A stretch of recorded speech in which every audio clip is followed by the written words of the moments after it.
You're twice as sure with two great names, Frigidaire and General Motors.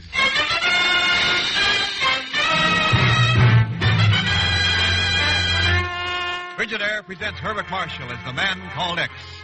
Wherever there is mystery, intrigue, romance, in all the strange and dangerous places of the world, there you will find the man called X.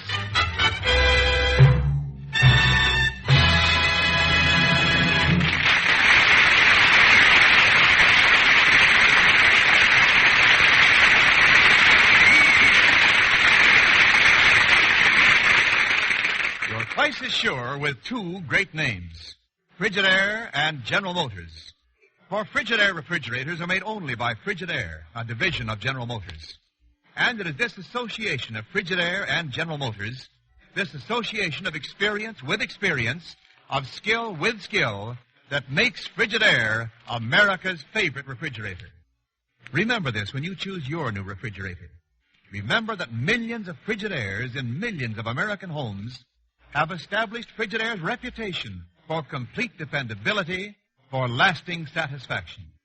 Yes, you're twice as sure with two great names, Frigidaire and General Motors. For Frigidaire refrigerators are made only by Frigidaire, a division of General Motors. More Frigidaire refrigerators serve in more American homes than any other make.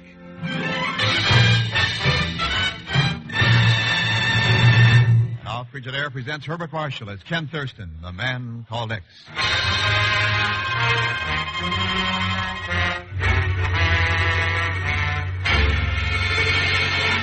Pirates?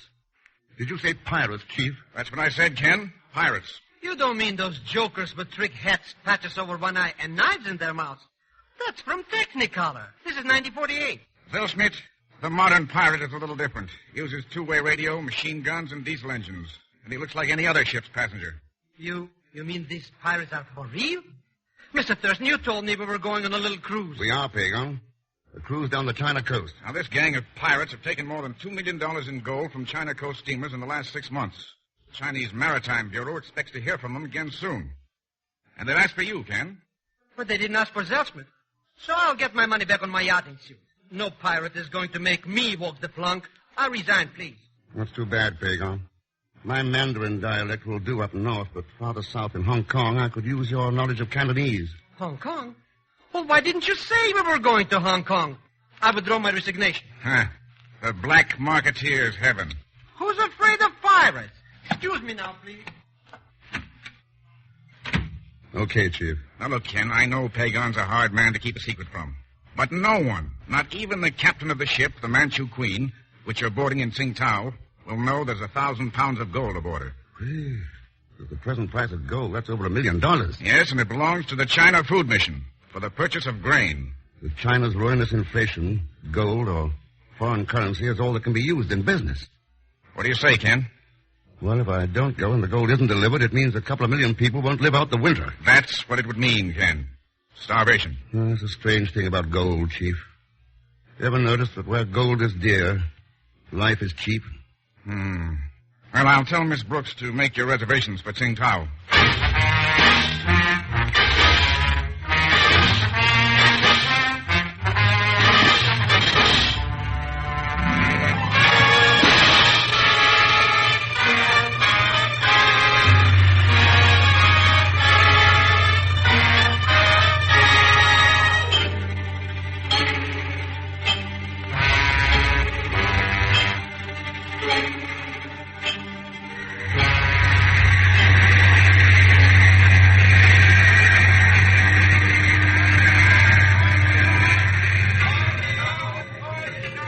Pegon, the ship's ready to sail. What a place, this Tsingtao. I make my first good profit in a year, a nice little deal, and what happens? Don't tell me Pegon Zellschmidt didn't get his money. Oh, no, I got paid in Chinese money. $12 million to one American buck. I need 4 boats to take my profit with me. Hey, how are you doing, Mr. Thurston? The leader of this piracy outfit, the one we're looking for, would very likely book passage through to Hong Kong first class. There are only 3 such bookings to Hong Kong. And one of them is really first class. Oh, what a cookie. Miss Bei Bao? You saw her? Like a ripe peach. Bay bow. Ah, that means precious one. Never mind the precious one. What about the other two first-class passengers? Well, there's an American, James Bliss, and another Chinese, a man, David Mao. Hey, look at those people coming aboard in steerage. That bunch wearing brown nightgowns and those baskets covering their heads. They're a religious order. Taoist priests, I think. That's right. Wear those baskets over their heads to shut out the evil of the world. I'm Captain Durfee. You're Thurston? Yes, I am. Glad to know you. My owners asked me to look out for you. Those holy men. You poor devils. You half-starved. They've been on a pilgrimage, praying for the end of China's inflation. Anything I can do for you, Mr. Thurston? Well, just get us to Hong Kong safely. You've been reading the newspapers. Stop worrying. We've no gold aboard, and even if we did have, these beggars know better than to try anything on Captain Durfee's ship. Very reassuring, Captain Durfee. Tell me, though, how can a modern ship be piloted in this 20th century? The pirates come aboard as passengers, the leader in first class, his gang spread out in second, third, and steerage. With 20th century weapons, they overcome the crew, seize the gold, and make off in diesel-powered junks. Not much chance of beating an organization like that. Oh, I've found a 20th century weapon that takes care of them. Machine guns? No, the high-pressure fire hose. Fire hose? That's right, fire hose. 100-pound, 3-inch stream of water crushing their bodies and washing them over the side is deadlier than bullets. And best of all, 10 fathoms of shark-infested water provides swift justice. Justice. Oh, you're casting off. I'll see you at dinner.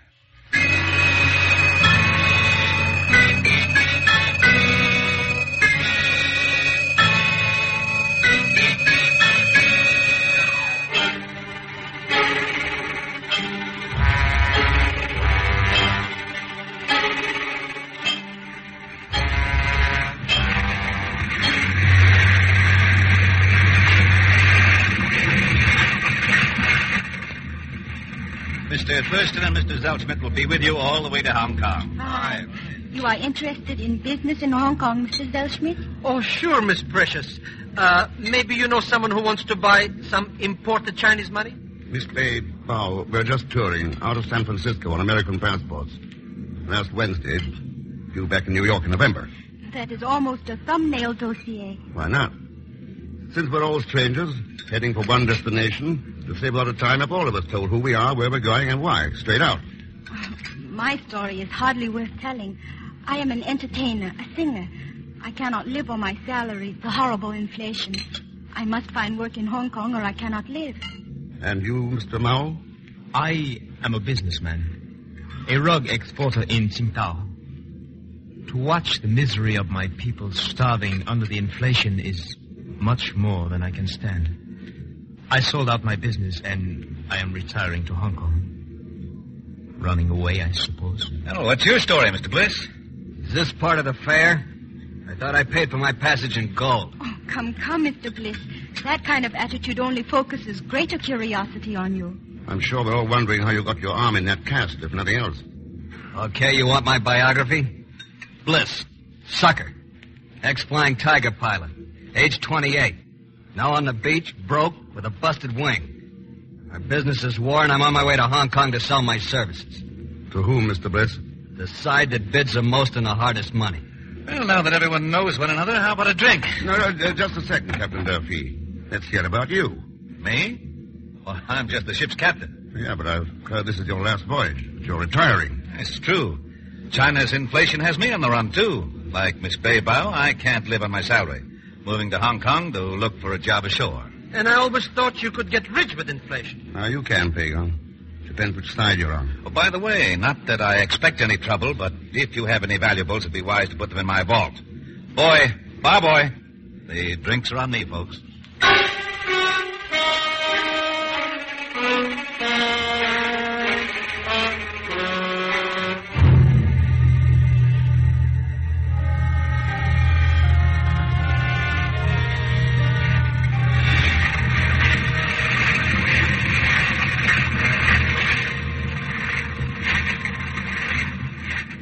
That Bliss fellow or that Precious one, even the captain, all broke running from inflation. All but David Mao.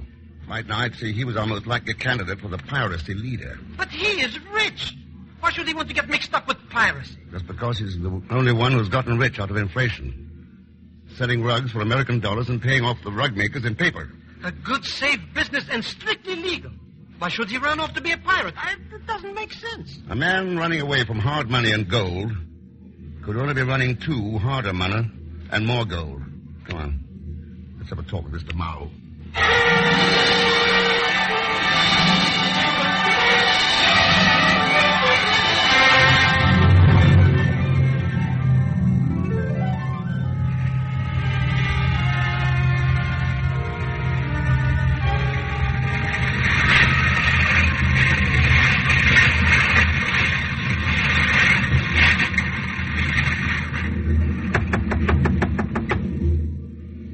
He was in his cabin a little while ago. I saw him. Come inside. Close the door. Well, look at this. A picture of Miss A. Bow. To my precious one, David, from Precious One. A dreampuss like that should even be able to handle my inflation. Interesting. Mr. Mao and the Precious One pretending to be strangers. The door. Behind that closet curtain, quick.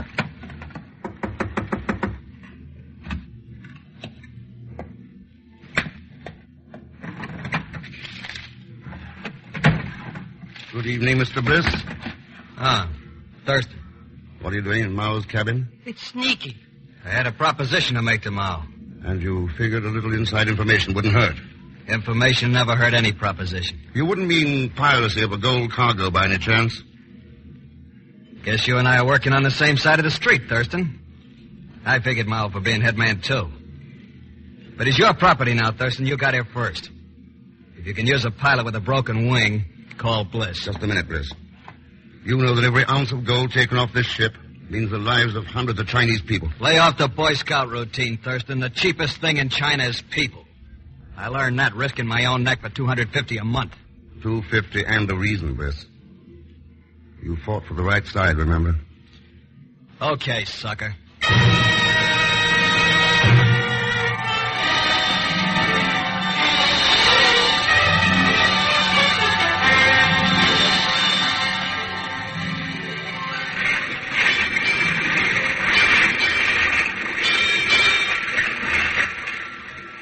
Any sign of Mao yet, Pegon?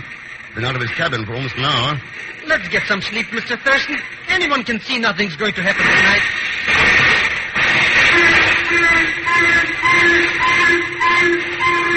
This is it. They're breaking loose in steerage. Someone gave the signal from the top deck. Stay here, Pegon. I'm going to the bridge. Go to the stations. Passengers remain in cabins. Where did it start, Captain? These so-called holy men in steerage. Sly devils, they had guns stashed away in a lifeboat. I heard the shooting. I ran. Attempted piracy, Miss Baybow. Nothing to worry about. I think we can handle it. Captain Durfee, D-deck under control. Steerage passengers disarmed. Nice work, Captain. Chief Swanson and D-deck, bring those pirates up on A-deck, starboard side. A-deck, starboard side, yes, sir. We are out of danger now? Everything under control now, Miss Baybow. I thought there was no gold aboard, Captain. That is what you told us. My owners told me nothing of a gold shipment. Who gave the signal to start the uprising, Captain Durfee? Come over to the radio shack and see. Let me out! Let me out! I command you, open this door! David! No, it's impossible! David Mao. Caught him breaking up the radio room. I demand an explanation. David, what happened? I came up to deposit my valuables as the captain suggested. He seized me and threw me in here. I caught him destroying the radio. You lie. We I checked came the valuable story, found nothing in the stateroom. You lie! Untie my hands at once. The radio room is wrecked, all right? It couldn't have been Mr. Mao. I will vouch for him. You'll all have a chance to do some vouching in the Admiralty Court at Hong Kong. You're flying there under my custody. Mr. Mao is going to the brig tonight. Flying? That's right. Mate, take this man to the brig. No! Let me go! Let me go! This is disgraceful, Captain. Now, look, I am Mr. sure Thurston. that... Coming on the deck below. The pirates from steerage. Poor devils. Are you taking those pilgrims in custody to Hong Kong, too, Captain? Mr. Swanson, pressure on the fire hose. Quickly! You can't watch those men overboard. I'm captain of the ship, Thurston. I know how to deal with these scum. The hose, Mr. Thurston! The hose is pushing them overboard!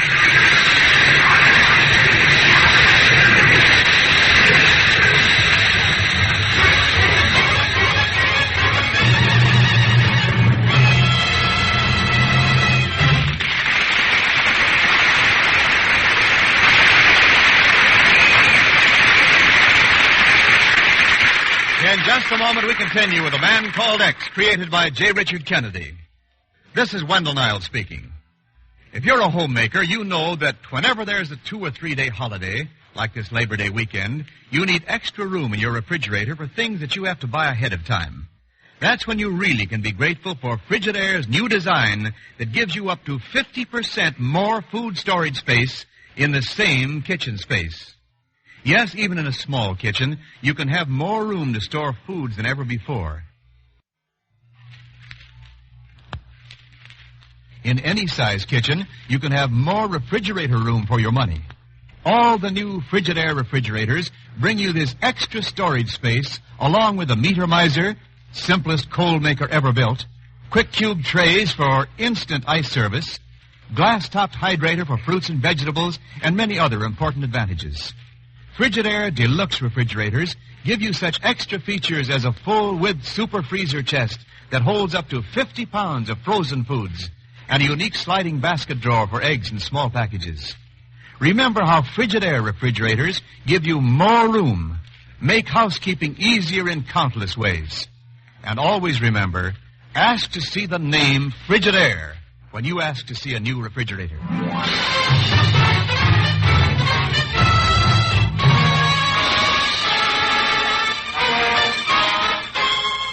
And now to continue with Frigidaire's Man Called X, starring Herbert Marshall. An attempt to seize $1 million worth of gold at sea belonging to a famine relief organization was blocked by the ship's captain. David Mao, a passenger, has been charged with destroying the ship's radio as part of a piracy attempt and is now in the brig. It is the next morning. The ship is in dock at Shanghai, and we pick up Ken, Pegon, Miss Bay Bao, Bliss, and Captain Durfee on their way to the ship's brig to take David Mao ashore with them. It is ridiculous and cruel. I am sure Mr. Mao can explain everything at the Admiralty Court in Hong Kong. That's why we're flying to Hong Kong this morning, Miss Baybao, to get explanations. Here we are, to the right. The door to the brig's open. He's gone. Mao's escaped. What's that? No, he couldn't. The guard, cold as a herring. Well, Miss Baybao. Slugging the guard and escaping kind of ties in with your catching him in the radio room last night, doesn't it, Captain? Where could he have gone? Whoever helped him would know. Are you insinuating? Captain, do you mind if I meet you at the airport later? I have a car waiting for all of us. Mr. Zellschmidt and I'll go up in a cab. Suit yourself. Only don't hold up the flight. See you all later. Where could that Mao fellow be? We've only been in port 2 hours. David Mao is dead, Pegon. The Shanghai police picked up his body an hour ago.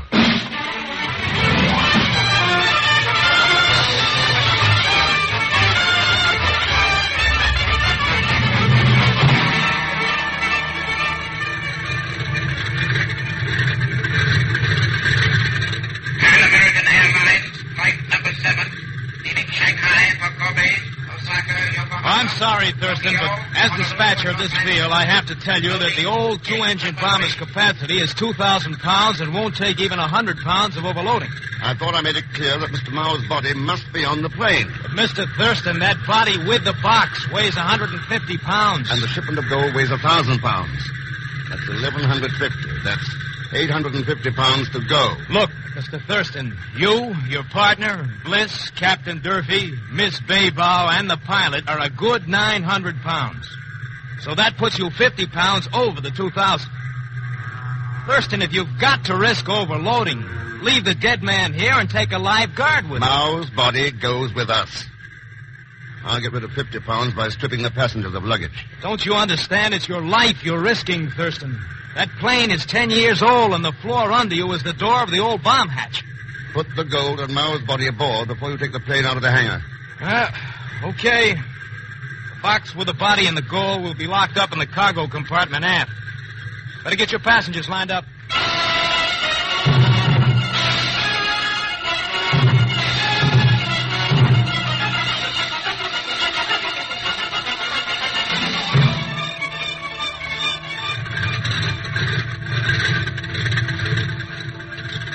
Flying that thing, Mr. Thurston? I'd rather walk. If it crashes, Pegon, you'll go to a glorious death. You can tell your grandchildren you were buried with $1 million in gold. Now, go get the container of food and bring it aboard. Who want to eat in that crate? Did you know we were searched for firearms, Mr. Thurston? Yes, Miss Baybao, and I'm sorry we're overloaded. You'll have to leave that overnight bag here. All right, if I must. Has there been word of David Mao? Not yet, Mr. Beybau. What do you mean, telling them I can't take my logbook aboard the plane? Sorry, Captain. We're overloaded. Every ounce counts. It's bad enough that my owners didn't tell me there was a gold shipment aboard, but the least you could have done, Thurston, was to tell me you were in charge of it. Suppose we discuss it after the Admiralty Court hearing, Captain. Dispatcher back there took my pistol. Weighs too much. Let's get in. This old bomber was a flying coffin in 1940. Here's the food container. Thanks, Pegon. I'll take that bag of silver coins. Fasten to your right leg. Oh, Mr. Thurston, a few pounds. All my profit. Why, that fellow Bliss's cast weighs more than my silver. 5 or 6 pounds, I bet. More, Pegon. The cast on Bliss's arm must weigh 12 pounds altogether. 12 pounds? Yeah, he's got a pistol in that cast. A pistol? Then why don't Get you... inside, quick. Ready for takeoff.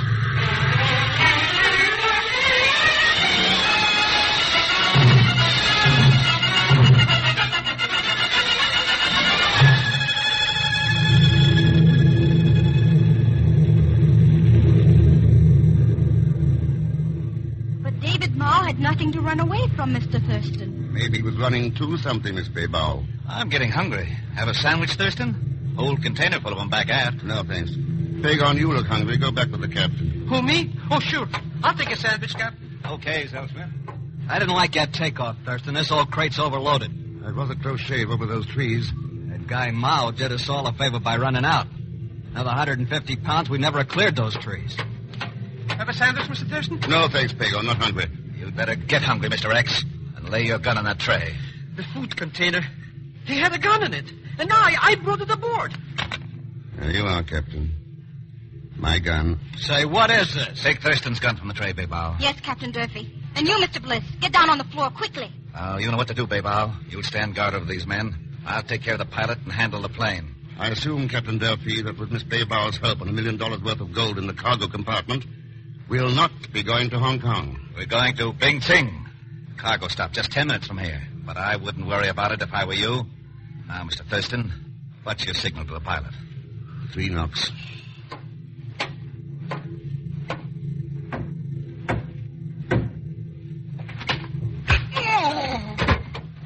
Bliss, pull the pilot away from the door. And no funny stuff. Now, down on the floor, all of you. Please, Miss Beybau, your gun pointed at someone else, huh? If you have any trouble, Beybau, just call me. I am sure there won't be enough time for Mr. X to make much trouble, Captain. Bing Sing. That's an abandoned American airfield. Durfee's going to pick up the gold from the last 3 piracies. You are clever, Mr. X. None of that loot has ever appeared on the world gold market. This is his last chance to get it out of China. The piracy attempt last night was a fake. Purposely miscarried for Durfee to get rid of some of his partners. Durfee's only problem now is weight. He needs space for another 1,000 pounds of gold. Not a hard problem to solve, Mr. X. Not if the Bombay doors we're lying on still work. They work. How much do you weigh? Oh, not me. I'm anemic. Light as a feather. As soon as we open the bomb hatch doors and drop you, Mr. Zellschmidt, Bliss and the pilot, and get rid of that box of cargo in the rear compartment, we'll have room for another 1,000 pounds of gold. Your arithmetic is poor. The 4 of us and the box of cargo back aft weigh only 850 pounds. Durfee needs another 150 pounds to get that gold out of Ping Sing. What are you driving How at? much do you weigh, Beybau, precious one? Durfee and I are partners. Up here, you're just 130 pounds of human life, precious one. The cheapest commodity in China. Your weight in gold means $145,000. Do you think you're worth that to Durfee? I have reasons to trust Captain Durfee. I know. That is why you let him use David Mao to cover up the slaughter of 22 other partners in steerage last night with a fire hose. Stop talking around. Durfee told you he put Mao in the brig and let him escape to join you later. And he did let David escape. I am joining him. I'm afraid you are a precious one, but not in this world. David Mao's dead. Durfee killed him. You lie. You cannot provoke me with your lies. Look in the cargo compartment, in the big box. You'll see Mao's body. Liar! You take me for a fool. David Mao was the fool. He loved you. He knew nothing of you and Durfee or the gold. You are trying to provoke me to open the cargo compartment so that you may get off these Bombay doors. I'm telling you the truth. Go and see for yourself. You can lock the cargo doors behind you. We're still stuck here. I will look. Do not move. She locked it. Break open this cast on my arm, Thurston. A pistol. No. Not yet, Bliss. When she comes out, I'll nail her. Duffy would hear the shot and dump us. Wait. Captain! You killed David! You killed him! Captain! Quick. Back to the cargo compartment. Drag the pilot. Give me a hand. I've got him. Open the door! We're safe in here? Quiet, Pegon. Bomb hatch doors. Duffy's opening them.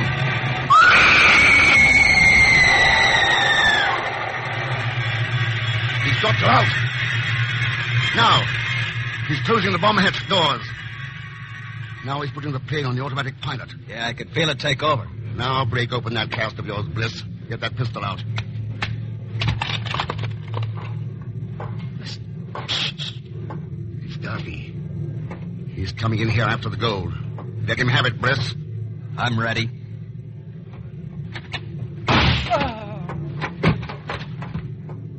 Oh, that gold. And no partners left. Yeah. $1 million here. Another $1 million waiting at Ping Sing. You've got the gun, Bliss, and you're a pilot. This is what you came aboard the Manchu Queen looking for. Please, Mr. Thurston. Don't invite him to knock us off. This is the big chance you've been waiting for, Bliss. Please, Mr. Thurston. Let him make up his own mind. What are you waiting for, Bliss? It's just two human beings standing between you and $2 million in gold. Shut up, Thurston. Remember? Only a sucker thinks human life can't be measured in terms of gold, Bliss. I said shut up. Here. Take my gun. Let me get up to the controls before we're all killed.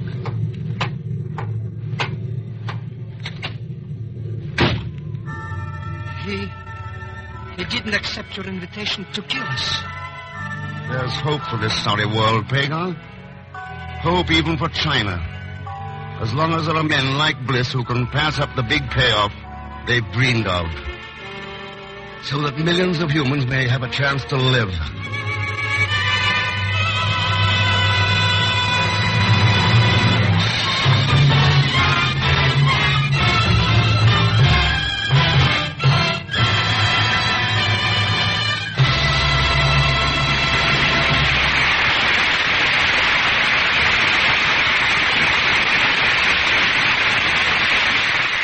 Frigidaire star Herbert Marshall will return in just a moment.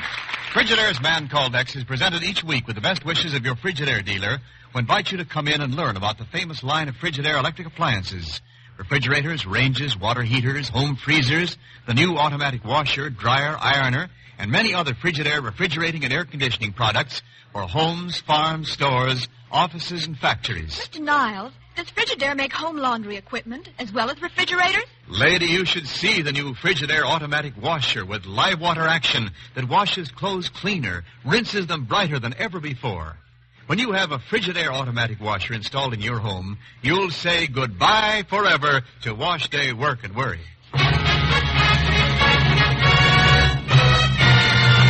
Now, Frigidaire star Herbert Marshall. Thanks for being with us. Next week, Dangerous Island, a tiny spot in the Indian Ocean where an atomic scientist is trapped with a killer.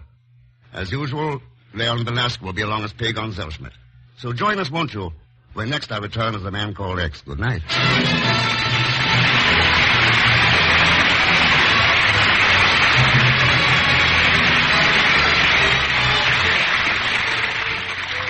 Frigidaire's Man Called X is directed by D. Engelbach, with music composed and conducted by Johnny Green. Tonight's story was written by George Corey and Ruby Sully. So until next week, same time, same station, this is Wendell Niles speaking for Frigidaire, made only by General Motors. All characters and incidents used on this program are fictitious. Any resemblance to actual persons or incidents is purely coincidental. This is CBS, the Columbia Broadcasting System.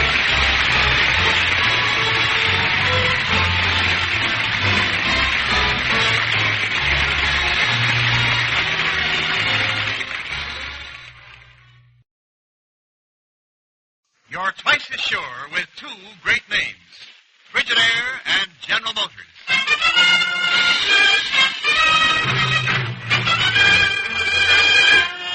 Frigidaire presents Herbert Marshall as the Man Called X. Wherever there is mystery, intrigue, romance, in all the strange and dangerous places of the world, there you will find the Man Called X.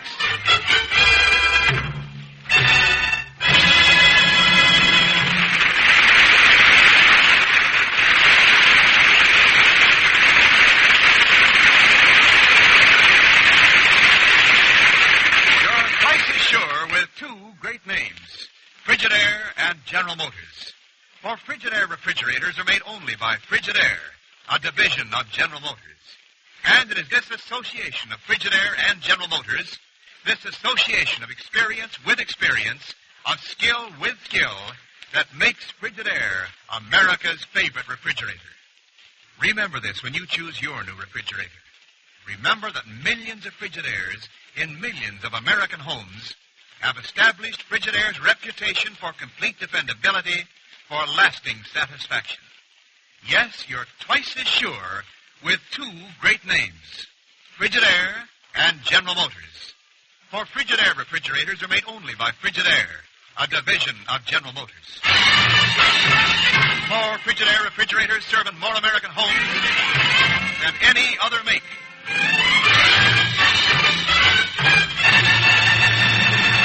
And now Frigidaire presents Herbert Marshall as Ken Thurston, the man called X.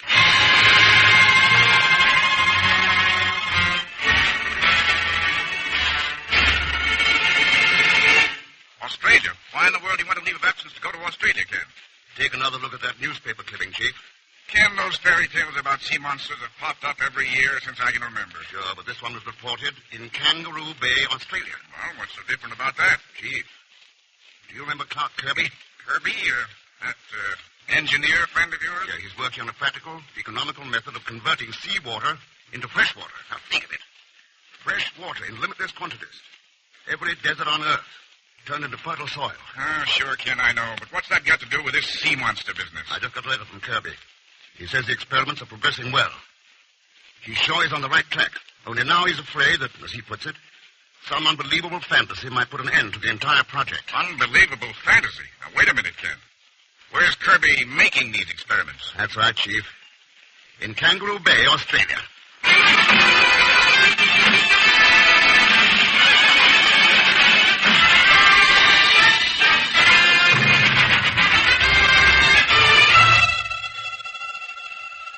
Attention, please. Flight 4 to Chicago, now loading at Ramsey. Flight 4 to Chicago, now loading at Ramsey. Boy, I never thought I'd make it. Pegon, what are you doing here? Miss Brooks at the bureau. She just happened to let slip you were going on a trip. Now, relax. This is one time you're not going with me. Mr. Thurston, I just thought you maybe could use this movie camera. Huh? What makes you think I want a movie camera? Oh, just an idea. Mr. Thurston, have you heard from your old friend Clark Kirby recently? He writes every now and then.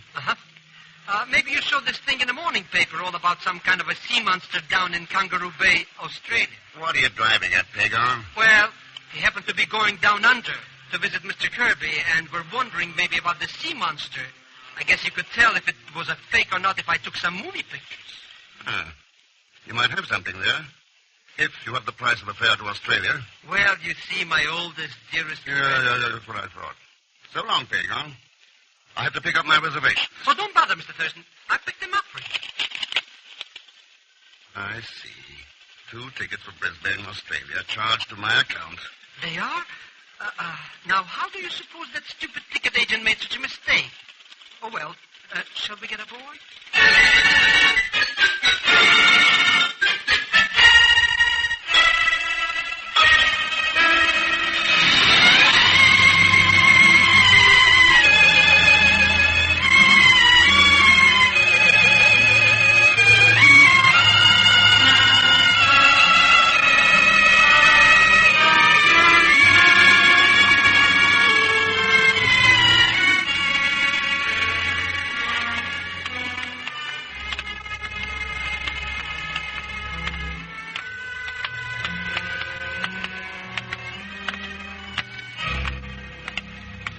So this is Kangaroo Bay, eh? Boy, what a joint. Nobody's around, not even kangaroos. Mr. Thurston, I thought you sent a wire from Brisbane so Kirby would meet us. I did. Something must have held him up at the laboratory. Let's see if there's a phone in that tobacco shop across the street.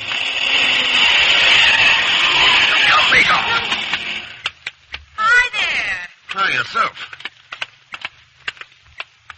Rather warm to be daydreaming in the middle of the square, isn't it? Or perhaps you're just lost. Can I help? Maybe you can. We're looking for transportation. Why anyone would want to travel around this ghastly place, I can't imagine. But I'll be happy to give you a lift. That'd be appreciated. I'm Margaret Williams. My name's Ken Thurston. And I'm Pegon Zellschmidt. Huh? That handles the proprietors nicely. Hop in. Thanks.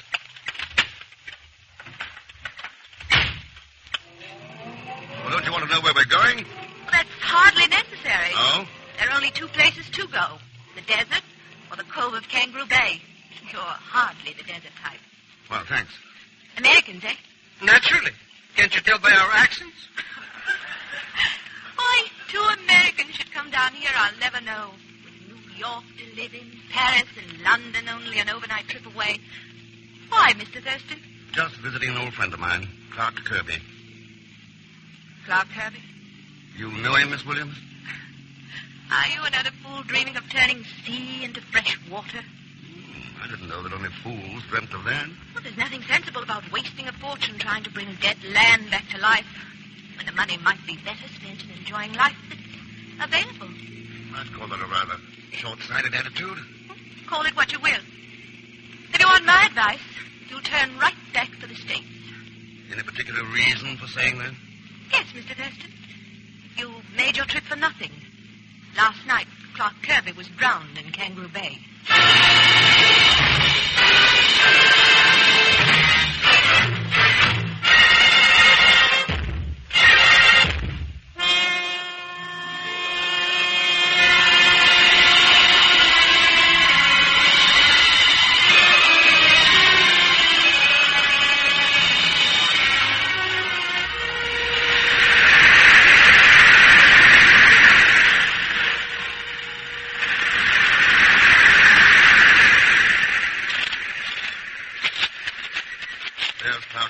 Laboratory, Pegon. Boy, what a gloom-looking place. Nothing happening here but seagulls. Are you going in there? Yeah. Take the camera down to that cove. Shoot some test film of the bay. Maybe we'll get some shots of that sea monster to make the trip worthwhile. Okay, Mr. Thurston. I'll meet you there.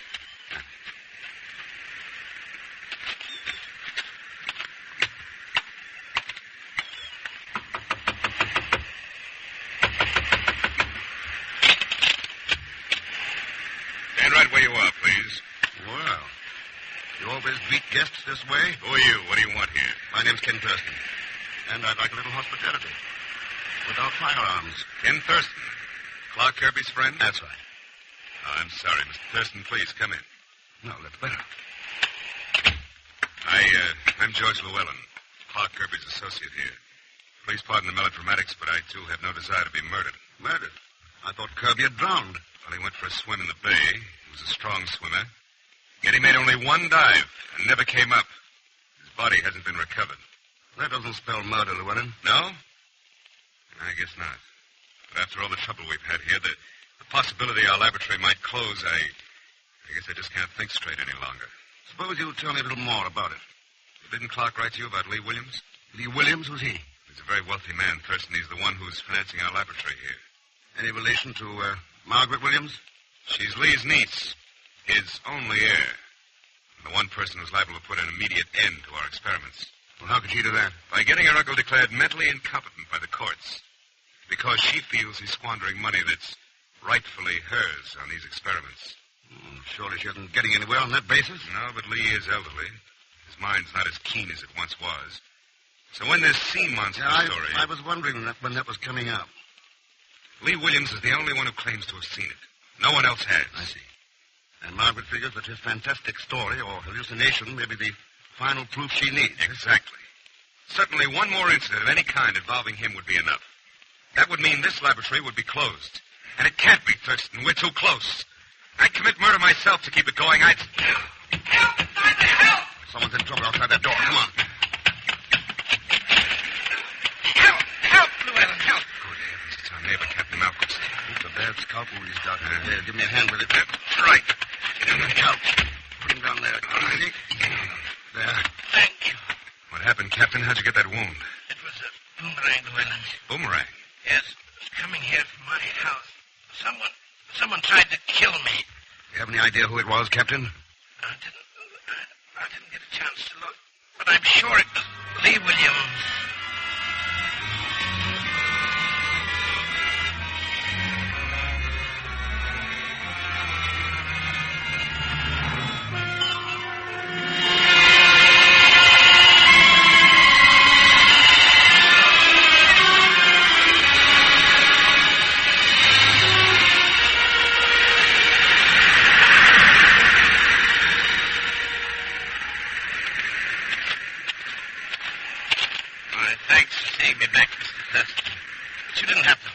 was heading for the cove anyway, Captain Malquist. I wanted to hear more about that attack. Well, I've told you all I can. No reason for it I know of. Always figured old Lee was a good friend. Still do, for that matter. There's my place now. Near that inlet. How'd you happen to settle down here to retire, Captain? Seems like a pretty lonely spot. No spot of dry land's too lonely for a man who's been sailing for 30 years. Now I have a little oyster bed down there. Keeps me busy. Finest eating oysters on this side of the equator. So quiet and peaceful here. Or was until the last few days. Yeah? Too bad about Kirby. A fine man. I only hope Llewellyn can carry on. I'd like to see those experiments work. It's a great thing. I didn't know you were interested in them, Captain. Mr. Thurston, in my days at sea, I've known too many men who've died of thirst, with undrinkable water stretching to the horizon all around. That's a pretty good reason for having an interest. Best I know. Well, I'll be saying goodbye now. Drop around to my diggings anytime. I'd like to shoot the breeze with you. Bye, Thurston. Goodbye, Captain.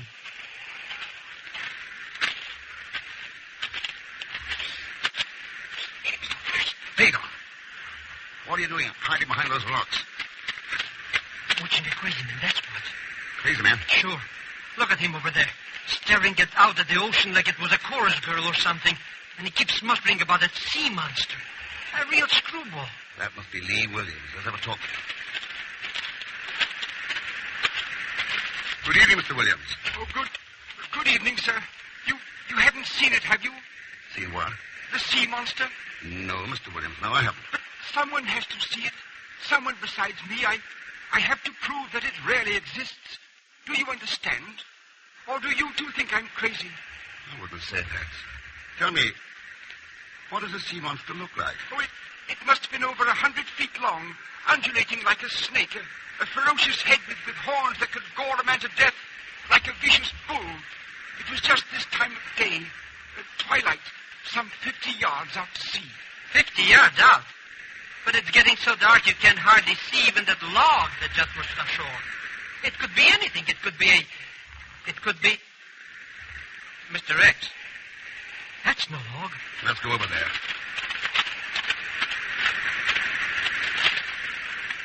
Mr. Thurston, it's a dead man. Yes, Pegon. That's the body of Clark Kirby. But what happened to him? He looks like he was gored to death. Maybe by a bull or by... Yes, my friend. Exactly. Or by some strange monster of the sea.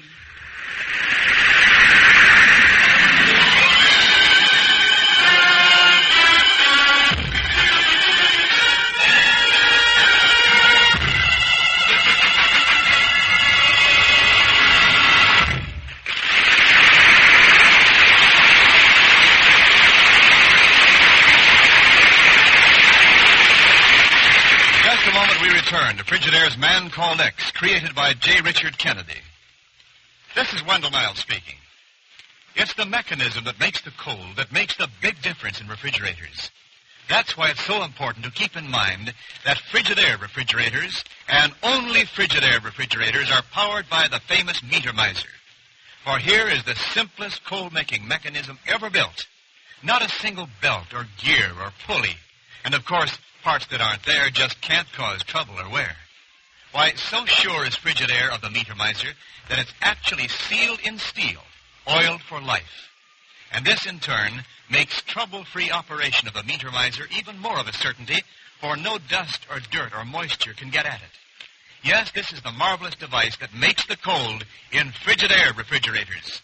A mechanism as accurately made and assembled as a fine watch, yet with all the power needed, even in the hottest weather.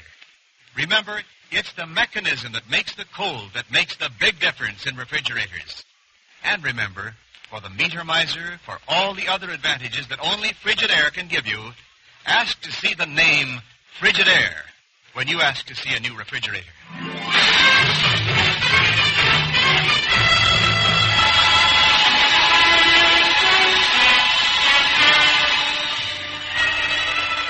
And now to return to Frigidaire's Man Called X, starring Herbert Marshall.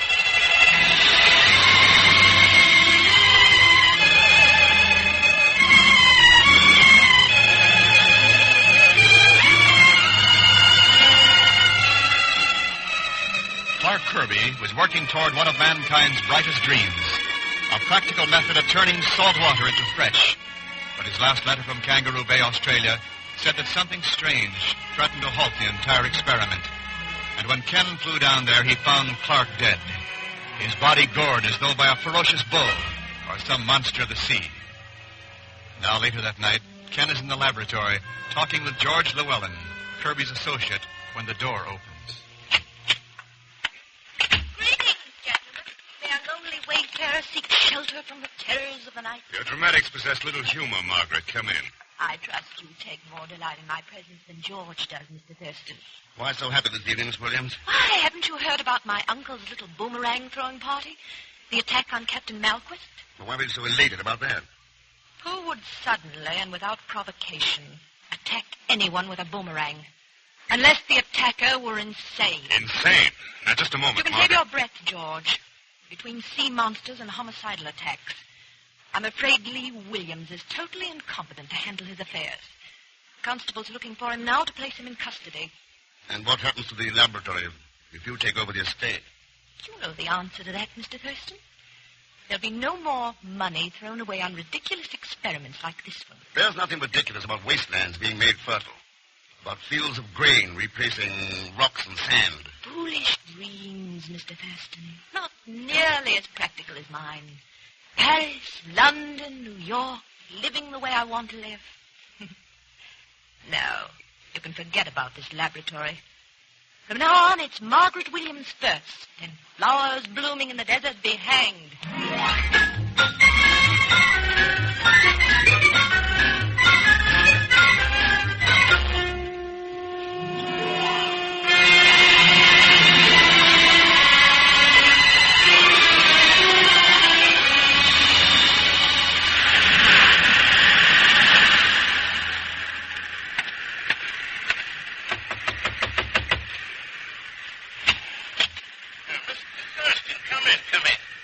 Captain Malquist. This is a pleasure, Mr. Thurston.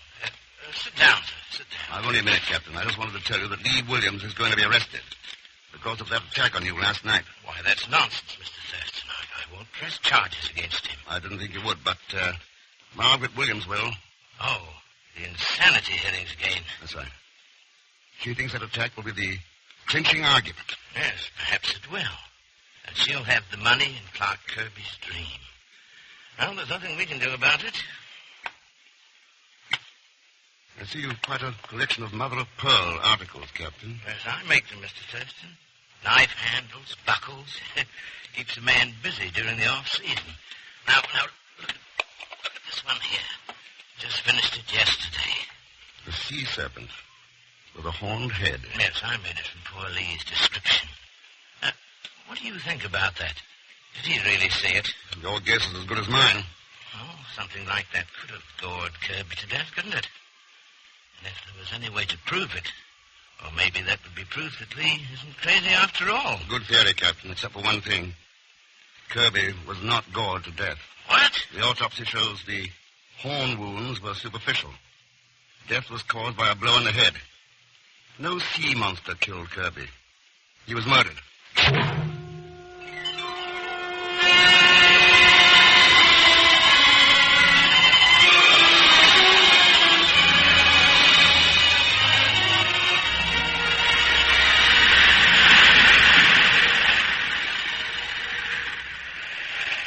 But who goes swimming at 7 o'clock in the morning, Mr. X? I never heard of such a thing.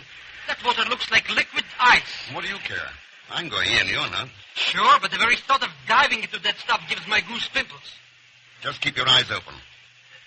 I want to learn what Clark Kirby ran into. And I don't want any trouble from above the water. Don't worry, Mr. X. I'll kick my... Clark Kirby? Is this the place he took a dive? That's right. So watch it. But Mr. Thurston...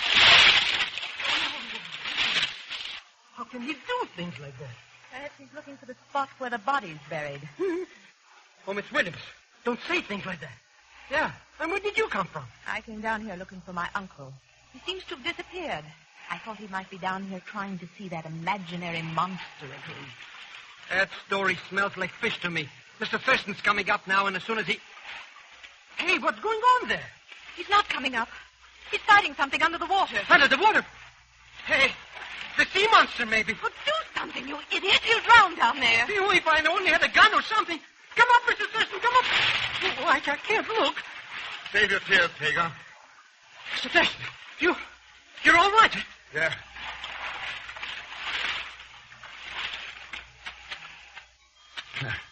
Hello, Margaret. Come down to watch the fun? What happened down there, Mr. Thurston?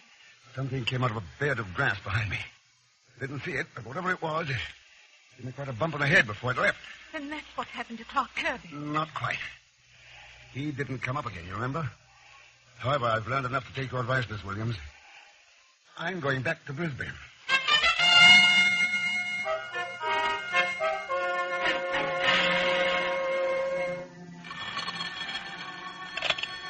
Pegon Zellschmidt speaking. Hello, Pegon. Mr. Thurston, are you still in Brisbane? Yeah, that's right, then. What happened since I left? Practically nothing. That screwball Lee Williams is still missing, and so is my exposed movie film. Some no-good crook stole all of it. Yeah, I know. Look, Pegon, I'm coming back tonight. Have Margaret Williams, George Llewellyn, and Captain Malquist at the laboratory. What do you want them for? Pegon, I'm going to show them the worst monster they ever saw.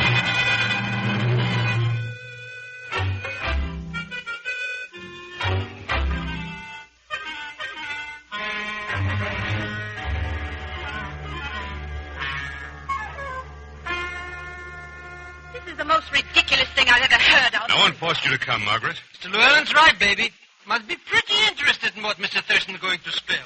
From what I've seen of this Thurston, he'll not be wasting our time when he shows up. Perhaps, Captain. Don't worry, Llewellyn. I won't waste it. Oh, you Hello, Mr. Thurston. I see you got here all right. Yeah, everything's set? Oh, sure. The movie projection machine's all ready. Fine. Put this reel of film on, will you? As good as dead, Mr. Thurston. Come on in, Mr. Williams. Uncle. So, old Williams himself. Yes, it is I. Thurston has been my host in Brisbane these past few days. How sweet of him. And he's going to prove to all of you that I am not insane.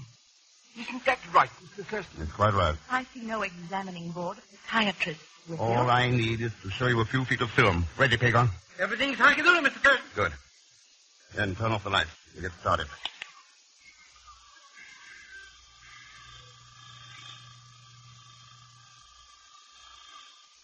That's some film of that cove along Kangaroo Bay, isn't it? Hey, sure is. That's the film I shot. The stuff some dirty crook stole from me. Nobody stole it. I took it to Brisbane for processing. I must say it hardly seems worthwhile. Lights poor, photography rather amateurish. That's because Pegon shot that film near twilight, Llewellyn. The same hour of the day that Lee Williams was wandering near the cove. The same hour of the day he looked out toward the sea and saw something. Something strange and weird. Swimming out there in that haze.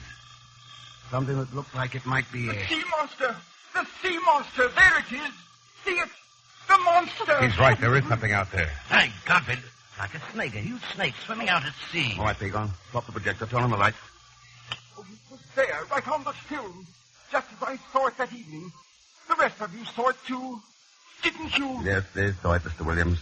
But I didn't take no pictures of anything like that. Of course you didn't. It was all a trick. Admit it, Mr. Thurston. It was a trick, wasn't it? Yeah, it was a trick. But I proved that Lee Williams didn't have to be insane to see a sea monster. He saw what all of you just did. A herd of sea cows. Sea cows? Are you serious, sir? That's right, Llewellyn. There was an old travelogue shot of a bull manatee leading his herd. It was processed with Pegon's shot to the bay. And those 8 creatures, swimming single file, seen at a distance in twilight. Looks like one giant sea serpent. I should have thought of that myself. I've seen them many times in New Hebrides. Well, that might explain my uncle's hallucinations, Mr. Thurston. But it doesn't explain Clark Kirby's death. Or the attack made on you in the cove. No, Margaret. Another kind of monster was responsible for those. One that walks on 2 feet.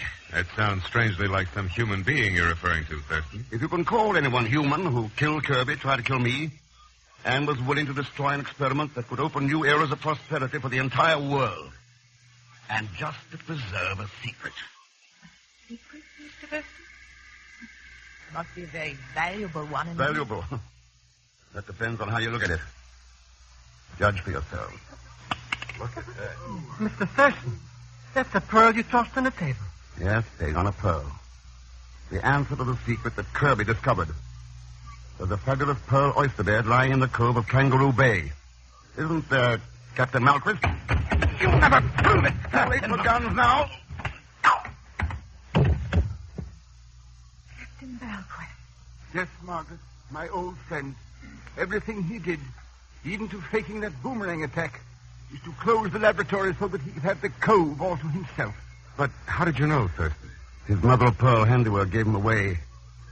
Thick layers like that are found only in pearl-bearing oysters, and it took someone with a diving rig to stage those underwater attacks.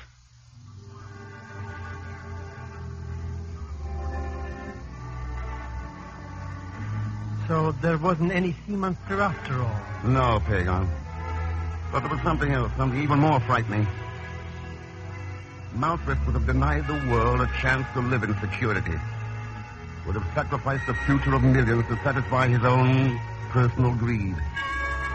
You know, Pegon, no sea monster ever conceived by the brain of man can be as frightening, as monstrous, as a man whose soul is possessed by greed.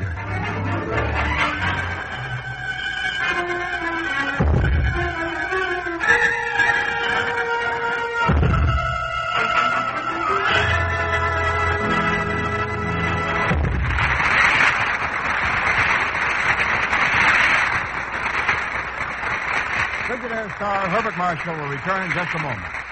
Frigidaire's Man Called X is presented each week with the best wishes of your Frigidaire dealer. I invite you to come in and learn about the famous line of Frigidaire electric appliances.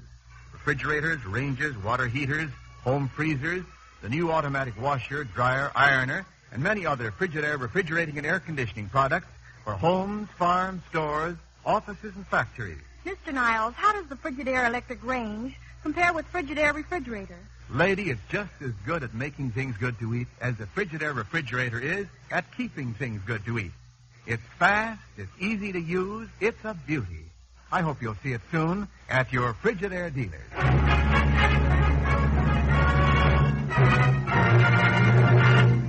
And now Frigidaire star Herbert Marshall. Saturday, September 18th, has been designated as Air Force Day in recognition of the first anniversary of the Air Force as an independent arm. The celebration reminds America that air power is peace power and stresses the importance of air power in this nation's security program. We salute the Air Force. Thanks for being with us. Next week, Dangerous Island, a story of science and murder. As usual, Leon Belasco will be along with Pegon Zellschmidt. So join us, won't you? And next I return as the Man Called X. Good night. Frigidaire's Man Called X is directed by D. Engelbart. The music composed and conducted by Johnny Green. Tonight's story was written by Maurice Zim and Sidney Marshall. So until next week, same time, same station, this is Wendell Niles speaking for Frigidaire, made only by General Motors. All characters and incidents used on this program are fictitious. Any resemblance to actual persons or incidents is purely coincidental. This is CBS, the Columbia Broadcasting System.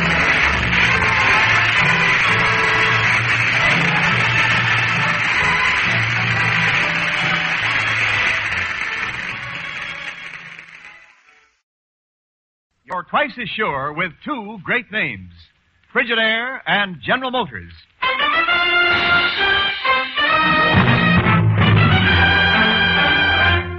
Frigidaire presents Herbert Marshall as the Man Called X. Wherever there is mystery, intrigue, romance, in all the strange and dangerous places of the world, there you will find the Man Called X.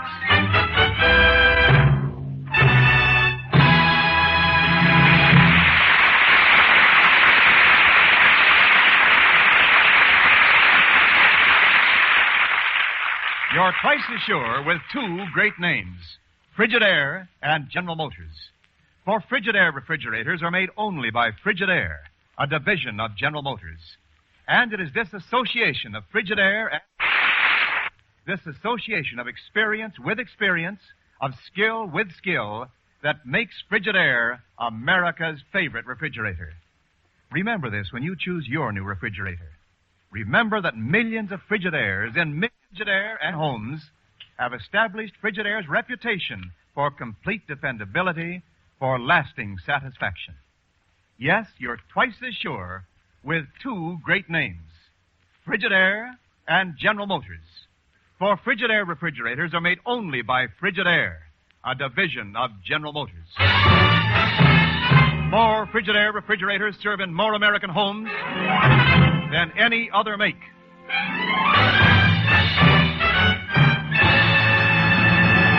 Now Frigidaire presents Herbert Marshall as Ken Thurston, the man called X.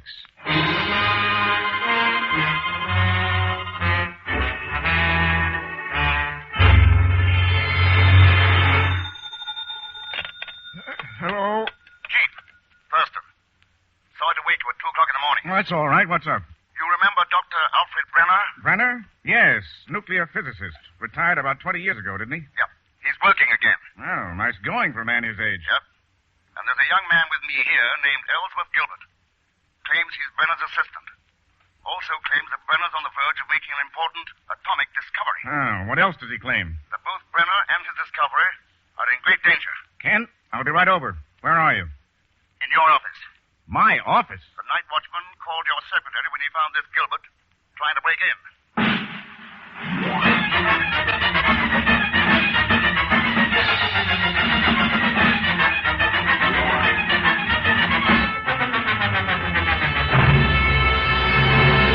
Must I repeat this over and over again like a parrot? While you're sitting here, wasting time with these questions, heaven knows what they're doing to Dr. Brenner. Mr. Gilbert, when a man's caught trying to break into this office at 2 a.m, I think some questions are in order. I had to get in here.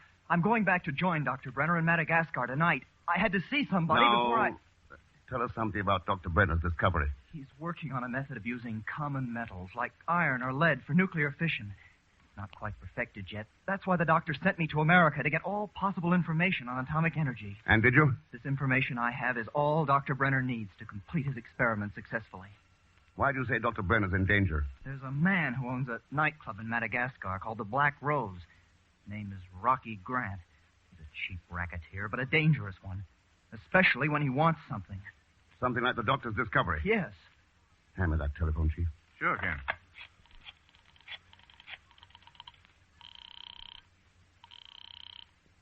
Hello? Pegon, this is Ken Thurston. Tell me all you know about a man named Rocky Grant. Rocky Grant? That bloodthirsty gangster who would kill his best friend for a quarter, Mr. Thurston. I've never heard of him. That's all I wanted to know, Pegon. Meet the airport in half an hour. Where are we going? Madagascar.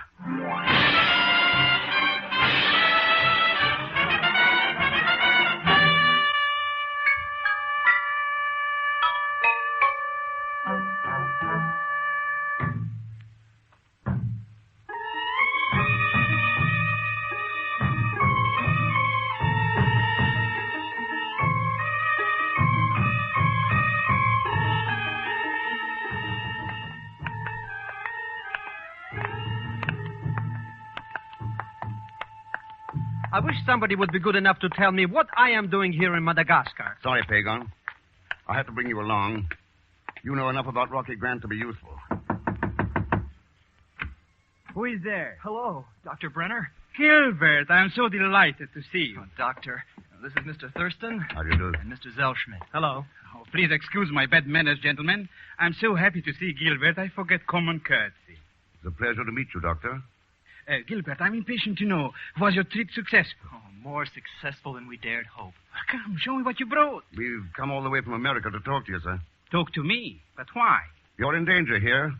We want to take you where you'll be safe. Oh, I'm merely an old man tinkering with science for my own amusement, Mr. Thurston. Who would possibly want to harm me? Possibly Rocky Grant. Oh, Rocky Grant. Oh, I see that Gilbert has been telling you tales. Is that another way of saying you won't return to America with us? As you see, I'm getting on, my friend. I cannot afford the time to become enmeshed in these plots of intrigue. Believe me, I'm more than grateful for your deep concern about me. But you won't leave? No, I won't leave.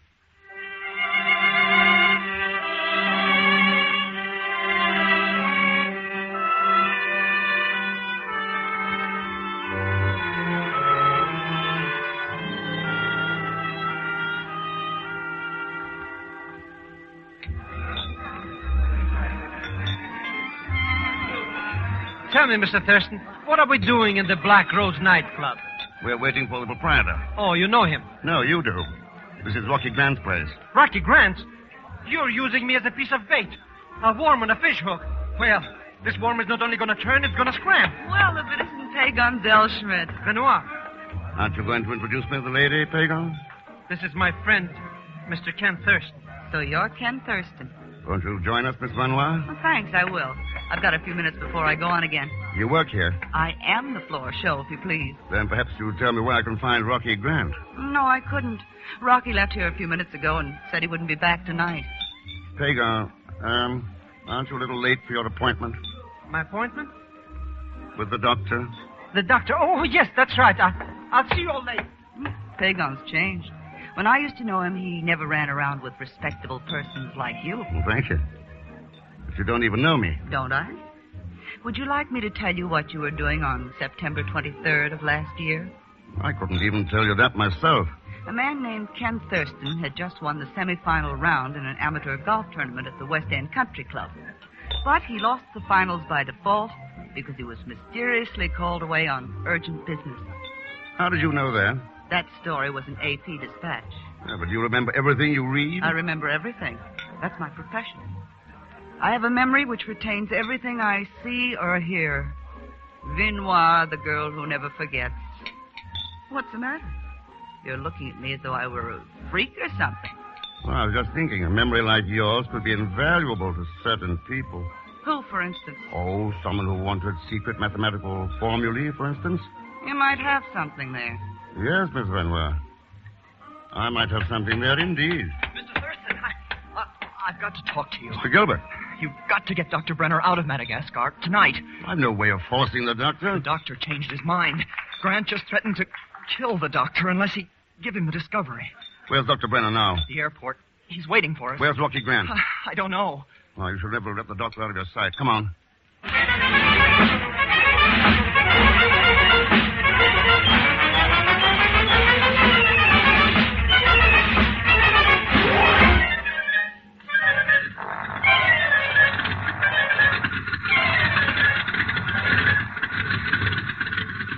Mr. Thurston, I'm still not so sure I should leave with you. Maybe we are acting too hastily. Grant threatened to kill you, didn't he? Yes, but leaving Madagascar like this with so much work still undone. You have your notebook with you, Doctor. Look, Mr. Thurston, over there. That automobile racing across that field. It's coming right towards us. Mr. Thurston, wait. Benoit. You must take me with you. Please don't say no. Don't say anything. Just take me. I've got to get out of Madagascar now on this plane. You have a trick memory, Miss Benoit. How do I know you don't have a few other tricks up your sleeve? You don't. Except for that gun that's now in your hands. I'm just desperate enough to use it, Mr. Thurston. Oh, in that event, step aboard. After you, Mr. Thurston.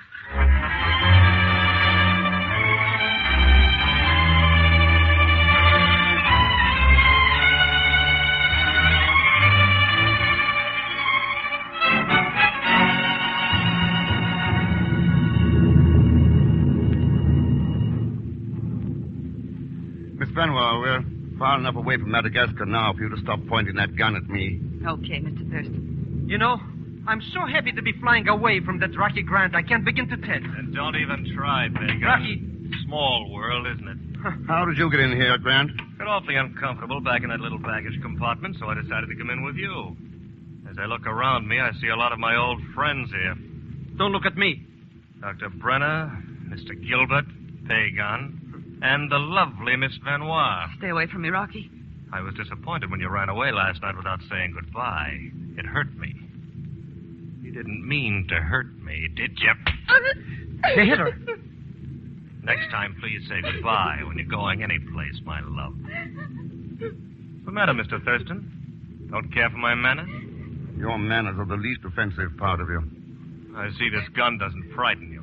But this is a friendly gathering. Oh, sure, very friendly. I imagine even the pilot is some kind of friend of yours. No, he surprised me a little. I actually had to remind him of what he owes me before he let me come along. And maybe getting ready to crash into that island just ahead is his own idea. What island? We're going to crash. That pilot's lost his mind. Get down on the floor. Look out!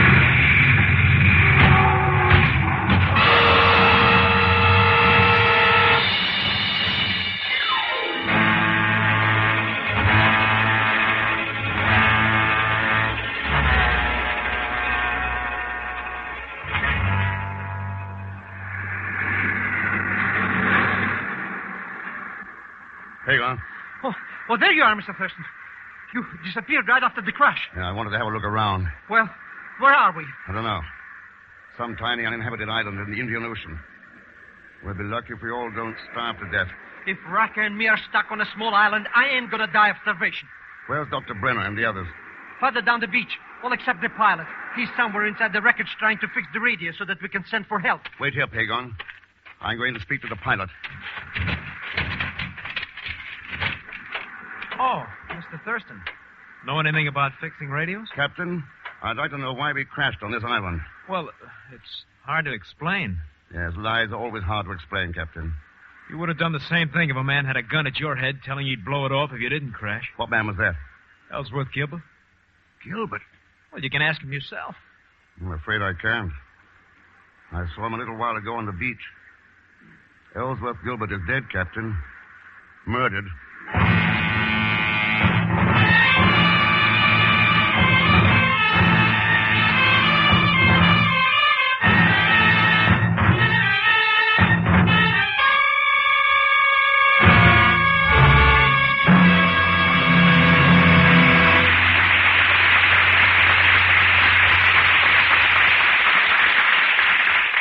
In just a moment, we continue with Frigidaire's Man Called X, created by J. Richard Kennedy. This is Wendell Niles speaking. Wherever you live, you hear of Frigidaire refrigerators that have been on the job for years with no time off for bad behavior. Mrs. Louise Axdahl of Alameda, California says, I used my Frigidaire for 16 years without 1 minute of trouble. Now I have a new Frigidaire because I needed more space, and I'm truly very happy with it, too.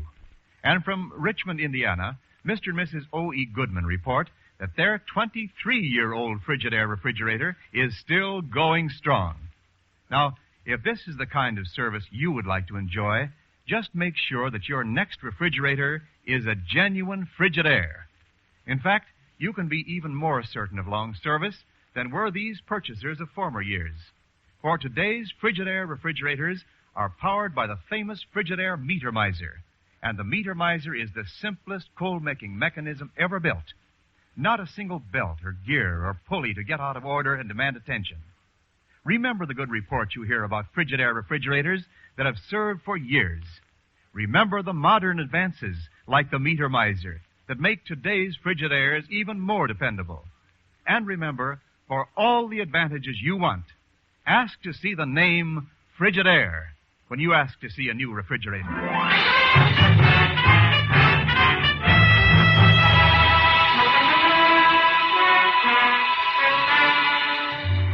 And now to continue with Frigidaire's Man Called X, starring Herbert Marshall.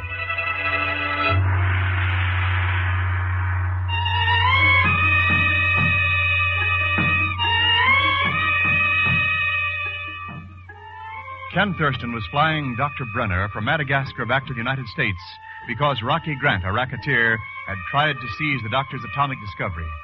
While in flight, Grant entered from the baggage compartment where he'd been hiding. Suddenly, the plane crash-landed on a small desert island somewhere in the Indian Ocean.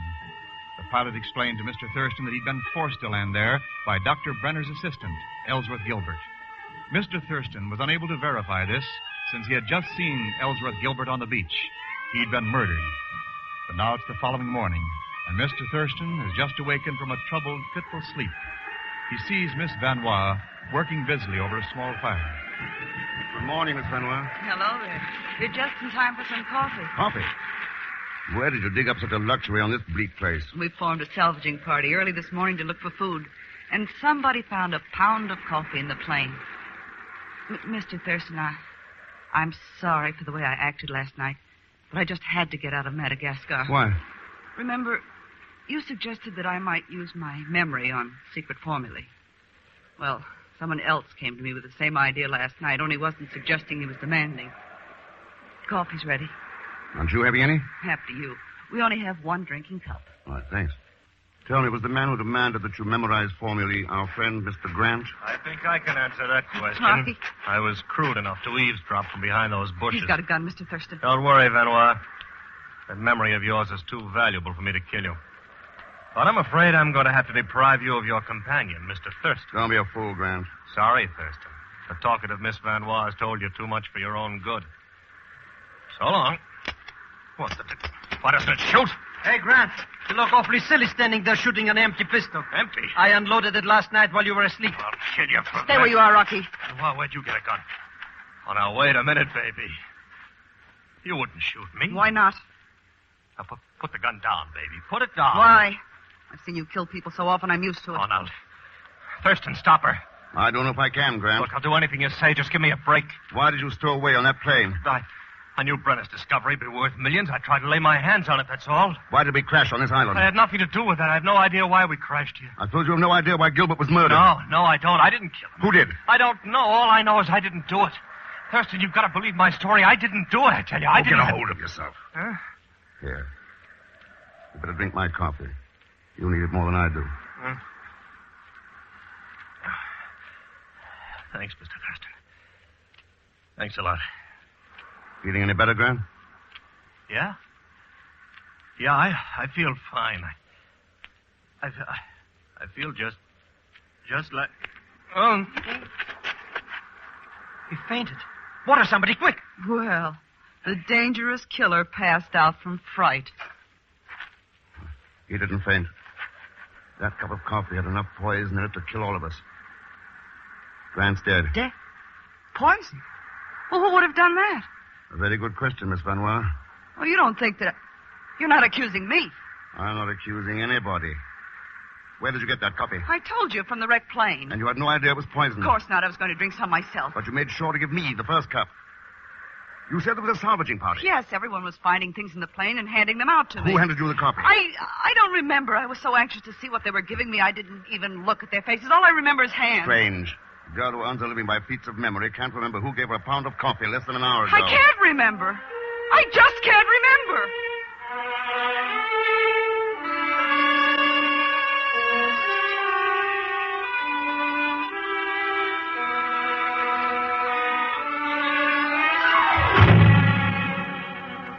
Mr. Thurston, I've been looking all over for you.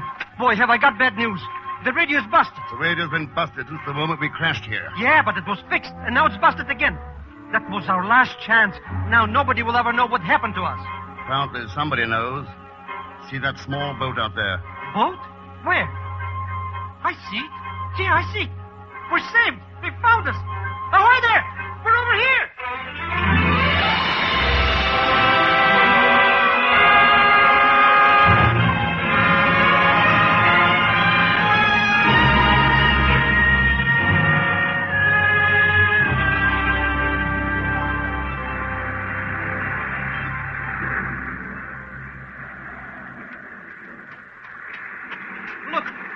The boat is waiting ashore. Mr. Thurston, he's got a gun. I suppose he thinks we're wild savages. Hey there, mister, you don't need the gun. All right, everybody. Stand back. Get your hands up. You're making a big mistake. Shut up, you. Didn't you come here to rescue us? What do you want? I want Brenner's notebook. Give it to him, Doctor. If you say so, Mr. Thurston. Brenner, I think I'll take you along with me. And if I refuse to go with you? Look, my boss wants the information in that notebook. He wants it absolutely exclusive. So there's nothing else to do but take you with us where we can keep an eye on you. What shall I do, Mr. Thurston? You have no choice but to go with him. He has the gun. Well, goodbye. Goodbye and good luck. Good luck to you, Doctor. Listen, mister. If you leave us stranded here, we'll all die. That's the general idea, Mac. Okay, Brenner.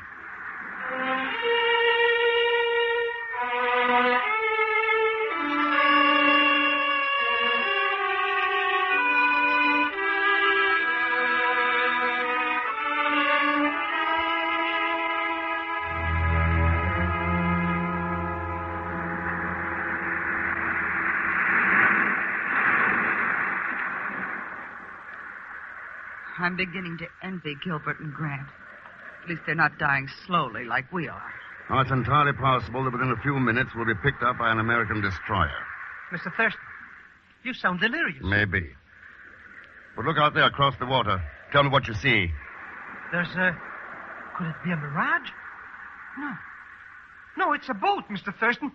A destroyer, like you said. A beautiful American destroyer.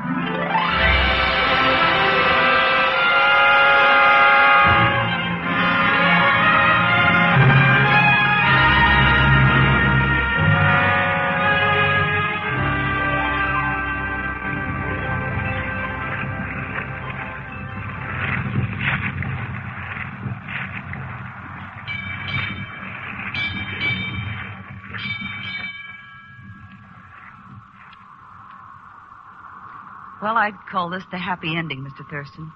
Now that we're being taken back to America by courtesy of the United States Navy. You feel perfectly safe and secure now, don't you, Miss Van Roy? I can't feel perfectly safe in the presence of a man who can predict destroyers dropping from out of nowhere. It's uncanny. Not so uncanny. On the island, I set out a call for help over the radio. This destroyer picked it up. The radio was smashed. How could I you? always kept an eye on the pilot and his progress with the radio. When he finally got it fixed, he ran off to find me. While he was gone, I sent the message for help. Then it was you. Yeah. I smashed the radio. Once I was sure that help was on the way, I destroyed it to keep the person who was after Dr. Brenner's discovery from using it. Do you know who that person is? Don't you, Miss Van Roy? How should I know? You still think I... Oh, here you are, Mr. Thurston. I've been looking all over to you to tell you the good news. I already know the good news, Pegon. We've captured the boat that took Dr. Brenner off the island. You see, I told the captain of this destroyer to be on the lookout for that boat. Well, they're bringing that gang of crooks aboard now, and I thought we ought to see if Dr. Brenner is all right. Good idea, Pegon. Won't you join us, Miss Van Roy? Sounds more like an order than an invitation. The fresh sea air may do you good. After you, Miss Van Roy.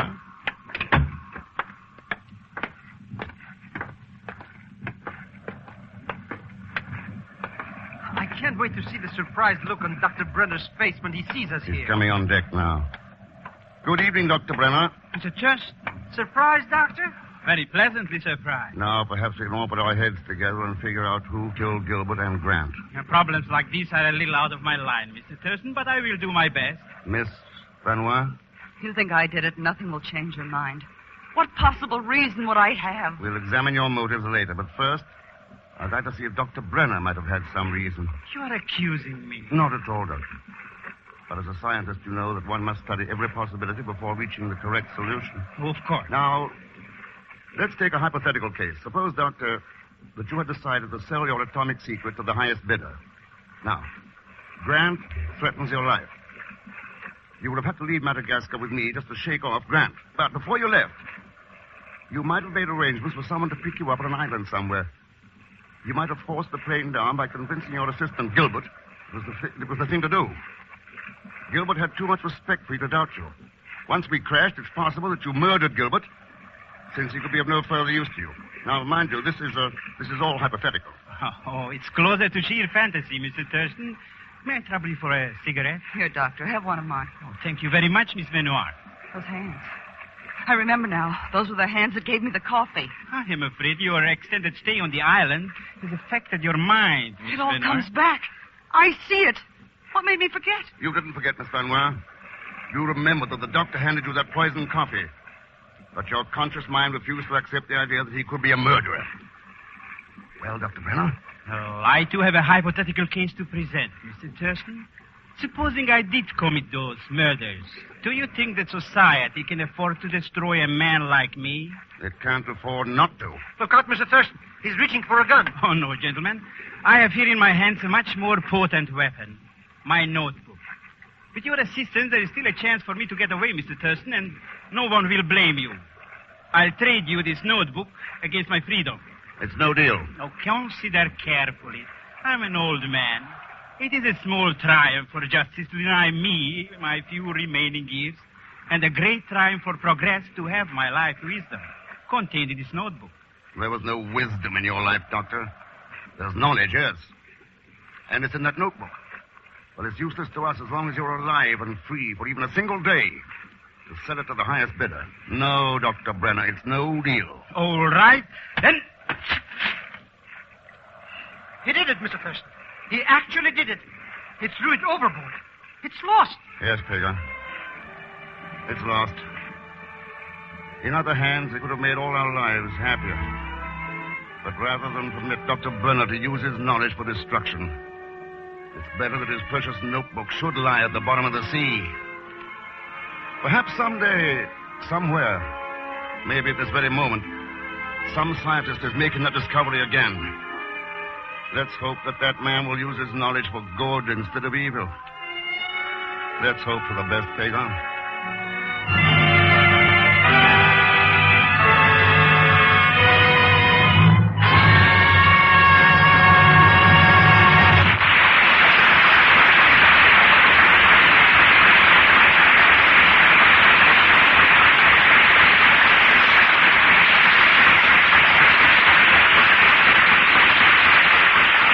star Herbert Marshall will return in just a moment.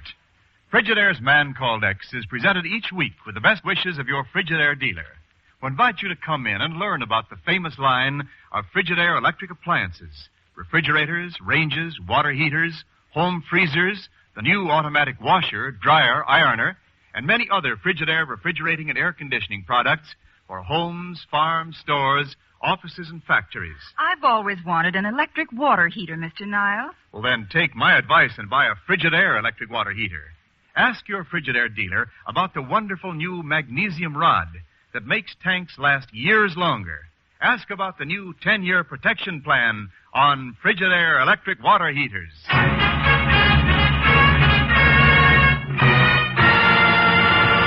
Now, Frigidaire star Herbert Marshall. It is my great pleasure to announce that our own Johnny Green has been signally honored by Downbeat, the nationwide newspaper of music. To make a special presentation, we have in the studio Mr. Eddie Ronan, West Coast representative of Downbeat. Thank you, Mr. Marshall. On behalf of Downbeat, I am pleased to award to Johnny Green, musical composer and conductor of The Man Called X, this special scroll for outstanding achievement in the creation of original dramatic music for radio. Thank you, Eddie Ronan, and thank you, Bart. Nice going, Johnny.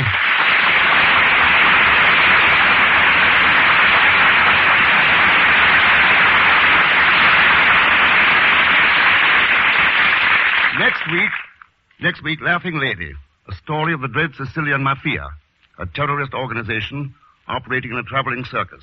As usual, Leon Belasco will be along as Pegon Zellschmidt.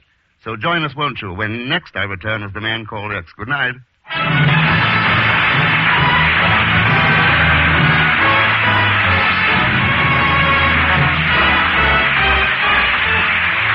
Frigidaire's Man Called X is directed by D. Engelbart, with music composed and conducted by Johnny Green. Tonight's story was written by David Shaw. So until next week, same time, same station, this is Wendell Niles speaking for Frigidaire, made only by General Motors. All characters and incidents used on this program are fictitious. Any resemblance to actual persons or incidents is purely coincidental. This is CBS, the Columbia Broadcasting Center.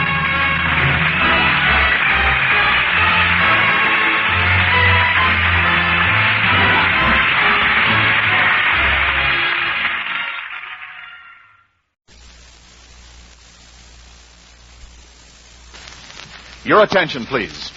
During this program, Frigidaire will make a very important announcement. Please listen for it.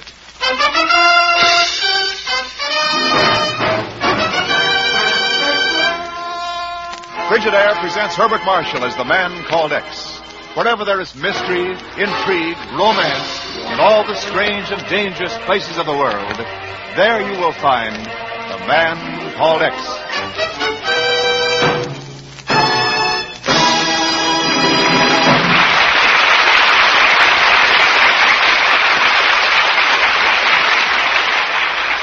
You're twice as sure with two great names, Frigidaire and General Motors.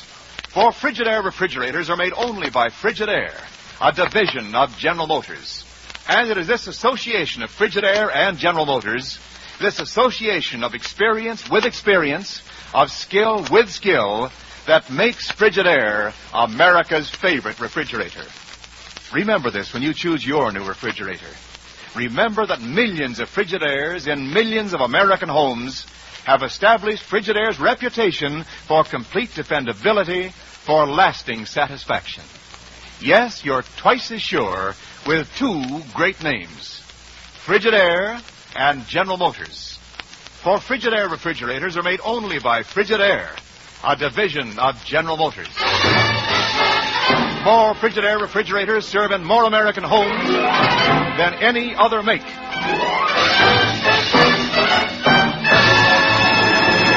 And now Frigidaire presents Herbert Marshall as Ken Thurston, The Man Called X.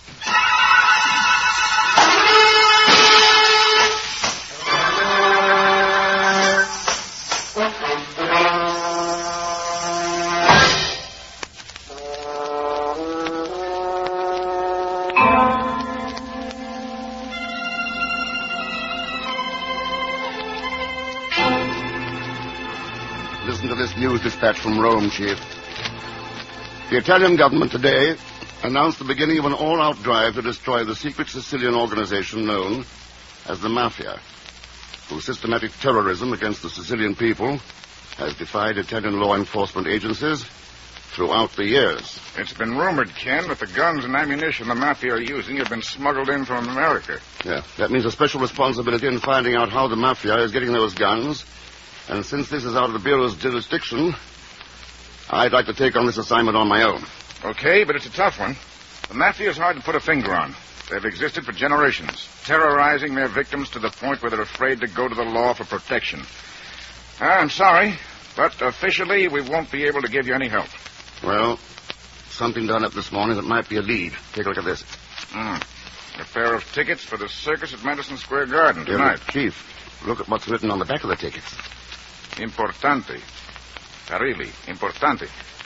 Well, who's Perilli? Here's the report I just received on him. Alfredo Perilli, famous Italian acrobatic clown, owner of a bankrupt circus, just arrived from Palermo, Sicily, came to this country to earn money to keep his circus going. Palermo, Sicily? Well, that's the base of the Mafia organization. That's right, Chief. It's only a hunch, but fear of making a direct contact with me could be a clue. Well, I think I'll pick up Pegon, stopping at Madison Square Garden to see the circus.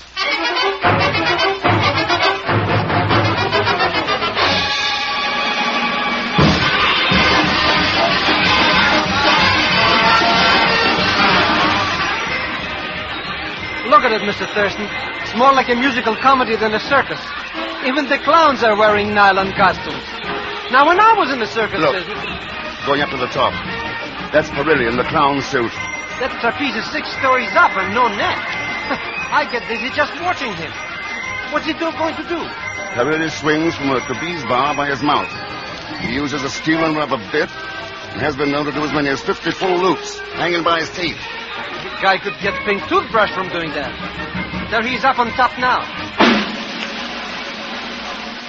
Ladies and gentlemen, the great Perilli, hanging by his feet 85 feet in the air, will try to beat his own world record of 57 loops on the trapeze. There he goes. 1,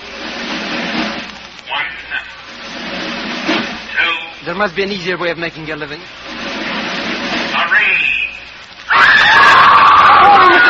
Pegon, quick to the artist entrance.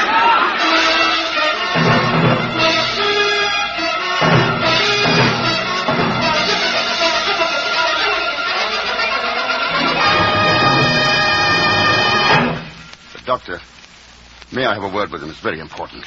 You better hurry. He just has a few moments. Yes. Really, this is Mr. X. You wanted to tell me something. Please, Mr. X, the shame of it, the Mafia. What about the Mafia? Did they try to murder you on the trapeze? No, it was an accident. What about the Mafia, really? The laughing lady. Mafia. What about the laughing lady? The Mafia. Palermo, laughing lady. Really? Scared, Pegon. Was he murdered, Mr. Thurston? Perilli told me it was accidental. Accidental murder, he means. Pegon, pick up a ticket for Palermo tonight. Me? Alone? What'll I do in Palermo, Mr. Thurston? Go find out about the laughing lady. Then call me in Rome. I'll be at the embassy.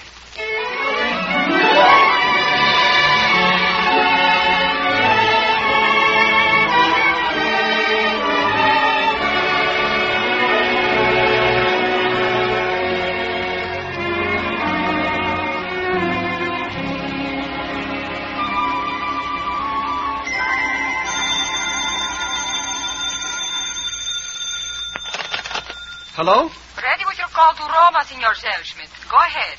Hello, is that you, Mr. Thurston? Yes, Pegon. I found the Laughing Lady right here in Palermo. Go on. The Laughing Lady is the name of Perilli's Circus. It's called that because the main attraction is a Laughing Lady clown. What about her? There's a prize of 10,000 lire to anyone who can insult her and makes her stop laughing. Boy, the things I've said to her. What about the Mafia? Any signs of it, or the guns? I've taken a job running the shell game and the sideshow, but I've seen nothing suspicious yet. Well, keep your eyes open. And remember, not a word to anyone about Perilli's death. I want to see the reaction personally. Now, meet me at the airport in Palermo in the morning. circus.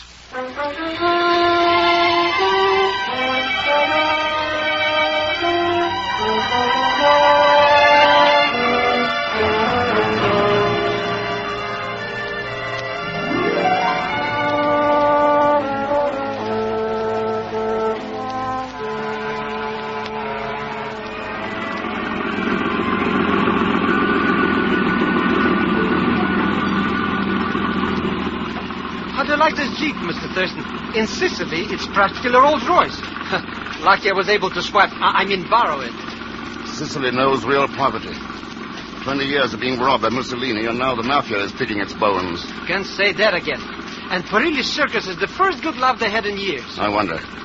The report I got in Rome indicates that after the Laughing Lady Circus leaves the village, the mafia terror begins. Well, maybe Parilli could have been killed because he found this out and wanted to tell you. We'll know more about that when I hear from the chief. Oh, I'm sorry, Mr. Thurston. This radiogram came for you this morning, and I didn't even take a peek this time. And this time I know you're telling the truth. I am? How can you tell? Because you still think Parilli was murdered. Of course he was murdered. The chief's wire says new evidence established. Positive proof Parilli's death was suicide. Suicide?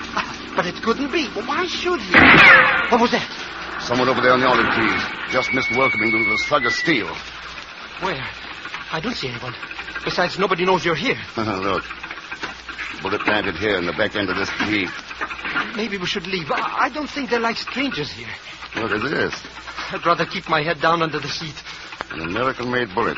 22. The mafia. We're probably going to be killed. Oh, let's go home. This is no place for a brave man. Keep going to the circus, Pegon. We can't turn back now. I think the Laughing Lady's expecting us. You don't think she had anything to do with that shot? Parilli's last words were... Mafia, Laughing Lady. I don't think it would make sense, her being with the mafia. Why not? Because the Laughing Lady is Parilli's sister. Parilli's sister? Yeah. I told you the whole thing didn't make sense. First, this Parilli kills himself. Then he sends us after the mafia with the clue that it's the Laughing Lady that's connected with it. Then we find her. What have we got? His sister. It's crazy. You're wrong, Pegon. Parilli's suicide is just beginning to make some sense. He must have found out something between the time he sent me the tickets and the time I arrived at the circus. Found out something he'd rather die than live with. There's the circus.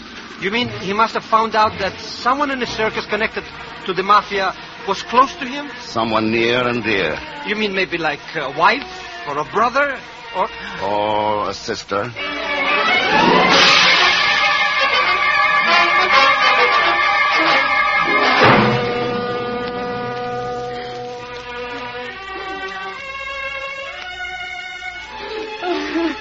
I'm Ken Thurston, Signora Parilli. I knew your husband in New York. Alfredo, mio caro, mio Alfredo. I'm Fred Cole, Mr. Thurston. I'm on the show. I'm afraid Signora Parilli is too upset to talk.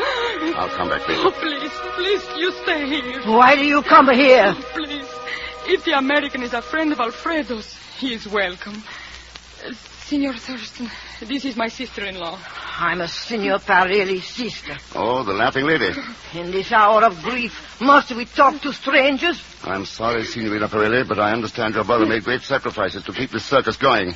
Sent money from America. What a business is that of yours, Signor Thurston? Please, the gentleman speaks the truth. Alfredo went to America so the circus might bring joy to his people. Now, I don't know how we will carry on. This show never made any money. It's an awkward time to speak of it, but I came to offer to buy the circus. Buy it? What would you want with a circus that has no profit? No, please. That I cannot speak of now. Excuse me, please, Signor Thurston. I do not know who you are or what you want. But my advice to you is to get out of Sicily now, while you are still alive. I'll think over your advice. Say, Mr. Thurston. Yes, Cole? Sure good to see another American here in Sicily. Yeah, I was surprised to see an American here myself. I feel I ought to tip you off, Mr. Thurston. This circus isn't anything you ought to buy. You'll lose your shirt in it. Think so? Worse than that. These people here don't take to strangers. Cole, If there isn't any money in this circus, and if it's tough for strangers here, why do you stay? Can't go back to the States. Federal indictment. Thanks for the advice, Cole. Well, the least I could do for a countryman. Drop around and see my act. Pistol, rifle expert. Use a human target for my finale. Kind of sensational.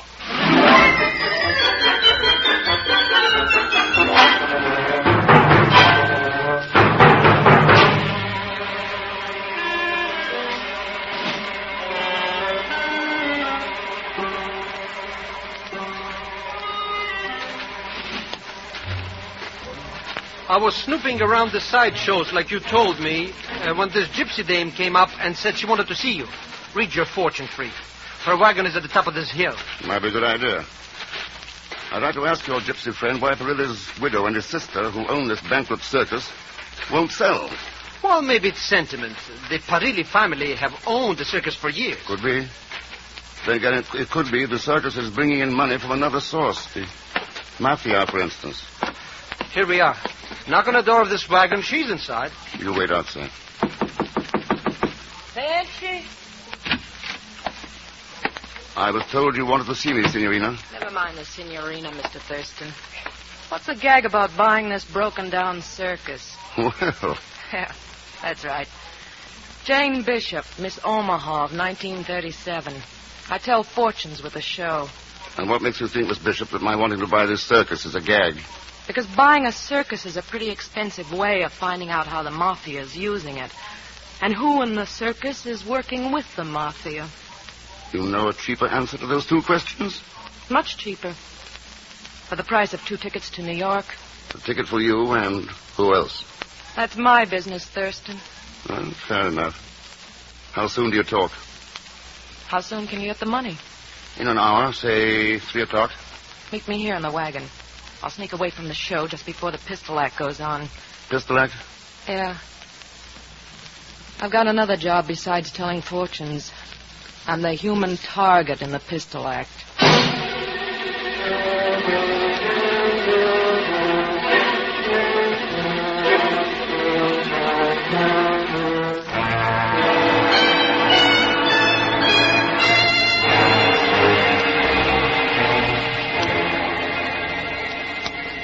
Must be a good racket telling fortunes. No overhead. A crystal ball and a new bunch of suckers every day. I got 5 minutes after 3. She said she'd meet us here in the wagon at 3 o'clock sharp. I told you to leave the dames to me, Mr. Thurston. Step outside, see if you can see her. Hey, this door. It won't open. Maybe it's stuck. Kick it. It's locked from the outside. The wagon. It's moving. Someone's taking the brakes off and pushing us down the hill. Oh, our gooses are cooked this time. We're heading for those olive trees at the foot of the hill. Hold on, Pegon.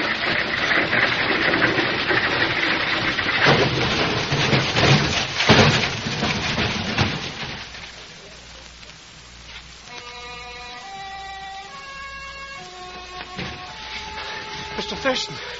Mr. Thurston. You all right, Pegon? On your feet? Yeah. Where are we going? Back to the circus to find Jane Bishop. The only person who knew we were in that fortune-telling wagon.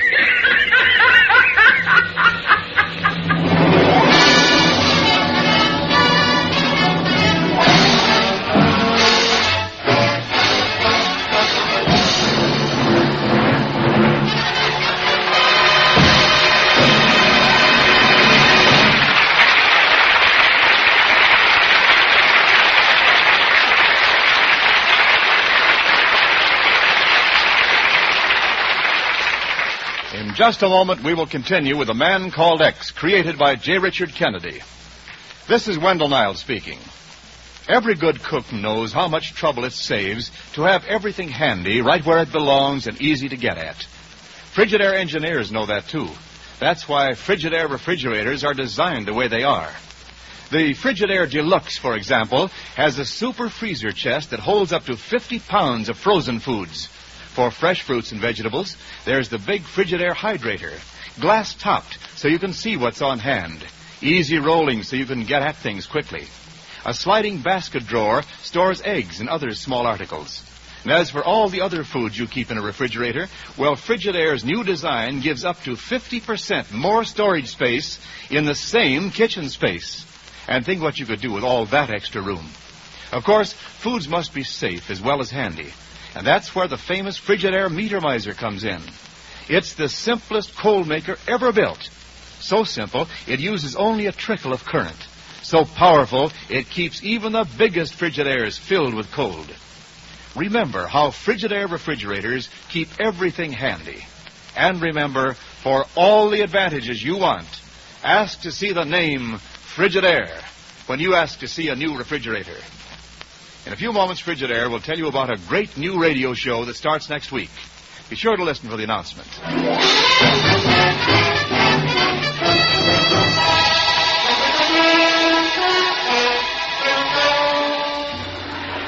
And now to continue with Frigidaire's Man Called X, starring Herbert Marshall.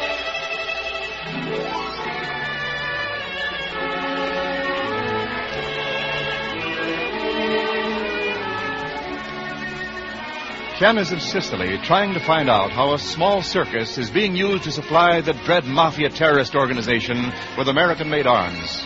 His only clue, 2 words, Laughing Lady, spoken by a dying clown, leads him into a dilemma, where he finds the circus is called the Laughing Lady, and its star performer, a woman clown, is called the Laughing Lady.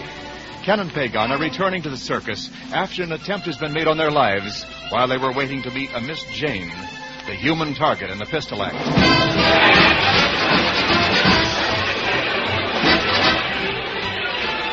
Hurry, Pegon.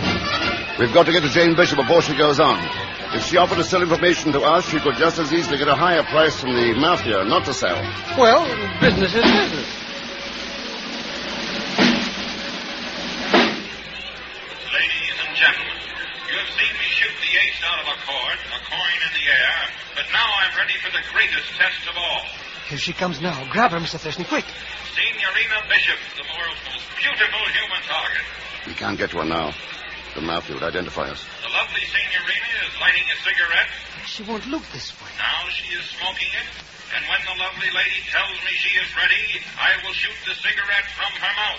Ready now, Senor Cole. She is ready. I take aim. Silent, please. He hit her.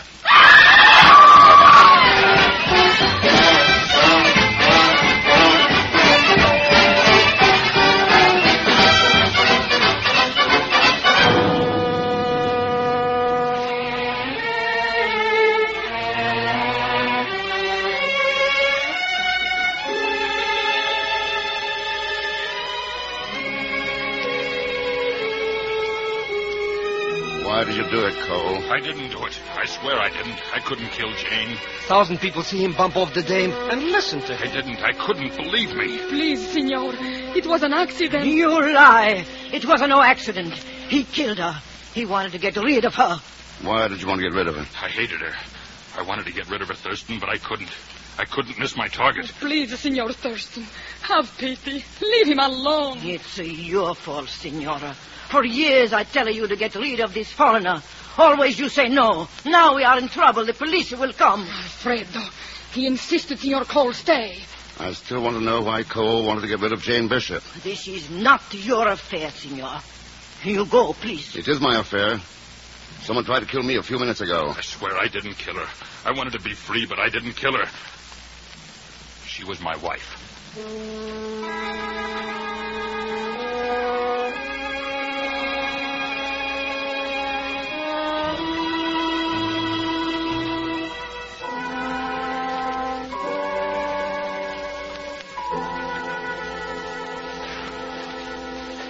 But, Mr. Thurston, they've tried to kill us twice, and you're out here in this dark looking at trees.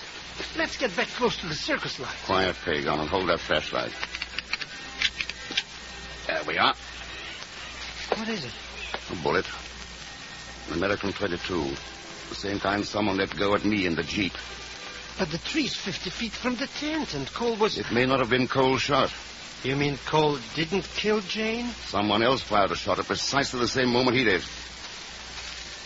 Someone's coming. Have you not caused enough trouble, Senor Thurston? Oh. Senor Hurry. Did you ever see cartridges like this before? Oh, they are the kind we use in the pistol act and the shooting gallery. You're sure? Certainly. I have a charge of the circus ammunition. Before it is too late, Signor, get out of Sicily. Perhaps I'm still interested in buying your circus. If that is what you're staying for, you may leave now. The widow of my brother and I sold the circus today.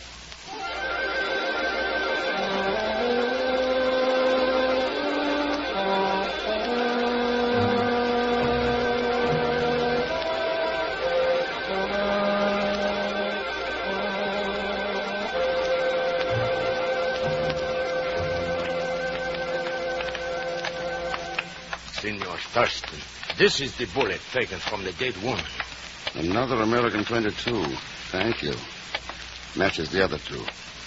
Now, would you take me back to Senor Cole's cell? Si. Follow me, please.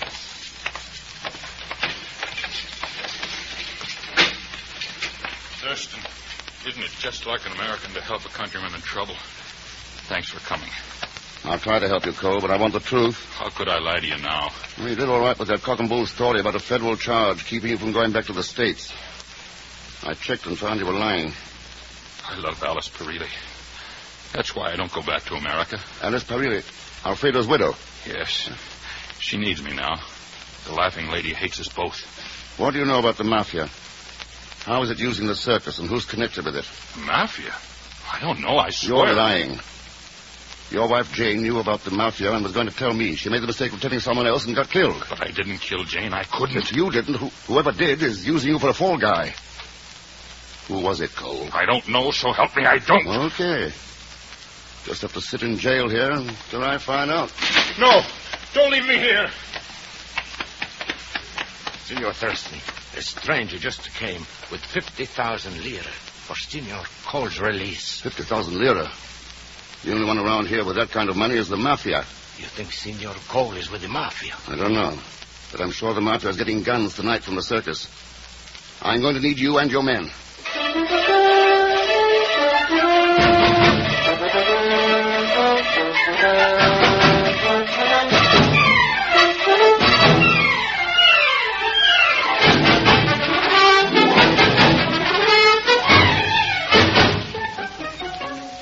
Why wait till tonight, Mr. Thurston? Grab the laughing lady. I've no proof she is the mafia agent yet, Pegon. But Perilli said she was the mafia agent. She has charge of the circus ammunition, and now she sold out her share of the circus. Yes, but Perilli's widow sold out her share of the circus, too. Oh. And someone in the mafia just bailed Cole out of jail. Well, maybe all three of them are in the mafia. You can find out how much each of the women got for her share of the circus. I'll know which of the three is the mafia agent. Well, that's easy to find out. But please, Mr. Thurston, arrest the laughing lady now. I can't. I got a few questions I want to ask her in front of the townspeople tonight. You'll never make her stop laughing. Never. No one will ever get the 10,000 lira prize. You find out how much each of the women got for the circus, and I'll stop the laughing lady.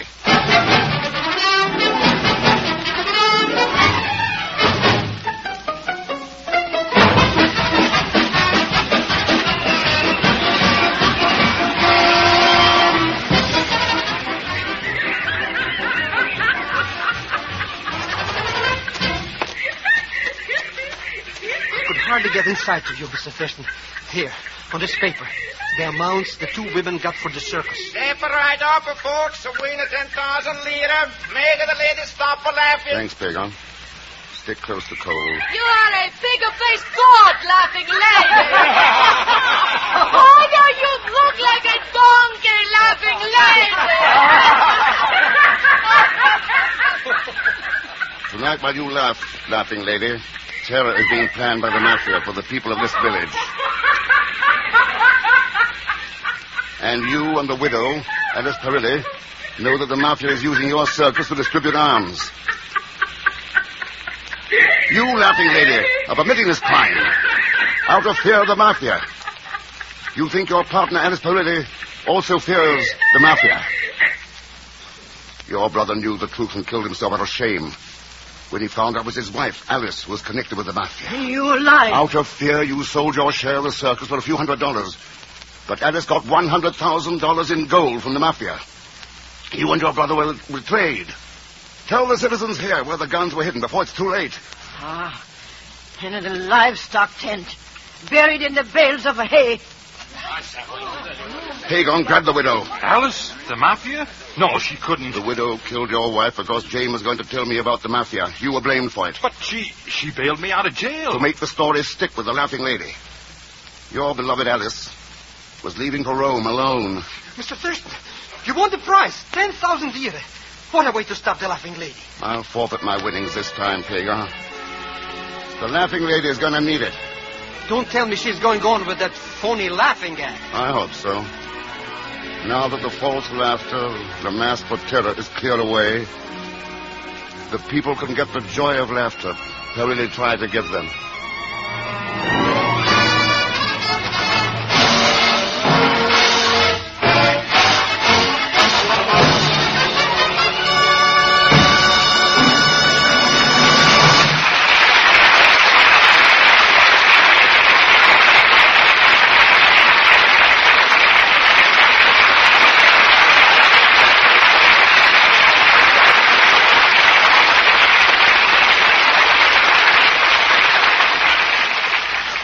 Here's the big announcement Frigidaire wants you to hear.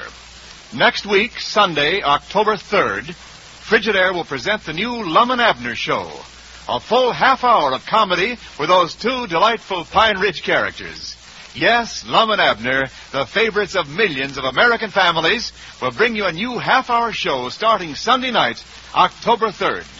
Listen to Frigidaire's new Lum and Abner show over most of these same stations, Sunday, October 3rd. See your newspapers for the exact hour. And now, in saying goodbye to the man called X, we say goodbye to our good friend, Herbert Marshall. Bart, on behalf of our sponsor, Frigidaire Division of General Motors Corporation, thanks for the grand job you've done and for the fine performances of the entire cast. Leon Belasco, Ted Von Elst, all the rest. And I'd just like to add, for all of us here in the studio, thanks, Bart. Thanks for being such a swell person. Oh, thank you, friend. Thank you. Thank you for myself, for Johnny Green, who composed and conducted our music, for the many writers who contributed scripts for The Man Called X, and for our director, D. Engelbach. Will you please express our appreciation to Frigidaire for a most happy association? It's been a great pleasure to be with you. The best of luck from all of us to you on your new show. So long, Bart. And so, folks, this is Wendell Niles saying good night for Frigidaire. See you all on the new Lum and Abner show next week. CBS, the Columbia Broadcasting System.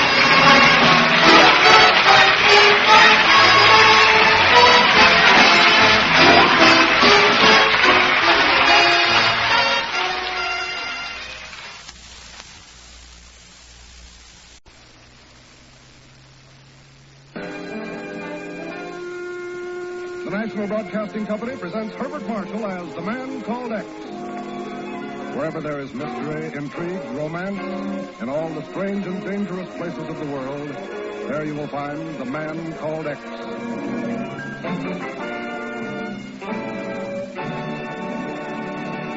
This week, our suave, sophisticated detective is visiting Ankara, Turkey, where he, of course, is about to find even more mystery and adventure in just a few moments. Herbert Marshall as The Man Called X. The Istanbul Express is speeding through the night en route from the fabulous city of Baghdad.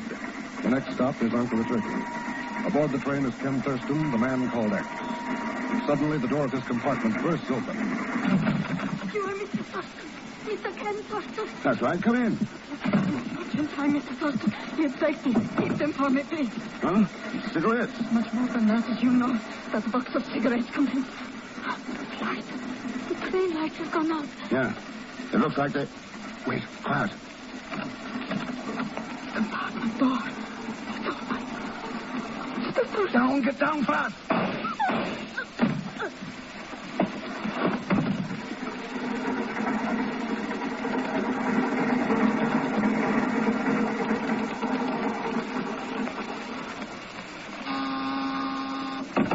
Yes, Miss Brooks? A call for you, sir. It's Mr. Thurston. Oh? From Kayseri, Turkey.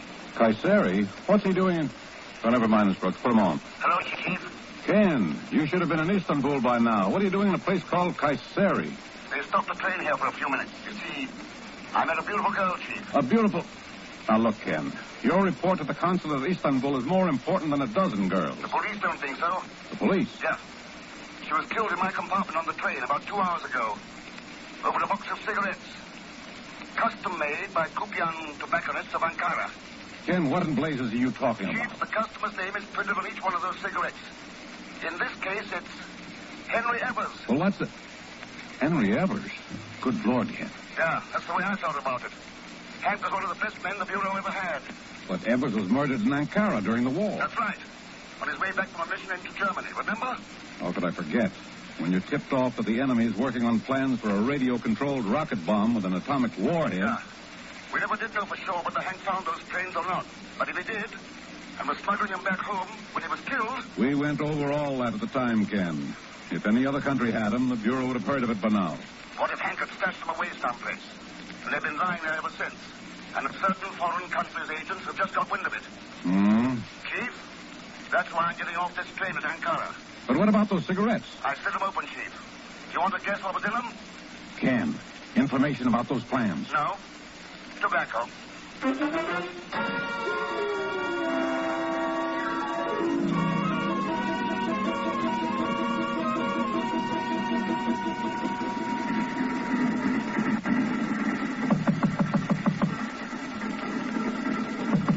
Come in. Please forgive this intrusion, Mr. Thurston, but it was necessary for me to speak with you. Oh, well? I am a man of incurable curiosity, Mr. Thurston. When I learned of the poor unfortunate girl who was murdered in this compartment just before we stopped at Kaseri, but I forget my manners. My card, sir. It will introduce me. P. Lebedev, wholesale tobaccos. Yes, only the most excellent tobaccos, Mr. Thurston. There is a fine art to cultivating a fragrant mellow leaf, you know. Yeah. You were talking about your curiosity and the murdered girl. Yes, so I was. You know, Mr. Thurston, I have always felt that some invisible bond exists among people who travel together. That is why I could not sleep tonight until I learned more about her. Undoubtedly, you knew her name. She didn't have time to introduce herself, Mr. Lebedev. Too bad. It would have made things so much easier for the police. They have been unable to identify her, you know. That bush you're beating around is getting pretty big. How about coming to the point? Oh, there is no point, Mr. Thurston. I merely wish to congratulate you upon the ease with which you convinced the Kaseri police of your innocence. But then you were wise enough not to mention the name of Sparrison, weren't you? Sparrison? But then you do not know Sparrison, do you? Of course not. How could you? You'd better stick to cultivating tobacco, Lebedev. You won't do very well with me. And speaking of tobacco, you have a cigarette? I am embarrassed, Mr. Thurston. It was unpardonable of me not to offer you one sooner. Please, try one of these. Thanks. Custom made by Kupian tobacconists of Ankara. And I see your name is printed on them. Yes, they are truly remarkable cigarettes, Mr. Thurston. No, I don't doubt it. Maybe I'll have Kupian make up some for me. Unfortunately, I am afraid you will find that rather difficult. Oh? The Kupians cater only to a select list of customers. I do not think they would care to take an order from you, sir. Thank you for a very pleasant conversation. And good night, Mr. X.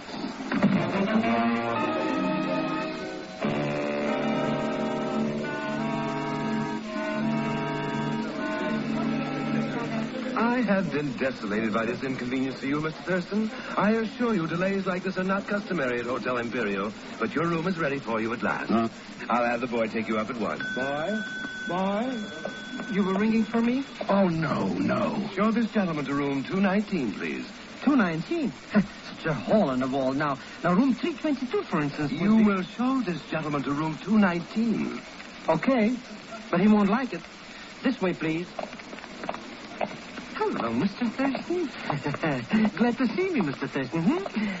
I thought you would be surprised to see me, huh? Yeah. Well, naturally, you want to know what I'm doing here. Well, of course, if you're going to be class-conscious about those things. Pegon, I'm not surprised to see you. I'm not glad to see you. And I don't want to know what you're doing here. Well, thank you, Mr. Thurston. Thank you. Mr. Thurston, I've worked in every big hotel in Turkey waiting for you to show up. Ever since Miss Brooks told me you were... Miss Brooks again. Well, can I help it if she likes my accent? Anyways, I've decided I'll go back to work for you, like before. Without payment, even. Well, maybe there should be a slight consideration. Pegon, I'm very happy as I am. I want to open up. This is being very short-sighted, you understand. A reasonable man would... Look out, Pegon! Get down! I told you wouldn't like this room, Mr. Thurston. Not the room, it's the balcony. Huh? That's where those shots came from. Let's have a look. Huh? There's nobody here on this balcony. It opens onto a dozen rooms. You could have disappeared into one of them. Wait a minute. Move your foot, Pegon. Huh? You're stepping on something. So what? It's only a half-smoked cigarette butt. Yeah. With printing on it. Y-E-V. And what could that mean? It could mean that a man named Lebedev doesn't smoke his cigarettes down far enough.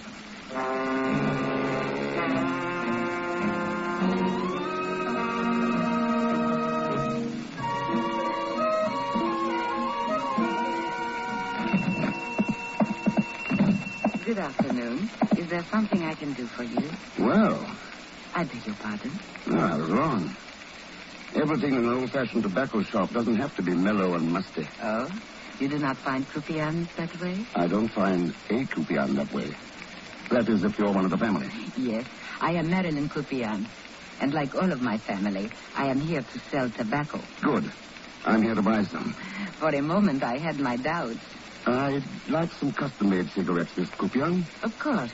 What blend would you prefer? I'll take the recommendation of the house. Oh, you have confidence in our choice?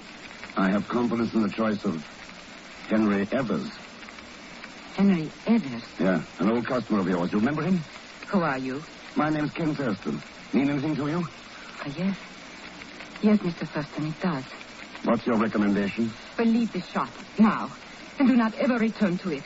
That's not the recommendation I was looking for. It is the only one you will get. What about Evers? Did he get one like that, too? Henry Evers is dead, Mr. Thurston. Draw your own conclusion. Yeah, I have. They're not pretty. Then you are going? Sure. If you want Lebedev's company instead of mine. Lebedev? What do you mean? The car that just pulled up outside the door. Lebedev is at the wheel. He's got 2 thugs with him. But he cannot find me here. He would kill me. He's tried that on somebody else, I know. But why you? Well, there is no time to explain. Come with me. Quickly, before he enters. There is a door at the back of the building through the stock room. We can leave by there. You can leave, Marilyn, not me. But that man Lebedev is a killer. You do not know him. That's why I'm going to hang around, to get better acquainted. Here, take this. What is this key? It's to my hotel, 219 Hotel Imperial. Wait for me there. But Mr. Do as I say. We'll have plenty to talk over later. All right. Whatever you say, Ken, in back of you. Look out! In back of...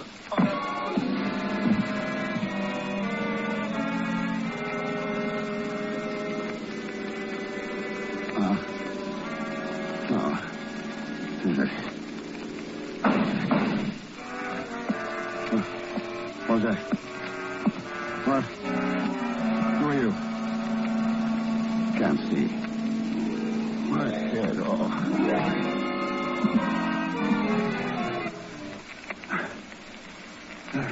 I see you are recovering consciousness at last, Mr. Thurston. Yeah. It looks like it. Oh. Who are you? Colonel Menges, Turkish military intelligence. At your service. Who's that? Who's that lying beside me? Mr. Kupion, the owner of the shop. Kupion, eh?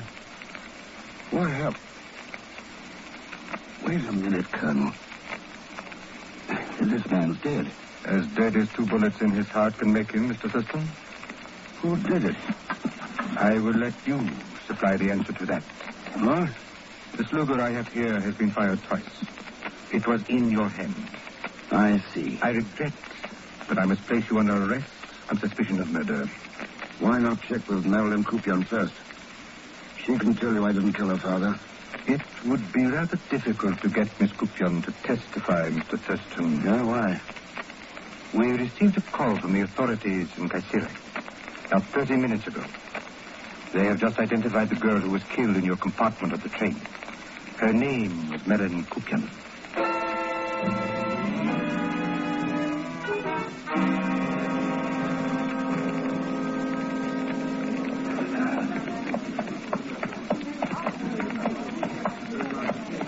Yes, gentlemen, what can I do for you? I am Colonel Mingus, military intelligence. I wish a key to this gentleman's room. Oh, yes, of course. But wait, Colonel Mingus. That will be impossible. This gentleman is not a guest here. Your memory is slipping. The name's Thurston. I registered here about an hour ago. I'm sorry, sir, but there must be some mistake. We have no one here but that name. Here's our book. You can check the registrations for yourself. Thanks, I will.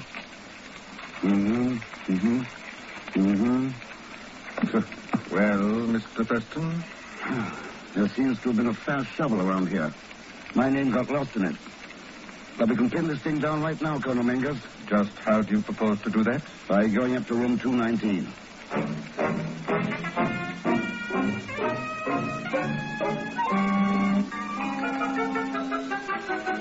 What you say, monsieur, c'est impossible. My bride and I have occupied this room for our entire honeymoon. Is that not correct, mon petit chou, mon bel adieu?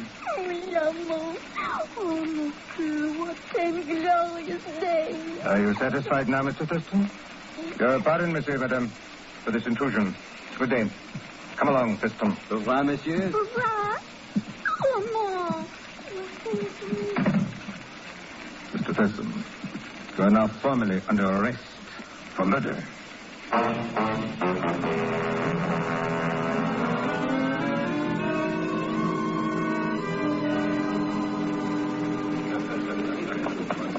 Military car will be here at any moment.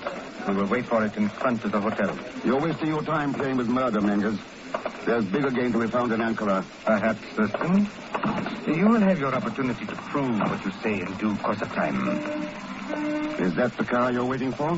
What car is that? Oh, the one right there. This way, Mr. Thurston, this way. Hurry, Ken, hurry. Good work, Pegon. Now, step on it. Shouldn't we talk about your financial arrangements first, Mr. Thurston? Oh, no. Later, you idiot. Hit that gas. Absolutely not. I'm a man who believes in cash on the line, strictly. We don't budge 1 inch until... We're off.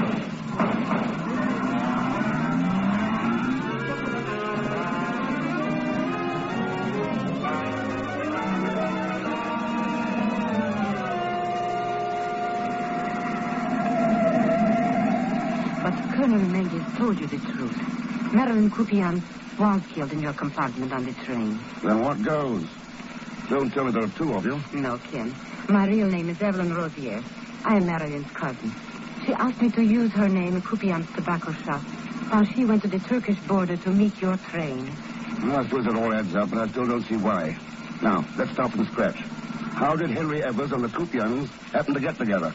Well, during the war, the Kupians were part of the Allied underground, and Evers asked them to hide some very important papers for him. Huh? They were to release them to no one but Evers or to you, Mr. X. And shortly after he left the shop, Evers was murdered. Why didn't the Kupians try to get in touch with me? Well, they knew then that someone was onto them, so they closed the shop and left the country. Then, whoever wanted those plans had to wait for them to come back here. Yes. Yeah. The Kupians returned only last week. Then, Marilyn read of your visit to Turkey, remembered the papers, and left to turn them over to you on the train. They were in a box of cigarettes. Only she must have taken along the wrong box. Any idea who might have killed her? It could only have been Lebedev. Busy little soul. Who is he? He is a small-time international agent. He works for whoever will pay him the most. It was one of his men who knocked you out in the tobacco shop. And who killed Kupian there? That I do not know. When I managed to break away from that man who struck you down, I went to the Hotel Imperial as you told me to. Only the key you gave me would not open the door. Lucky for you, I saw her trying to open it and offered my invaluable assistance. We compared notes, Ken, and were discussing the situation in the car when you came out with Colonel Menges. A pretty snafu set up, eh, Mr. Thurston? It boils down, Pegon. Evers' papers are still somewhere in Ankara. And someone's trying to get me out of the way while he finds them. That was the reason he planned that hotel room frame-up. To make sure I'd have no alibi. And that Mangas would arrest me. Then what do you intend to do, Ken? Hide out until after dark. Then I'm going back to the tobacco shop. Uh-huh. Exactly like I figured. And here is just the place for you to hide. Are you kidding? Mr. Thurston, I happen to have a room in that lovely building. It is yours for the asking. At a modest little rental, of course. No, not much. Well, considering we've been such good friends all these years, the mere pittance of 1,000 piastres, or $80 cash.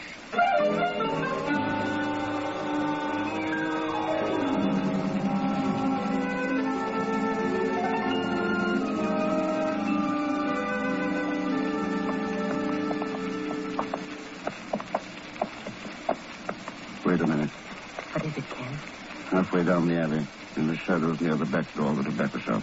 Mr. Thurston, that's a man standing there, just like out in the front. Yeah.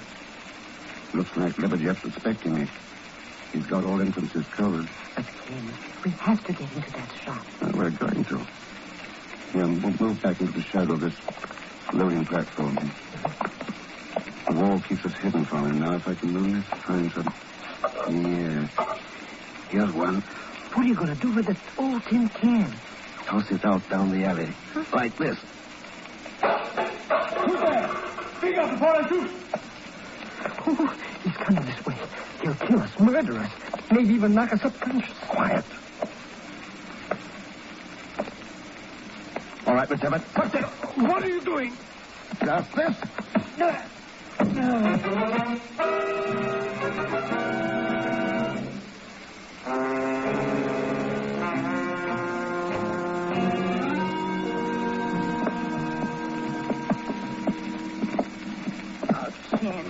It is hopeless. We cannot find anything here. They have torn this dark room to pieces. Yeah.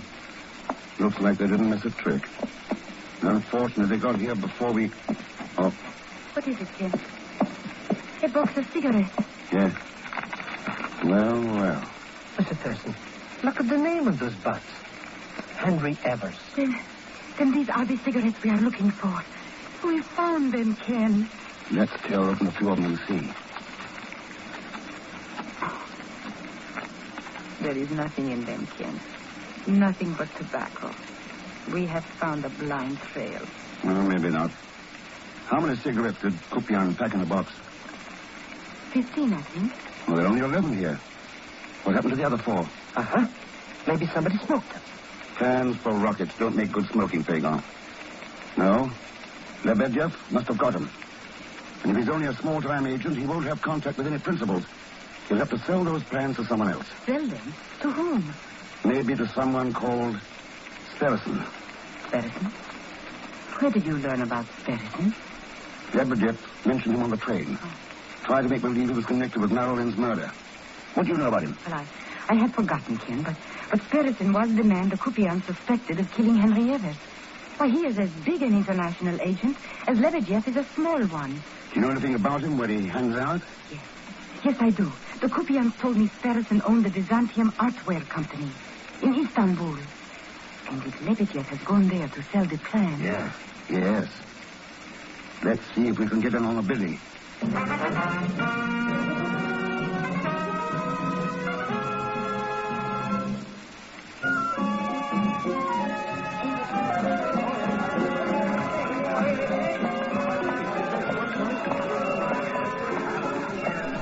Wait, Ken. This is the place. The Byzantium Artware Company. It's a creepy-looking joint, only those dim lights shining inside. Maybe the place is closed, huh?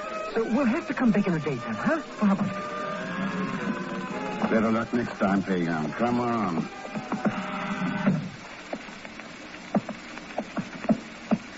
Perhaps Pegon is right, Ken. It does look deserted. Sure.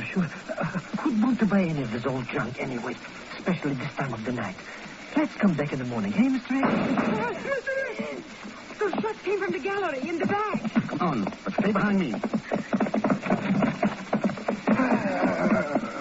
Ken, it's Lebedev. Someone tried to kill him. So he isn't the one who fired at us from the... Look out, down.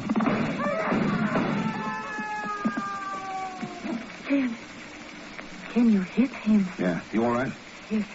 Yes, I'm all right. What about you, Pegon? Pegon, where are you? Right here, Mr. Thurston. I was running to help you, and I got lost in the dark behind this parking space. Oh, fine. Oh, there is the man you hit, Ken. He was trying to get away through that window when you... Yeah. Dead as a doorknob. He is one of Lebedeeff's men. Is he? And look. Look in his hand. Cigarettes. Yes. The four that were missing from the box at Ankara. Looks like Lebedeff's pal double-crossed him. Sure. When Lebedeff came here to sell them to Spearson, this guy decided he would make the deal. Ken, open them quickly. Afraid these may be duds, too? Oh, no. Well. The things we've been looking for. Yes. Those? Boy, I could take bigger and better pictures with my number 2 Brownie. It's microfilm, Pegon. Microfilm of the plans for an atomic rocket. It is? Well, anyway, that no good Spearson can't gather them now. Don't be too sure, Pegon. Huh? What do you mean? You are so right, Mr. X. Mr. X, look. She's got a gun. Yeah. Drop yours, Ken. Quickly. Sure. Mr. X. Good. Now the microfilm. Throw it to the floor. Over here. Why not? Yes. Good. And thank you, Ken, for disposing of the opposition. Without your help, it would have been more difficult for me. I might have had to pay for these plans. You waited a long time to get hold of them. Haven't you, Miss Harrison? Of course. Who else could profit so well with them? Tell me, was it second guessing, Ken? Hardly. You gave yourself away at the tobacco shop in Ankara when you knocked me out. Why, Ken, I cried a warning to you. Oh, yes, so I turned away from you and then woke up with a lump on the back of my head. Very clever, Mr. X. Is that all? Not by a long shot. You knew about the real Marilyn's death when only the killer and the police could have known. Well, even the best of us slip up now and then. You, for instance. Knowing who I really am, you come to Istanbul with me, hoping to get the plans for the rocket. But I have them. Now there is nothing left for me but to kill you. And now... Better look behind you before you pull that trigger. Oh, no, Ken. That trick will not work with me. Goodbye, darling. Okay, Colonel Mangus. All right, let me have that gun. Not until I have that gun. Take it easy, Pegon. All right now. Face that wall. Speed. Nice work, Mangus. You see, Miss Harrison, this time you should have looked behind you. But even more to the point, maybe you should have looked ahead. Yes, you and all those like you, who believe you can terrorize the world with your weapons and power and reap a harvest of destruction and enslave peoples. Well, you're wrong, Miss Harrison, dead wrong. The freedom-loving nations of this world will never pay that price for peace. Remember that. All right, Mingus, take her away.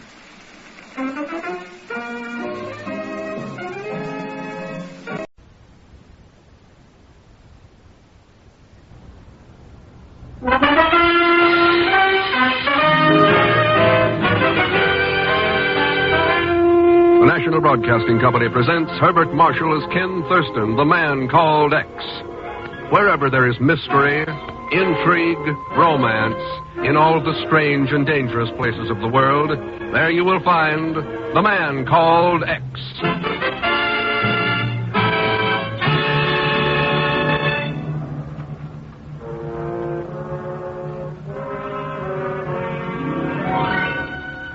The message was received by the State Department in Washington shortly before midnight. Within an hour after decoding, there was a feverish burst of activity in the offices of the Atomic Energy Commission, counterintelligence, and at the Bureau in New York City. So Professor Channey has disappeared. That's right, Ken. It apparently happened 3 weeks ago. Where, Chief? At Los Alamos? No, much worse. At Linz, Austria. On the border of the American-Russian zone. Yeah. What was Channey doing there? His family disappeared there during the war. A month ago, he took a leave of absence from his nuclear fission work at Los Alamos. One last stab at finding him. That's so, Chief. Ken, I don't have to tell you that Professor Channey is one of the greatest living experts on nuclear fission. Yeah, I know. Why, his mind contains secrets that'd be worth Well, almost anything to certain interested nations. That's right. For Pete's sake, Ken, what's the matter with you? Don't you realize what this might mean? Chorney disappears only 25 miles from Czechoslovakia. What if he's being held somewhere behind the Iron Curtain? Being questioned? Well, officially, the Bureau can hardly go into Czechoslovakia on the strength of a guest. I know we can't. That's why I wanted to talk to you. Don't you have any suggestions? Chief, what do you know about music boxes? Music boxes? Yeah. Like the one I got here. Came to my apartment, Air Express, this morning. When you phoned me, I thought I'd bring it along. Now, wait a minute, Ken. What are you driving at? It's an interesting little gadget, Chief. Listen. You like it? Ken. Sorry. By the way, did you know Professor Chorney made a hobby of collecting these things? He did? Yeah. One he was very fond of played Brahms' Lullaby. Who did you say sent you that music box? I don't know. And there wasn't any name or return address on it, only the name of the manufacturer, the Batava Toy Company. According to the postmark, they are located in Prague, Czechoslovakia. Czechoslovakia? Yep. Yeah. Chief. Yeah, Ken? I've been working kind of hard lately. I don't suppose you'd care for a Why, little... thanks, Chief. A vacation is just what I need. That's what I figured. Any idea what you'll do with your time? Oh, I don't know. Maybe I'll start collecting music boxes. In Prague.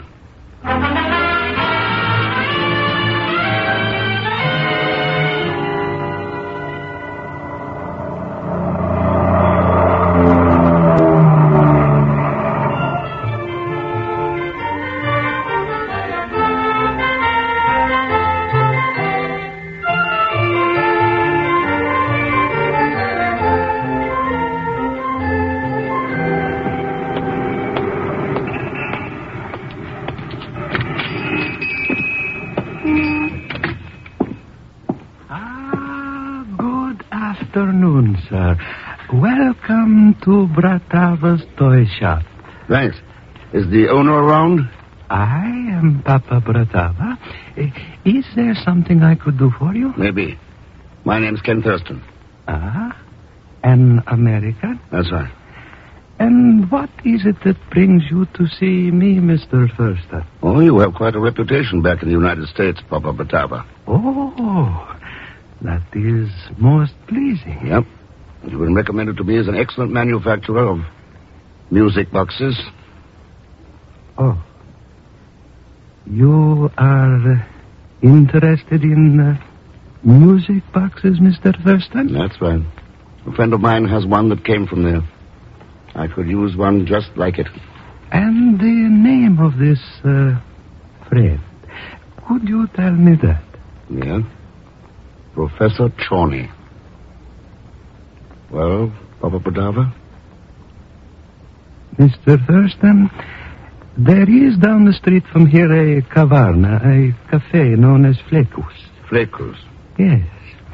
If you will go there, please, and wait for me, I will join you within an hour. Why an hour, Papa? It will take me that long to make up my mind, Mr. Thurston. Oh? What about? If I should give you what you seek, or if I should kill you, at Flecos within the hour then, Mr. Thurston.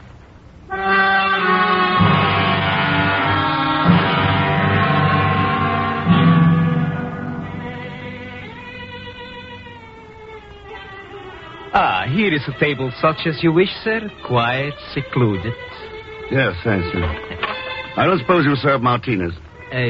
Martinis? Oh, never mind. I'll settle for a glass of Pilsen. Yes, sir. Pilsen it shall be, sir. Hello, Mr. Thurston. Oh, no.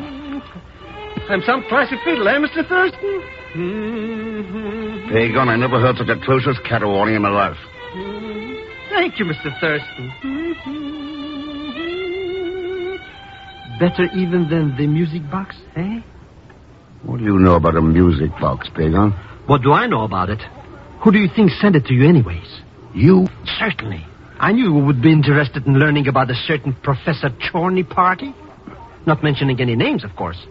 So I said, Pegon, if you had anything to do with Professor Channey's disappearance... I swear by the father of my father, Mr. Thurston, I didn't have absolutely nothing to do with it.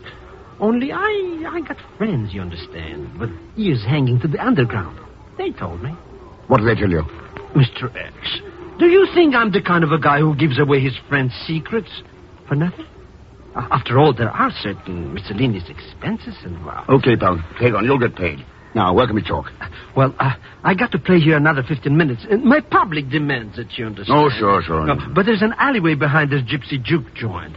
I'll meet you back there when I get through. Now, if you will excuse me, I'll go tear a few more hearts out with my music. I might have known. Here is your pilsen, sir. Thanks. 2. I didn't know I looked that thirsty. The other one is for me. Well... Do you mind? Mind? Sit down, please. Thank you. Here, keep the change. No, thank you, sir. Thank you very much. My name is Ilsa. What is your name? Ken Thurston. American? American. I like Americans. I like you. Well, thanks. You would like to be friends with Ilsa? Do you always make friends this quickly? Why not? Life is too short to be wasteful of it. I like you. If you like me, why should not we be friends? Well, that seems to make sense. Only I was wondering. What? About your real reason for coming to my table. You sound almost as suspicious as Kumlov. Kumlov? You do not know him? Well, should I? No. But I will not spoil this moment of our meeting by discussing him. Goodbye for now. Well, that was a pretty short friendship. Oh, no. It has hardly begun. Here. This is my address. I will see you there about 8 o'clock tonight. You seem pretty confident that I'll be there. Of course. We have much in common to talk about. Kumlov, ourselves, a missing professor. Yes. I am quite confident you will visit me at 8 this evening. Mr. X.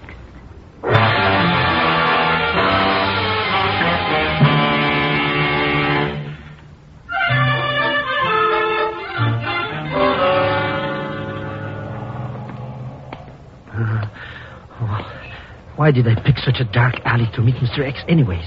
I should have had my head examined. Things I do for that man out of the goodness of my heart so he can do things for me. Oh, why do I stick my foot out into it? It's like this anyways. So you can chisel a few bucks, Pegon. It's only you, Mr. Thurston. Who else were you expecting? Who can tell in a dark place like this? Must be plenty of people jealous of my fiddle playing. But anyways, right now, that's neither here. You got my payoff for me? I've got it. But first, I want to hear what you know about Professor Channey. You almost talk like you almost don't trust me, Mr. Thurston. Stop talking, Pegon. Well, I was in Bratislava a couple of weeks ago, playing my fiddle in a very exclusive joint. That's when I heard this couple of guys talking. Wait a minute, Pegon, wait a minute. Huh? Hey, that car. What are they doing? And flashing their flashlights in my eyes. They could be looking for us, Pegon. With guns in their hands. Now, that's ridiculous. Why should they... Guns! Do not move, either of you. We will fire at the first motion. Mr. Thurston! Better do as he says. Surround the 2 of them. At any sign of resistance, shoot. So, now which one of you is Pegon Zellschmidt? Pegon Zellschmidt. Now, never heard of that character. You lie. But I swear by the father of my father, like my great-great-uncle George Washington Zellschmidt used to say, I cannot tell. Dobrovich. Take him away. Mr. Thurston, do something. With these guns in my back, sorry. You speak very wisely, my friend. You are not able to do anything. Hey, look what you've done. You knocked him subconscious. Let go of me. Into the car with him. Now, to headquarters. They are most anxious to question him. Yeah, Comrade Kumlov is anxious to question him.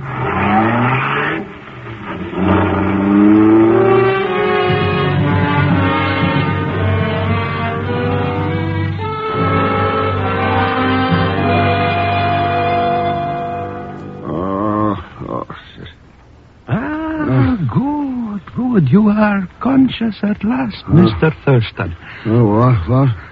Oh, it's, Papa Butava. I am pleased you are able to recognize me, Mr. Thurston. Yes, so am I. Where are we? In a room behind the Bratava Toy Company. Oh, why? I was going to Flag Coast to join you as agreed. I saw the car with those men turn into the alley and watched them. When they left, I brought you here. Thanks. Well, you haven't killed me. So you've apparently made up your mind to work with me. That is quite right, Mr. Thurston. Since last we were together, I have spoken with them. It would seem they recommend you most highly. Well, that's nice. But just who are they? The People's Underground, Mr. Thurston. Oh. The democratic resistance movement here in Czechoslovakia. Some of them worked with you during the war against the Germans. I remember. And now they're still working. As long as there are those like Kumlov who seek to deprive us of liberty and freedom, we shall continue to work and to fight. Kumlov again. Who is he, Papa? He is head of a secret police organization in Czechoslovakia. Terrorists and cutthroats, all whose one aim is the destruction of everything democratic. Sounds like a pleasant soul. He wouldn't happen to be the one who's got Professor Channey. He is? You know what that means? I do. And Professor Channey's knowledge must be put to work for the benefit of mankind, not for its wholesale destruction. You must get the professor back to the United States before it is too late, Mr. Thurston. That's what I'm here for, Papa. What help can you offer? An underground escape route. We use it for loyal patriots who have become known to Kumlov and must leave the country to preserve their lives. Good. What is the route? I can only tell you that from here, one goes to the Radkani kaolin mines at Benistov. Our contact there is Pietkev. Pietkev at Benisov? Yes. He will have to direct you from then on. Each station knows only the next one along the line. So, if Kumlov questions one of us, he cannot possibly get information about the whole system. What else have we got to work with? There is Joseph Atakar. Atakar? One of our men who has succeeded in getting into Kumlov's secret police. He has been made a deputy commissioner. He can help us locate the professor. Good. And lastly, we can supply you with forged credentials. Though that will take some time, a week perhaps. Oh, that'll be too long, Papa. Kumlov's already had 3 weeks with Channey. We've no time to waste. We'll have to... Expecting someone? Yes, Joseph Atakar. He was to come here as soon as he finished his tour of duty. I shall be right back.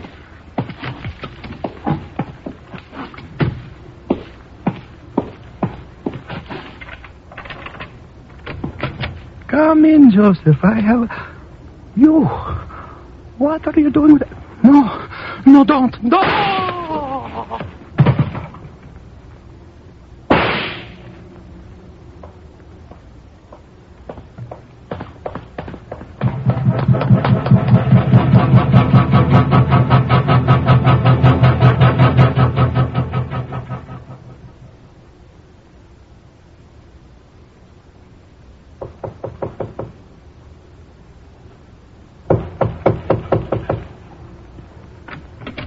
Please come in, Ken.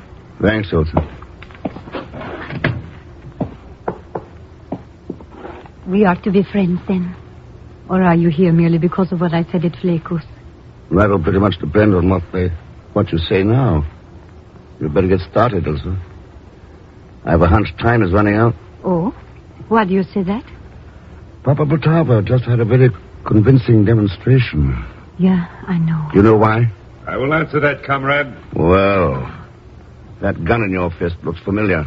Ah, you recognize me then? The alley behind Flekus wasn't that dark. Where's Pegon? He's being detained, awaiting questioning. I suppose I'm next in line. Would your question be answered, Mr. Thurston, if I put this gun away?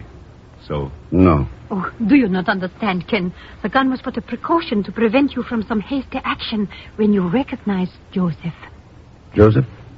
Attica? That is correct, Mr. Thurston. Now, do you see, Ken? Joseph and I are with the Czech resistance movement also. Then why that double talk at Fleckos about Kumlov and Chorny? I recognize you from your work here during the war. I know you must be here on one or both of those matters. And I could not talk there. So... Yeah, well, you got me here. And apparently you know about Papa Potava. That is so, Mr. Thurston. I was approaching the toy shop when he was killed by one of Kumlov's men. What about the arrest of Pegon? Kumlov's orders. He seemed quite interested in obtaining information about you. Uh-huh. Do you think Pegon will talk about you? Oh, he'd talk about anything if there's a price tag attached to it. And that's what I meant by time running out. If we're going to get Professor Chorny, we've got to do it fast. Do you know where they're holding him? Yes. At the detention cell of the secret police. An old brick warehouse in the Vltava River near the outskirts. Who's in charge there? At night? Only the captain of the guards. Squad of men. Good. Good. What do you have in mind, Ken? Attica is Kumlov's deputy. What if he and I walk in there with a signed order to release Chorny into our custody? Oh, that is impossible. Joseph may be Kumlov's deputy, but he would hardly sign an order for you releasing the professor. Wait, Ilsa, wait. It can be done. Yes. I can obtain forged documents in an hour. Orders, credentials for Thurston. A police car for us to escape in. Then get him out of the car. We're going after Chorny tonight.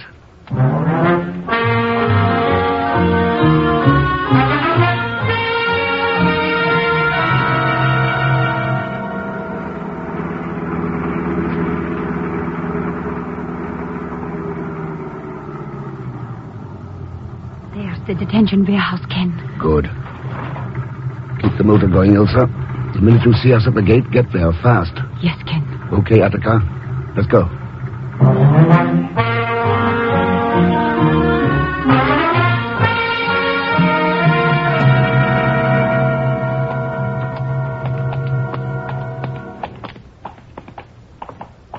Here is the professor's cell, comrades. Open it, Captain. Of course, Deputy Attica. All right, Chorny. You have visitors. Get up. I said get up. Get up! You're wasting time, Captain. Those drugs and all the questioning have left him only semi-conscious. We'll have to help him, Deputy. Of course. Come on, Chorny. On your feet. On your feet. Come along, Professor. Oh, you, Mr. Thurston? Oh, no. Thurston? Don't forget me, Mr. Thurston. I want to get all of this my stuff, too. What is that prisoner saying? It's the third cell on your right. I'm all packed up and ready for travel. There is something wrong here. Guard! Guard, report to the front! Hey, what did you hit him for, Mr. Thurston? Isn't he on our side? Shut up, Pegon. Keep your gun handy, Attica. Looks like we've a long way to go.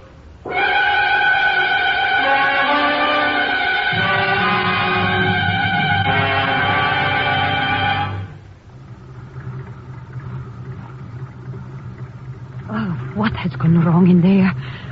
It is almost 15 minutes now since they left. Still they have not... Shut. There's trouble outside. Get to the gate. There. The gate.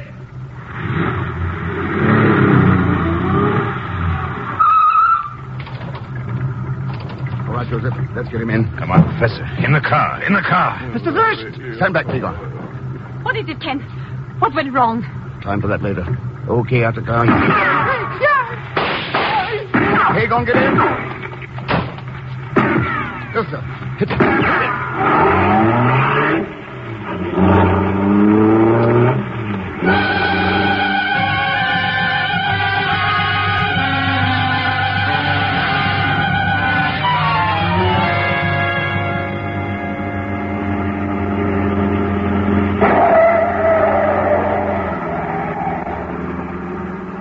How's the professor? It'll be all right, Thurston. The questioning was painful, but without any permanent injury. Good. Boy, it sure is lucky for you I broke out of that jail joint, Mr. Thurston. Well, those guys didn't want to know about you. Yeah, I'll bet. This is the road to Benesov, Ken. It is there we will find the first station of the Underground Railway. Yeah, at the Kaolin mines. I'll contact a man named Pietkev. And from there, Thurston? Pietkev will have to tell us.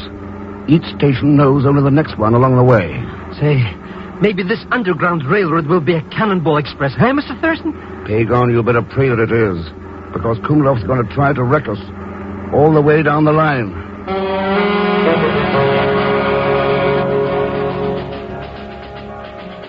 on, Pietkov? Our next shipment of kaolin goes to the Rudka porcelain factory at Mirovice in the morning, Mr. Thurston. Your party will be aboard one of the freight cars. Good luck to you.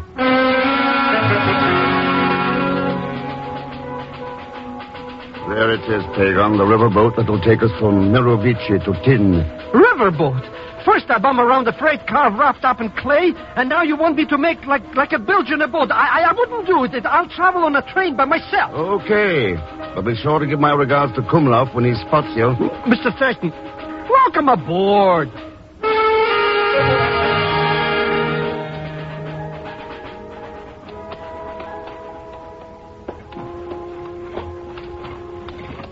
You are certain that is the Kutna shoe factory just ahead, Ken? According to the directions of Tin, it's got to be, Elsa. And the Austrian border must lie just a short distance beyond. Yeah. The professor's journey back to freedom is almost over. Why are you always worrying about him? He's been sleeping practically the whole trip. After what he's been through, he deserves some rest, Pegon. Hey, you sure this shoe factory is the place we go, Mr. Thurston? No lights on inside. Well, the night watchman will be there. He's our contact. Come on, Edgar. Let's find him. I'm with you, Thurston. Hey, me too. I'm not going to stay out here in the dark alone with only a woman and an old man for company. Always the gentleman, eh, Pegon? Oh, sure. Let him go with you, Ken. The professor and I will be all right. Okay, Elsa. Come on. Believe you me, Mr. Thurston, I'm going to be one happy chump when he leaves this wedgie workshop and get across that border. What a way to get from one country to another. Kumlov would be willing to give up everything he has in Czechoslovakia if he could destroy this escape route, Zellschmidt. Ah, here's the door, Thurston. But I do not see any sign of the watchman around. Nor do I. Door's open. Go in. Hey, it's darker in here than in the dark outside. There's a desk here. There should be a lamp on it. Yeah, there it is.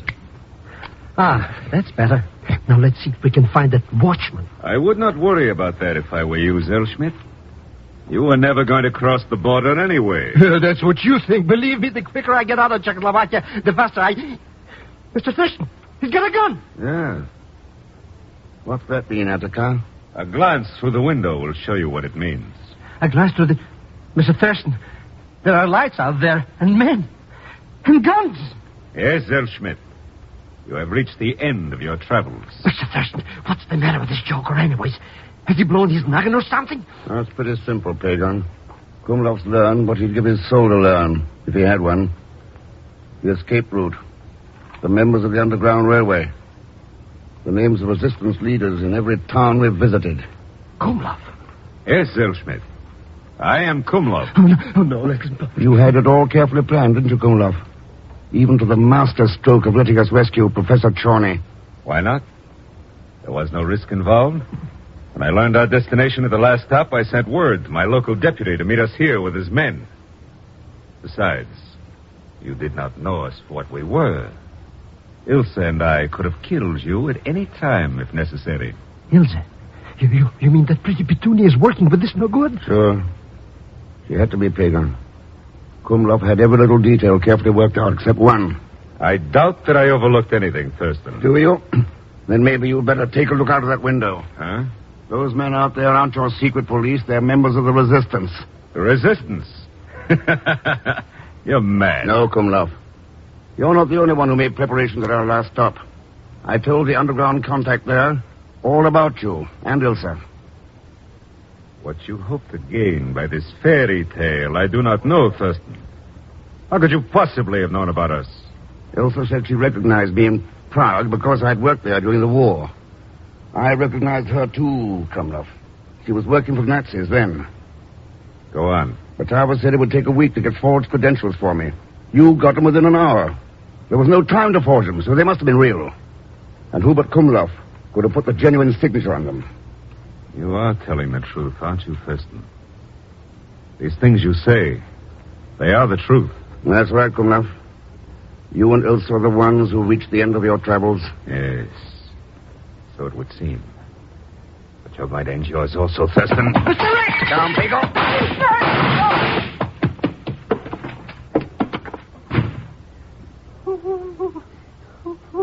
They shot me. I'm dead. Dying. Oh, relax. Those bullets didn't come within 3 feet of you. But everything's going dark. That's because I smashed the lamp, you idiot. Oh, then everything's... Hey, where's Kumlov? He beat it out the door. And he's getting away. He is getting away.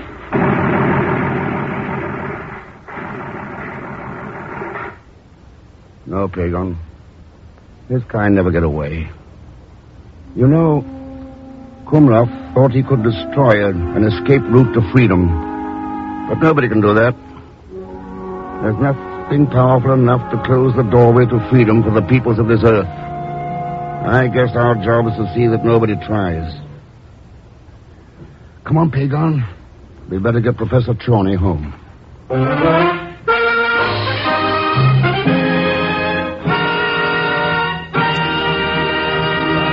And now, ladies and gentlemen, here's our star, Mr. Herbert Marshall. Thanks for being with us. Next week, the mysterious disappearance of an obscure plantation owner leads Ken Thurston to a rendezvous in Rangoon. That becomes a rendezvous with death.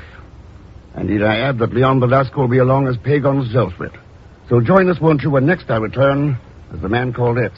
Good night.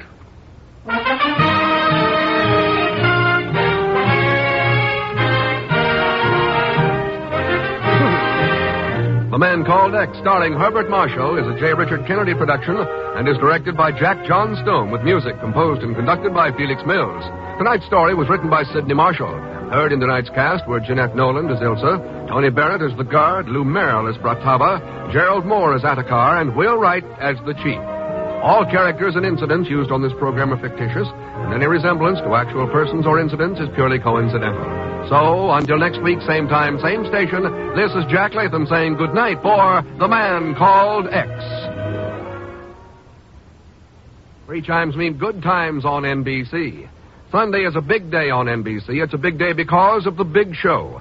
Tallulah Bankhead is MC, and your stars in Sunday's hour-and-a-half broadcast include Fred Allen, Jimmy Durante, Ethel Merman, Frankie Lane, Mindy Carson, Meredith Wilson, and a host of others. All this and Tallulah, too. Yes, it's the big show, an hour-and-a-half every Sunday on NBC.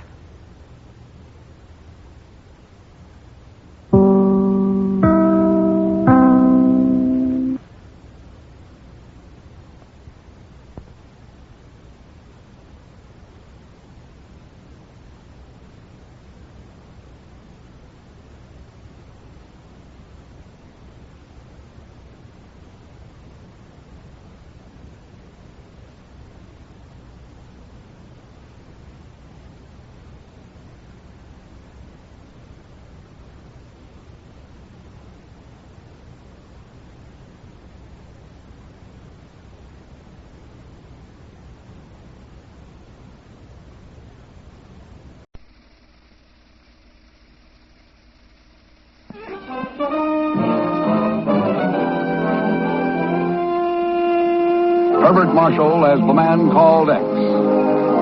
Wherever there is mystery, intrigue, romance, in all the strange and dangerous places of the world, there you will find The Man Called X.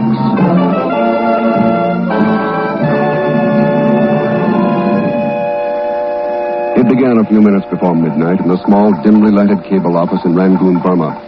Began when an elderly Burmese handed a laboriously written cable to the yawning clerk and then walked out into the blackness of the Asiatic night.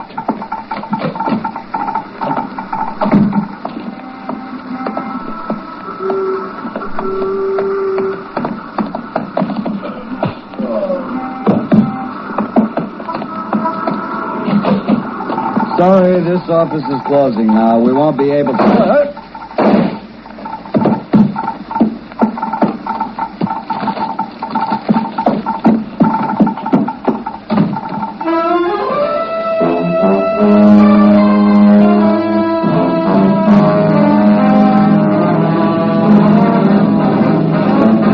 That's the story, Ken. The cable clerk was killed, and a man named Lal Rao has disappeared, along with the original cable he'd written to you. Luckily, the Rangoon police were able to make out the message from the impression left by Lal's pencil on the pad of message blank. Here's a copy of it. Thanks, Chief. The shadow from the north spreads swiftly over this land. For the welfare of all our peoples, I pray that you will come at once to Rangoon. Signed, Lau Rao. Oh, Chief, you remember Lau Rao? Sure. He worked for the Bureau of the Japs who are in Burma. Practically ran the underground resistance there single-handed. Yep. Nothing meant as much to him as his country's freedom. Yes, I know, Ken. But what about this cable? Chief, the United States has slapped an embargo on strategic war materials from Asia. Rubber, tin, antimony. Yeah, I know. So what's been happening? We get reports of 10 carloads of crude rubber turning up in Budapest. 1,000 tons of tin are dumped at a Baltic port. Borneo oil turns up in Sofia. I know, Ken, I know. It's obvious we've been giving priority to somebody who's been selling us out. Rerouting strategic war materials and shipping them behind the Iron Curtain. Well, what have we been doing about it? You know the Bureau's got men in every ECA country in Europe working on it. Sure. But we don't have any in Burma. Burma? What in blazes? Oh. Yeah. Take a look at your map. See what lies to the north of Burma.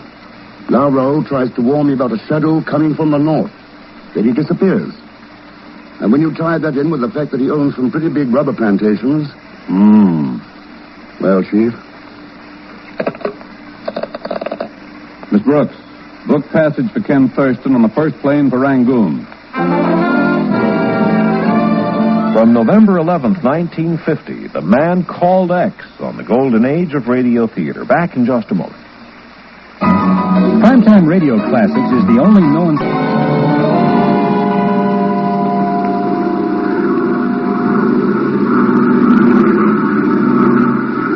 I beg your pardon, but this seat next to yours, it is unoccupied. Well, yes. Oh, do you mind if I take it then? Mine was so close to the noise. Well, please. Please do. Oh, you're very kind. You are traveling to Rangoon, Mr. My name's Ken Thurston, and the answer is yes. Ah, how fortunate. I am Olga Morovna. Mm-hmm. Why fortunate, Miss Morovna? Well, I've always found this journey from Bangkok to Rangoon a most tedious one. Apparently, my luck has changed. Uh-huh. Yes. You see, I am engaged in what you might call a very specialized field of endeavor. I am a professional hostess. That sounds interesting. How does this business of yours operate? Well, there is little that a woman who is bored can do in Rangoon, except give parties. A number of us are very keen rivals in being the first to host the celebrities at our affairs. I see. I've planned a party at my home for this very evening. I should like very much to have you there. Well, that's awfully nice, but I'm hardly a celebrity. Perhaps not, but you are obviously an American businessman, and one who will be new to Rangoon society. It will be a conquest for me. Well, Besides, I will be satisfied in knowing that I have helped an American to feel more at home in a strange land. Will you be there? And after that, how could I refuse? Oh, you're very gracious.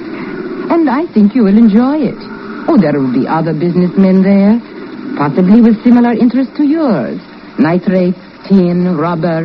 Oh, I'm certain that you... Pardon, Mr. Thurston, but the radio officer would like a word with you up forward. Oh.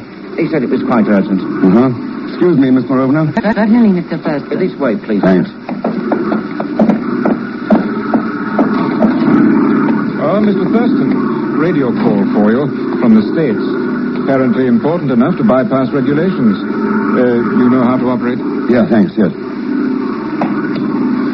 Hello, this is Ken Thurston. Hello, Ken. Chief, what's up? Ken, we've had a certain suspect under surveillance for some time as a possible international agent. I just learned that this suspect booked passage from Bangkok to Rangoon this morning and is aboard that plane with you. Huh? It may be coincidence, maybe not. But if that agent is mixed up in the sellouts of strategic war materials... Yeah. Let's have his description, Chief. Not a he, Ken. It's a woman. The name of Olga Morovna.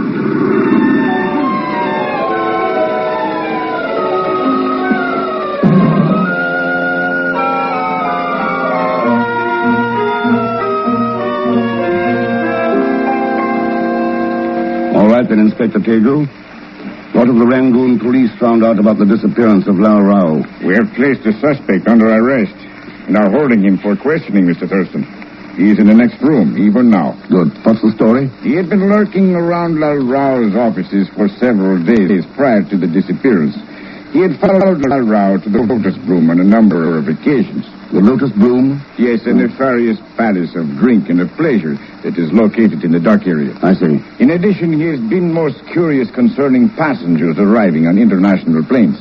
Well, let's talk to him, Inspector. Certainly. Come in here. So I guess you've seen the mending of your ways and are going to slip me my release, huh, Inspector? What? It was about time you learned you can't go around arresting every innocent crook that you see. Pretty lucky for you that I... Oh, hello, Mr. Thurston. Pegon. You know this person, Mr. Thurston? Does he know me? After all the years we've been friends together doing things for me? Inspector Pegon Zellschmidt is without doubt the most unscrupulous man I've ever known. And I trust him as far as I would an advanced case of the plague. Boy, what a terrific reference, eh, Inspector?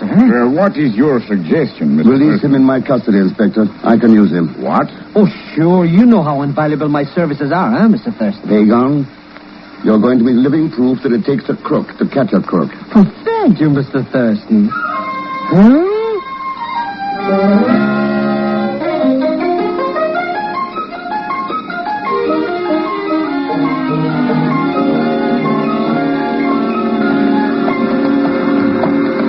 You see, it was like this, Mr. X. I came here to Rangoon to be at my Uncle Ahmed's coming out party. Coming out party? Oh, sure. Coming out of the clink, you understand. When I ran into this Lal Rao. Well, naturally, he was very grateful for how I'd practically snitched Burma from the Japs with a single-handed during the war. Sure. How much did you chisel out of Lal? Oh, it was only $10. Mr. Thurston. That's what I thought. But I didn't chisel nothing. He paid me for telling him where he could cable to you. And besides, I didn't get it. That dirty double-crosser got himself kidnapped to avoid payment. Yeah. In here, Pegon.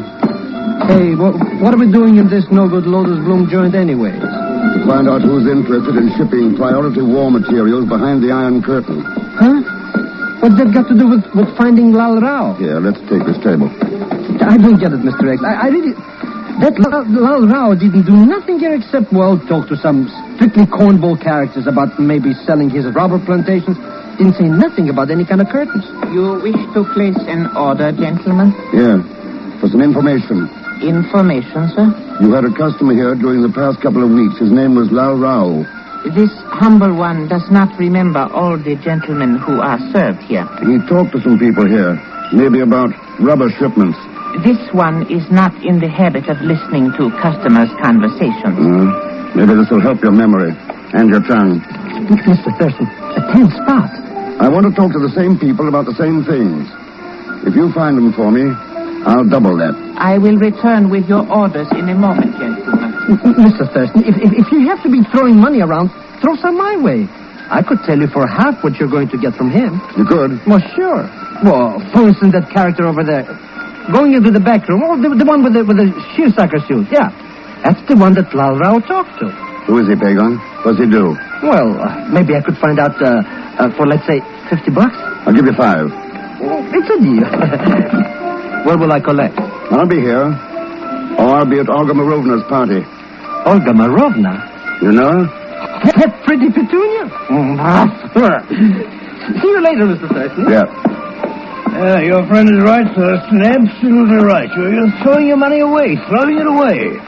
Well, thanks for telling me, but what makes you think so? No, Thurston. Let's not beat around any bushes, shall we? I heard you talking to the waiter. I'm the man you want, Mr. Stephen James. I'm the man. Very interesting. You mind telling me why? Certainly not. I'm a broker. General broker. Imports, exports, insurance. That's me. Stephen James, general broker. Okay, you're a broker, so what? So you better see me at my office, Thurston. Number 11, Kai Sing Road, about insurance. Insurance? Right? Life insurance. If you're going to play around with Lal Rao's friends, you might wind up quite dead. Very uncomfortable experience, you know. Goodbye, Thurston.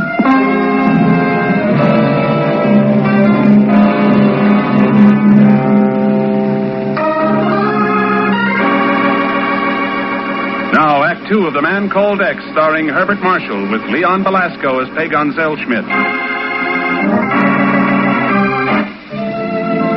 You know, Ken, I am particularly happy that you came to my party tonight. Oh, why?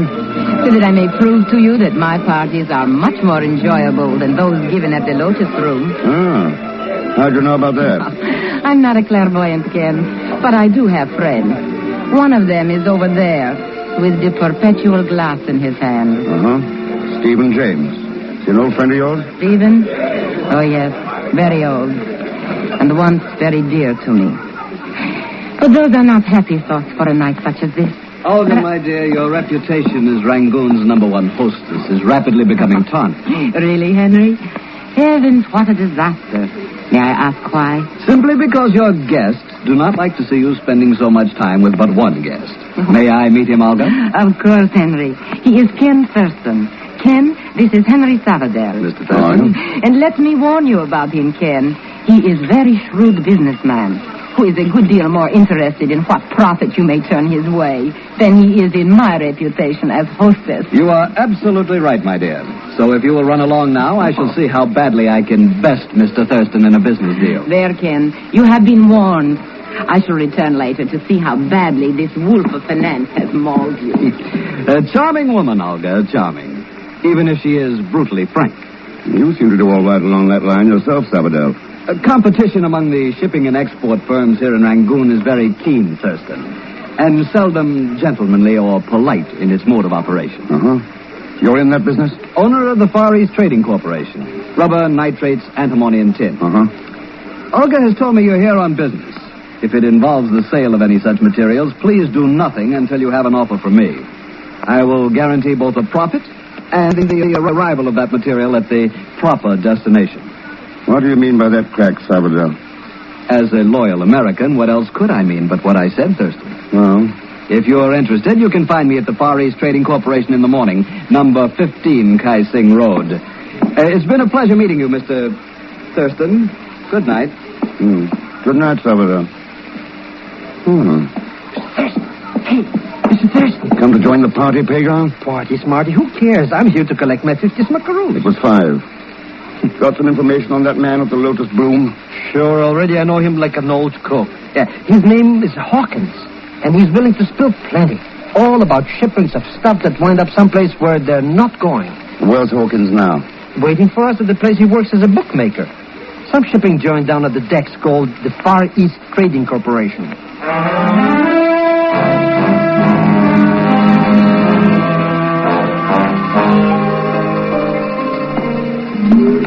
Here, there's the joint now, Mr. X. Yeah, no lights on.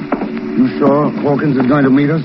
Believe me, that guy would meet my Aunt Zenobia at the altar, if there's money in it. See? Yeah, he's left the door unopened and everything. Come on in. Oh, Mr. Hawkins. You who, Mr. Hawkins? It's me, Zellschmidt. Down, you idiot.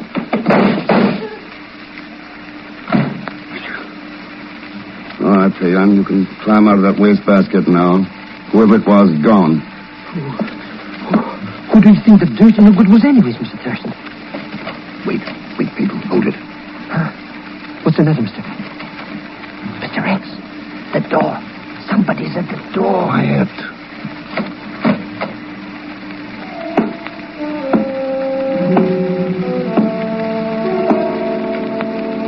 Thurston? That you, Thurston? James, what are you doing here? My office, just a couple of doors away. Saw you come in. Heard that beastly racket. Guess you'll believe old Jamesy Wamesy now, eh, Thurston? Told you you'd need life insurance, didn't I? Sure, told you.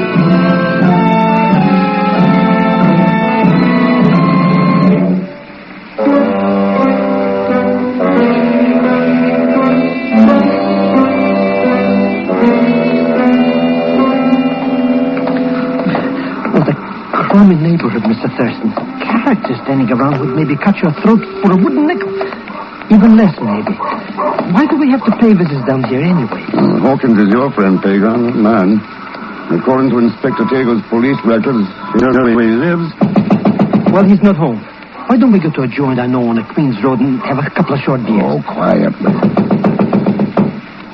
Hey, what do you do? He's not home. He looks that way. One thing about your friend, he's got a nice habit of leaving doors open. The joint is empty, Mr. Thurston. Absolutely. Mr. X. Yes. Your friend Hawkins was at home. Why do you think somebody bumped him off, Mr. X? Maybe these papers he was working on can answer that. What are they, Mr. X? Shipping invoices from an outfit called the Astor Warehouse. Astor? Yeah. So what? So they might tell us what happened to Lal Rao and who's racketeering strategic war materials behind the Iron Curtain. Uh-huh. Then why don't we figure out what they mean? I'm going to try right now, Pegon. At the Astor Warehouse.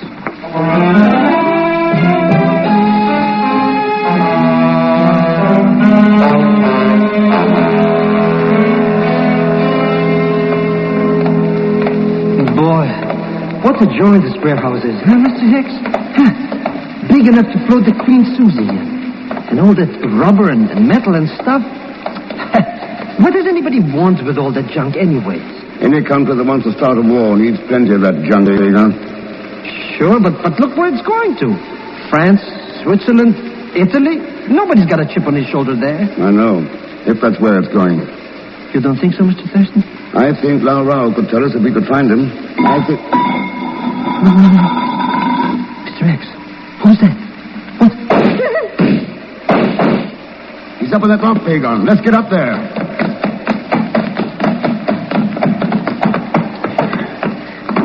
Can you see anything, Mr. X? No. I thought I heard a door close somewhere. Our friend's probably gone again. Let's look around. Friend, he says. Such friends I wouldn't wish on just that. They're sure to be our law against... What is it, Pegon? I just tripped on a sandbag. Sandbag? Yeah, I'll check with this flashlight. Mr. X. Yes. Lal Rao. Looks like James was right. We're going to need plenty of life insurance. Unless we get some answers. Fast.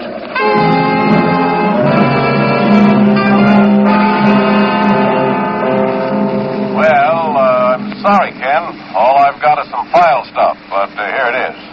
First, Henry Savadell. What about him, Chief? He was mixed up in a couple of shady deals during the war. Gray market stuff. Strictly legal, but plenty sharp. His Far East Trading Corporation looks clean. No adverse reports. Huh? Stephen James was cashiered from the British Foreign Office about 2 years ago. Too much attention to drink and women. Other than that, reputation's okay. Then there's Astor.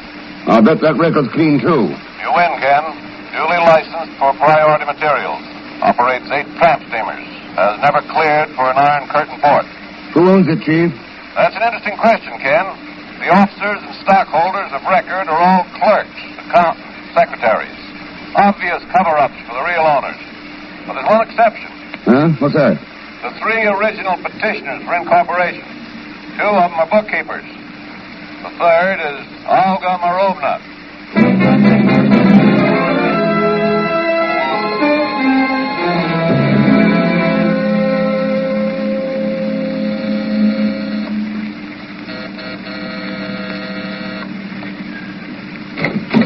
Ken. You mind if I come in for a minute, Olga? Why, no, please do. Thanks. Well, the party has been over for some time, Ken. Yeah. I just came back to check on a theory. Theory? About these parties of yours. Tonight your guests were businessmen and government officials, military men. Pretty valuable contacts for making friendly deals. Oh? Yeah. Deals involving war materials shipped through licensed American firms into martial plan countries where dummy customers reship them behind the Iron Curtain. What do you think of that for a theory, Olga? Do you mind answering for me, Henry? Not at all, Olga, my dear. I should be happy to, so long as Mr. Thurston maintains his distance. I won't argue with you, Sabadell. Or with that Colt automatic. Excellent judgment, Thurston. As excellent as your deductions. Olga did hold these parties so I could make contacts, get customers, arrange private deals, but you made one mistake. Did I? Yes. I stressed the point once before that I was a loyal American. I am. My dealings have been and always will be for the benefit of my country. Well? And so, my dear Thurston, your accusations are false. I shall protect Olga from them at all costs. The door is directly behind you, Thurston.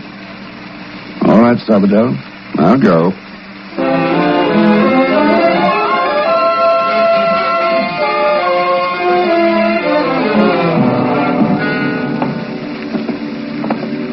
What's this place? Number 11 Kai Sing Road. Let's go in. Still in the mood to talk about insurance, Mr. James? Well. So you decided to take my advice, eh, Thurston? Very smart, very smart. Nothing like life insurance to insure your life, I always say. Pretty good, eh? Pretty good. I'm talking about a different kind of insurance, James. Different kind? Yeah. Insurance to protect the free world. Huh? What do you mean by that, Mr. Thurston? Ames is an export broker. He'd contract for priority materials and ship them out through Astor, a licensed shipping firm he owns through dummy stockholders. What's that? He'd send the stuff to dummy customers in legitimately cleared countries and then reship behind the Iron Curtain. You must be crazy or something. Must be Olga. She owns Astor, sure. Olga does. Her name's on the list. Sure, because you played her for a sucker when she was your girlfriend before Salvador came into the picture. Another cover-up. Huh? That gorgeous Gardini was this character's girlfriend? You let it slip at the party, Pegon. And here, on this desk. No, Astor invoices. The same kind that Hawkins had when he was killed. You're doing a great deal of surmising without evidence, Thurston. It all ties in. Hawkins could have been one of your agents who decided to double-cross you. Larao, a customer who got too suspicious. The invoice numbers, a code for the real destination of your cargoes. Even if what you say were true, such operations would be perfectly legal. The only ones breaking any laws would be the customers overseas who were guilty of reshipping. Hey, is this character right, Mr. Thurston? I'm afraid he is, Pegon. We can't touch on any of that, but we can get him for murder. Murder? Yes. The murders of Larao and Hawkins. And that gun you're wearing in your shoulder holster will give us all the proof where... I'll get that gun all right, Thurston. Look out, Mr. X! Let's have it, James. Come on, let's have it. I said let's have it. Grab it, Pegon. I got it, Mr. X, I got it. All right. You have it. Let go. Sure, be glad to. Boy, what a smackaroo. He's out like a couple of lights. Well, I guess we cleaned this one up all right. Yeah, I guess we did, Pegon. Sure. What a pushover. Thinking he could pull the wool over his sheep's clothing by acting drunk. Well, that's the trouble. It wasn't an act. Huh? James and all those like him, they're never acting. They're all drunk. Drunk with greed, with power. James thought he could get away with murder just as long as he held a gun. He found out different. And you know, Pegon, that holds true for certain countries, too.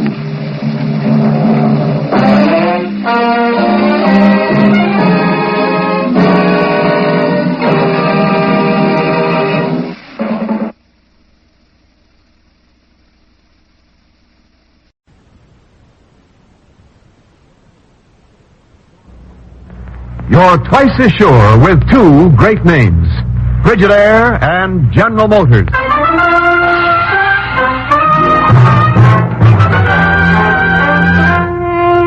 Frigidaire presents Herbert Marshall as the man called X. Wherever there is mystery, intrigue, romance, in all the strange and dangerous places of the world, there you will find the man called X.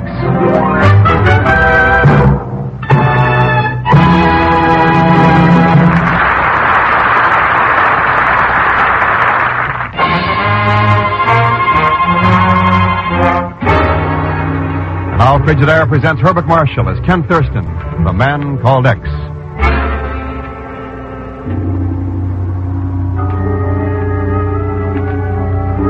North of India, in the shadow of the great range of the Himalayas, lies the tiny forbidden land of Shalakar, its narrow streets swarming with men of 100 tongues and races. Holy men from Lhasa, firewalkers from the Ganges, and beggars, jugglers, and yogis from the plains of Bengali to the south. Dark pagodas hide where the idols of gods long forgotten in the world outside. Little known beyond its borders. Such is the last land of mystery, Shalakar.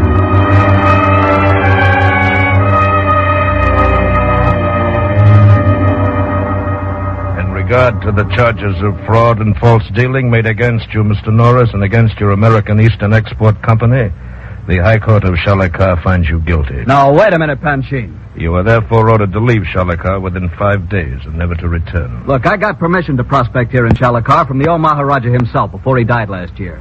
And if you think... Mr. Norris, The permission is hereby revoked. Okay, I'll take this whole thing to the Ronnie herself. I'm so sorry, Mr. Norris. The order is signed by the Ronnie. But I tell you I'm innocent. I don't even know what this is all about.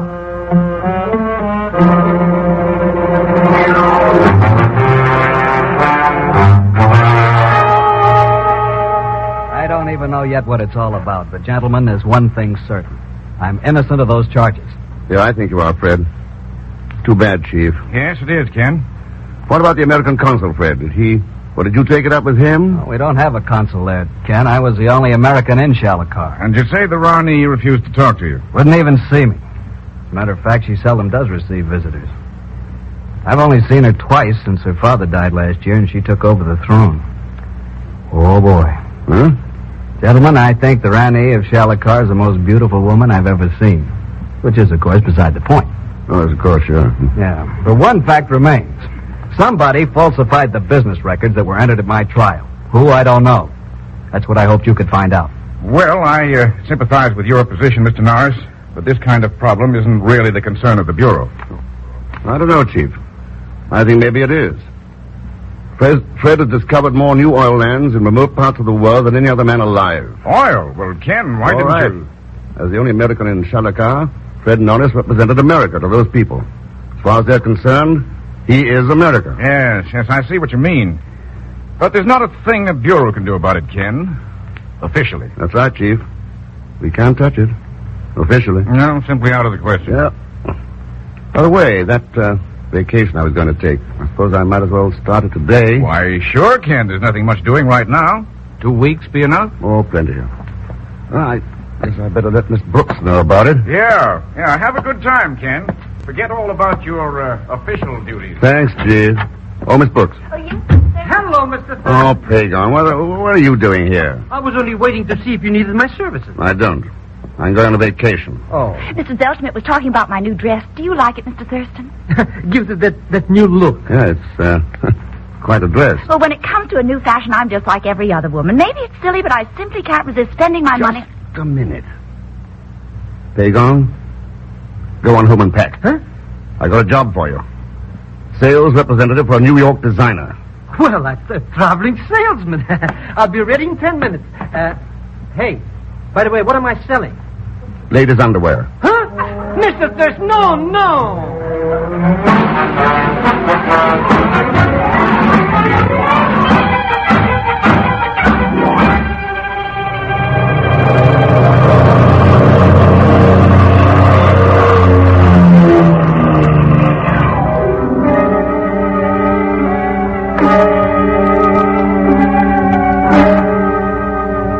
I will be most happily pleased to publish your advertisement in the Royal Palace Bulletin, Sahib. But since you are American, perhaps you will pay in advance. Anybody think I was a crook? Here. Thank you. Now, is this the correct wording? Monsieur Le Zellschmidt, New York designer, will stop for 3 days in Shalakar before continuing to Burma. Yeah. Exclusive models of the newest feminine fashions will be shown to a select clientele by appointment only. Call at Suite 27, House of the Golden Eye. Don't look at me like that. Wasn't my idea.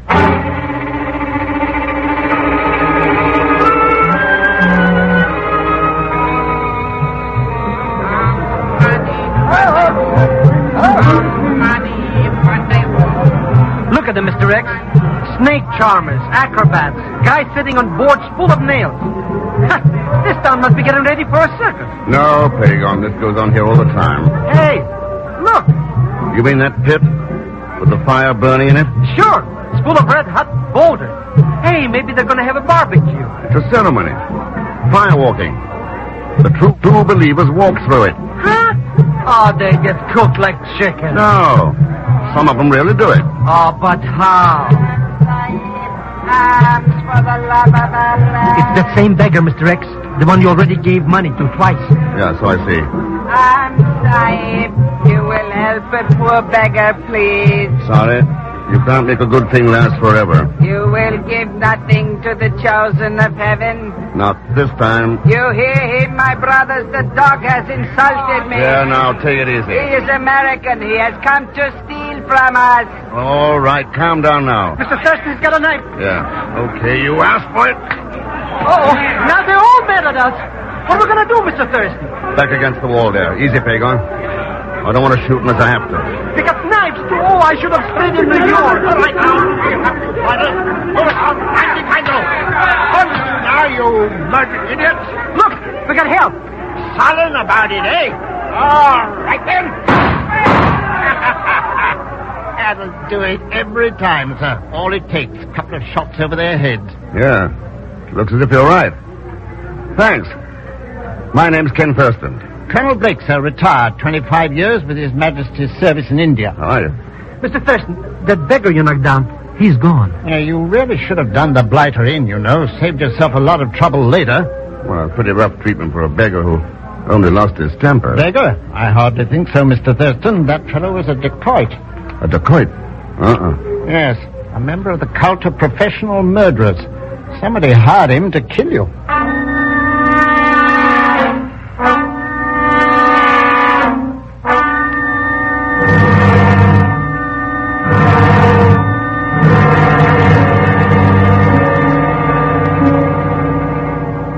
Oh, 3 hours now we wait up here in this room, Mr. X.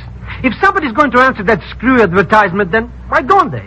Give them time, Pegon. Anyway, who's interested in new fashions in a place like this? Or maybe the Rani.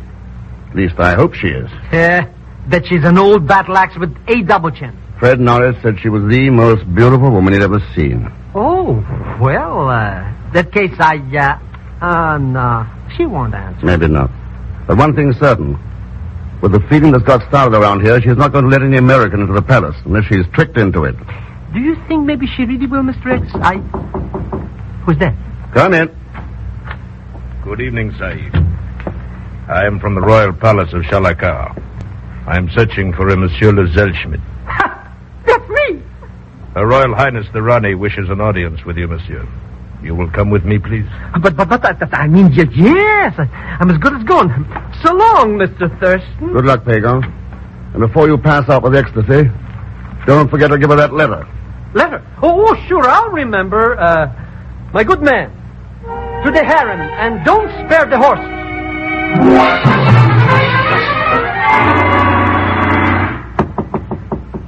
All right, come on in. Now, Pegon, I thought... Oh, Colonel Blake. Yeah. Good evening, Mr. Thurston. Sit down. Thought Pegon had forgotten something. He only left here 5 minutes ago. I know, I saw him in the street. He's, on his way to the palace of the Rani. Mr. Thurston, I think you may be playing a much more dangerous game here than you realized. What makes you think so, Colonel? When a man spends his life in this part of the world, he learns to recognize danger. Yeah, I suppose he does. It was a mistake to hire a band of dacoits, you know. They're treacherous. What gave you the idea that I hired any dacoits? The evidence of my own eyes. When I saw Mr. Zellschmidt in the street a while ago, he was accompanied by 6 of them. What? Colonel Blake. You mean you didn't hire them? No. Somebody did. And there's only one reason for hiring dacoits. Of course you knew that, though. Didn't you, Colonel?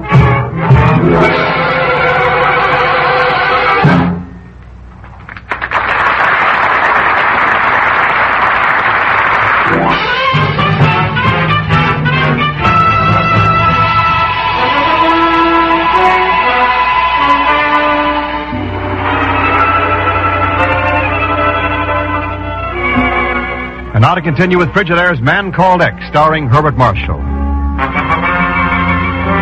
An American company is convicted of fraud in the High Court of Shalakar, and 140 million Americans thereby stand accused with no chance of defending themselves.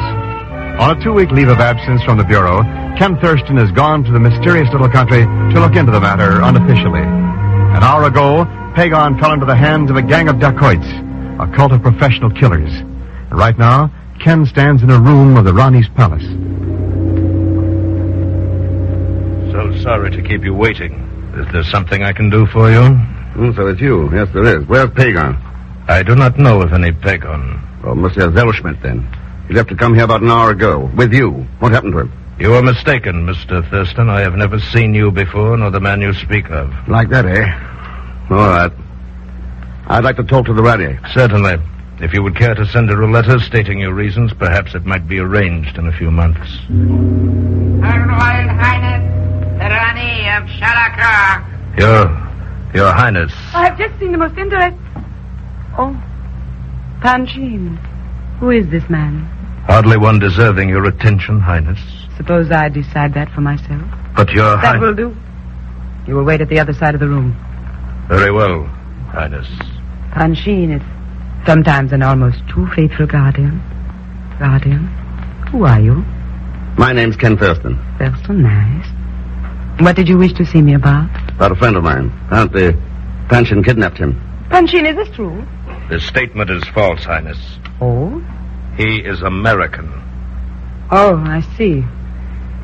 Mr. Thurston, I presume you have lodgings in the city? Yep. The house with the golden eye. May I suggest you return there immediately? And as soon as possible, get out of Shalaka. Otherwise, who knows? Perhaps you too might disappear.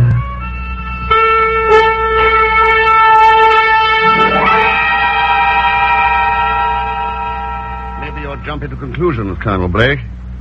I didn't say anything about going out looking for trouble. Well, after all, Mr. Thurston, when a man cleans and oils an automatic pistol, he usually has something on his mind. Yeah, I suppose he does at that. Be glad to go along and help, you know. I'm still a pretty fair shot. Wouldn't think of it. No point in you getting mixed up in this. Exactly what are your plans, Mr. Thurston? I don't know for sure. One way or another, I'm going to find Pegon or find out what happened to him. I'd be a lot of help. Know the country and all that, and I'd rather enjoy a bit of excitement, you know. It gets frightfully dull sometimes, being retired. Well, this will be anything but dull. Eh? Sit still. Well. Let me in, please, quickly. Well, by George, it's the run. Oh, Colonel Blake. I'm highly honored. Never mind that now, please. Maybe... I thought you would be alone, Mr. Thurston. Oh, I say, it's getting late here. I hope you won't think it rude if I say good night. Not a bit, Colonel. Good night. Well, I suppose you dropped in to make sure I got out of town. No, please forget anything I said earlier tonight. None of us can be sure when it is safe to speak the truth. You think it is safe with me? Yes. Please, come back to the palace with me. To my own quarters. We can be fairly safe there. Why? Why the palace? Because I have the papers from the trial of Mr. Norris there. Well, all right, let's go.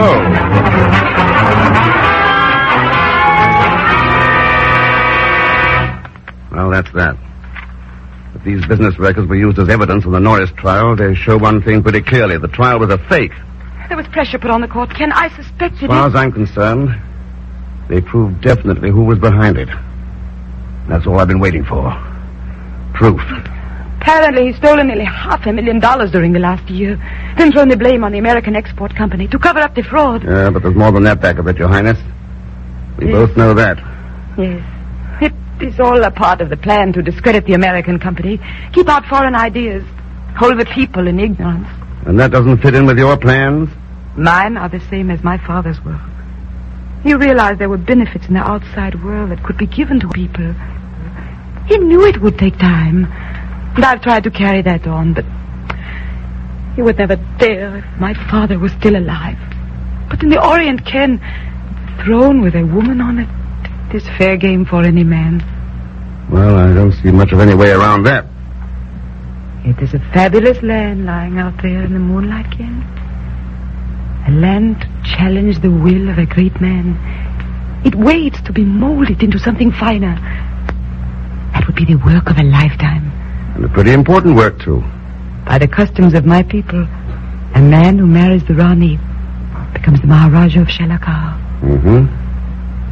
Don't you know what I'm saying? These are my private quarters of the palace, Ken. No man has ever been in this room before. Not even behind those curtains? Ken, there's a knife! Stand back, Channey, look out. Ken, aren't you? Ken! He's gone. He got away. Yeah. I was afraid of hitting you. It was a dacoit. I know. Same one I met earlier. What shall we do, Ken? He will know now we have found out about him. Where do you think he might be? Got any idea? Yes. Probably go to the Black Pagoda. Black Pagoda? It is the temple of the dacoits. I think he has managed to get control over them. All right. Our best bet is to rush him before he gets organized. Come on. Let's head for the Black Pagoda.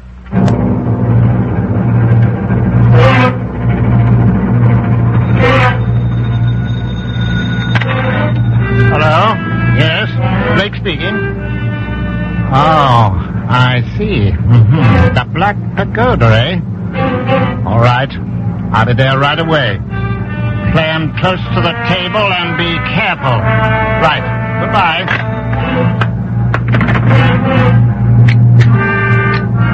So it's out in the open now. This lad Thurston works pretty fast once he gets started.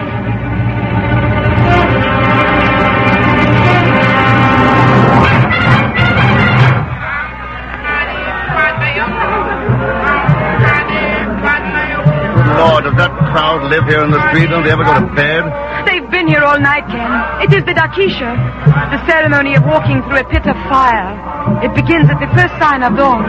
Well, they've got to shove through them some way to get over there to the pagoda. Go on, Your Highness. Ken, wait. There he is now. The dacoit? No, he... On his way to the pagoda. He's seen us. Yeah, take it easy. Hello, Mr. Thurston. Your Highness, looks like a bit of excitement, eh? That's right, Colonel. You got a gun? Yes. Found him out yet? Over there. He's trying to sneak through the mob. Circle the crowd around the firewalkers. Head him off from getting inside the temple. I'll go for him here. Right. And thanks for calling me. Wouldn't have missed this for anything. I'm going with you, Ken. Oh, no, you're not. Panshin would kill you just as soon as he would me. You wait here. Be careful, Ken, please. Be careful. I'll stand aside, please. Sorry, pardon me. Panshin! Excuse me, please. Panshin, stop! You haven't got a chance. Out of my way with you. Wait, you fool! Look out! Good Lord, he slipped and fell right into the fire. Yeah, let me through. Let me through. One side, please. Oh, no. Ken, is he? Yeah. Oh. In that pit of fire. He lived about 3 seconds. Come on. Let's get away from here. He tried to jump across. I saw him. Oh, forgive him. Forget him. I've still got to find Pegon. No, wait. There he comes now with Colonel Blake. Yeah. He's in pretty good shape. Ken, before they get here. I mean, Norris can come back and go on with his work, of course, but... Well, we were talking about... About what? About the throne of Shalakar. And about other things. This is a fine kind of a vacation, Mr. Thurston. I got knocked on the head, tied with ropes, and maybe even they were going to cut me in pieces. I saw from the temple steps what happened to Panshin, Mr. Thurston. Yeah, pretty rough ending, Colonel. Have any trouble with the guards? No. They took to their heels when they saw their leader was dead. Mr. Thurston, I told you anybody would get cooked in that fire pit. You said they walked right through it. Only the true believers, Pegon. Panshin didn't believe in anything except power. And all the bad that goes with it. He kindled a fire in the ignorance of the people he wanted to exploit. Isn't it strange how often men with their own hands light the fire that finally destroys them?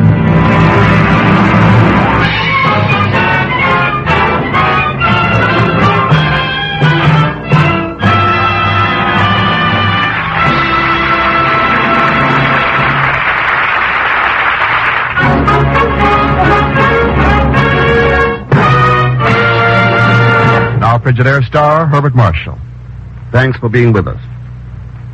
Next week, our story bears a strange title. It's called Carbon-14, which is the name of a substance known to science that may affect the destiny of the whole world. As usual, Leon Belasco will be along as Pegon Zellschmidt. So join us, won't you, when next I return as the man called X. Good night.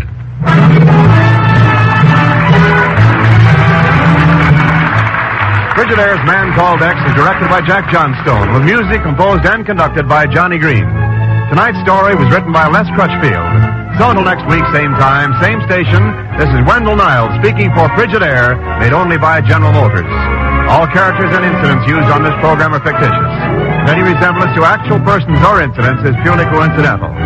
Remember, every Sunday night brings you 2 popular dramatic shows on CBS, The Man Called X and The Adventures of Sam Spade. Yes, for the best in entertainment, tune in and stay tuned in to CBS, the biggest show in town. CBS, the Columbia Broadcasting System.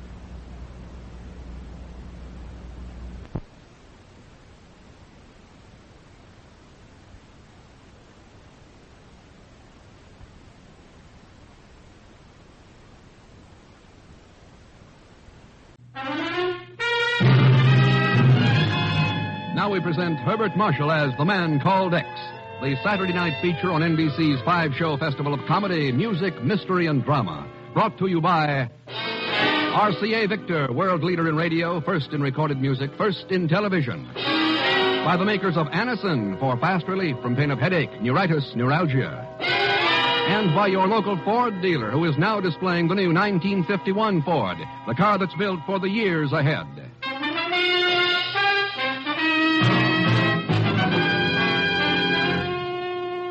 Herbert Marshall as The Man Called X. Wherever there is mystery, intrigue, romance, in all the strange and dangerous places of the world, there you will find The Man Called X.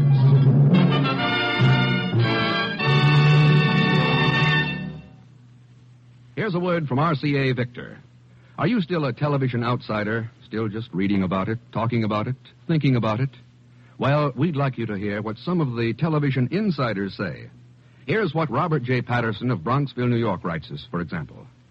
Television brings the family closer together, makes new friends of neighbors who come in to enjoy it with us, adds much to the joy of living. The Pattersons are just one of the more than 1 million American families who own and enjoy RCA Victor television.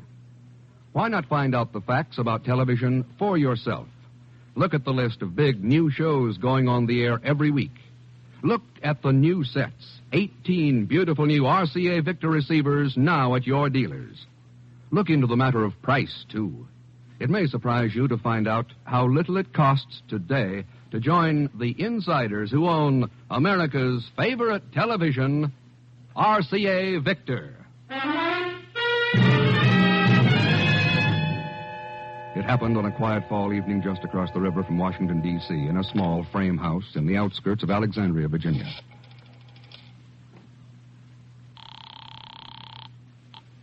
Long distance.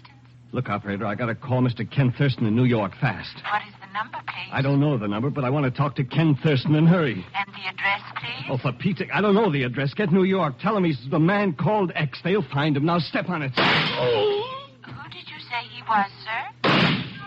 Hello? Hello, sir? Can you hear me? Hello? Who did you say he was?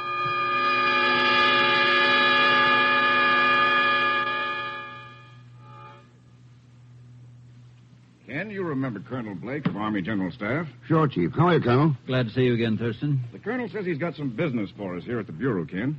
Oh? Yes. Thurston, do you know a man named Bill Pringle? Bill Pringle, he's an old friend of mine. You know him, Chief. Sure, cryptography expert. The one who helped us crack the Japanese code during the war. Well, he's in trouble. Oh? What kind? Maybe treason. Treason? Well, that doesn't sound like Bill Pringle. That's what we thought when we put him to work as a civilian expert, helping us develop the greatest defensive weapon in the history of warfare. Maybe one that could prevent future wars. An electronic deciphering machine. Huh. Electronic deciphering? If it works as we think it will, any enemy cipher or code will be as clear as ABC to us. We'd never be caught flat-footed again by a march into Poland, Korea, or Pearl Harbor. You said something about treason, Colonel. We'd suspected for some time that foreign agents were contacting Pringle. We'd had him under surveillance. Last night there was a shooting scrape at his home in Alexandria, Virginia. The man who'd been covering him for us was killed, and Pringle has disappeared. I see. And you think Pringle sold us out to foreign agents? It doesn't matter what we think. We've got to know. Well, Ken? Chief, I think I'd better visit Alexandria, Virginia.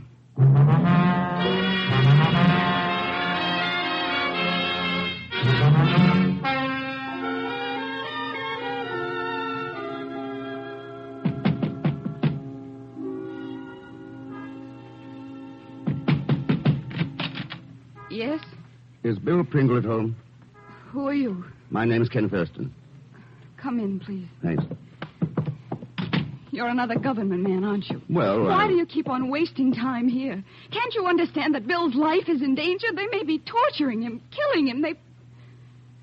I'm sorry. You seem pretty upset about things, Miss... I'm Felice Pringle, Bill's wife. Mrs. Pringle. But why are you afraid that someone might be torturing him, maybe killing him? Because foreign agents were after him, trying to get him to sell out his country. What do you think happened last night? I don't know. Bill was supposed to be working late, so I went to a movie. When I came back, the house was filled with government men. And Bill was gone. I've been half crazy ever since. You're sure you don't remember anything that might give us a lead? Something Bill might have said or let slip? No, nothing. I'm going through some of his things now. Those notes and letters on that table. So far, there's nothing. Well, what's this map here, Mrs. Pringle? Map? California. With the town near Monterey circled in red pencil, San Marino. Oh, I'd been trying to get Bill to take a vacation. Anything to get him away from his worries here. He'd just decided to go to San Marino next week on a fishing trip. And then last night happened. Well, thanks for your trouble, Mrs. Pringle. If there was only some way that I could help. You've been a lot of help. Thank you. Yes. I happen to know that Bill hated fishing and he wasn't married. Good night, Mrs. Pringle.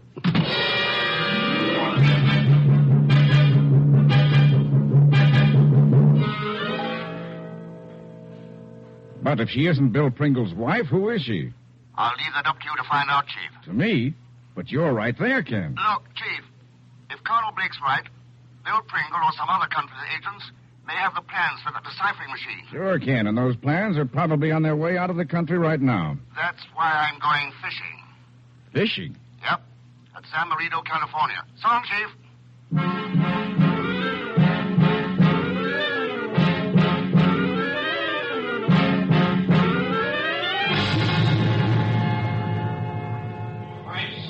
From New York, Chicago, and Salt Lake City, now arriving on Ramp C. Flight 7. You want a private plane, Mr. Thurston, to fly to San Marino. That's right. Can you fix me up? Sure, easy. Can't get you all the way into town, but there's a farmer named Bronson who'll drive you in for a couple of dollars. How come you're so familiar with a little place called San Marino? I wasn't until night before last. Flew 2 men up there in a charter job. Oh? One of them named Pringle? Nope, Smith and Jones. Then this morning, we got another inquiry about a flight up there. Funny name, I got it right. Yeah, here it is. Zellschmidt. Zellschmidt? Sure, who else? Hello, Mr. Thurston. Pegon, what the devil are you doing here in San Francisco? Oh, it's very simple. I'm here because I was in Los Angeles and want to go to Rio de Janeiro. So I put in a long-distance call to New York. What? Sure, I had to say goodbye to my dearest, my most favorite friend. Eh, Mr. Thurston? You mean you called collect to chisel some money. And Miss Brooks likes your accent. So you learned where I was going and came up here to wait for me. Well, the answer is no. But I didn't even ask you I'm yet, not Mr. giving you any money. But, Mr. Thurston... And you're not coming with me to San Marino. But, Mr. X... So long, Pego. But... How do you like that? Such ingratitude. Well, it's lucky there's more than one way to skin a purse from a cat's ear.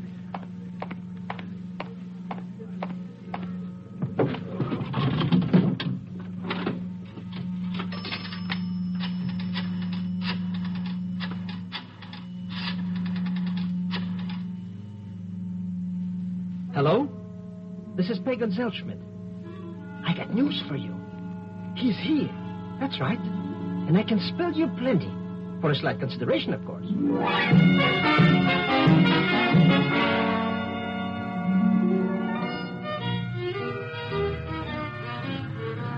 Yeah, here she be, mister, San Marino.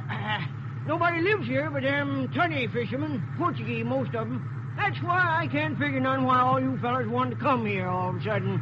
You're talking about the 2 men you drove last night? Yeah, Smith and Jones it was. Where did they go, Mr. Bronson? It ain't but one place to go in San Marino, mister. Madam called us. Madam called us. Yeah, this here spot right here. Eating place, drinking place, gambling place. And there's some that says a fellow with money can buy almost anything he wants in there. Wouldn't know myself. Never been in the market for them kind of things. Well, thanks for the ride, Mr. Bronson, and for the tip. Oh, forget it, mister. Glad to do it. Nice night for a ride. Anyway, so long now.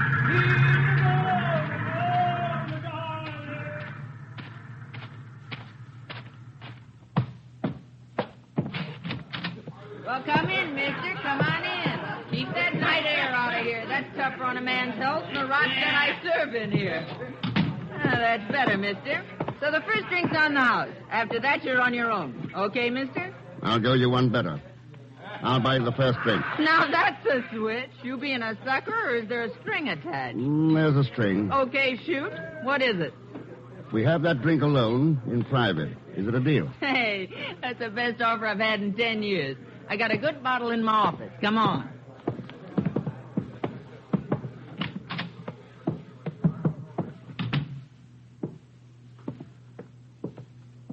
All right, mister. What's on your mind? I've had a tip that a man with enough dough can buy almost anything here, Madame Caldas. Like what? Like safe transportation out of the country. You don't have to pay for that. Drive down to Tijuana or over to Nogales. You can get across easy. For free. Sometimes it's not that easy. It is if you're not hot. The feds ain't after you. And if they are? That makes it tougher on you than on me. I don't mess around with stuff like that. So let's have that drink, mister, and forget it. Okay. Have it your way. I guess Bill Pringle gave me a bum steer. Who'd you say, mister? Bill Pringle, a friend of mine. You wouldn't know him. No, I wouldn't know him. Did you say you were buying this drink, mister? That's right. Some drinks come kind of high around here. Oh? How high? Maybe $500. Phew. Okay. Who do I pay? Name's Captain Braga. Skipper of the tuna boat Santa Isabella. Captain Braga. Where do I find him? He's aboard ship now, out in the harbor. I'll have Joe row you out there. Well, here's mud in your eye, mister, and a bon voyage.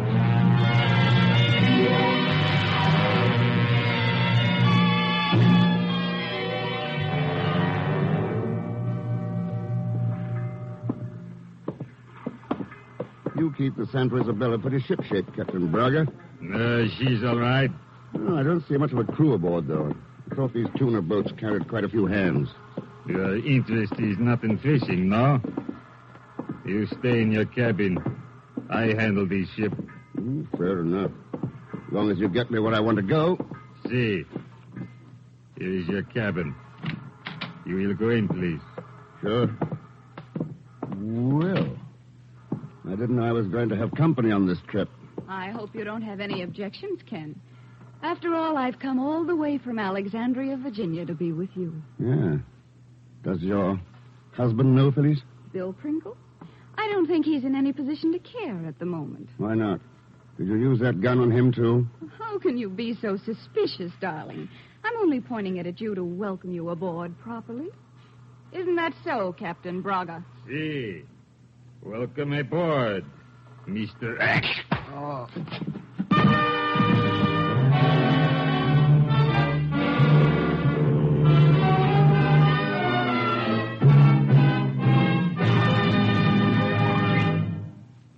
We'll return to Herbert Marshall as the man called X in just a moment. If you would like to know a quick, easy way to ease the pain of a headache, neuritis, or neuralgia, then by all means try Anacin. Your own dentist or physician may, at one time or another, have handed you an envelope containing Anacin tablets. Then you already know how incredibly fast and effectively Anacin brings relief. Anacin is like a doctor's prescription. That is, Anacin contains not just one, but a combination of medically proven active ingredients. For your own sake, try Anacin. Anacin is sold to you on this guarantee. If the first few tablets do not give you all the relief you want, as fast as you want it, you may return the unused portion and your money will be refunded. You can get Anacin tablets at any drug counter. Anacin comes in handy boxes of 12 and 30 tablets and economical family-size bottles of 50 and 100. And now we return to Herbert Marshall as the man called X, with Leon Belasco as Pegon Zellschmidt.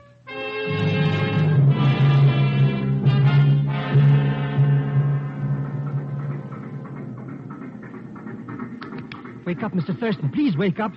Oh, why do you have to keep on acting dead this way? Wake up, Mr. X. Take it easy, you idiot. Huh? Oh, you're not subconscious after all. Not that subconscious, Pegon. Yeah. Ah. I see Captain Braga and the beautiful Felice are gone. We locked in this cabin. Tighter than a bum. Yeah. Looks like we're on our way, Pegon. Hey, how come you don't even act surprised to see me here, Mr. X? Because I saw you make that phone call back to the San Francisco airport. Call? What call was that, Mr. Thurston? The one you made to Felice. Swear by the father of my father, Mr. X. I only told her that... Oops. Sure. Where'd you meet her, at the airport? That's right. Naturally, she went for me, so when she invited me to go on a fishing trip... Well, you understand how all these things are. Oh, yes. But there's just one little thing, one tiny thing I don't understand. What's this all about anyways? Pegon, we're on our way out of the country. And we're all after the plans for an electronic deciphering machine. You mean we're not going fishing then. I think Felice is going fishing after those plans. And she figures on using us for bait. Huh? And Pegon, you better pray that she likes to fish with live bait. Sure, but what difference does it make? She doesn't like to use live bait. She'll use... Oh, Mr. X.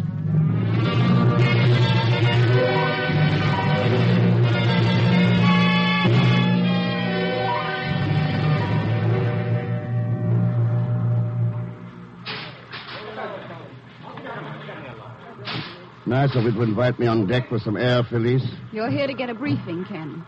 So you'll know just where you stand. Oh, that'll be refreshing. We've dropped anchor off the coast of Lower California, Mexican waters. So? Captain Braga and I are going ashore at nightfall. Oh, nice. But I don't see any town over there. Someone expecting you?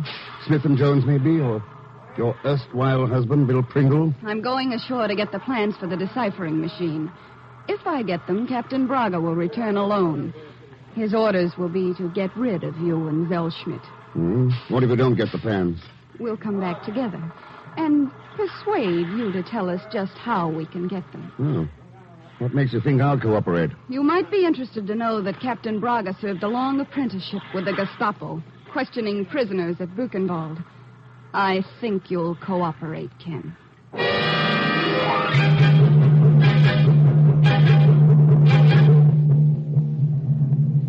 But how can you tell them something you don't know, Mr. X? I can't, Pegon. But as long as they think I can, we're in pretty good shape. Pretty good shape? He says pretty good. If they get the plans, they bump us off. And if they don't get them, they got us right between the frying pan. Not if we get the plans first.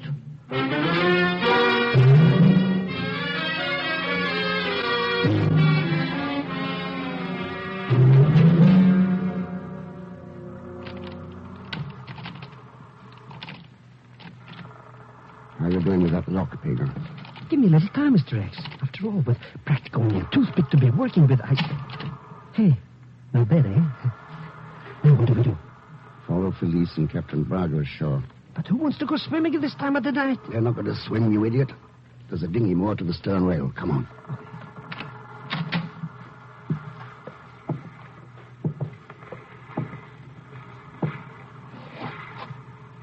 All right, Pegon. Over the side into that boat.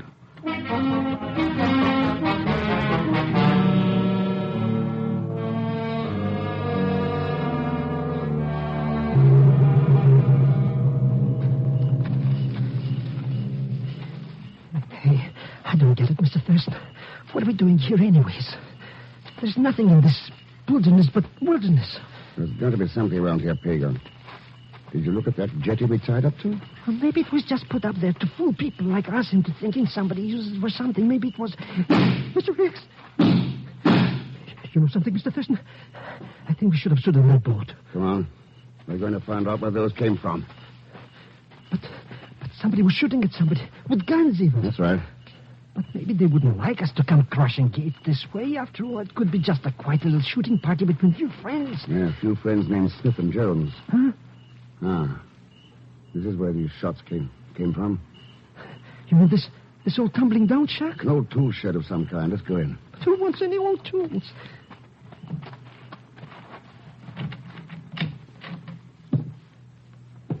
Well, what do you know?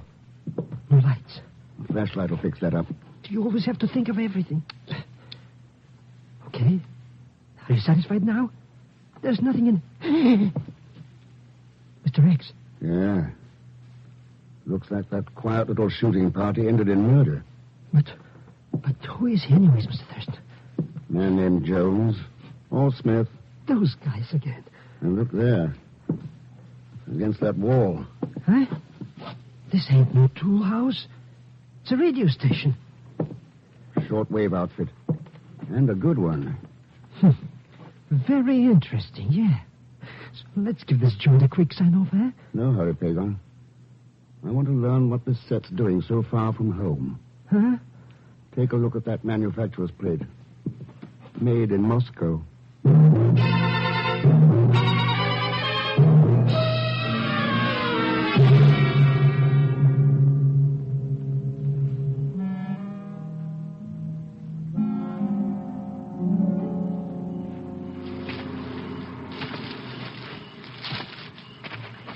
But why do we keep hanging around here, Mr. Thurston? You did what you wanted to.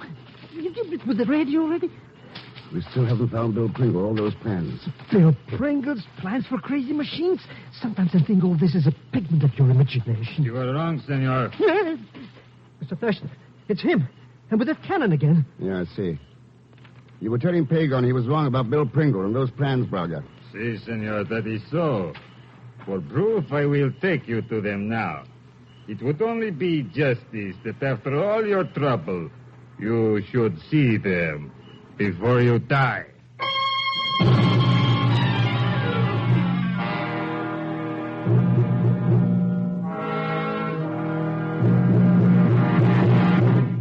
So we meet once more, Ken. And as usual, you're at the wrong end of Captain Braga's gun. Looks like it, Felice.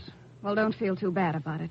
I don't need you anymore. And it really doesn't matter if you get it here in this old ranch house or on the tuna boat.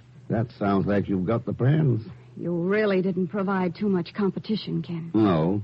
Nor did your pal back there on the radio shack. You found Andreev, then? Oh, that was his name. Andreev. I'm glad to know it wasn't really Jones or Smith. By any name, he was a fool, Ken, thinking he could double-cross me. Then the two of you were working on Bill Pringle together. The old gag, I suppose. You made him lose his head over you, then Andreev blackmailed him. What was the pressure, Felice? The threat to turn you over to the government as a spy unless Bill came across with those plans? Roughly, yes. It wasn't too difficult either. Bill proved quite amenable. Yeah. So, what went wrong? Bill and Andreev disappeared 2 days before the time we'd planned. I figured it was a double cross, so Andreev could get the cash and glory for himself. Then how come it took you so long to start after them? We'd arranged several exit routes from the country. I didn't know which they'd taken. Until you found that map for me. Mighty nice of me. Now what? You'll join Pegon and Bill down in the wine cellar, where we've got them locked up. Then you'll be disposed of together. Before or after you get aboard that submarine? There are times, Ken, when you show positive flashes of genius. How did you know about the submarine? You didn't figure out that tuna boat escape routine just to hibernate here with the plans. There'll be some way to get into the country you're working for. Add that to the jetty, the mooring lines, and the radio. No, it's not too tough to come up with an answer. Well, you've come up with the right one, Ken. It's due in about 15 minutes. Captain Braga will see me safely aboard. Too bad you haven't any answers for what he's going to do with you after he comes back here, isn't it?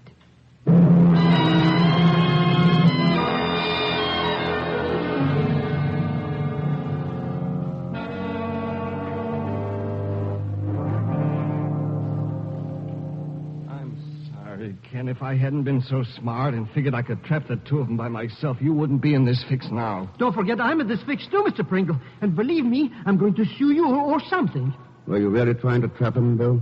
Andreev, yes. Felice, I don't know. That's why I tried to call you the night Andreev blackmailed the plans away from me. I thought maybe you could get me straightened out. Only Andreev and that government man got in a gun battle, and I caught a slug in the shoulder. And that finished that. Yeah. I don't care about myself now. When I think of the mess I got you into and my country... Now he thinks of that, eh? But we're all locked up here in this wine cellar place waiting for the firing squad. We gotta do something, Mr. X. A little late, Pegon.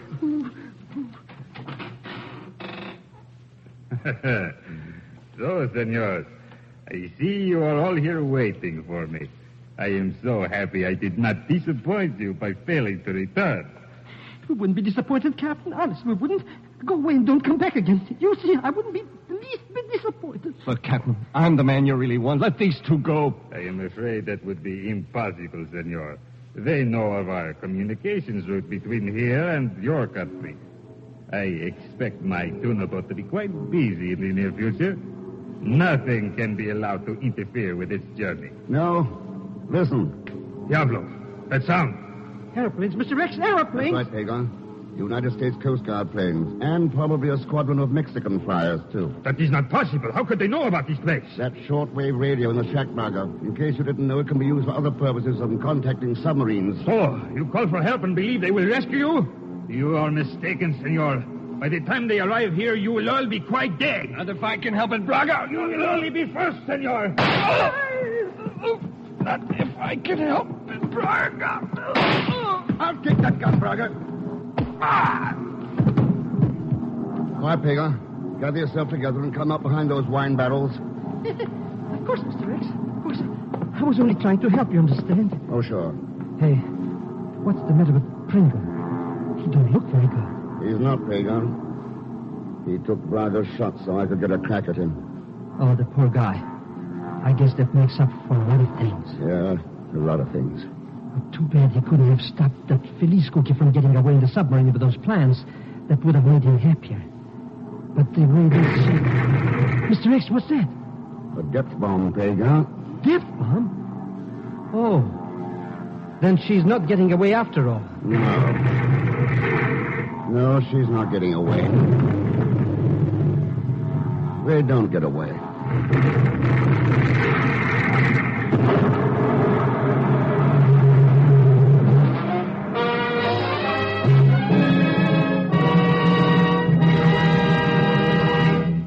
Our star, Herbert Marshall, will return in just a moment to tell you about next week's story. Ladies and gentlemen, America's newest car, the fine new Ford for 1951, is now on display at your neighborhood Ford dealers. And when you see it, you'll find that inside and out, in every detail of design and construction, the 1951 Ford reflects true fine car quality. And in addition, it offers 43 look-ahead features designed to keep the 51 Ford young in appearance and young in performance. For example, there's Ford's smart luxury lounge interiors with their exclusive color-harmonized Ford Craft fabrics. There's the new automatic ride control that automatically adjusts spring reaction to the type of road to give you a level ride and easy ride. And there's the automatic mileage maker that lets you get the last mile out of every gallon of gasoline for utmost economy. Visit your Ford dealers soon and see the 1951 Ford yourself. You'll agree, you can pay more, but you can't buy better.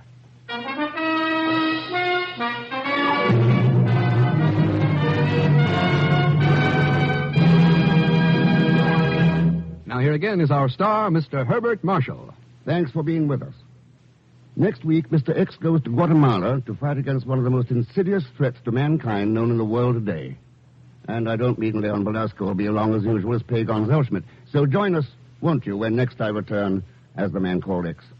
It's a Saturday night feature of NBC's 5-show festival of comedy, music, mystery, and drama, brought to you by RCA Victor, world's leader in radio, first in recorded music, first in television. And by Whitehall Pharmaceutical Company, makers of Anacin, Codinos, Bisodol, and other fine drug products. And by your local Ford dealer, who is now displaying the new 1951 Ford, the car that's built for the years ahead. Good night.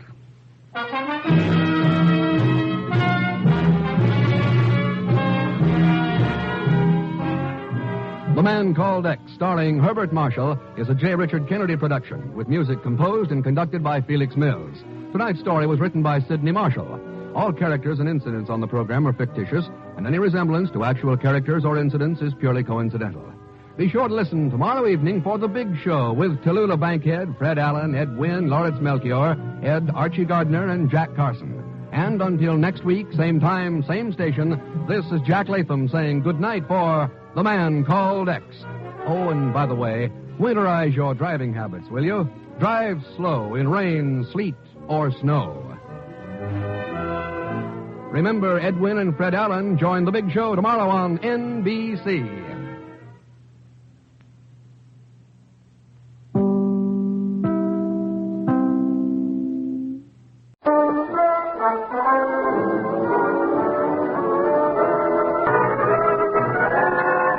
Now we present Herbert Marshall as The Man Called X.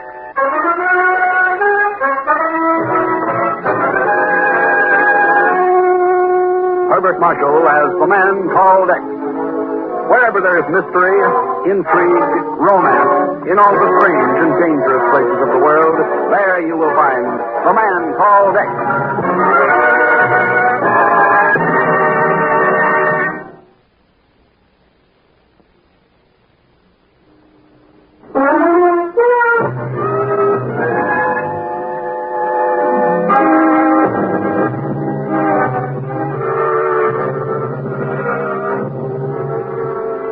Off the east coast of India lies Bengal Bay, a vast and rolling tropic sea stretching 1,000 miles from the mouths of the Ganges southward to Ceylon, Sumatra, and the Indian Ocean. Many an adventurer of the past sleeps damply beneath its dark waves, and even now on starless nights, others of the living go to join the dead. Steady, keep the searchlight on that fishing dhow. Yes, sir. Yeah. Still no sign of life on board. Scared, I guess. Yeah, I imagine. Better fire another shell into it. Okay, sir. Try for the waterline. Right. Hard target. Steady, all. Steady it is. Blew her right out of the water. Good shooting, Gronko. Eyes the tower. Prepare to submerge. Lash the gun and let's go below. Prepare to submerge. Oh, yeah. I'd better take that flag down. We may need it again. We sure didn't need it tonight. Not a single survivor again. It's better that way. Survivors mean witnesses. Witnesses mean trouble. You mean trouble spelled with an X? It's always a possibility. Let's go below.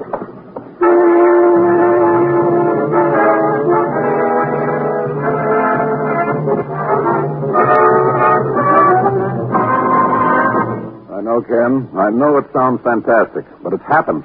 There's the cable from Calcutta.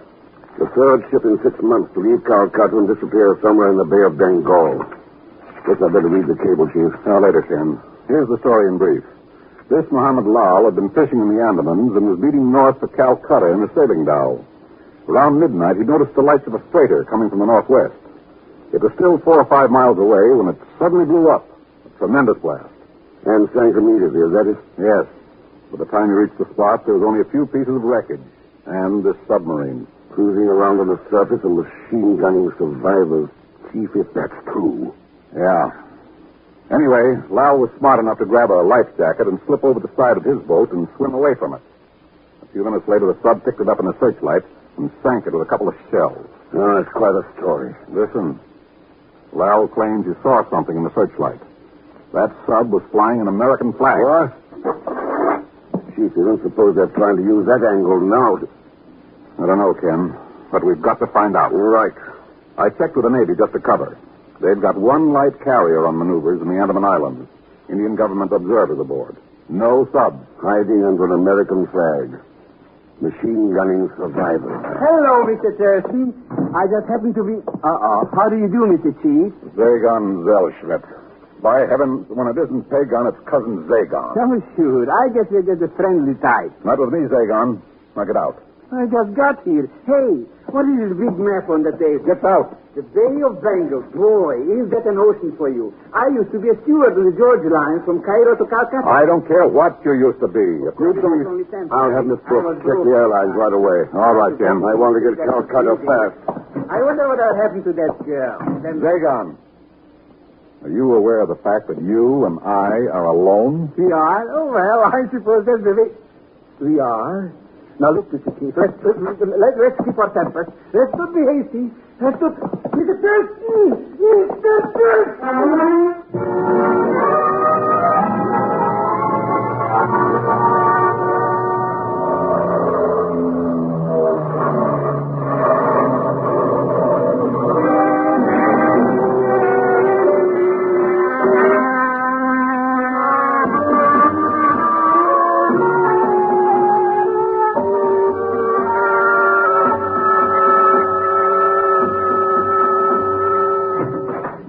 Thurston? Yes? Inspector Rumsing, Calcutta Harbor Department. Oh, how do you do? I must apologize for keeping you waiting. That's all right. I've been looking over these cargo and passenger lists, these final voyages of those 3 missing ships. Yes.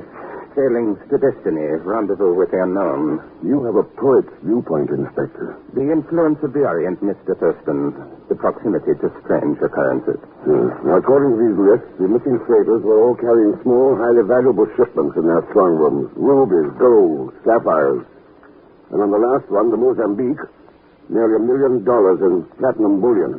It's possible, of course. They also carried passengers. True enough, but accomplices. That submarine had to have help from somebody on board the ship. Some to knock out the radio, break open the strong room, so on. The radio, of course, to prevent distress signals. That's right. In one or more cases, at least. Pardon me. Inspector Singh? What? Yes. Yes, I see. Thank you. Mr. Thurston, I told you I'd arranged for a car to take us to the hospital to talk with Mohammed Lal. Yeah. Shall we go now? It won't be necessary. Mohammed Lal is dead.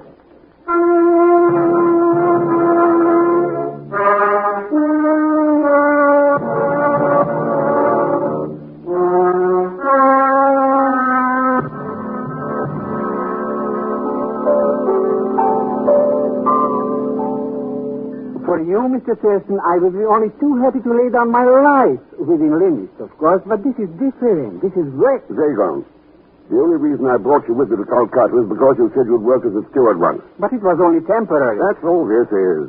You don't have to make a career of it now. The Bangalore sails day after tomorrow. Why don't you get that Muhammad Lal to be a steward? Because he's dead. Huh? I thought he was doing okay. He was. Until his wife came to visit him this morning. The old Battleaxe, huh? Oh, well, they're pretty, according to the hospital authorities. Strange thing, though, Pegon. What do you mean, strange? I did some checking up on Mohammed Lal. He wasn't married.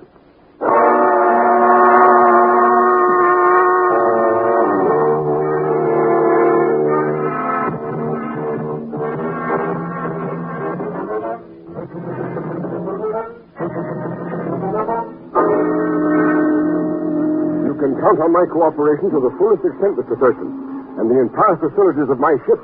But I must confess the whole thing seems a bit fantastic. A pirate submarine. 3 freighters have disappeared without a trace, Captain Macon. I know, but still... Well, we'll sail in a few minutes now. Captain Macon. Yes, what is it, Mr. Winslow? Sparks has Batavia on short wave, sir. I think you wanted to talk with the port agent there. If you'll excuse me, Mr. Thurston. Of course, yes. See you later. Hello. Well... I hope you don't disapprove of informal introductions between fellow passengers. I'm Carla Reaver. I'm Ken Thurston. How do you do, Miss Reaver? Has your table been assigned yet? I'm at the captain's, I believe. Oh, nice. Yours, too? Why else would I say how nice? Miss Reaver, I'm beginning to form a very high opinion of the cuisine on the Bangalore. Oh, there you are. Hello, Mr. Thurston. I beg your pardon? Huh? What is this, I beg your pardon, stuff? You seem to have the advantage of me, steward. Advantage? Steward? What? Oh, you remember, Mr. Thurston, the George line. Zellschmidt. I was going to be that. Of course. Cairo to Calcutta run. Well, small world, isn't it? You said it. And crazy, too.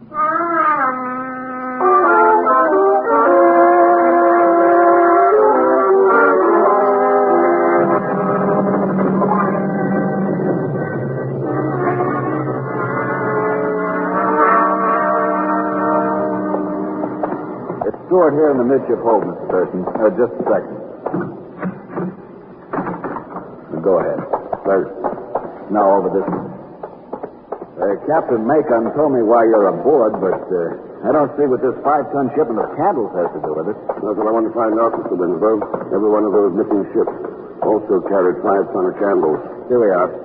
It's these cases stacked at the side. Mm-hmm. Right against the house. Let's open one of these cases. On my responsibility, of course. All right. I guess I can pry the top off of this bar. I can't see any connection between the submarine attack and cancer. There you are. Let's see now. That look like a candle, Mr. Winslow? No, it doesn't. Why, it's... Yes, that's right. 5 tons of it. Well, let's close it up again. Who is it coming out of there? All right. I'm coming. Just keep your...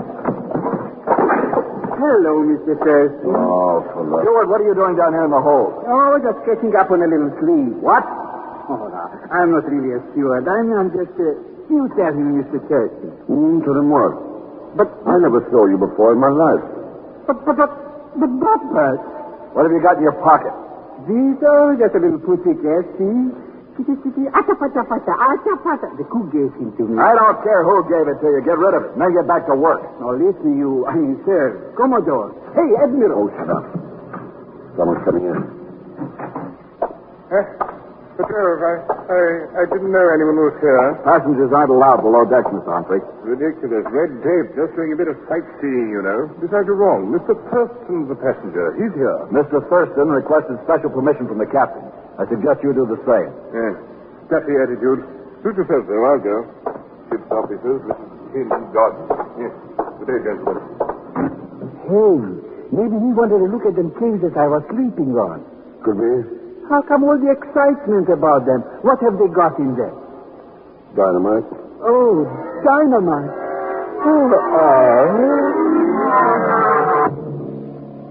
Got a bucket of water handed Mr. Winslow.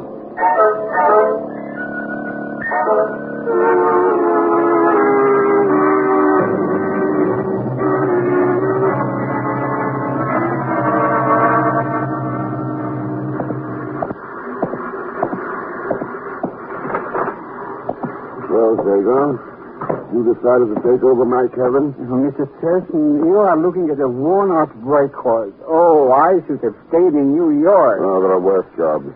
That first mate Winslow guy is nothing but a Silas McGee. Oh, sure. What do you do with your cat? You know, he's playing around in here someplace. He got thirsty, so I gave him a drink of water out of... Hey, I found out something, Mr. Thurston. Huh? We got a stowaway on board. Stowaway? Well, not exactly, because the captain knows about it. He gave the chief steward strict orders not to disturb whoever is in cabin 41. Cabin 41, eh? See if we can find out who it is. Oh, I'll be only too happy. How much? Never mind how much. We'll talk about that when... Pegon? What's the matter, Mr. Thurston? Where did you get that drink of water you gave the cat? Why, out of this pitcher, here on the table by your bed. I didn't think you mind. I don't. The cat's lying here dead.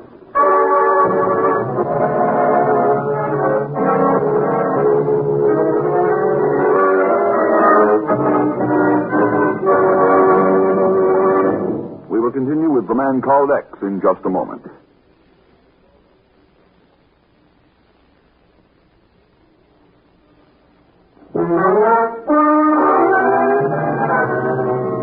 And now to continue with The Man Called X, starring Herbert Marshall.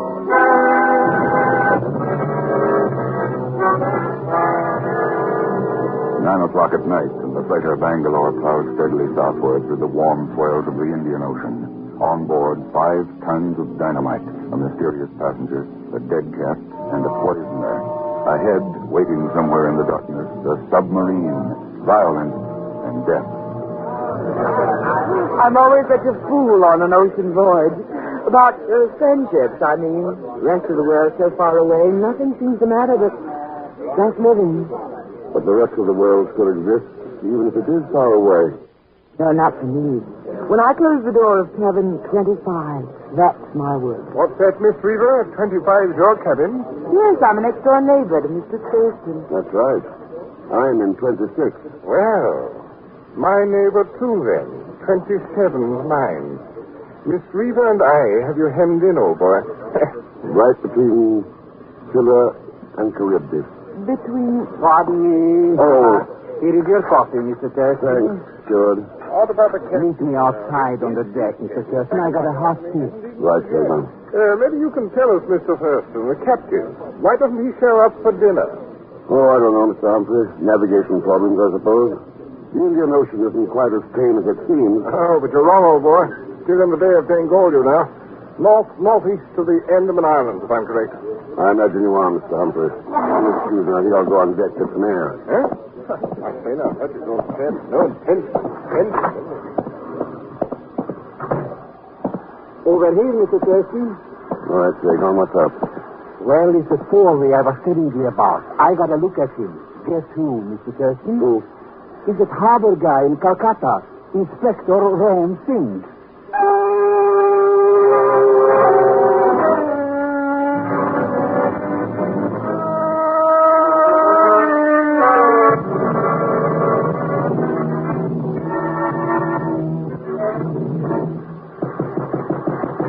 Inspector. It's Ken Thurston, Inspector. Open up. Come in, Mr. Thurston. I suppose the captain told you. No, just a hunch. One of those mysterious hunches of the Orient. You have a sudden desire for an ocean trip, Inspector? Your attitude is most interesting, Mr. Thurston. Glad you like it. It implies a distrust of me, whereas I am here because of distrusting you. Well, we could go over my credentials again. Credentials? In the Orient, there's nothing so easy to obtain as false credentials. Like those of a harbor inspector, for example? I have held the job for 10 years, Mr. Thurston. Quite a length of time to fool the man who signs my paycheck. Oh, all right, then. Let's assume we're both here for the same reason. Good. I have one lead of my own, I might mention. There's a steward aboard who's been acting very strange. I think I know the one you mean. A short fellow? Speaks with an accent? That's the one. He's always prowling about, seldom does any work at all. I believe you've hit on something there, Inspector. It sounds definitely suspicious. Watch him.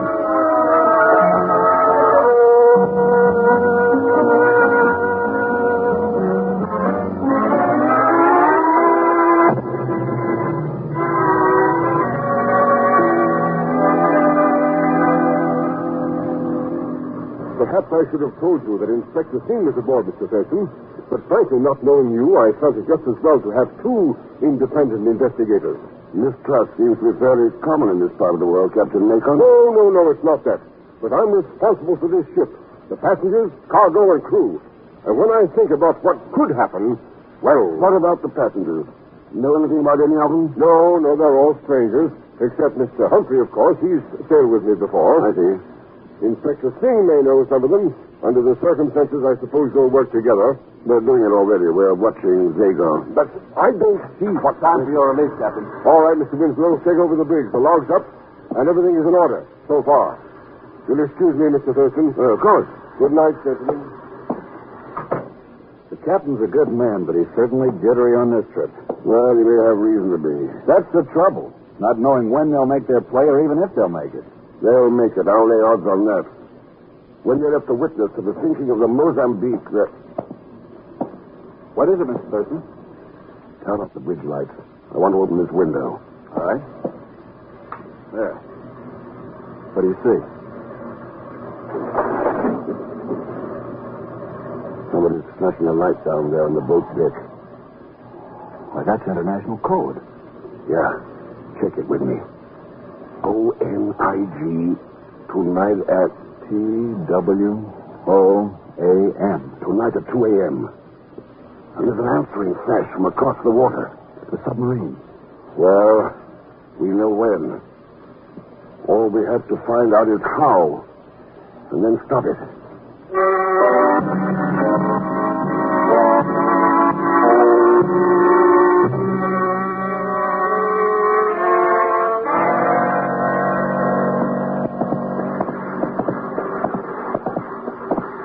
Number 26. This is it.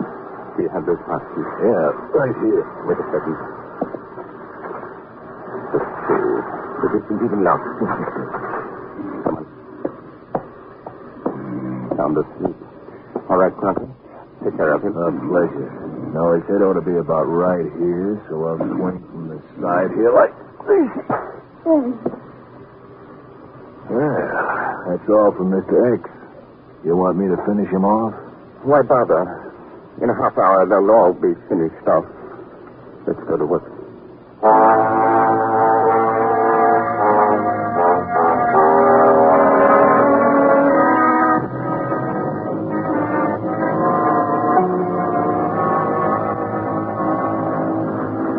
Box isn't in there.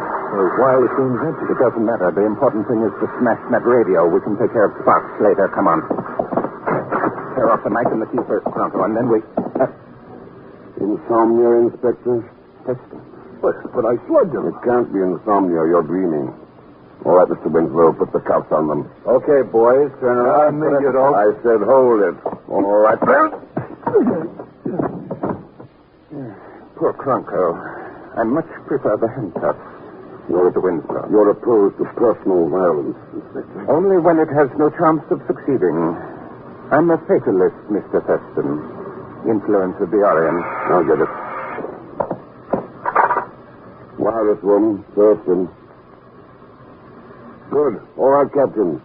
Take him to the lounge. I'll meet you there. The boys in the hold just caught 2 men setting a time detonator on the dynamite. There's still been no move in the strong room. Sing. Who else is in with you? I fear I won't be much help to you, Mr. Thurston. I don't feel very talkative. Too bad. We might have had an interesting conversation about your next move, for instance. Breaking open the strong room and then using one of the ship's boats to get out there to the submarine before the explosion. What about that sub, Mr. Thurston? Suppose they get suspicious and try to board it. Well, it's 1:46 now. They'll probably stand by for another 15 or 20 minutes at least. That's enough time. Maybe you'd better open up the radio and make contact. All right, sir. Then you want me to search that cabin, right? Right. I'll see you in the lounge. Right, Inspector, pick up your friend and let's go join the party.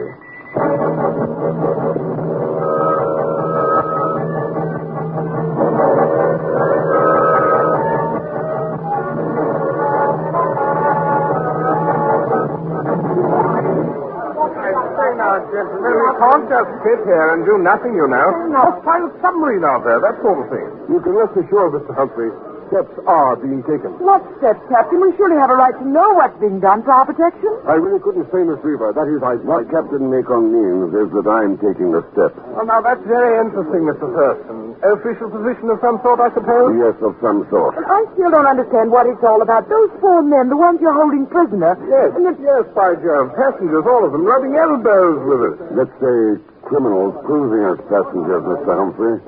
Part of the same gang that's manning that submarine. But who is manning it? After all, we're not at war. Maybe Inspector Singh can answer that. Words still seem to fail me, Mr. Thurston. Right, then I'll make a guess.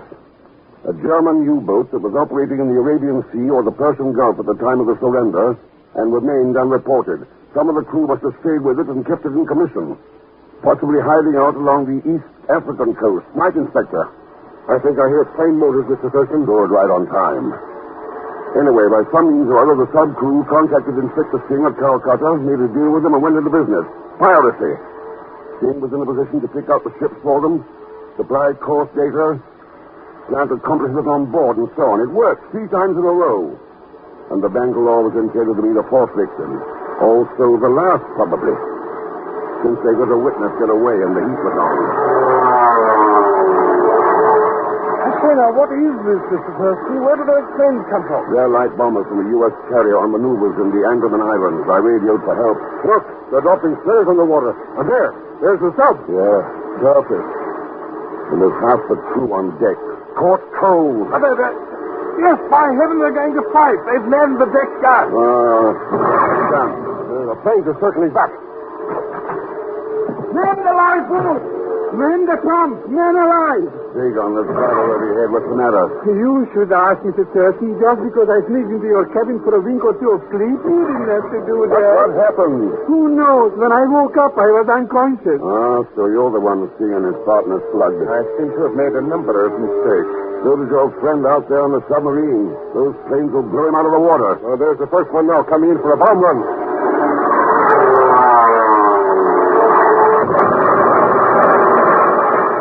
Close. Come on in, Mr. Winslow. Things are getting a little exciting. Well, I found it, Mr. Thurston, right where you said. Good.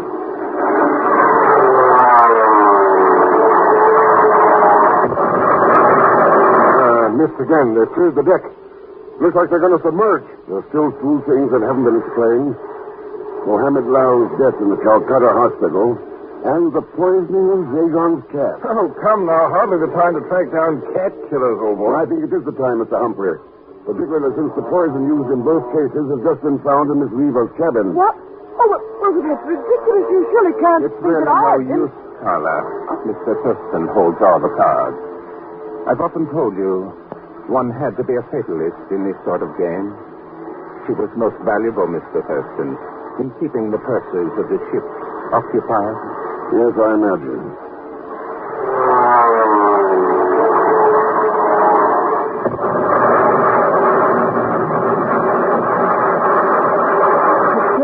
Look, dead center. No more stop. No more stop. And no more American flag being used to cover up somebody's crooked game. That was your big mistake, King. Trying to confuse witnesses by using that flag. Been tried before, and it may be again. But it never works. You're right about one thing, though. The man who plays that game had better be a fatalist. Because that's a game that's always fatal.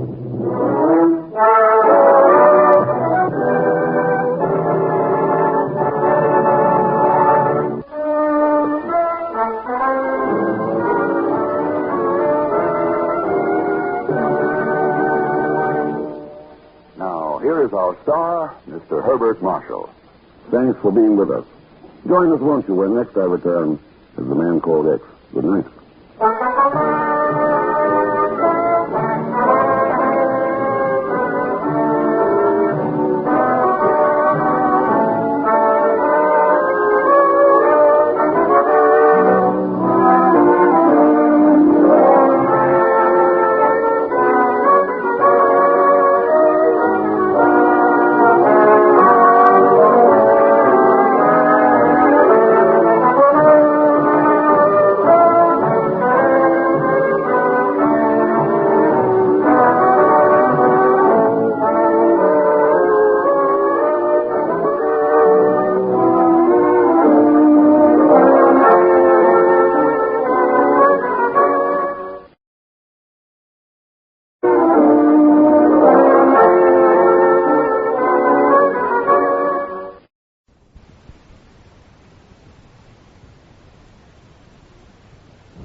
We present Herbert Marshall as The Man Called X, the Saturday night feature on NBC's 5-show festival of comedy, music, mystery, and drama. Brought to you by your local Ford dealer, who is now displaying the new 1951 Ford, the car that's built for the years ahead.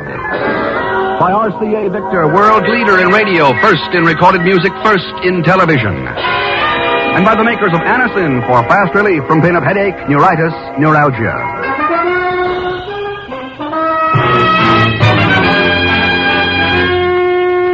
Herbert Marshall as The Man Called X. Wherever there is mystery, intrigue, romance, in all the strange and dangerous places of the world, there you will find The Man Called X.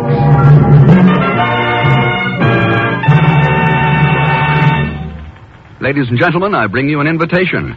An invitation to examine the fine new Ford for 1951. It's on display now at your neighborhood Ford dealers, and we want you to see it. We want you to drive it, because this is the finest Ford ever produced. It's a quality car, a car that's designed and built to give you lasting satisfaction in the years ahead. When you inspect the 1951 Ford, you'll find that it offers 43 look-ahead features, features that will keep it young in performance, young in style for years to come. Among them, you'll find the new automatic ride control for an easy ride, a level ride. The automatic mileage maker for real fuel economy, and new luxury lounge interiors with rich, color-harmonized Ford Craft fabrics. We invite you to see all 43 look-ahead features of this great new Ford for 1951 at your Ford dealers tomorrow. Under the frowning volcanoes of Guatemala lie the ruins of a once proud city, Santiago de los Caballeros La Nepa. The walls of her more than 100 churches and convents crushed by an earthquake in 1773. Now even her name is almost forgotten. The tourists who pass through call it only Antigua, the old, the ancient. And a thin, half-hidden road that forks off the highway from Guatemala City leads not to the past, but to the present, perhaps even the future. A small blue roadster hesitates and then turns up this crude trail.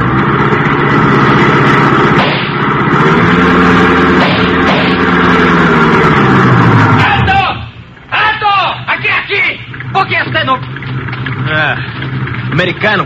That's right. The senor has taken the wrong road. Oh? You return to the highway at once. This isn't the road to Dr. Alverez's laboratory? Laboratory? I do not know what you mean. Who are you? My name's Ken Thurston. Thurston? Oh, sí, of course. Dr. Alverez is expecting you. I am Capitan Jose Toboso, chief of the guards assigned to the doctor. Huh? You may drive on. I will ride on the running board. That won't be necessary, Captain. I can find my own way. On the contrary, Senor Thurston. The guards ahead have orders to kill any intruder. If you are ready.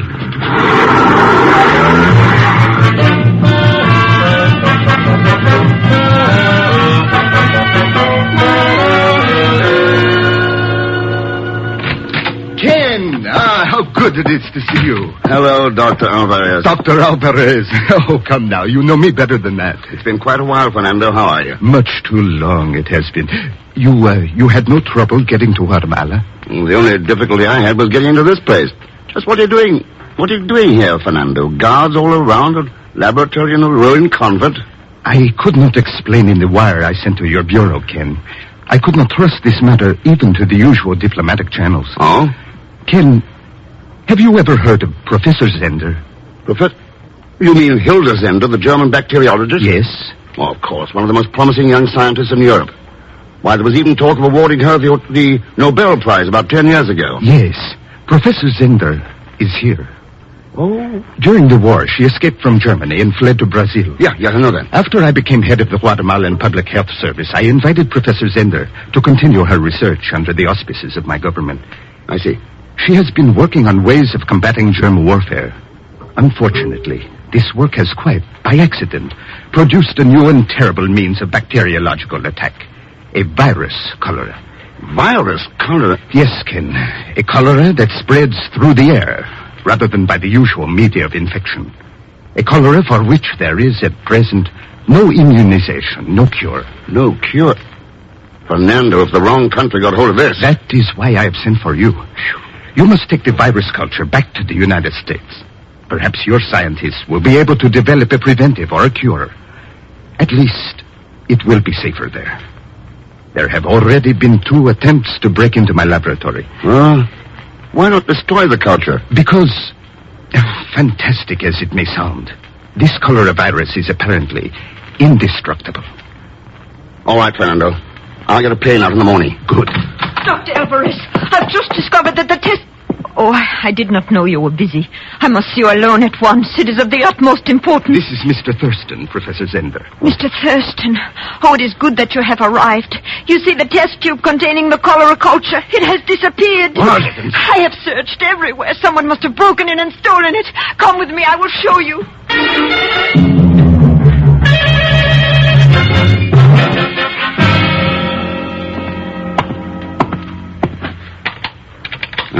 Look here, Fernando. This window latch has been forced.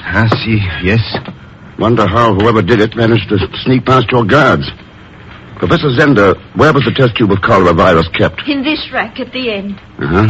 Anything else missing? No, I do not think so. I have not had time to check thoroughly. I thought it more important to notify you and Dr. Alverez at once. Yes, of course. The test tube is sealed. Certainly, Mr. Thurston. Labeled? Oh, yes, in my handwriting, like all the others in the racks. In German. Who else knew about this cholera discovery? No one, only the doctor and I. Pedro? Why, yes, I had forgotten him. Pedro? My secretary, Ken, Pedro Martinez. But no, he knows nothing about science, which is why I employed him. I even have to spell out the scientific terms for him. Is he around? He has been away all week on a vacation at Lake Atitlan. Could be a very convenient vacation, couldn't it? Mr. Thurston, this is such a serious matter that I must be completely frank. Roger Sibley was here with me last night. Sibley? He is my fiancé. He drove me out here from my home in Guatemala City so that I could check on an experiment. Could he have seen the tube of virus cholera? Yes, he did see it. I had to warn him against picking it up. I am acquainted with Mr. Sibley, Ken. He is a young Englishman and a very fine person. There would be no reason to suspect him. Obviously, then, Mr. Thurston, it must have been someone we do not know, someone from the outside. If whoever has this test tube does not realize exactly what it is, does not understand. Yes. There could be a cholera plague down here inside of 3 days. I'll check with you later at your office in Guatemala City. So long, Fernando. Professor Zender.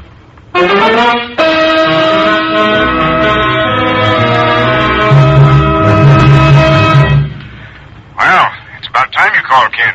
There's a situation developing in Formosa, and I think that you'd better... Sorry, Chief. Afraid I'll have to stay here a little longer. Why? What did Alvarez want, anyway? He wanted to introduce me to a friend of his, Hilda Zender. Hilda Zender? What are you talking about? Where are you? My hotel room in Guatemala City. Oh, I see.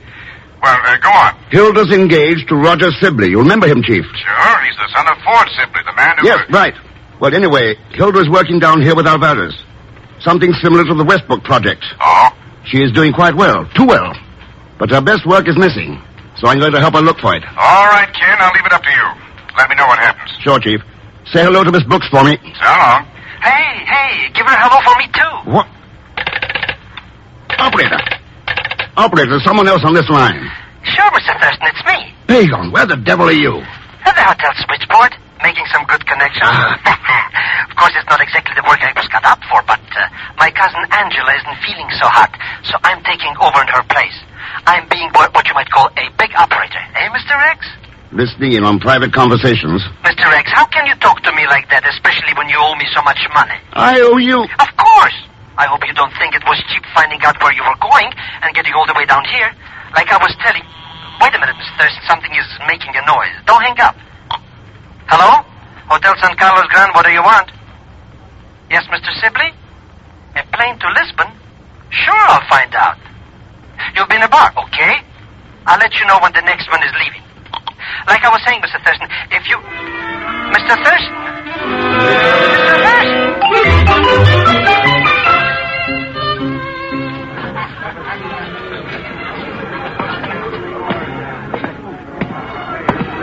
You'll pardon my saying so. When a man drinks this early in the afternoon, it's usually because of a woman. Eh?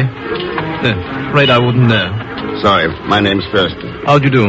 You are, Sibley, Roger Sibley now, if you please excuse Roger me. Sibley? Oh, then I was wrong about a woman driving you to drink. What do you mean by that? I was fortunate enough to meet your fiancée this morning. She's very charming. You met Hilda? Yes, through Dr. Alverez. You're a very lucky man. You didn't know her before? No, should I? I just wondered. I understand you're planning to get married soon. No, I don't think so. Engagement's off. I'm leaving Guatemala as soon as I can get out of here. Oh, isn't this a little sudden? Roger, darling, I've been looking all over for you. Hello, Hilda. And Mr. Thurston, you've met each other. How nice. Come along, Hilda. I want to talk to you. But of course, dear, and I want to talk to you. After all, I haven't seen you since last night, and you promised to call me early this morning. Did you forget? Come along, Hilda. All right, darling. Don't be so impatient. Goodbye, Mr. Thurston. We will see you again. Sure. You'll see me.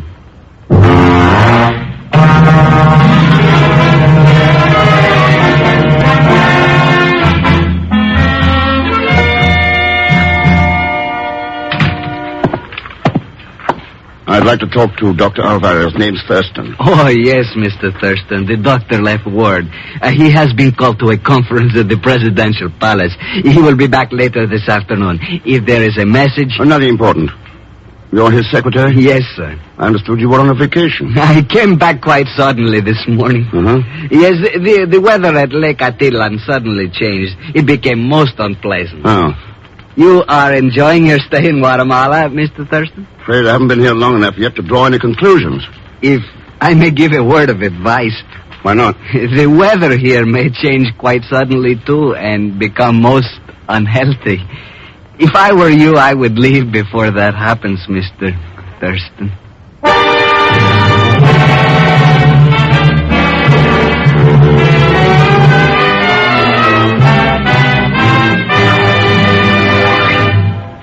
We will continue with The Man Called X in just a moment.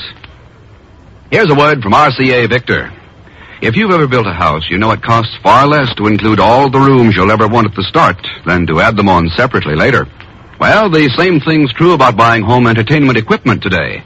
You save tremendously in the end by shooting the works in the beginning, by buying a complete combination set, including console radio by RCA Victor, world leader in radio, console phonograph by RCA Victor, first in recorded music, and of course, console television by RCA Victor, first in television. You get 3 worlds of entertainment in one beautiful, beautiful cabinet for one beautiful, beautiful price. Visit your RCA Victor dealer soon and experience for yourself the matchless glories of sight and sound pouring from the 16 and 19-inch screens and the golden throat tone systems of RCA Victor's magnificent console combinations, each built with RCA Victor's most powerful television chassis. Its famous RCA Victor million-proof television, proven in well over 1 million homes. Now, Act 2 of The Man Called X, starring Herbert Marshall with Leanne Belasco as Pegon Zellschmidt.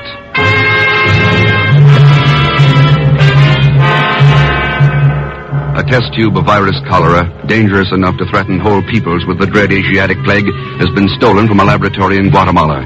Ken Thurston, searching desperately for the missing disease culture, receives a thinly veiled warning at the Department of Public Health. The weather here may change quite suddenly, too, and become most unhealthy. If I were you, I would leave before that happens. There may be something in what you say, Pedro. Guatemala may become very unhealthy for a lot of people. Even you. I do not think so. I'm a native and accustomed to the climate. Suppose there were a cholera epidemic. Cholera? I do not understand you. It's too bad. I understood you. Well, please tell Dr. Alverez I'll call him later. Of course.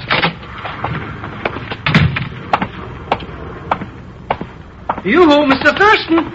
I've been looking all over for you. Well, what happened to your job at the hotel, Pegon? You call that a job? Paid hardly nothing. Anyway, how was I to blame when the manager was talking to that cute little chick in 314? And his wife got cut in on the same lie. Oh, no. Boy, did I tell him off. I said my good friend Mr. Thurston was in Guatemala, and he'd be like a lost shepherd without me. I sure was right, too, eh? Who else could tell you about that pretty little petunia who came to the hotel asking for you? Pretty? You mean blonde with a German accent? No, a local type. A brunette with a figure like the hands on an hourglass. So, you see how much you need me, Mr. Thurston? I could find out everything about her for just a couple of bucks, say 50. Oh, never mind. You don't want me to find out about who she is and where you can meet her? If it's important, she'll turn up again. Well, if you're going to act that way about her... Her name is Maria Santos, and she makes with the rumba at the Casablanca dance hall. She wants you to come there before 8 o'clock tonight, and, see, it's almost 8 now. Any idea what it's all about, Pegon? Oh, I don't know, some double talk about germs or bugs or something. Ah, the Casablanca. Come on, Pegon.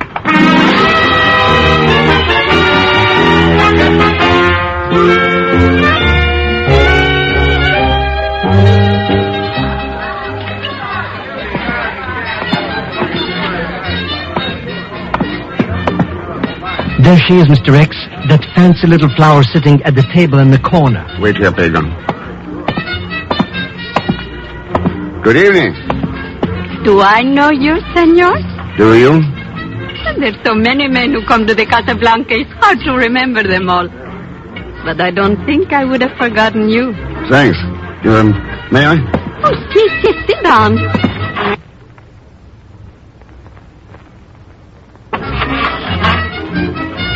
Well, senor? I thought perhaps you do the talking, Maria. Who are you, senor? My name is Thurston. Why did you not say so before? I look all over for you. It's most important. You must leave here and go to a place... Ah, Mr. Thurston, we meet again. How pleasant. Oh, Professor Zender, Mr. Sibley. I see you're still with us. Yes, a bit of difficulty with plane reservations. May we join you and your, friend? Sorry, I was just about to leave. So early? Well, perhaps we will run into you later. Auf Wiedersehen. Auf Wiedersehen, Professor. Listen, Senor Thurston. Yes. A small house in Antigua, across from the monastery ruins by the main square. Bring Dr. Alverez there at midnight. Oh, wait a minute. What's all this about? Jose Toboso will explain. Since you're leaving, Thurston, I thought I might ask the young lady for a dance. If Professor Zender doesn't object. As a matter of fact, it was her idea. I should be most happy to dance with you. Buenos noches, Senor Thurston.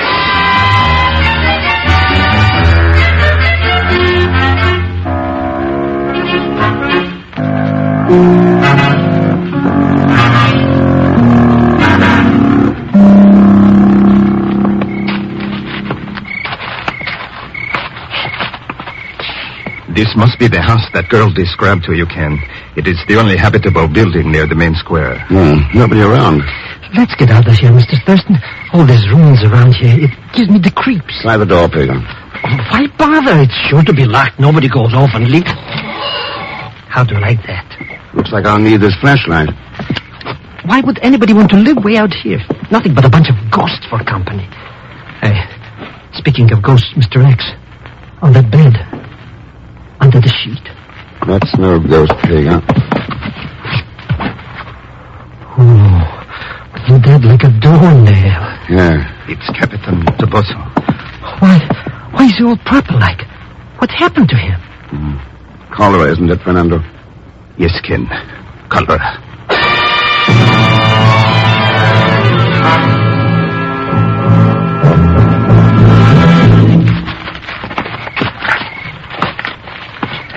How much longer are we going to tramp around these old ruins, Mr. Thurston? I don't know, Pegon. All this fuss for a little test tube. What difference does it make? You saw Captain DeBosso's body. Well, sure, but you mean that's what killed him? The test tube? Why don't we come back in the morning? It'd be easier to find it then. If we haven't found it before morning, this whole area will have to be quarantined. Us along with it. Yes, over here, quickly. Maybe he's got a test tube, huh? Maybe. No, not the virus culture, but this. Roger Sibley. See. Don't tell me this character got the colic, too. No, he was luckier than Captain DeBosso. A bullet through his brain. Well, if you ask me, there's enough ghosts around this joint already. There will be more. What's that? Look out, Mr. Thurston!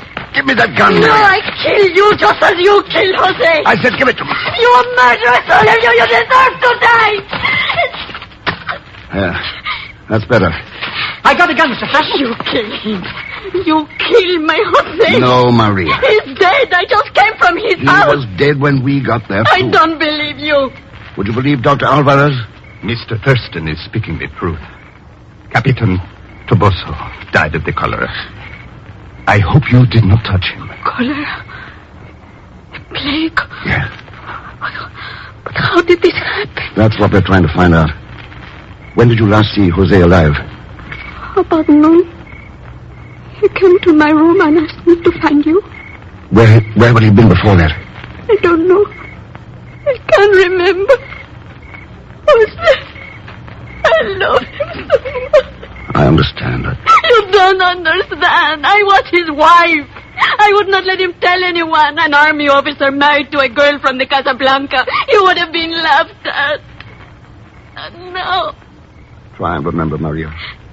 Where had he been this morning? I'm not sure. He says something about Pedro Martinez. Pedro. What does it matter now? It won't bring him back to me. Where does Pedro live, Fernando? Guatemala City, 13 Avenida Norte. Come on, Pegon. But, Mr. Thurston, you're just letting this little black-eyed Susan go loose. Maybe she shot this other character with this. Sibley, not with that gun. It's too small a caliber. Huh? Whoever murdered him used a .38. Come on, Pegon.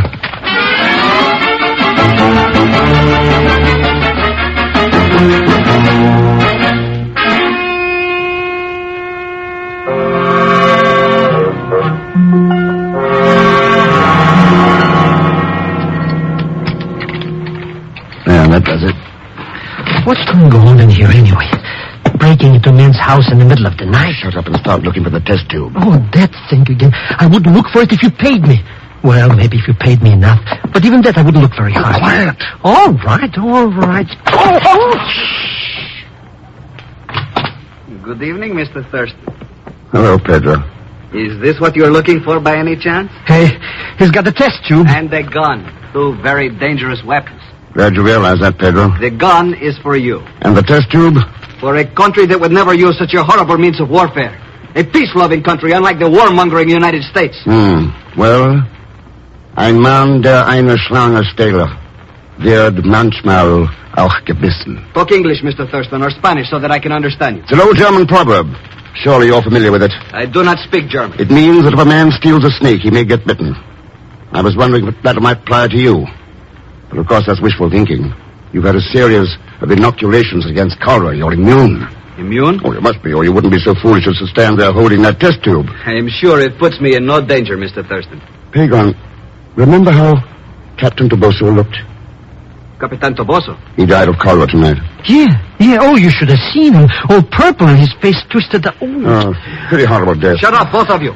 But of course, you have nothing to worry about, Pedro, unless... Pegon. Huh? Yes, Mr. Thurston? Speak up so I can hear what you're saying. His face. The color of his face. Do you see? What's wrong with him, Mr. Yes, I think so, too. Whatever you do, don't go near him. Mr. Thurston. You mean he's got the colic? Oh. Mr. Thurston. With that much color, there should be other symptoms, too. Dizziness, pains in the legs. He don't look too steady to me right now. Listen to me. He'd feel a tightening of the throat, too. No. Stop. You're lying. There is nothing wrong with me. Hey, look at his face. There is nothing wrong with me. That mirror on the wall, Pedro. What? Perhaps you better look for yourself. I will. What you say is not true. All right, Pedro. The test tube. He's going to drop it. Grab it. Now then, Martinez. All right, Mr. X. You've knocked him out. But what about me? I'll be catching the colic, Mr. X. As long as that tube is sealed, you haven't a thing to worry about. But you told him. You said I thought. Oh, hey. Oh, I get it. Mr. X, you were just stringing him along? Oh, but wait a minute. That captain fellow, he really had something wrong with him. Toboso saw the test tube here. He must have opened it. Then when he realized it was from the lab, he sealed it up again and tried to get in touch with me. He was too late. Oh, sure, Mr. X. You're absolutely right. That's just the way I figured it happened. Oh, sure.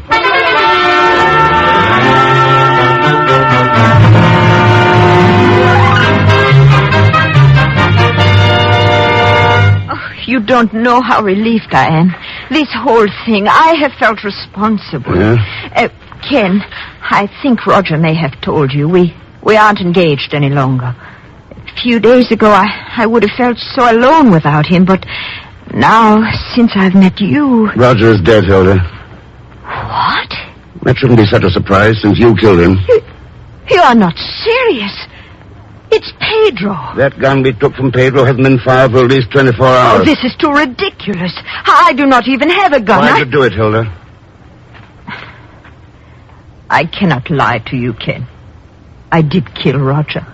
I was sure that Pedro had stolen the test tube, and when I found out that Roger was planning to take it to Europe, I had to stop him. Roger Sibley. I worked with his father in England, Hilda. And I know all about the fine job Roger was doing for his government. Ken, Roger found out what you were doing. That's why he tried to get away from Guatemala. That's why you had to kill him. No, Roger was working with Pedro. He ordered him to steal the test tube from the rack in the laboratory. A rack of tubes all marked in German, a language Pedro didn't understand a word of. No, Hilda. He wouldn't have known which tube to steal. He was just a messenger for the cholera culture you stole and passed on to him. And if I did, you will do nothing to me. I am the only person in the world who understands how that culture was developed. You will need me to develop more.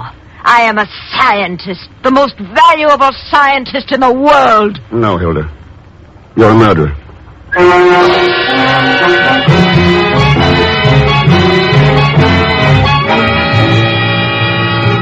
I just can't believe it, Mr. X. Such a pretty petunia, and with all her brains to do a thing like that. Boy, did she look sick when Dr. Alverez and the cops took her off to the clinic. Sicker even than that friend of hers who thought he had the colic. She was sick, Pegon. What? Not with cholera. There are other diseases more terrible and more deadly than those that attack the body. Sicknesses of the soul and spirit. But at long last, we are learning how these diseases can be treated and cured with large doses of truth and justice and freedom.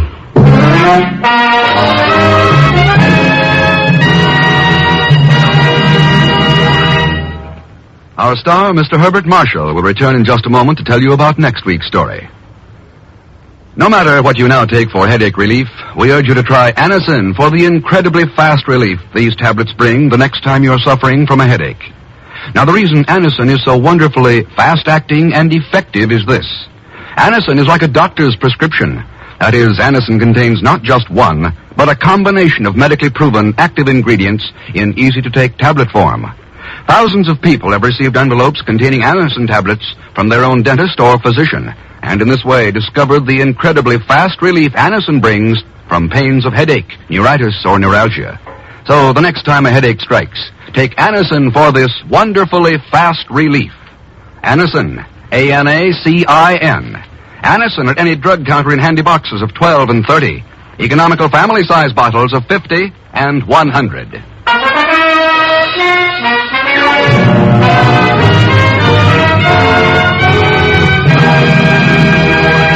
Now, here again is our star, Mr. Herbert Marshall. Thanks for being with us. Next week, Mr. X goes to Syria, where he learns that every inch of the new international oil pipeline holds danger, not only for him, but for the peace of the entire world. And there's no help from Leon Belasco as Pegon Zellschmidt. So join us, won't you, when next I return as the man called X. It's a Saturday night feature on NBC's 5-show festival of comedy, music, mystery, and drama, brought to you by our local Ford dealer, who is now displaying the new 1951 Ford, the car that's built for years ahead. And by RCA Victor, world leader in radio, first in recorded music, first in television.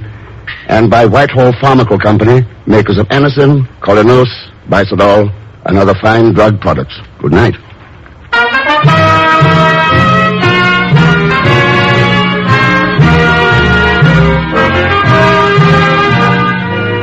The Man Called X, starring Herbert Marshall, is a J. Richard Kennedy production, with music composed and conducted by Felix Mills. Tonight's story was written by Robert Libet and Frank Burt. All characters and incidents on this program are fictitious, and any resemblance to actual characters or incidents is purely coincidental. Be sure to listen tomorrow evening for The Big Show with Tallulah Bankhead, Margaret Truman, Fred Allen, Danny Thomas, Douglas Fairbanks Jr., Mindy Carson, the Sons of the Pioneers, and Meredith Wilson. And until next week, same time and same station, this is Jack Latham saying good night for The Man Called X. Remember, Margaret Truman visits Tallulah Bankhead and The Big Show Sunday on NBC.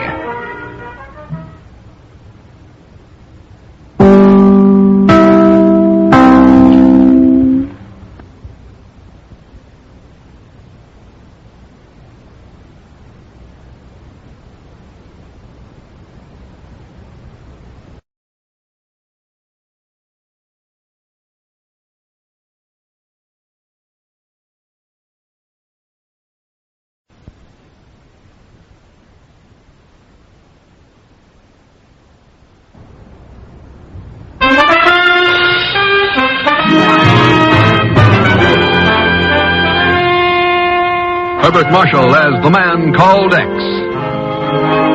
Wherever there is mystery, intrigue, romance, in all the strange and dangerous places of the world, there you will find The Man Called X.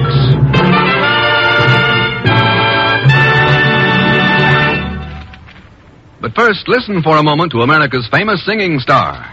And now, here's Bing Baggy Pants Crosby. Oh, yeah. Ken, that type of introduction's entirely uncalled for. Well, I'm sorry, Bing, but your clothes are a little rumpled tonight. A little rumpled? Now, look, I can tell you why. I had a very rough train trip up from Los Angeles. I had a horrible experience. I shared an upper berth with Bob Hope. Well, that's the last time I ever get stuck in a berth with groaning Lisa. Why did you have to have Hope in the berth with you? He broke out of his crate. Let's move along to something musical, huh? Chesterfield, always wins first place. That mild tobacco never leaves an aftertaste. So open a pack, give 'em a smell. Then you'll smoke 'em. Don't forget to give Crosby for Christmas. Yes, give Chesterfield Christmas cartons with Bing as Papa Santa Claus.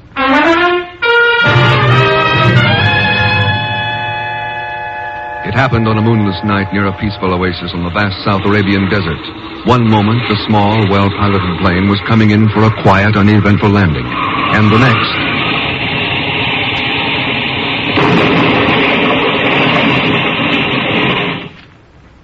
The following morning, the pilot of that plane lies in a hospital room in Beirut, Syria. Arabs. Tap line. Ken. You still there, Ken?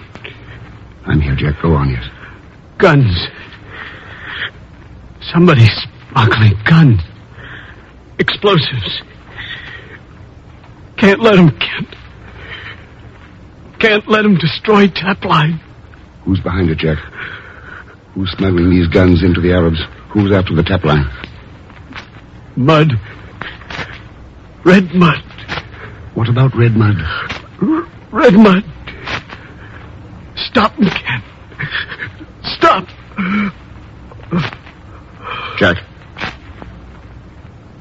Okay, Jack. I'll see what I can do. Oh. Looking for someone? Oh, why, yes. I was looking for the room of Mr. Jack Buckley. You might find that easier by looking for the room numbers above the doors, not by leaning against them. Oh, yes, I see. What did you want with Jack, Miss... Ansia. Marilise Ansia. I'm Jack's fiancée. I have just heard of his accident, and But you have just been in his room. Tell me, how is he? I'm sorry, Miss Ansia. So he is dead. Jack is dead. So young, so much to live for. And now he has been killed by the hand of fate.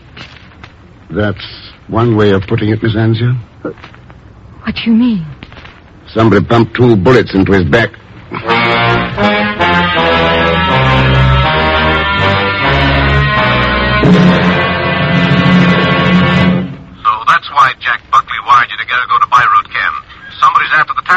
Looks like it, Chief. They're apparently smuggling in arms and explosive to some maverick Arab tribes, expecting them to do the dirty work for them. But good Lord, Ken, that Trans-Arabian oil pipeline is vital to us. It's vital to the whole Western Hemisphere, Chief. When somebody said that oil is the lifeblood of democracy these days, he wasn't kidding. Right. So what are we going to do about it? That pipeline runs through 1,000 miles of desert. How can we even start to protect it? You can start by tipping off the Saudi Arabian government. They'll put some men to work on it.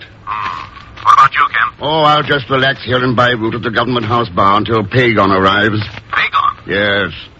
Miss Brooks told me he was in the waiting room there when my call came through.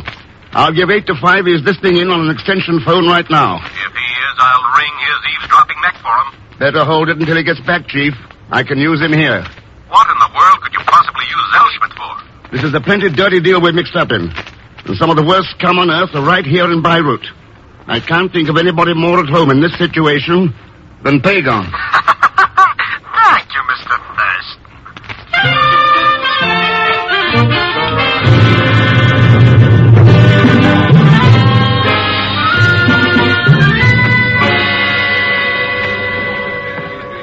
Here you are, Thurston Effendi. A martini with onion. Thank you. Keep the change. 1,000 thanks, Effendi. 1,000 thanks. Well, it's very funny. Waiter. Oh, waiter. Yes, Edwards, Effendi. Scotch and soda for the young lady and myself. Your best Scotch, you understand? Yes, Effendi. A burr peg for you, Hassan. A burr peg, Stephen, if you please. It's not what I please, Hassan. You're the one who has to drink this filthy stuff.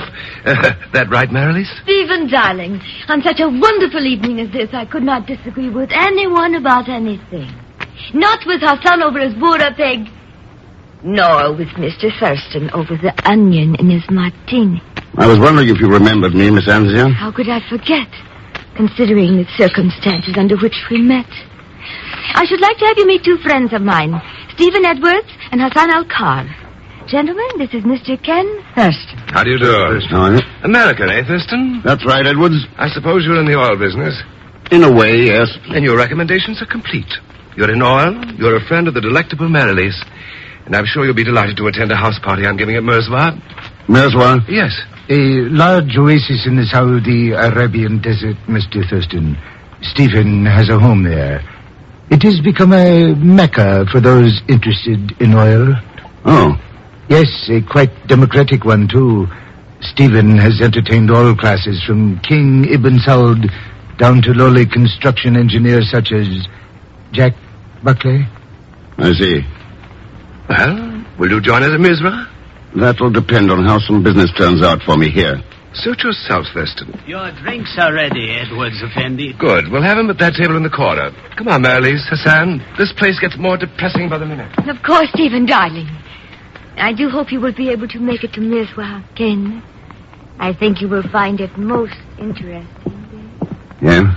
And I should like to express my hope to see you there, Mr. Thurston. Also, to add a slight note of warning. Warning? Yes. One must beware of mirages on the desert. Please do not disregard them as did Jack Buckley.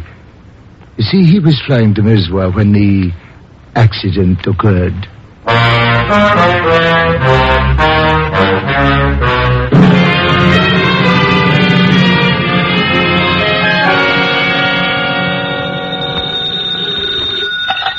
Hello?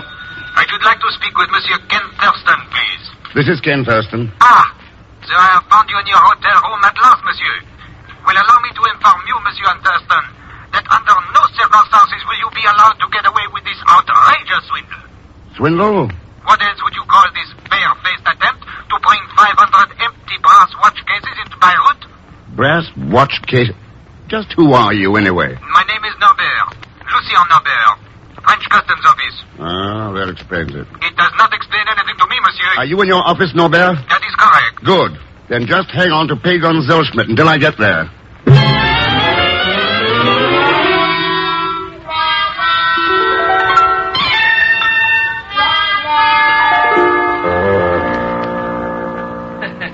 But there's nothing to get all excited about, Mr. X. It's all just one big happy mistake. Oh, sure. Oh, sure. After all, this Arabian desert is pretty tough on watches. Yeah. All that sand and stuff and sand. Well, so in case something happened to mine, I brought just a few spare cases. 500 of them. So I'm not an optimist. You were optimist enough to ship them under my name, Pegon, and figure you could peddle them to the Arabs as good American watches. It's lucky that Norbert latched onto them. Well, Monsieur Thurston, your receipt for the fine and for the duty paid on the watch cases. Give it to Zellschmidt, Monsieur Norbert. To me? What do I want it for this? You'll be paying for it. Out of your salary. Mr. Thurston. I trust that this will be a lesson to you, monsieur. An example of our alertness to all attempts at smuggling. You do all right with watches, Norbert, but what about guns, ammunition, high explosives? And what is your interest in all this, Monsieur Thurston? I'm interested in oil, Norbert. Tapline oil. Ah, oui. I understand. So? I would not know of this smuggling of firearms, monsieur, officially. And unofficially? What would you do, monsieur? We are badly undermanned. There are many long kilometers of uninhabited coastline. On any dark night, a ship could move into shore undetected. Yeah. Its cargo could be picked up by plane. There are natural landing fields near practically every large oasis. What about Merswa? It has a private field owned by Monsieur Stephen Edwards. And this may be of interest to you, Monsieur Thurston. Not far from that landing field is one of the tap line's main pumping stations.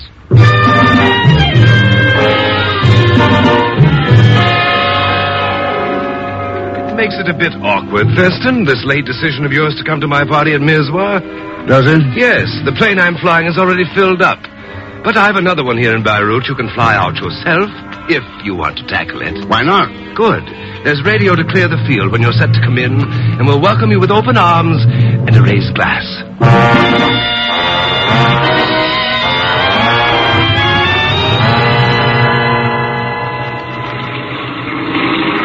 You know something, Mr. X? I think I should have stood in New York. I don't like flying around all over this desert sand, and at night, yeah. Don't worry about it, Pegon. They told us at Beirut that Edwards Field is well equipped with lights. Those jokers. What do they know about anything anyways? 5 hours it took them to put a couple of nuts and bolts in this flying junk heap. It had a cracked manifold.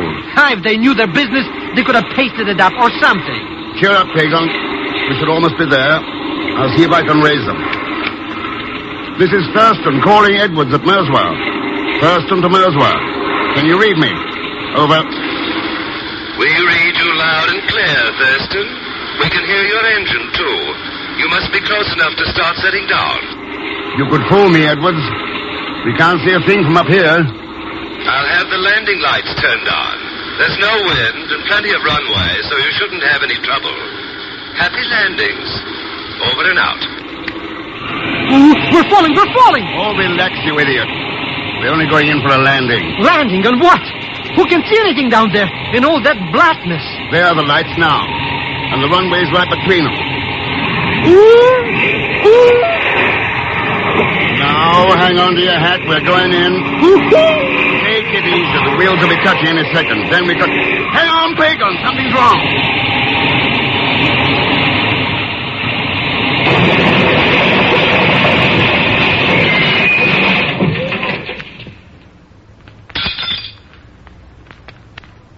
We will continue with The Man Called X in just a moment. Here's a word from RCA Victor. Only 12 shopping days left till Christmas. But that's not bothering America's snappiest families. They need only one day to select the greatest family gift in history. An RCA Victor complete home entertainment combination. They are pooling their dreams and their money to buy the gift that keeps on giving and giving and giving. Giving not just to one, but to all.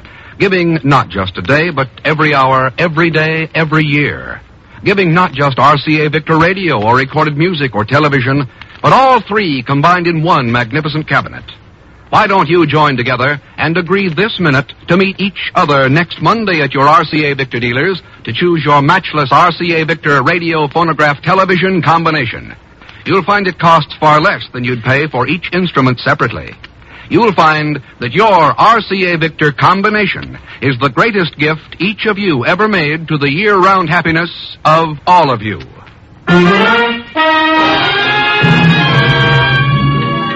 Now, Act 2 of The Man Called X, starring Herbert Marshall, with Leon Belasco as Pegon Zellschmidt.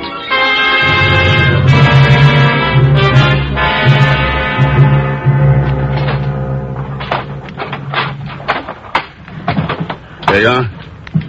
You okay? Pegon. Go away, don't bother me. Huh? I just found an angel who's a sucker for empty brass watch cases. I'm sorry, Pegon. You're not dead yet. I'm not? But after that crash, I gotta be. That's what somebody else thought. Come on. Let's get out of here. What happened anyways? Somebody threw us a curve. Huh? Hey, what kind of a runway is this? Nothing but sand. That's right. But the custom guy that Lucien Norbert said there was a good landing field in Merchois. Well, there probably is, but this isn't Merchois. Please, Mr. X, don't be playing 64 questions with me. I told you someone threw a curve at Pegon by stringing portable landing lights out in the middle of the desert. But what kind of a joker would do a thing like that? Don't you know he could kill somebody that way? He knew it, Pegon. Then why did he... Oh, Mr. X. Let's start walking. I think we'll find the rest of the answers at Merchois.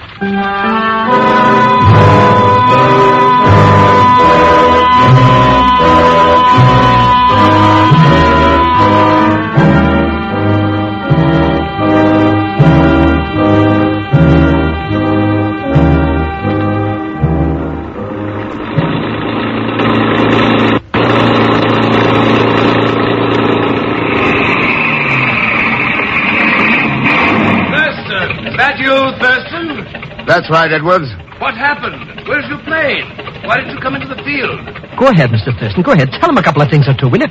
If you didn't know what happened to us, how come you're out in the desert with that half-track? I was worried about you. Oh. Yes, the lights on my field had shorted and I couldn't get them on. When I tried to call you back, my radio was dead. Pretty convenient coincidence, wasn't it? I'm not sure I know what you're talking about, Thurston, but I am sure I don't like the way you say it. And I don't like to be murdered, Edwards. Murdered? You wouldn't happen to have any portable landing light gear at Merchois, would you? As a matter of fact, I did have. But it was stolen. Before or after Jack Buckley's plane crashed? Before, but I failed to see... And that plane he cracked up in, was it one of yours? Was he trying to land at Merchois when he crashed? Now, look here, Thurston. You're right about all of these things. But I'll be hanged if I'm going to stand here and be cross-examined about... Wait a minute. Are you trying to say that you cracked up, too? And you think that somebody used fake landing lights in order to get both of... You're doing all right, Edwards. Why stop now? I will see that you're flown back to Beirut in the morning. What's the matter? Afraid something might happen if I stick around? No, but apparently you are. And who knows, Thurston? You may be right.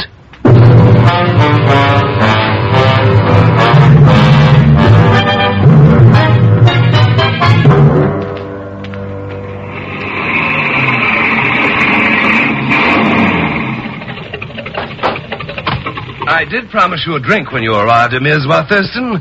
If you care to join me, I'll be in the bar. Make mine a triple scotch, Mr. Edwards. Sorry, Pegon. You've got work to do. Work? I want you to snoop around here, talk to the servants, learn whatever you can about smuggling, particularly arms and ammunition. But, Mr. Get started, Pegon. But...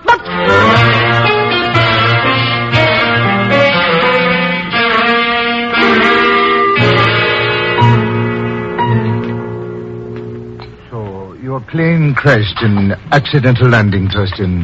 How unfortunate. Yes, wasn't it? The only trouble, Hassan, is that our unappreciative guest doesn't think it was an accident. But what else could it have been, Stephen? Ask Thurston. He's the one with a suspicious mind. Let's skip it, Meredith. Maybe that crash shook me up a little too much. Maybe I'm seeing things around there.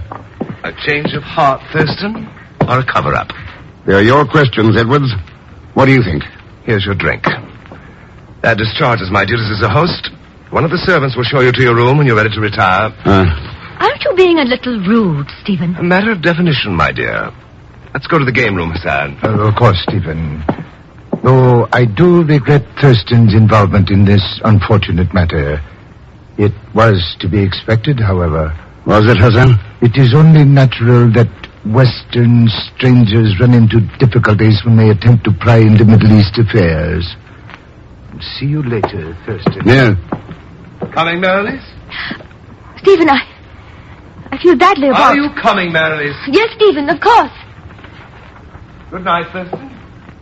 Ken, there is a fountain at the rear of the gardens. Meet me there in 10 minutes. Huh? Because you are right, Ken. Someone did try to murder you, as they murdered Jack Buckley. And I can tell you who that someone is.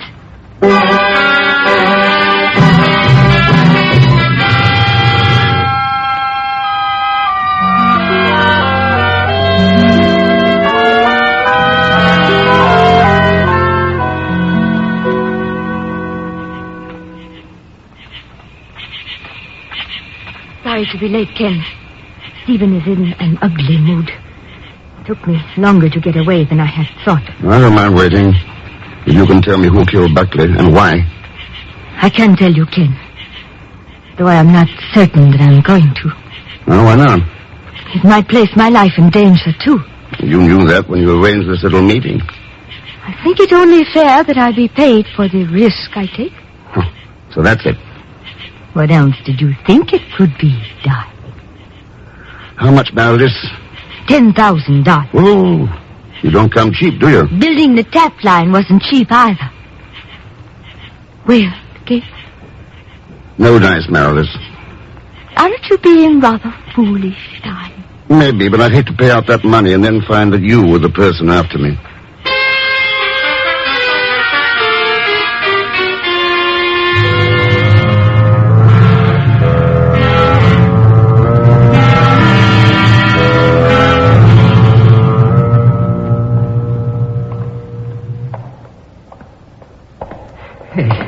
Why are we wandering around in this airplane garage anyways, Mr. Thurston? I wanted to see what kind of planes Edward was flying out here. So you're finding out, so what? So he's got 4 DC-3s, transport planes, heavy cargo carriers. Could they carry us back to Beirut? They could also carry arms and ammunition, Pegon. And look here. Look at the mud caked on those landing wheels. Red mud. And Jack Buckley said something about red mud just before.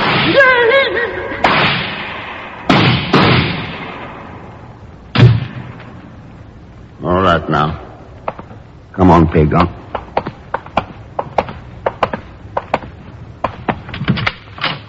Going somewhere, Thurston? Hassan, what are you doing out here? I thought I was going to take a quiet stroll before retiring, but those shots rather upset my plans. I don't suppose you know who fired them? It was not I, Thurston, if that's what you are thinking. But I did see some shadowy figure slip away in the darkness. Ah. You have had your share of difficulties out here, haven't you? Strange that others do not share the same troubles. What are you driving at? I was merely referring to the pilot of that plane. He's coming in for a landing. And this time the landing field lights seem to be working perfectly.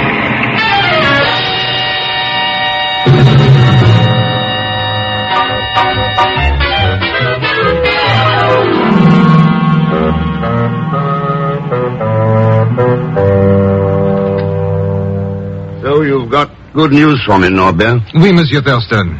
That is so. Those who were smuggling arms into the Arabs have been apprehended. A small group of illegal operators in Beirut. So you need have no further concern. Your troubles are over. Very considerate of you to fly to Mercer with the news, Norbert. You could have radioed me. Ah, but I did not come here merely for that, monsieur. I am on duty for the Customs Department. Huh? Oui, the captured men revealed that they have a cache of arms and ammunition at Le Lac Rouge. Le Lac Rouge? Mm-hmm. A small oasis some 15 miles from here. It supplies water to one of the tap line pumping stations. How come it's called the Red Lake, Norbert?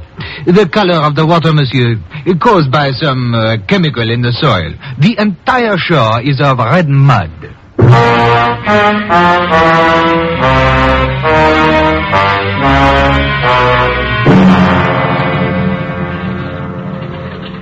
How about it, Norbert? You willing to let us fly to La Rouge with you? Well, I don't know, Monsieur Edwards. But we are all getting bored with each other's company here, Monsieur Norbert. Hassan, Stephen, and I. Besides, this way you will have some company on a lonesome town. Well, I have never been able to refuse the desires of a beautiful woman, mademoiselle. But what of you, Monsieur Thurston? Edwards has a plane ready for me, Norbert, to fly back to Beirut. Now that you've got things under control, why should I stick around?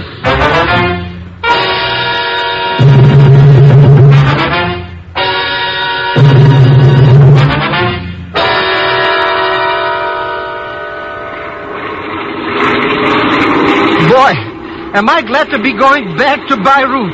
We are not heading for Beirut, Pegon. Huh? What do you mean we're not? Mr. X, it's ganging up on us. We're going to crash again. We're going to crash. Not this time. You're just going in for a dead stick landing. Landing? Landing where? On a natural landing field near the shores of the Lac Rouge.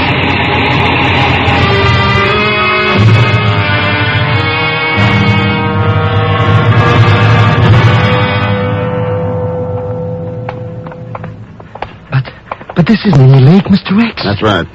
It's one of the tap line's pumping stations. Pumping stations? What are we going to do at the... Hold it, Pegon. Huh? What is it, Mr. Thurston? Look over there, near the main piston shaft. Mr. X? Yeah. What's going on over there? A little plan to blow up this pumping station. To blow up? Let's get out of here, Mr. X. No hurry. Let's talk it over first. Talk it over? Yeah. Need any help with that nitroglycerin? Thurston. That's right, Norbert. Sorry if I startled you. I wouldn't want you to drop any of those nitro bottles prematurely. But what are you doing here? Putting an end to your plan to destroy the tap line. Mr. X, you mean this no-good customer is the one we're after? That's right, Pegon. Some country was paying him off to wreck the tap line. But when his gang was caught in Beirut, he came out here himself to make one last desperate day to blow up this station. Hey, wait a minute, Mr. X. This guy wasn't even at Mirzwa when we crashed, and he couldn't have taken those shots at us. No, but his Arab friends could, and they did. They rigged the lights on us and shorted Edwards' radio and landing field, just as they did to Jack Buckley. What happened, Norbert? Did Buckley learn about your scheme?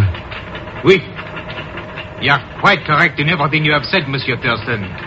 Unfortunately, you will not be able to take me back with you. Mr. X, he dropped one of those bottles of TNT. Yes, I am about to leave now. And I would not advise your shooting to stop me. If you try, we will all be blown up. Perhaps my last desperate gamble did not work. But we have plenty of time, Monsieur Thurston. The winning of an entire world is worth waiting for. He's gone, Mr. X, he's gone. We gotta do something. No hurry, Pegon. But he's got that explosion stuff with him. Maybe he'll use it now to blow us up. Maybe he'll...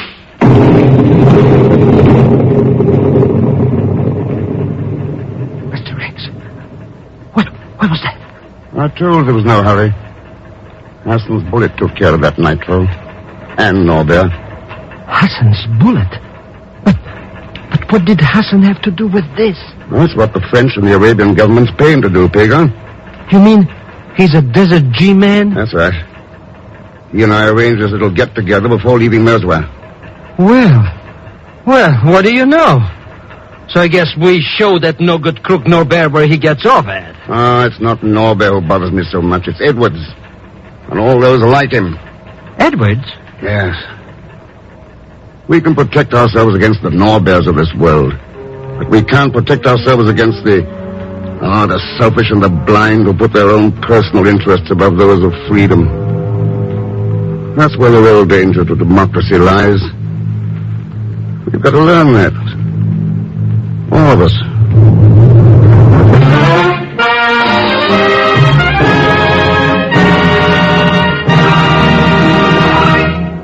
Now, here is our star, Mr. Herbert Marshall. Ladies and gentlemen, in the hustle and bustle of your Christmas shopping, have you stopped to realize that there are children who may not receive any Christmas presents this year? You can do something about this by sending a new or used toy to the groups in your own town that are distributing gifts to less fortunate children. Help brighten a child's Christmas by sending a toy to your local groups. And thanks for being with us. Next week, Mr. X goes to the Belgian Congo with Leon Belasco along as chief headhunter, Pegon Zellschmidt.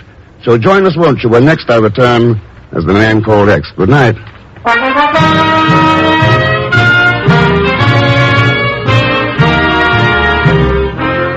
The Man Called X is a J. Richard Kennedy production with music composed and conducted by Felix Mills. Tonight's story was written by Sidney Marshall. All characters and incidents on this program are fictitious, and any resemblance to actual characters or incidents is purely coincidental. The Man Called X, starring Herbert Marshall, and Dangerous Assignment, starring Brian Donlevy, have been brought to you by the makers of Anacin for fast relief from pain of headaches, neuritis, and neuralgia. By Chesterfield, the only cigarette that combines mildness with no unpleasant aftertaste. By your local Ford dealer, who is now displaying the new 1951 Ford, the car that's built for the years ahead. And by RCA Victor, world leader in radio, first in recorded music, first in television. Be sure to listen tomorrow evening for The Big Show with Tallulah Bankhead and a great parade of stars, the Sunday night feature of NBC's All-Star Festival. And until next week, same time and station, this is Jack Latham saying good night for The Man Called X. Hear your hit parade next on NBC.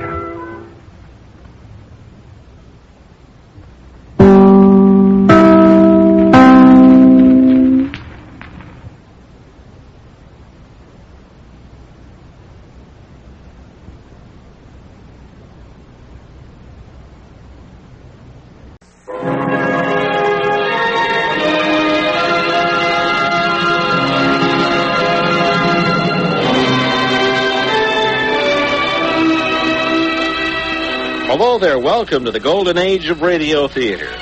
Join us now as we turn back the clock to relive the golden moments of radio's yesteryear. I'm your host, Victor Ives, and this time we have A Man Called X starring Herbert Marshall from December 16th, 1950, which will take us to Strasbourg, Austria, and then The Great Gildersleeve from 1945 as Gildy insists on obedience from Leroy and Marjorie, his nephew and niece.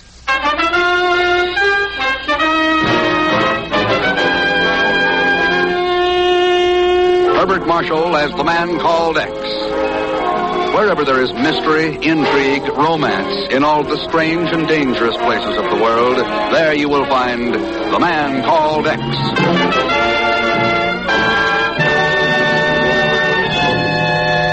It's nothing at all unusual for Ken Thurston to come hurrying into the office of the Bureau in New York City. But what is most unusual is the receptionist he finds there this morning. Hello. Well, hello. What happened to Miss Brooks? She had to step out to powder her nose. Oh, I see. Shall I announce you? I know all about these thingamajigs. Good. Just tell the man on the other end of that thingamajig. Oh, I know who you are. Really? Sure. You're the man who's always going somewhere. Who told you that? Daddy. He says you're the only man in the world who could answer all my questions about places and people. Daddy never has time to answer any of them. Oh? He's always working in his laboratory. Oh, wait a minute. Now I remember you. Honest? Of course, your father's Dr. Simon Markov. The eminent physicist. And I'm Marilyn. You came to Mommy's funeral that time. Yes. Marilyn, since you're so interested in places and people, how would it be if I sent you a souvenir for my next stop? Oh, would you? I love even just hearing from faraway places. It's a promise, then. We live in Schenectady. That's in New York. I'll write down the street address. Oh, no, don't bother. After all, I'm the man who's supposed to know all those things. Now, how about announcing me? Oh, sure. Yes, Miss Brooks? Mr. Thurston to see you, Chief. Huh? Miss. Who's out there, anyway? I can explain everything, Chief. Oh, Ken. Glad you're here. Dr. Markov, good to see you again. Mr. Thurston, I cannot tell you how grateful I am to you and the Chief. You make it sound pretty serious. No, it is worse than that. Worse than anything that I could ever have imagined. Security leak, Ken. Oh? Anything to do with the doctor's experiments on a new type of atomic reactor? Oh, you know about that? Guess I'm not the only one. Mr. Thurston. Ken, yesterday in Strasbourg, a man was shot down while resisting arrest. Turned out to be a red messenger, a courier. Yes, and I still cannot believe he should have had on him information about my experiment. It is impossible. Doctor, it's about time we in the West learned that the red espionage system specializes in the impossible. But every precaution was taken. Now, what can they do but suspect me?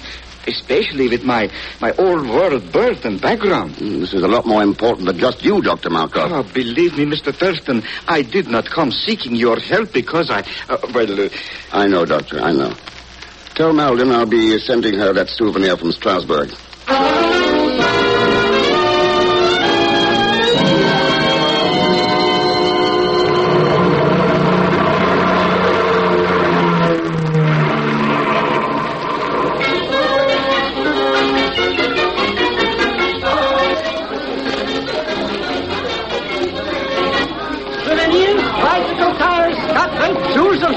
Cathedral. Also latest postcards from Paris. Strictly high class. And Mr. X, well, what you got to say for yourself? Pegon, the world isn't that small. Why do you have to be here in Strasbourg? So we'll go to Switzerland. See, I already got 2 plane tickets for Lucerne. What about Lucerne? The plane leaves in an hour. Why, I was almost beginning to think you wouldn't make it. Pegon, what about Lucerne? Well, I was in Paris working on a big deal. Yeah, of course, the postcards. And you understand how it is with me, always with my nose under the groundstone. So when I hear about this red courier business, right away I say to myself, how much is there in it for me? Well, I'm only fooling about the money. You certainly are. Except for expenses, of course. And don't forget the 500 francs. What 500 francs? That I had to give to my bosomy friend, the Chiseler, for telling me that the red messenger fellow came to Strasbourg from Lucerne. Hey, where are you going? Inside. To see if you got your money's worth.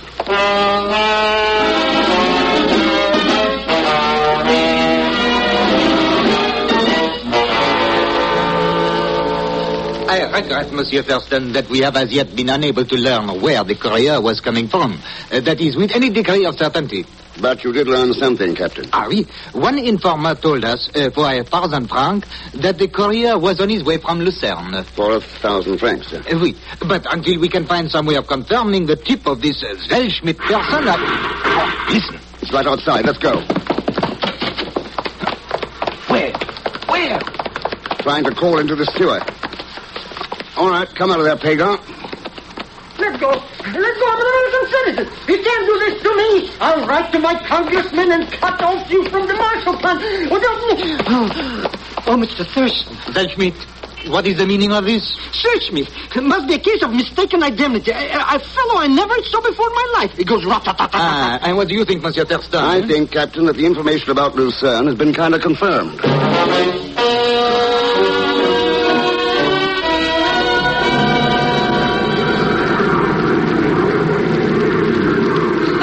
So you wouldn't believe me, Mr. Thurston. All right, so I proved it to you. At the risk of my life. Absolutely, the red agent came to Strasbourg from Lucerne. Pegon, don't you usually charge for your information? Huh? That man right across the aisle from you, pretending to be asleep. He hasn't missed a word of your broadcast. Yeah? Well, I'll tell him a thing or two. Say, I know that joker. That takes care of his reputation. Sure, I know him. Zellschmidt never forgets a face. How about a name? All right, I'll tell you.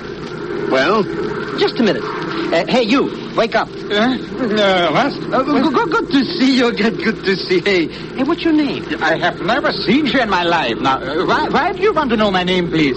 I am Pegon. Pegon Zellschmidt. Now you remember. Pegon Zellschmidt. No. Look, enough is too much. I never forget a face. Or a name. Look, you tell me or I'll tell the police. And what will you tell the police? You thought you wouldn't, eh? Thought I wouldn't, traveling incognito to fool me. I know all about you and that red messenger. Please, I do not know what you are talking about. But all right, I will tell you my name. Now, it is Anton Bieber. Uh-huh. Anton Bieber. Why, we used to be in the same jail together. No, that's not your name. And why should I lie to you? My name is Anton Bieber. Now, if you want, you can have a look at my passport here. Forged, naturally. But I'll look at it. I live in Lucerne. I travel for a manufacturer of watches. You see, everything is written down here. Now, why should you make trouble here? Ever been to the United States, Herr Bieber? Yeah. Recently? Yeah. Give him back his passport, Pegon. But Mr. Thurston. And keep trying to remember the name you think you've forgotten.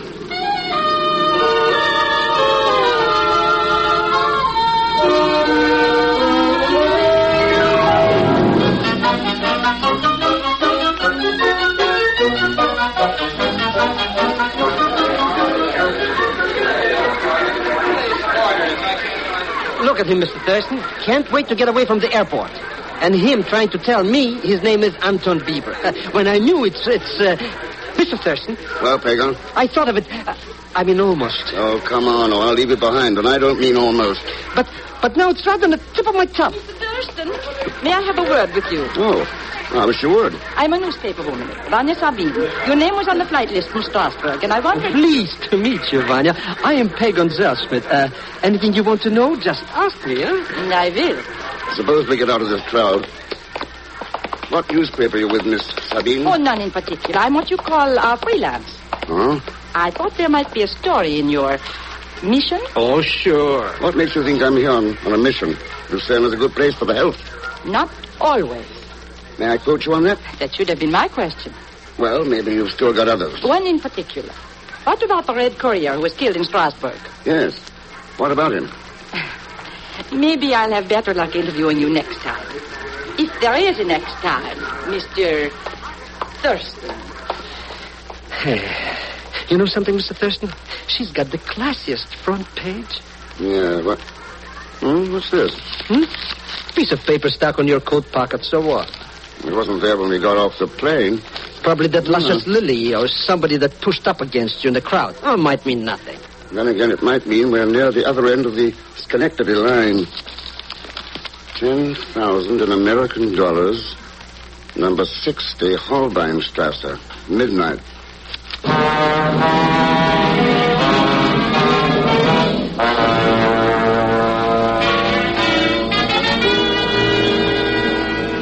Yes, Mr. Thurston. We have now definitely established the fact the Red Courier was here in Lucerne the night before he went to Strasbourg. We are sparing no effort in pressing our investigation. Inspector, what about the girl? Vanya Sabine? Oh, on her we have complete dossier. Yeah, I thought you would. At various times she has been suspected of espionage activities. Only suspected. What about Anton Bieber? A puzzle, this Bieber.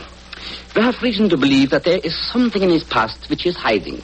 But, again, we can prove nothing. Oh, your pardon. Inspector Fabry? Moment. For you, Mr. Thurston, a call from New York. Oh, thanks. Hello? Hello, Ken. Yes, Chief. Wanted you to know, Ken, that things in this end look worse. Much worse. Oh. Everyone who came into the slightest contact with Markov during his experiments has been given a clean bill. And from the nature of the information found on the Red Courier, the opinion here is that it could only have come from Markov himself. That does look bad. One thing, though, he still maintains his complete innocence. Tell him something from me, Chief. There is such a thing as being too innocent.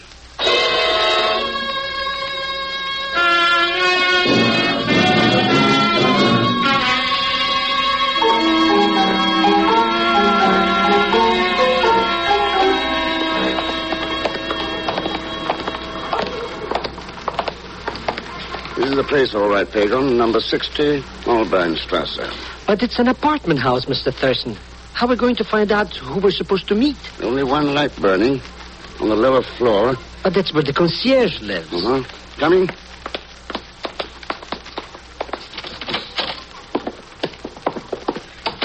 Wait, Pegon. Before you knock on that door, let's have a look at the names on these mailboxes. It's so dark in here. It gives me the creepers. Look, why couldn't we come back in the morning? This match ought to brighten your spirits. Anyway, what good does it do to read the names of the tenants? Just names? Greta Tanzinger, Anton Bieber, Vanya Sabine. Hey. Yes. 3 tenants in the building, and 2 of them we've met. Mr. Thurston, something tells me I should have been told before not to come here with you. Now stop being yourself, Pegon, and knock on the concierge's door. Well? Oh, here. See? Nobody's home. He stepped out. At midnight? See if the door... Yeah. But maybe he wouldn't like us for 2. So that's why the concierge didn't answer. His head. Oh, did he get bumped? Can't have been dead very long. Oh, something clenched in his fist. Mr. Thurston, why don't we just call the police? Get down, Pegon.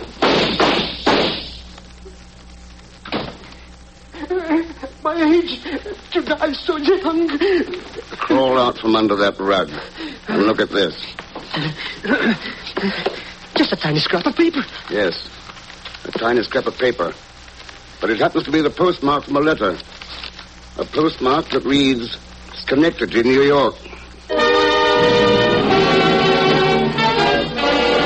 We'll return to The Man Called X in Strasbourg, Austria. Now the conclusion of The Man Called X.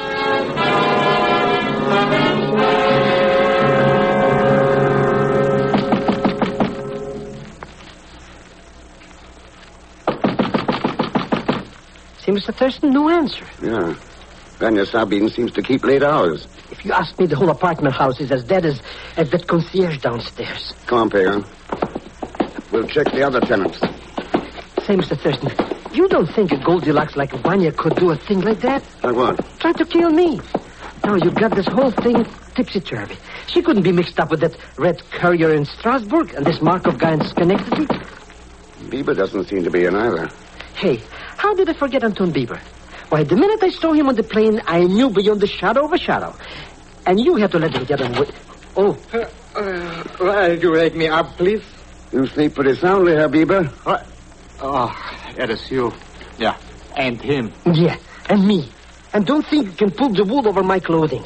Just because you come to the door in a nightgown don't mean you didn't shoot at us. Shooting? With guns? You didn't know the concierge had been murdered? Oh, so. Who murdered him? Well, if we knew that, we wouldn't have any more questions. Oh, such a quiet man, the concierge. A fly he wouldn't kill. Now, why should anyone want to hit him over the head? Yeah. How did you know he was hit over the head? I Better go back to bed and sleep on that one. Good night. Good night. Hey, Mr. Thurston, you're gonna go walk off and leave him to walk off? I'm turning him over to you, Pegon. Keep both eyes on him. Well, I'll go up to talk to the last tenant. You know me, Mr. Thurston. Oh, yeah.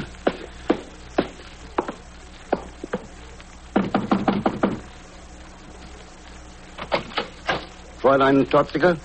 You are with the police? You heard the shooting, then? I have been afraid even to look out of my door. But forgive me, My name's Ken Thurston. Oh, and you are an American? Yeah. Yes.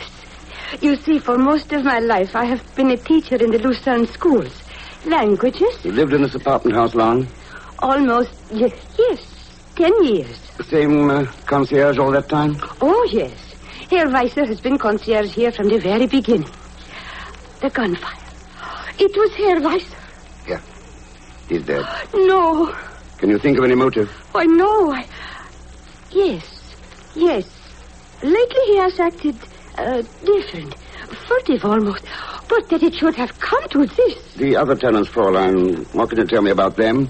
Oh, we say hello in passing, but that is all. Herr Bieber moved in about 1 year ago. That girl has only been here 3 months. You don't approve of Vanya Sabine? In my time, a girl had different standards. But I would not dream of accusing her. Uh-huh. Well, thanks, Fräulein. Please, Mr. Thurston, may I ask a favor? Sure. Could you come to speak to my class? My pupils are so interested in America. I try to do everything I can to make them pals with this great nation of yours. Anytime you could arrange it, even for half an hour. Oh, it'll be a privilege. Oh, thank you. Mr. Thurston, he's sneaking out. Well, follow him, Pegon, and don't lose track of him.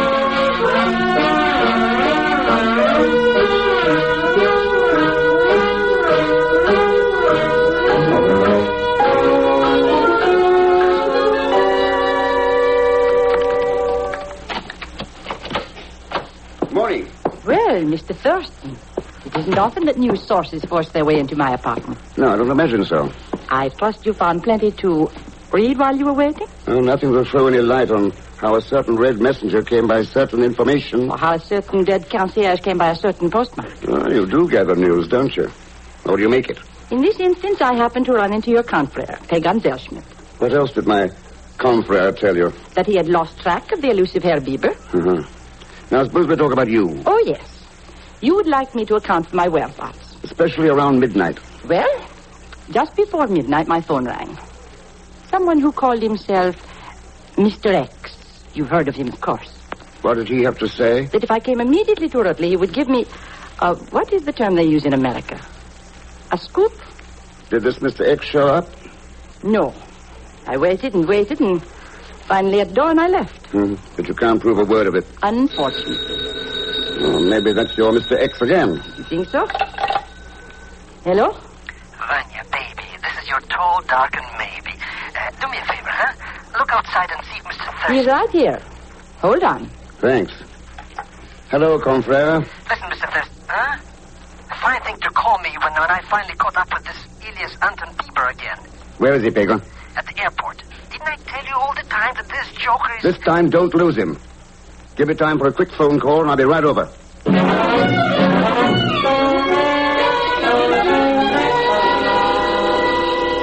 But why do you persecute me? Is it a crime to buy a ticket to Berlin? I suppose, Herr Bieber, you were rushing to Berlin to sell watches. And what else? Listen to that subversive. Well, this time we got the goods on you, and I don't mean watches. Mr. Thurston. Inspector. 1,000 pardons, Mr. Thurston. But I could not help the delay. Well, if you'll take over now, I'll be going. Where will you be if I should have to get in touch? The post office. Huh? What's with the post office? Letters, Pegon. At least one in particular. About the post office, Mr. Thurston. A curious thing. Yeah? The reason for my delay. There has been a mysterious attack upon a postman. The postman assigned to number 60 Holbeinstrasse. How did you know? Tell me, Inspector. You see... Yeah, at the point of death. When they took him to the Vierfachstadter Hospital, he was unconscious. Hey, Mr. Thurston, wait for me!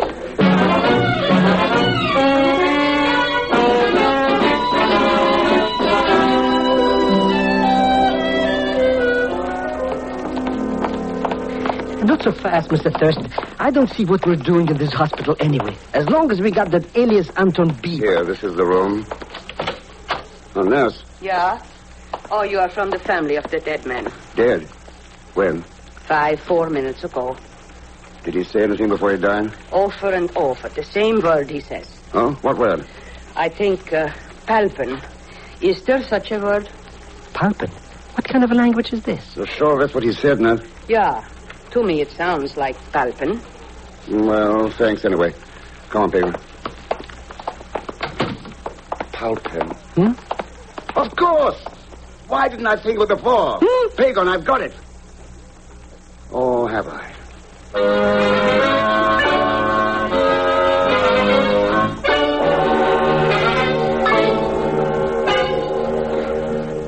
Yes, operator, I'm still waiting for that call to be put through. Well, I suppose you three are wondering what this is all about. Just so there's a story in it. Oh, I think I can promise you that, Vanya. As for me, Mr. Thurston, I only wish that my pupils could be here with me. Oh, how excited they would be to listen in on a transatlantic telephone call. Maybe some other time, Fräulein. Look at that alias Anton Bieber, Mr. Thurston. He's got nothing to say for a change. That's just as well. Okay. Go ahead with Schenectady, New York. This, as you Americans say, had better be good. No, Vanya. Hello, Dr. Markov. Ken Thurston. Oh, Mr. Thurston, you have learned something? I'm always trying to learn. You are calling from Lucerne, Switzerland. Yes. Happen to know anyone in Lucerne? No. Sure? Positive. Thought you'd say that. What, Dr. why do you Markov. ask? Is your daughter awake? She's right here at the telephone. When she heard that you... Put her on, please. Hello, Marilyn. Hello? Is that really you, Mr. Thurston? Talking to you from Lucerne, Switzerland. Oh. Tell me, Marilyn, you know anyone there? Here? Oh, sure. Living at number 60 Holbeinstrasse? Uh-huh. One of my pen pals. And did you play a little game with this pen pal, a game in which you copied down things from the papers in your daddy's study? Why, Mr. Thurston, how did you know? That was our big secret. You had better hang up now, Mr. X. Huh? What did you say, Mr. Thurston? I didn't hear. Sorry, Marilyn. Got to hang up now. Your pen pal is pointing a Luger at me. The nurse told me you were at the hospital, Mr. X. You were very clever to have realized that the postman was not saying pal pen, but pen pal. Too bad I wasn't clever enough to get you before you got him and the concierge. That is because I am even more clever than you are. So clever, in fact, that I will live on to have other innocent pen pals, from whom I will coax other secrets, which will bring top prices in the espionage market. Try to follow me, and I shoot. Auf Wiedersehen.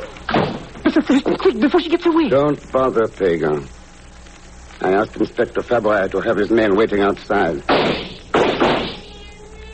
You see, they're never clever enough.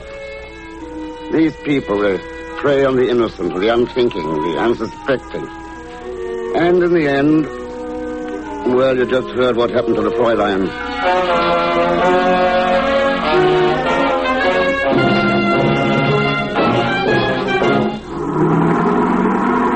Hold your head, Pegon. I think we'll just about make that plane. If you ask me, we're almost blind now. But, Mr. X, I still don't like letting that alias Anton Bieber off the hook. Not much choice. Can't prove anything on him. But he's a crook. The way he lied about who he is and the way he tried to run away, Oh, what I wouldn't give if I could remember why I remember him. Oh, maybe it'll come to you. Hey, wait, I got it. I know why that lowlife wouldn't admit who he was. Yes, I know now. Well, come on, who is he? He's one of my cousins. Oh, no.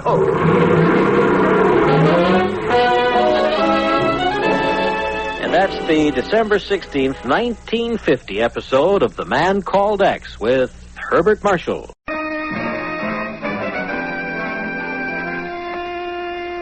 Herbert Marshall as The Man Called X. Wherever there is mystery, intrigue, romance, in all the strange and dangerous places of the world, there you will find The Man Called X.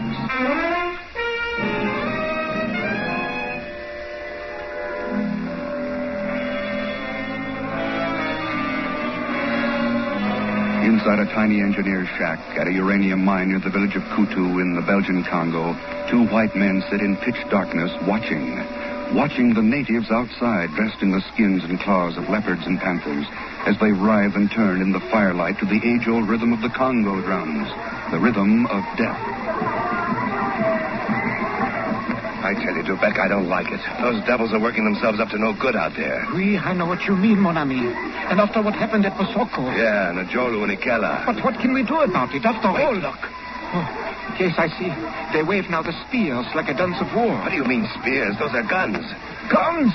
C'est impossible. Do you see the glint of them in the firelight? But how could they have guns? I don't know, and I'm not going to stick around to find out. Guns like a dojour. Come on, we've got to get out of here while we're still in one piece. But where? Behind us is the jungle, and in front, listen to them. I'll chance it through the jungle. Here, help me with this window.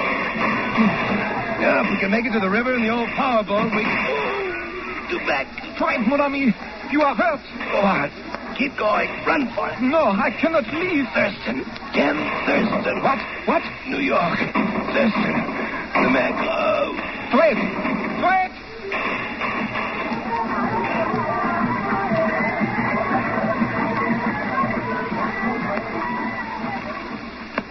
Who is this Dubek, Ken? Well, all I know about him is what he says in his letter, Chief. He was associated with Fred Stevenson in the mining operation in the Congo.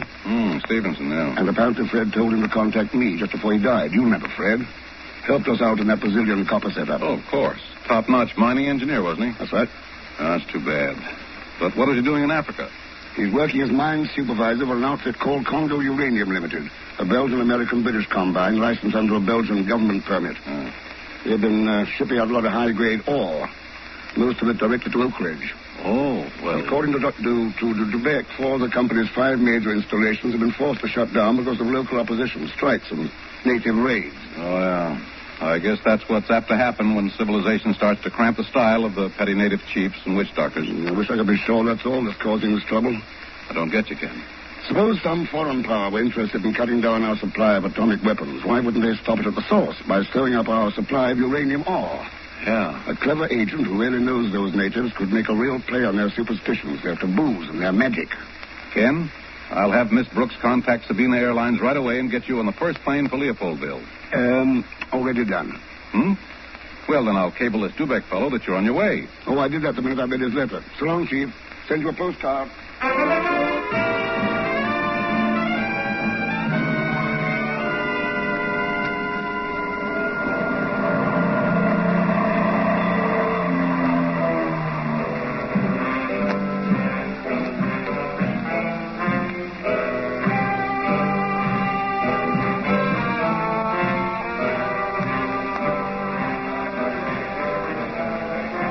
The Royal Albert offers little luxury, Monsieur Thurston, but it is the best we have in Leopoldville. Now, if you will come with me to the bar... Why not start at scratch, Dubek? Then we start with the natives. The natives on whom we must depend to work the mines. But it may be you know them as well as I, Monsieur. Go on, Dubek. We have all thought of them as just a sulky child. Monsieur Jerry Pickens has often said... Jerry Pickens? Yes, the what you call cockney trader at Lucala. He says they are nothing but children. Treat them that way and they are all right. And that is what I used to think myself, until 6 weeks ago, when the trouble started. Your letter said something about playing on their superstitions. Yes, we employed some 3,000 native workers, and one day, none of them reported for work. You mean no matter how much you offered them in trinkets and money, they wouldn't come back? It was as though some spell had been cast. 4 of the mines were destroyed. The buildings burned to the ground. I tell you, monsieur, when you sit in a tiny board shack and watch those devils twist and turn to the beat of those drums, the hysterical cries of the witch doctor, it is hard to think you are not bewitched. Yeah, I can believe that. What about the witch doctor? Is it always the same one? I think so, for he always wears the same skin, that of the giant black leopard. Well, is he from one of the loyal tribes? Who knows? He might be from here, or the Ivory Coast, or Mozambique. He might even be a white man. Yeah? Or a woman? Who knows? Quebec. You haven't told me how you managed to escape the night Fred Stevenson was shot. Both cassis, Martini. Oh, fine. Here, Kalou. Ah, merci. Hi, Martini in the middle of the jungle. Your friend must be a very important man to deserve such a luxury, Gaspar. I should enjoy meeting him. Tanya Stevenson, Monsieur Thurston. How do you do? Tanya was Fred's wife. Oh, well, I can't tell you how sorry I... Thank you. Oh, please sit down. Won't you join us? Well, just for a moment. There. Thurston, I'm sure I heard Fred speak of you. Oh, but of course you're Ken Thurston from New York, isn't it? More or less. Whatever are you doing in Africa? Oh, I spent a lot of time just traveling around. Monsieur Dubec has been kind enough to invite me to visit the mine at Lucala. Oh, what a coincidence. If you are leaving tomorrow night, we shall be on the same riverboat. Tanya, surely you are not going to Lucala? Oh, but of course, Gaspar. The company has been kind enough to offer me work as a bookkeeper. To carry on the work that Fred was doing. The work that cost him his life. And now, if you will excuse me, I must begin packing. Until later, Mr. Thurston. Goodbye, Gaspar. A man can never understand a woman. And he is a fool to try. Any woman, Dubec, or that one in particular? That one especially. While her husband was alive, she refused to go near the mines. She hated Africa and begged him to give up his job. She even threatened to divorce him if he would not. And now... Yeah. I see what you mean.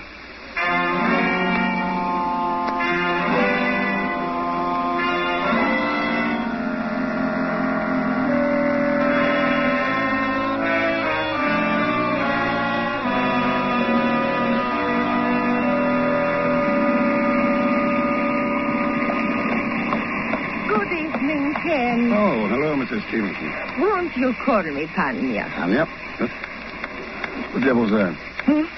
Sounds like a... Yes, it's the Geiger counter. Oh, yes, one of the passengers. A silly little man who says he's looking for uranium. Oh, no. Excuse me, Tanya. You won't forget what I told you. No, I won't forget. All right, Pegon. Oh, hello, Mr. X. What are you doing on this boat? Well, I've been riding up and down this river for the past 10 days waiting for you. I know every nick and cranny.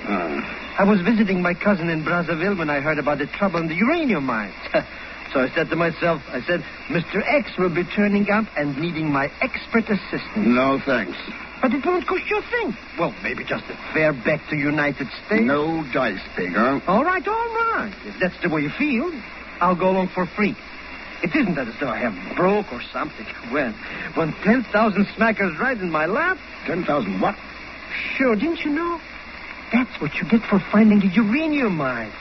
What do you think I rented this gadget for? Any uranium found here belongs to the Belgian government. But they can't do that to me, Mr. X. It's an American.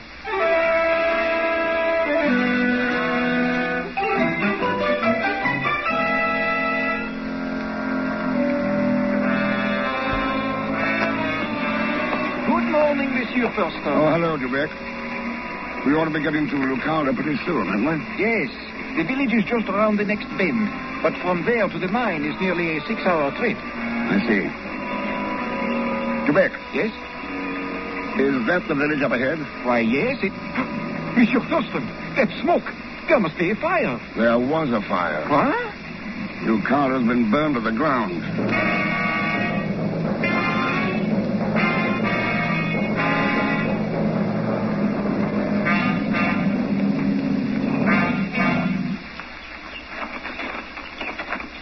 This must have been the trading post right about here. Sure. There's what's left of the sign. Jerry Pickens, proprietor. Now, you see what I was talking about on the boat, Ken. The mines bring nothing but destruction and death to everyone. Now, here comes Dubeck. Maybe he's found out what happened. Who's that character with him? And what's he wearing all that paint on his face for? Those markings show his tribal rank. Huh? It is as I expected. The witch doctor, he aroused the tribe to another frenzy. They attacked the village and burned it. The natives who lived here have fled to the hills. What about the trader, Pickens? Oh, how stupid of me. I had almost forgotten. Embo, where was Mr. Pickens last night? Him go up river last morning. Not be here. He owns another trading post at the next village. He must have been staying there. I picked a good night to be somewhere else. Embo, did you see the raid? Hear drum, see fire. Come down from mine. Good for you. And the witch doctor, did you see him too? Not see face. See black leopard skin. Ah, yeah. Well, let's go look at the mine. If we are to arrive before dark, we must leave at once. Embo, bring Mrs. Stevenson's luggage. Dear Juana, Embo follow. You bet. How long has Embo worked for you? Perhaps 6 months. Why? Well, it's strange that he stays loyal while all the other natives are running off. Especially when he's of such high rank. High rank? What do you mean? Oh, that red line across his forehead and the way his hair's cut. Yes? They indicate that our friend Embo is a tribal chieftain with the powers of a king among his people. What? Are you sure? Yeah. I'd say we have a very important man carrying luggage for us.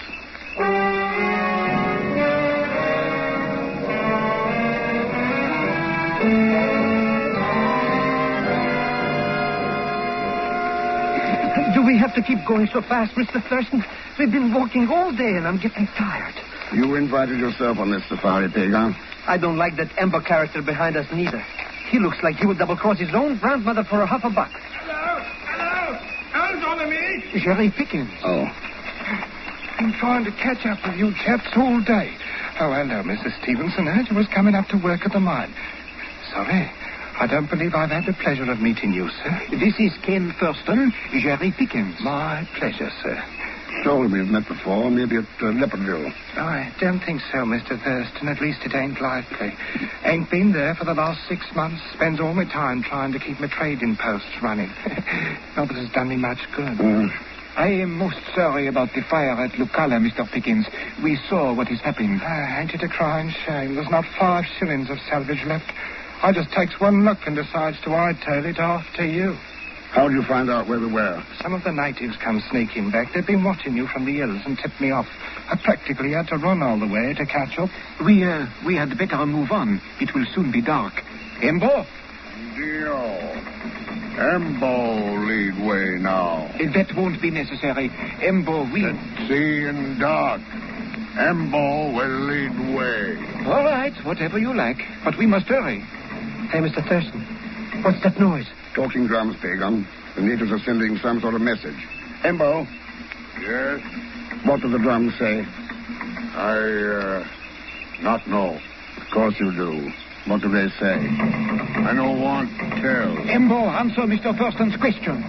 Drums say, evil one in jungle, very evil. Huh? Destroy mine tonight.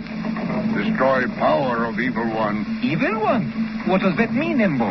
Drums say, man called X.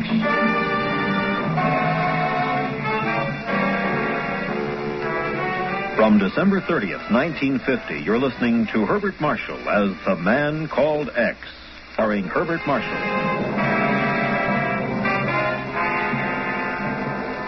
Ken Thurston has reached the uranium mine near the village of Lucala, deep in the Belgian Congo. In the distance, native drums reiterate their baleful message, and Ken knows that a leopard-skinned witch doctor who has roused the natives against the mines and focused their hate by witchcraft is waiting to kill him. Oh, you hear? The drums have stopped. They will now prepare to attack us. How long would you say we have, Dubeck? Oh, an hour, perhaps 2 hours. How about weapons, Dubeck? At least we could give these blighters a taste of their own medicine. Yes. The drums are hidden in the mine shaft beyond the compound. I took that precaution when I left for Leopoldville to meet Mr. Thurston. Good idea. I saw the shaft as we came in. They're on the first level. But you do not... Come on, Pegon. Well, I... Come on.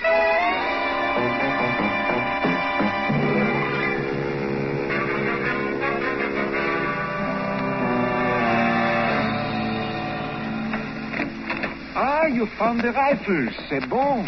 Here you are, Quebec. Here, Pickens. Righto. Wait a minute here, Thurston.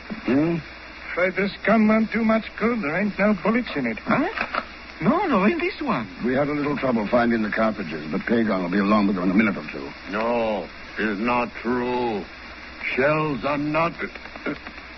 Go on, Embo. The shells aren't what? Oh, you mustn't pay no attention to him, Thurston. These natives don't know what they're talking about. Embo knows what he's talking about.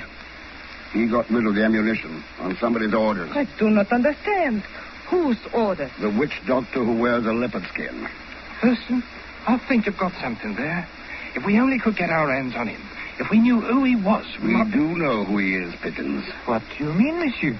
Remember when we left Ducalo and started for the mine? Embo followed us. But as soon as Pickens joined the group, Embo insisted on marching in the lead. Yes, I thought it strange at the time. It wasn't strange. The natives of the Congo tribe believe that it's wrong to walk in the footsteps of a witch doctor. They believe the witch doctor stamps down evil as he walks along, and anyone who touches his tracks will pick up that evil. That's why Embo wouldn't walk in back of Pickens. Pickens?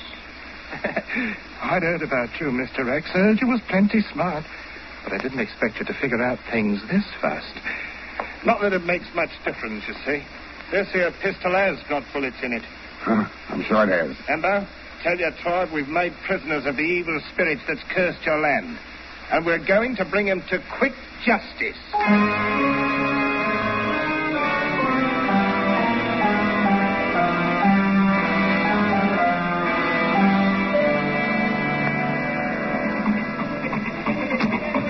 Why are they keeping us in this hut, Mr. X? Well, I imagine they're preparing the fires, Pegon. Fires? Yeah, these natives think that the only way an evil spirit can be destroyed is by flame. You mean if I ask what's cooking, the answer will be it's me? Come now. Everything ready. You really intend to burn us, Embo? Freddy hasn't got much choice, Thurston. Evil must be destroyed. Natives won't have it any other way. That's the native religion, I know that. But what about the preliminaries? Preliminaries? Sure. The accused is entitled to trial by poison. Huh? You've had all the trial you get, Mr. X. As witch doctor, I'm the only judge here. And I says you're guilty. What about it, Embo? If we really are evil ones, the trial will prove it. And if not... Him speak true. All wise men always test by poison. I'm your wise man now, Embo. And I say that... Embo still chief. Embo say evil wants to have trial. Huh? You fix poison.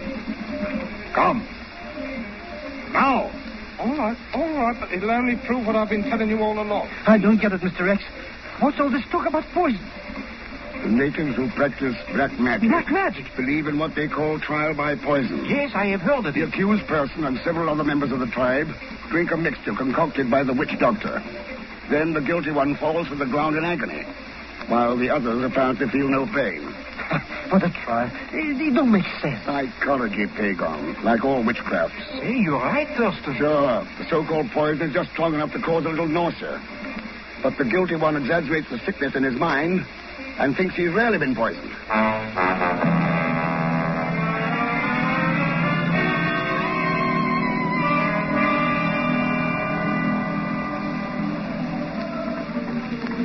The Jerry Pickens character sure looks like a fugitive from a nightmare, Mr. X. He even forgot to take the head off that leopard skin coat he's wearing. Yeah. But hey, why he's keeping dancing around that pot and scraping pieces of bark into that boiling water?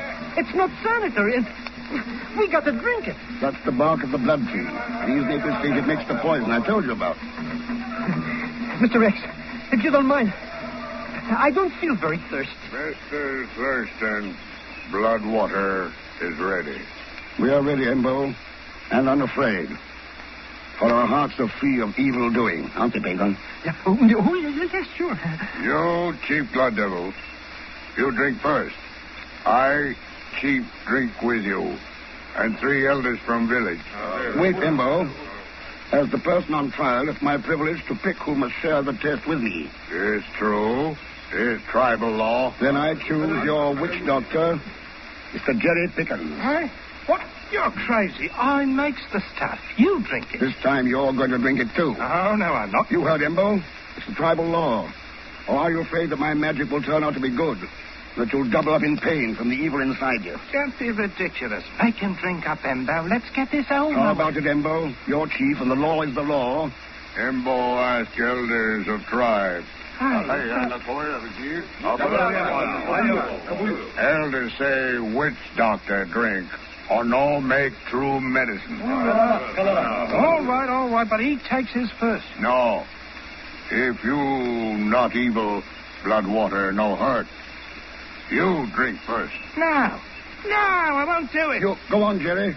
You're an intelligent Westerner. You know it's only the bark of a tree, isn't it? I'll tell you, I won't touch the stuff. Drink. No. I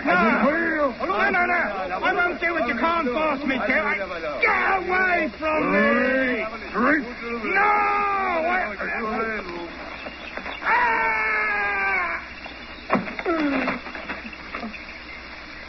He's dead. Yes, Embo. Your people can take off their leopard skins now and go back to the mines.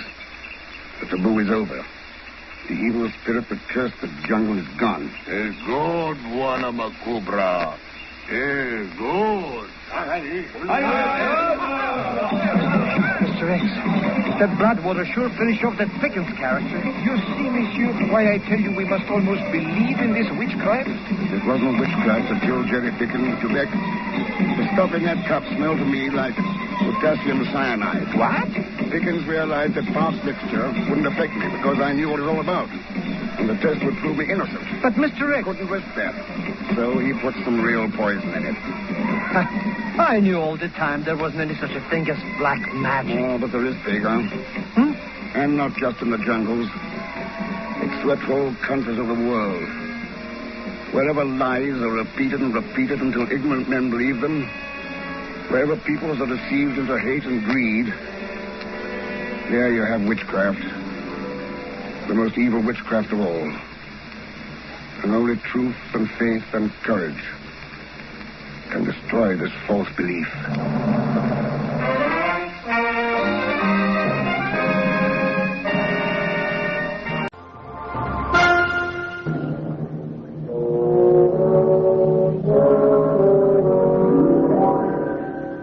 The message was received by the State Department in Washington shortly before midnight.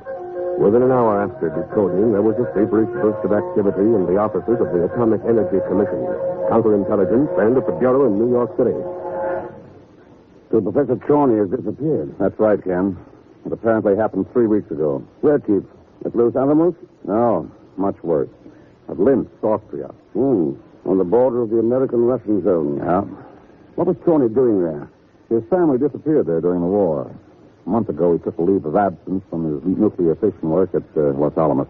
One last stab at finding him. That's so, Chief. Ken, I don't have to tell you that Professor Channey is one of the greatest living experts on nuclear fission.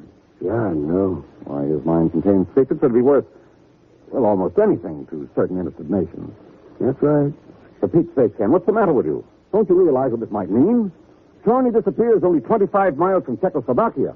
What if he's being held somewhere behind the Iron Curtain? Being questioned. Well, officially, the Bureau can hardly go into Czechoslovakia on the strength of a guess. I know we can't. That's why I wanted to talk to you. Don't you have any suggestions? Chief, what do you know about music boxes? Music boxes? Yeah. Like the one I got here. Came to my apartment, Air Express, this morning. When you phoned me, I thought I'd bring it along. Now, wait a minute, Ken. What are you driving at? Interesting little gadget, Chief. Listen. You like it? Ken. Sorry. By the way, did you know Professor Channey made a hobby of collecting these things? He did, yes. One he was very fond of played Brahms' Lullaby. Who did you say sent you that music box? I don't know. There wasn't any name or return address on it, only the name of the manufacturer. The Batava Toy Company. According to the postmark, they're located in Prague, Czechoslovakia. Czechoslovakia? Yep. Yeah. Chief. Yeah, Ken? I've been working kind of hard lately. I don't suppose you'd care for... Why, thanks, Chief. A vacation is just what I need. That's what I figured. Any idea what you'll do with your time? Oh, I don't know. Maybe I'll start collecting music boxes. In Prague.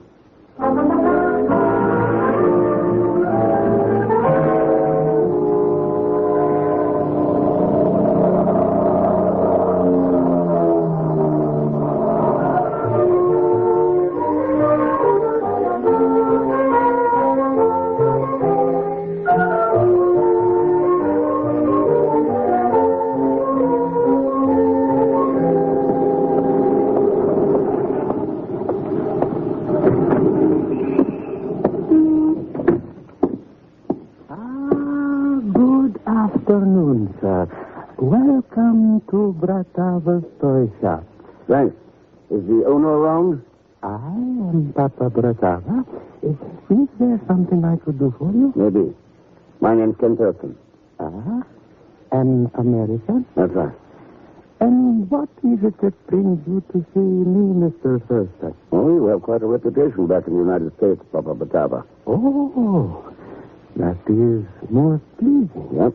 He was recommended to me as an excellent manufacturer of music boxes. Oh. You are interested in music boxes, Mr. Thurston? That's right. A friend of mine has one that came from there. I could use one just like it. And the name of this friend, could you tell me that? Yes. Professor Channey. Well, Papa Bratava? Mr. Thurston, there is down the street from here a taverna, a cafe known as Flekus. Flekus? Yes. If you will go there, please, and wait for me, I will join you within an hour. Why an hour, Papa? It will take me that long to make up my mind, Mr. Thurston. Oh? What about? If I should give you what you see, or if I should kill you, at Fleckos within the hour then, Mr. Thurston.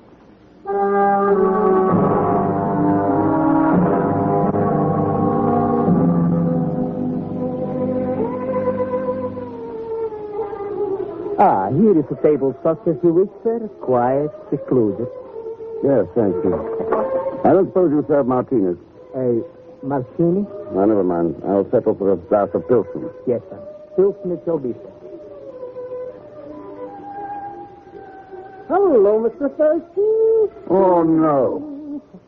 And some precious thing, eh, Mr. Thurston? Pegon, I never heard such atrocious caterwauling in my life.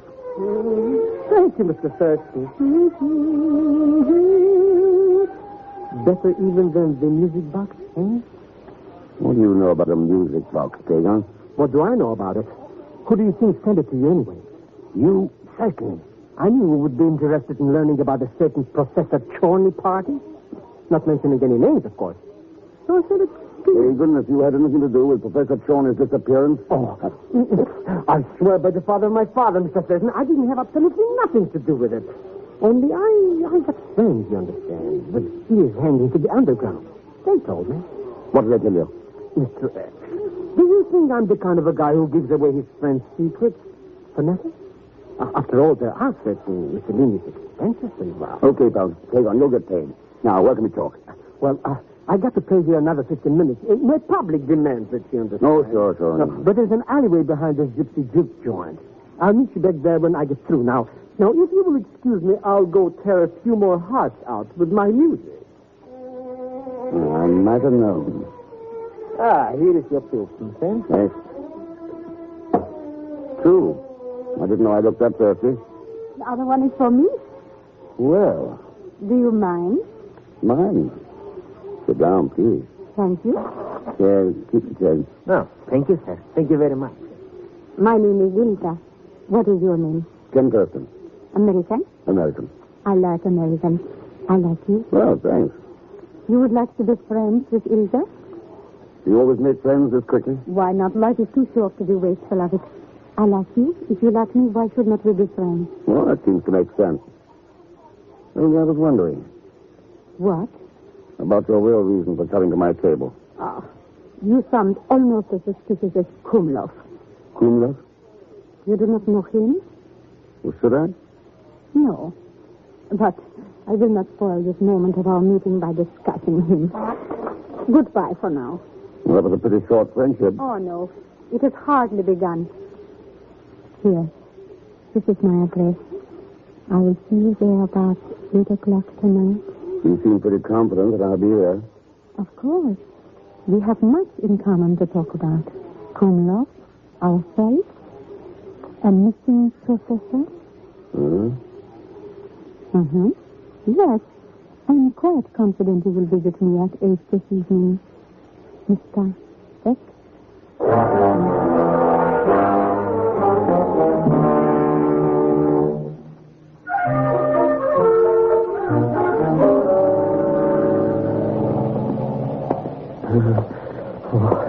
Why did I pick such a dark alley to meet Mr. X anyway? I should have had my head examined.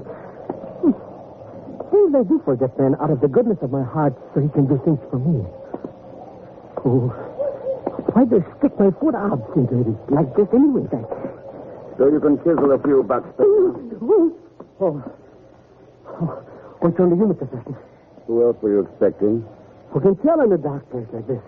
Must be plenty of people jealous of my fiddle playing. But anyways, right now, that's neither here. You got my payoff for me? I got it. But first, I want to hear what you know about Professor Channey. You almost talk like you almost don't trust me, Mr. Thurston. Stop talking, Pegon. Well, I was in Bratislava a couple of weeks ago, playing my fiddle in a very exclusive joint. That's when I heard this couple of guys talking. Wait a minute. Huh? Hey, this car. What are they doing? They're flashing their flashlights in my eyes. They could be looking for us, Pegon. With guns in their hands now, that's ridiculous. Why should they... Guns! Do not move, either of you. We will fire at the first motion. Mr. Thurston. Better do as he says. Around two of them. Any sign of resistance, shoot. So, which one of you is Pegon Zellschmidt? Oh, Pegon Zellschmidt. Now, I never heard of that character. You lie. But I swear by the father of my father, like my great-great-uncle George Washington Zellschmidt used to say, I cannot tell. Dobrevi. Take him away. Mr. Thurston, do something. With these guns in my back, sorry. You speak very wisely, my friend. You are not able to do anything. Hey, look what you've done. You knocked him subconscious. You... Let go. Into the car with him. Now, to headquarters. They are most anxious to question him. Yeah, Comrade Kumlov is anxious to question him.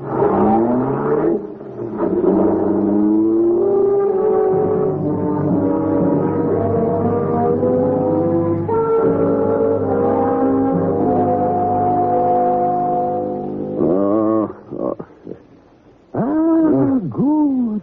You are conscious at last, Mr. Thurston. It's Papa Batava. I am pleased you are able to recognize me, Mr. Thurston. Yes, so am I. Where are we? In a room behind the Bratava Toy Company. Oh, why? I was going to Flag Coast to join you as agreed. I saw the car with those men turn into the alley and watched them. When they left, I brought you here. Well, you haven't killed me. So you've apparently made up your mind to work with me. That is quite right, Mr. Thurston.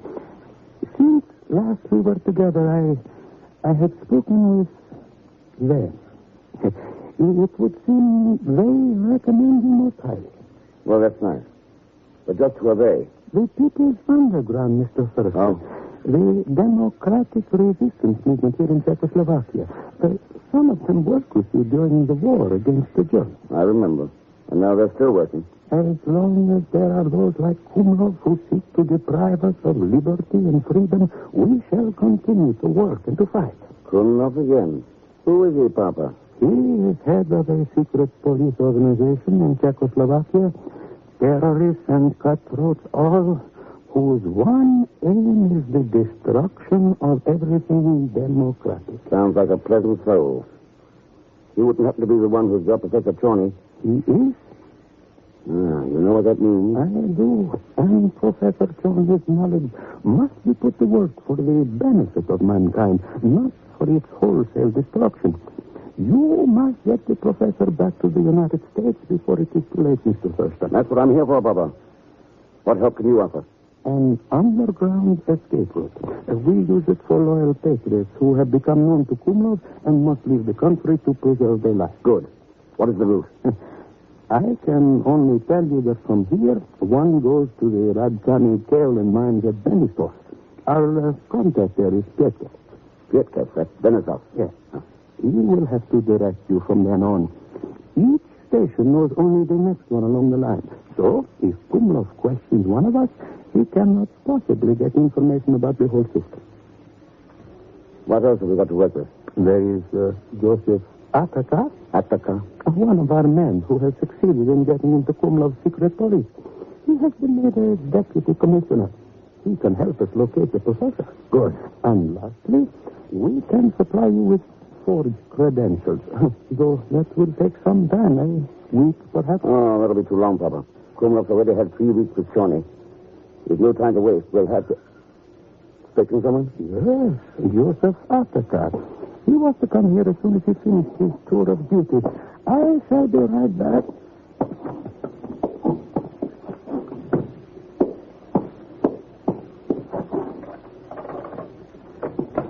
Come in, Joseph. I have... You. What are you doing?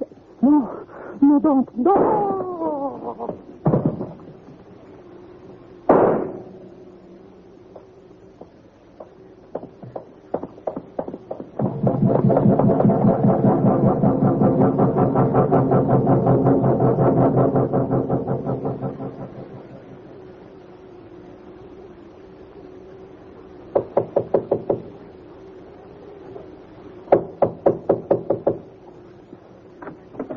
Please come in, Ken.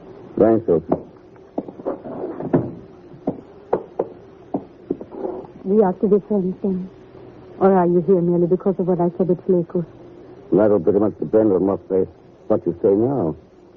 You better get started, Elsa. I have a hunch time is running out. Oh? Why do you say that? Papa Butava just had a very convincing demonstration. Yeah, I know. Do you know why? I will answer that, comrade. Well, that gun in your fist looks familiar. Ah, you recognize me then? The alley behind Circles, wasn't that Expert Pegon? Is being detained, awaiting questioning. I suppose I'm next in line. Would your question be answered, Mr. Thurston, if I put this gun away? So? No. Oh, do you not understand, Ken? The gun was but a precaution to prevent you from some hasty action when you recognized Joseph. Joseph? Attica? That is correct, Mr. Thurston. Now, do you see, Ken? Joseph and I argued the self-resistance movement also. Then why that double talk at Circles about Kumlov and Chorny? I recognized you from your work here during the war. I know you must be here on one or both of those matters. And I could not talk there. So... Yeah, well, you got me here. And apparently you know about Papa Butava. That is so, Mr. Thurston. I was approaching the toy shop when he was killed by one of Kumlov's men.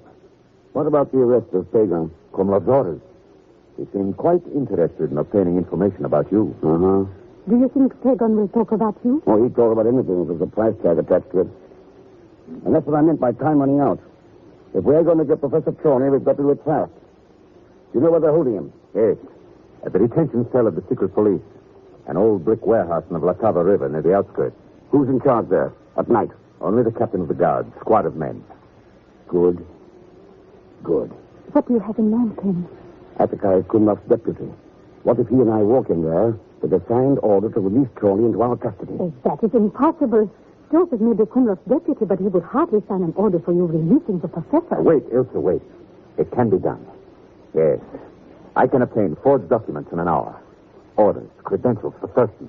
A police car for us to escape in. Then get him out of the car. We're going after Chorny tonight.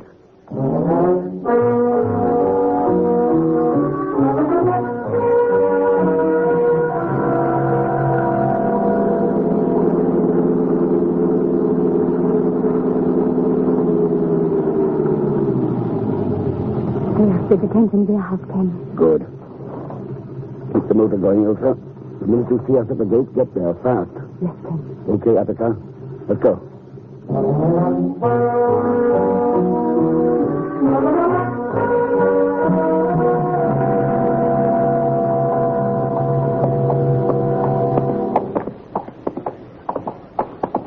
Professor Cell from this. Open it, Captain. Of course, Betty Theater. All right, Chorney. You have visitors. Get up. I said get up. Get up! You're wasting time, Captain. Those drugs and all the questioning have left him only semi-conscious. You have to help him, Deputy. Of course. Come on, Chorney. On your feet. On your feet. Come along, Professor. Are you who? Mr. Thurston? Oh, no. Thurston? Don't forget me, Mr. Thurston. I want to get out of this my stuff, too. What is that prisoner saying? It's the third cell on your right. I'm all packed up and ready for trouble. There is something wrong here. Guard! Guard, report to the track! Hey, what did you hit him for, Mr. Thurston? Is he on our side? Shut up, Pegon. Keep your gun handy, Attica. Looks like there's a long way to go.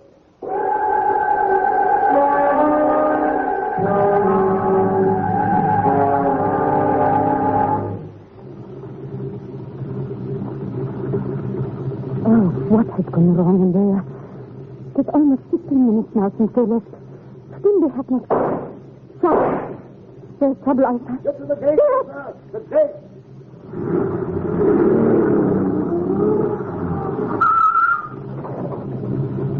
All right, Joseph. Let's get him in. Come on. In the car. In the car. Mr. Bird. Stand back, Pegon. What is it, Ken? What went wrong? Time for that later. Okay, Attica. Pegon, get in. Yes, sir.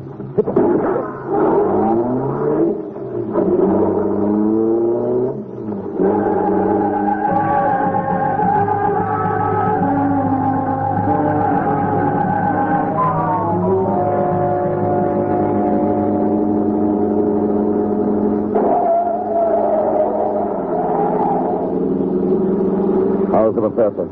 It'll be all right, Thurston. The questioning was painful, but without any permanent injury. Good. Boy, it sure is lucky for you I broke out of that jail, John, Mr. Thurston. But those guys didn't want to know about you. Yeah, I'll bet. This is the road to Belasco, Ken. It is there we will find the first station of the underground railway. Yeah, that's the Kilgan mine. I'll contact a man named Jetcat. And from there, Thurston, Jetcat will have to tell us. Each station knows only the next one along the way. Hey, maybe this underground railroad will be a cannonball express, huh, Mr. Thurston? Pegon, you better pray that it is. Because Kumlov's going to try to wreck us all the way down the line.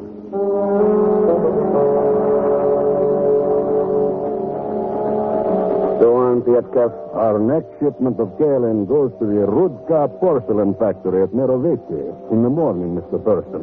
Your party will be aboard one of the freight cars. Good luck to you.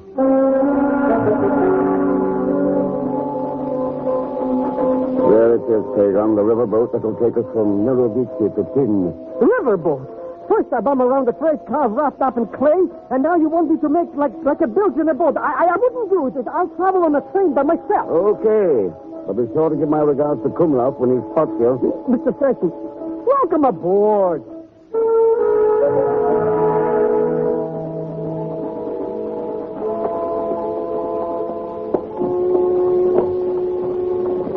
You are certain that is the Kutnasu factory just ahead, Ken? According to the directions at Tin, it's got to be, Elsa. And the Austrian border must lie just a short distance beyond. Yeah. The professor's journey back to freedom is almost over. Why are you always worrying about him? He's been sleeping practically the whole trip. After what he's been through, he deserves some rest, Pegon. Hey, you sure this shoe factory is the place we go, Mr. Thurston? No lights on inside. Well, the night watchman will be there. He's our contact. Come on, Abigail. Let's find him. I'm with you, Thurston. Hey, me too. Oh, I'm not going to stay out here in the dark alone with only a woman and an old man for company. Always the gentleman, eh, Pegon? Oh, sure. Let him go with you, Ken. The professor and I will be all right. Okay, Elsa. Come on. Believe you me, Mr. Thurston, I'm going to be one happy chump when he leaves this dodgy workshop and get across the border. What a way to get from one country to another. Kumlov would be willing to give up everything he has in Czechoslovakia if he could destroy this escape route, Zellschmidt. Ah, here's the door, Thurston. But I do not see any sign of the watchman around. Nor do I. Door's open. Go in. It's darker in here than in the dark outside. There's a desk here. There should be a lamp on it. Yeah, there is. Ah, that's better. Now let's see if we can find a watchman. I would not worry about that if I were you, Zellschmidt. You were never going to cross the border anyway. That's what you think. Believe me, the quicker I get out of Czechoslovakia, the faster I... Mr. Thurston, you got a gun. Yes. What's that mean, Attica? A glance through the window will show you what it means. A glance through the... Mr. Thurston, there are lights out there, and men, and guns. Yes, Zellschmidt. You have reached the end of your travels. Mr. Thurston, what's the matter with this joker anyway? Has he blown his noggin or something? That's pretty simple, Pegon. Kumlov's learned what he'd give his soul to learn, if he had one. The escape route. The members of the Underground Railway. The names of resistance leaders in every town we've visited. Kumlov? Yes, Zellschmidt. I am Kumlov. No. You had it all carefully planned, didn't you, Kumlov? Even to the master stroke of letting us rescue Professor Channey. Why not? There was no risk involved. When I learned our destination at the last stop, I sent word to my local deputy to meet us here with his men. Besides, you did not know us for what we were. Ilsa and I could have killed you at any time if necessary. Ilsa? You mean that Pretty Petunia is working for this no good? Sure. You had to be, Pegon. Kumlov had every little detail carefully worked out, except one. I doubt that I overlooked anything, Thurston. Do you? Then maybe you better take a look out of that window. Huh? Those men out there aren't your secret police. They're members of the resistance. The resistance? You're mad. No, Kumlov. You're not the only one who made preparations at our last stop. I told the underground contact there all about you and Ilsa. What you hope to gain by this fairy tale, I do not know, Thurston. How could you possibly have known about us? Ilsa said she recognized me in Prague because I'd worked there during the war. I recognized her, too, Kumlov. She was working for Nazis then.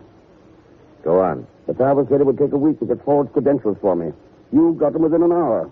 There was no time to forge them, so they must have been real. And who but Kumlov could have put the genuine signature on them? You are telling the truth, aren't you, Thurston? These things you say, they are the truth. That's right, Kumlov. You and Ilsa are the ones who reached the end of your travels. Yes. So it would seem. But you're going to enjoy it also, Thurston. Down, Pegon.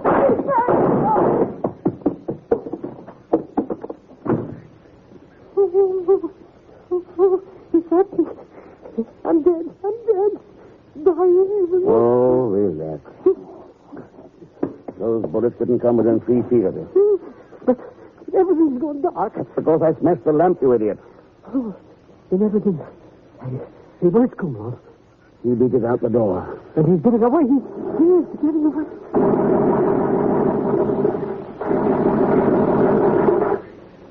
No, Pegon. His kind never get away. You know, Kumlov thought he could destroy an escape route to freedom. But nobody can do that. There's nothing powerful enough to close the doorway to freedom for the peoples of this earth. I guess our job is to see that nobody tries.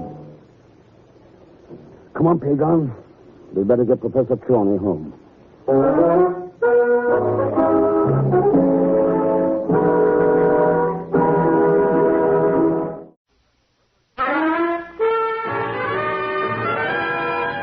Now we present Herbert Marshall as The Man Called X, the Saturday night feature on NBC's 5-show festival of comedy, music, mystery, and drama.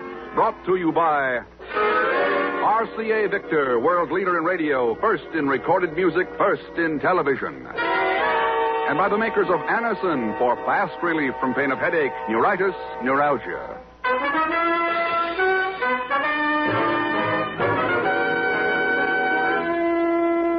Herbert Marshall as The Man Called X. Wherever there is mystery, intrigue, romance, in all the strange and dangerous places of the world, there you will find The Man Called X.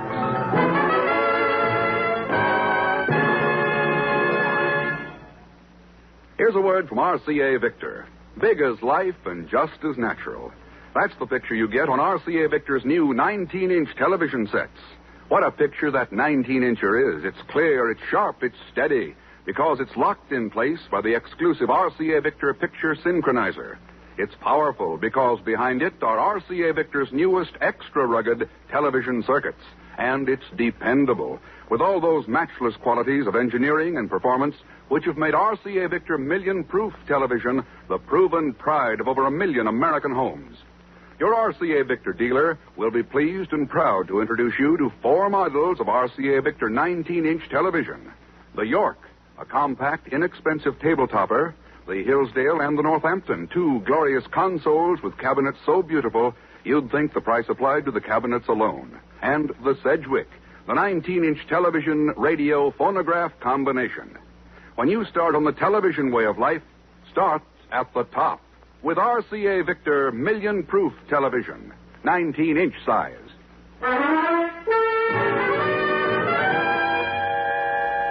It was in 1945 in the concentration camp at Mauthausen, Germany, that the man called X first learned of the existence of the Himmler Plates. But it was not until 5 years later that he heard of them again, when a phone call came into the Bureau from Uruguay Intelligence in Montevideo. I tell you, Senor Thurston, there can be no mistake. What about the scroll work, Inspector Rizos? Well, there are slight irregularities in the lower left-hand corner. And the serial numbers?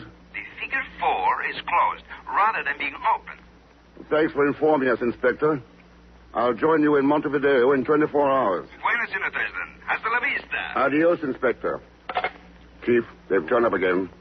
The Himmler Plates. The Himmler Plates? Good Lord, Ken. I see you remember them. How could I forget them?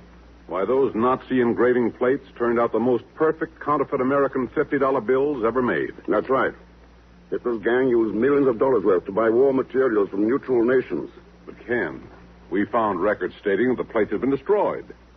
What if the records were faked? And the Himmler plates were smuggled out of Germany? No. If they were, this would be a job for Treasury, not for the Bureau. The inspector says the bills are being passed in Montevideo by a Bureau agent. Well, that's impossible. We don't have any men assigned down there. That's right, Chief. Miss Brooks, book passage for Ken Thurston on the first plane for Montevideo, Uruguay. Thanks, Chief. I'll be seeing you. By the way, want me to give your regards to Pegon? Pegon? What's that chiseling crook got to do with this? Oh, didn't I tell you? Our non-existent agent down there is Pegon Zellschmidt.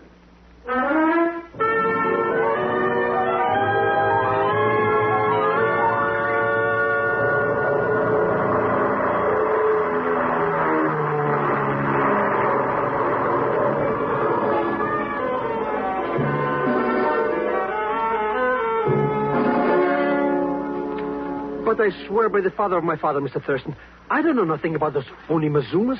I'm innocent as a lamb. Oh, sure. Sure. There I was in El Rio del Oro minding my own business when this Inspector Brisas puts the pinch on me. El Rio Doro. It is a licensed gambling casino, Senor Thurston. Oh. It was there that these counterfeit bills began to make their appearance. And when Senor Zellschmidt attempted to buy chips with some of them, we arrested him. Believe me, Mr. Thurston, this is all subversive, anti-American propaganda. They're storing me because I got an infallible system. I won that on a roulette.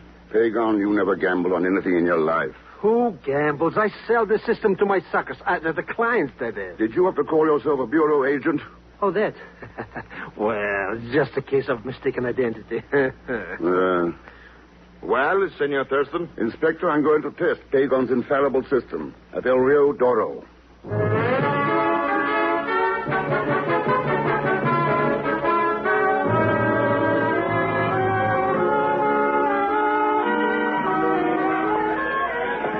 Some gambling joint, eh, Mr. X? Believe me, Las Vegas is only a hole in the carpet next to this place. And look at that scenery. Quiet, you idiot. Oh, but I know her, Mr. Thurston. Yes, I do. Her name is Anna. Look, she's coming over now. Sometimes I don't know how I do it. Really, I don't. So there you are at last, Senor Pegon. I've been desolate waiting for you. Well, that's the way it goes sometimes, my little cucaracha. Us busy business type executive, you know. Perhaps I will forgive you then, if you will introduce to me your Americano friend. Friend? What friend? My name's Ken Thurston, senorita. Oh. If you are going to play the wheel tonight, Senor Thurston, why do you not join me? I have a strange feeling it would be most fortunate for both of us if you did so. I'd be delighted. Me too. But I've a little business to discuss with the cashier first. May I join you later? But certainly. At the second wheel to the right. Second wheel to the right. Bueno. Until later, then, Senor Thurston. Oh, you bet. We'll see you later, Mr. Thurston. Now, like I was saying, my little... Could you change these $100 bills for me, please? But of course, senor. In pesos? Oh, American dollars, 50s. I regret, but we do not have any on hand at the moment. Perhaps 20s or 10s? 50s will do. And the next time, close your cash drawer first. Then maybe I won't see them. It is impossible for me to give you those $50 bills, senor. Any other denominations I should be happy All right, Juan. Give the gentleman what he wants. But, senorita, Let him have the 50s. There you are, senor. Thanks, Miss Wilson. Some Americans seem to have more pull around here than I have. I own this place. Oh, well, that's a partial explanation. You can have the rest of it in my office if you'll wait till you get in there before you examine those bills, Mr. X.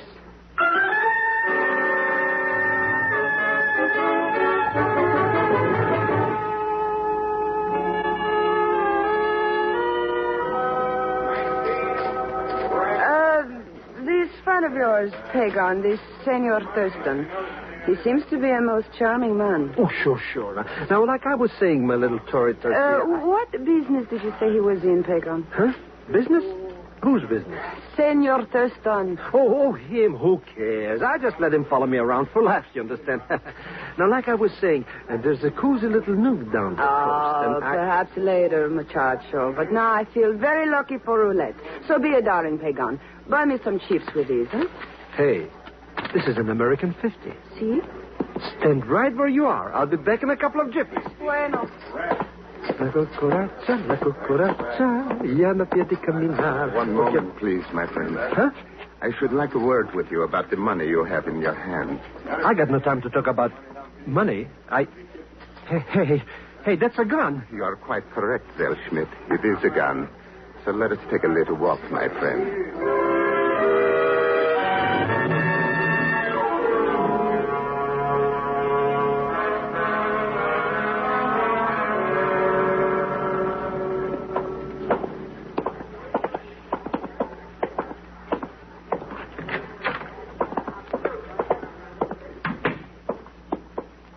All right, Thurston, let's get down to cases.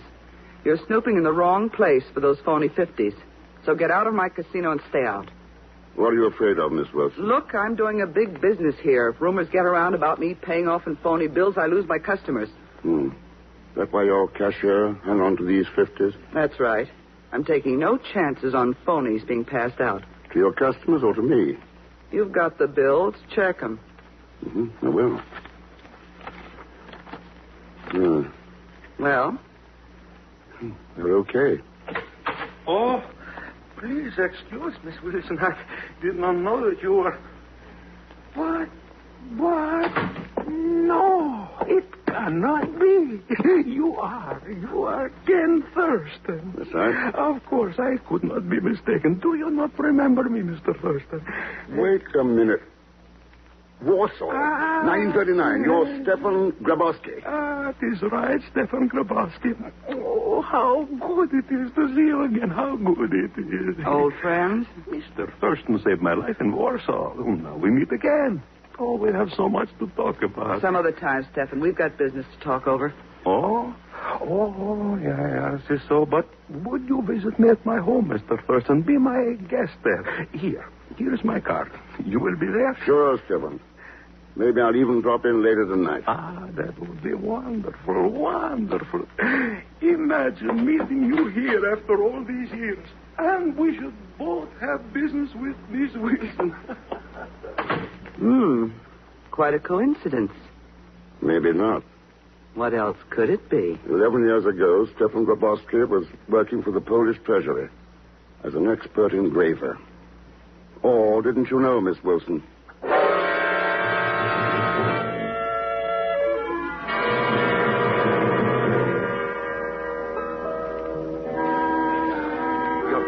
Sir, you are Mr. Thurston. That's right. And Mr. Zellschmidt left a message for you. Oh? He says it is very important that you join him at once.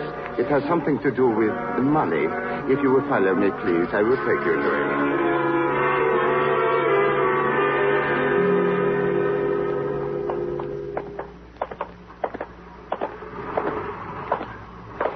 Here we are, Mr. Thurston.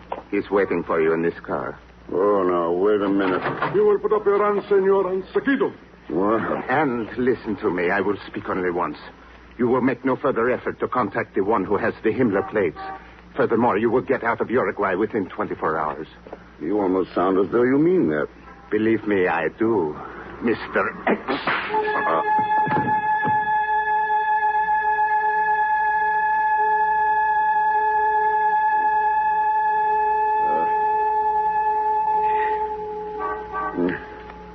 You are feeling better now, Mr. Thurston. Oh.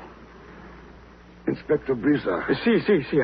I was entering the parking lot when my lights picked you up. Just what I need right now. I pick you up.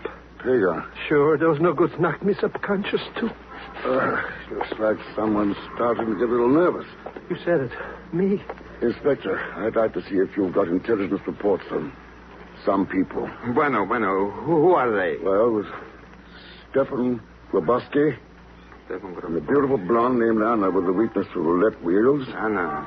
A tall, dark, scowling sort of man with a saber scar on one cheek. Saber. And Joan Wilson, owner of El Rio Doro. Saber. No investigation will be necessary in the case of Senorita Wilson. I can vouch for her personally. Huh? Si, senor. She happens to be my fiancée.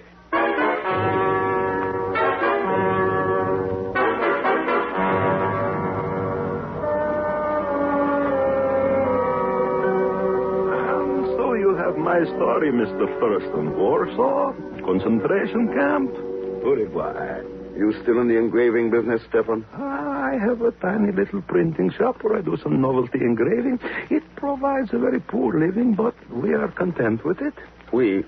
My wife, Mr. Thurston. I met her here. A wonderful person. Even though we are quite poor, there is never one word. She must be arriving home now.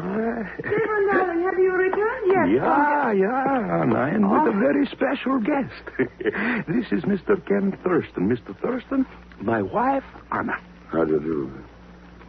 Most pleased, Senor Thurston. But I must apologize for my husband. Apologize, darling? You say that Senor Thurston is a very special guest, yet you have made no attempt to serve him anything special, not even a drink.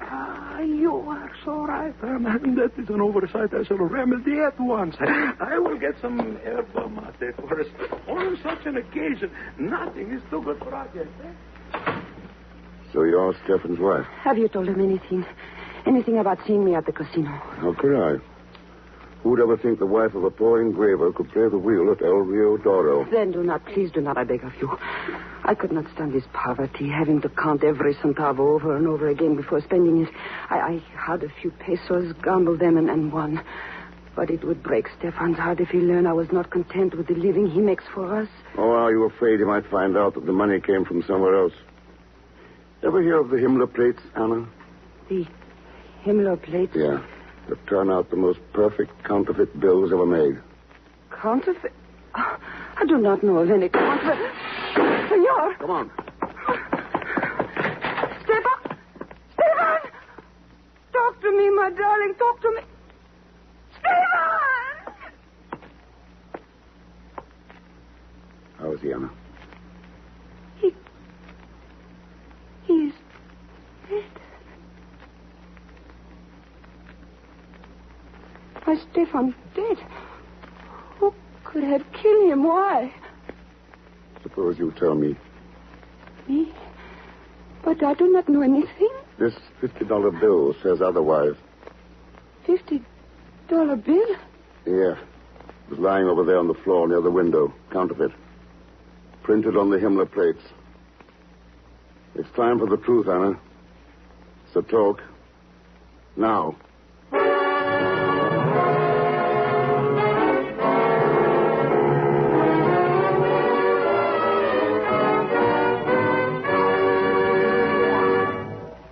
We will continue with The Man Called X in just a moment. Every day you hear more and more about an incredibly fast way to relieve the pains of headache, neuritis, and neuralgia. It's Anacin, A-M-A-C-I-N. Now, the reason Anacin is so wonderfully fast-acting and effective is this. Anacin is like a doctor's prescription. That is, Anacin contains not just one, but a combination of medically proven active ingredients in easy-to-take tablet form. Thousands of people have received envelopes containing Anacin tablets from their own dentist or physician, and in this way discovered the incredibly fast relief Anacin brings from pains of headache, neuritis, or neuralgia. So, the next time a headache strikes, take Anacin, A-N-A-C-I-N. Anacin in handy boxes of 12 and 30. Economical family-size bottles of 50 and 100. Ask for Anacin at any drug counter. Now, Act Two of The Man Called X, starring Herbert Marshall, with Leon Belasco as Pegon Zellschmidt.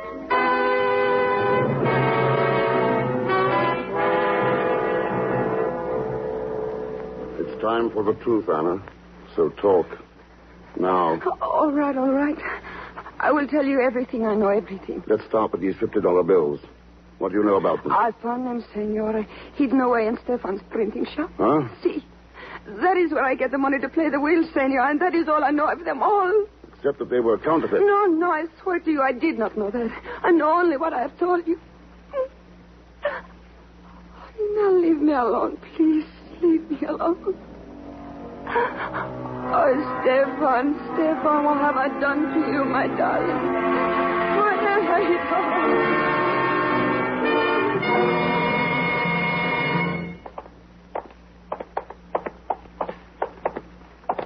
Here is Grabowski's printing shop, Senor Thurston.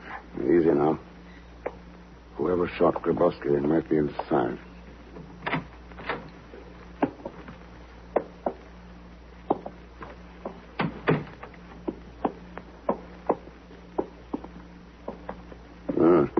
What is it, Senor? Look here, Inspector. An electrolysis vat. Electrolysis vat? Yeah. It's a way of putting a thin coating of metal over other metal. And here, some pieces of pure copper. And I'll bet this stuff's copper sulfate. Does this mean something to you? I don't know. But I got an idea. Senor! Yeah. Someone's in that back room. Come on.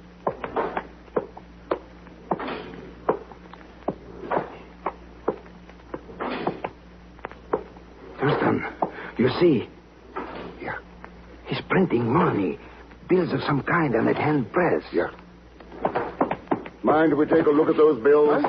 Stand where you are, senor, or I fire. What is this? Who are you? You've a pretty short memory. I'm Thurston, the man you slugged out in the parking lot, remember? But of course. This saber scar on the cheek. Yes. Keep him covered while I take a look at this printing job.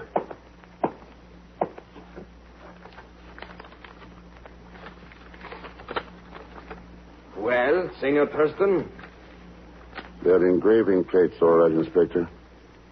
And these bills are phonies. Uh-huh. But they were only made for children. Children? Yeah. Our friend here was printing play money. Toy bills for kids to play with. But I don't understand. Maybe he's got an explanation for us. But of course I have an explanation. My name is Vardas, Anton Vardas.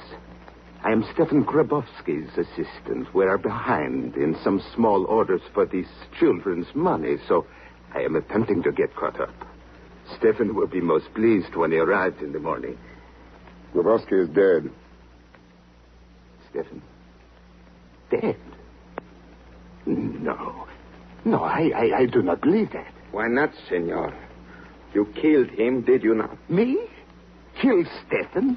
The man I would risk my life for? You must be crazy. Would you risk your life for him or for the Himmler Plates? I do not know what you mean. Grabowski was one of the engravers the Nazis forced to make those plates, wasn't he, Vardas?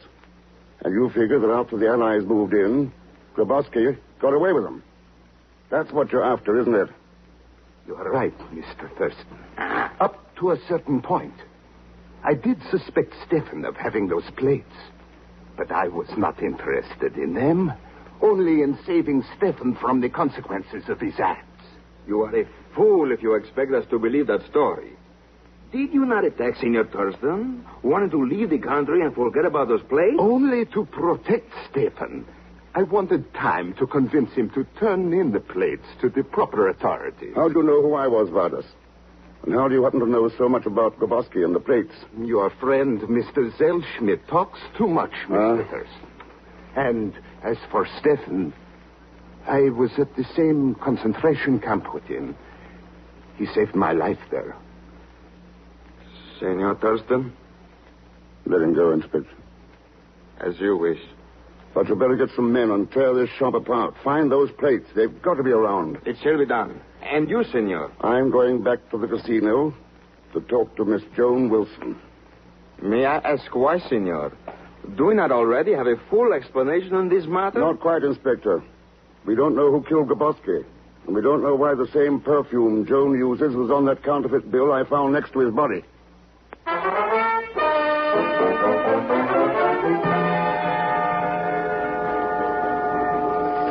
I haven't got time to talk to you now, Ken. Why not, Joan?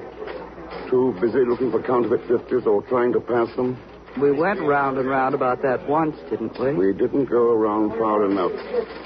Stefan Grabowski interrupted us. Well, he won't interrupt us again. Won't he? He's dead, isn't he? How'd you know about that, Joan? Look, Thurston, there's no sense in our putting on the gloves every time we meet.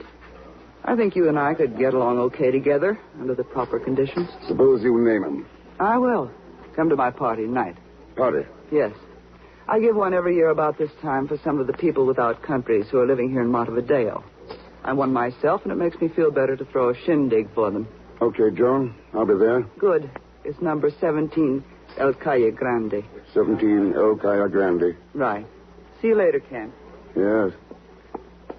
For you, Mr. Thurston. Mr. Thurston. What's all the excitement about Pegon? Boy, did I ever dig up some dirt for you. It's plenty hot stuff, believe me. What did you find out? Well, there's a big foreign agent in town. Yeah, that's right. And this agent's after something pretty special. I don't know what it is, you understand, but the word's around. I even learned where this big giz is going to be tonight. Yeah, where? Number 17, El Cayo Grande.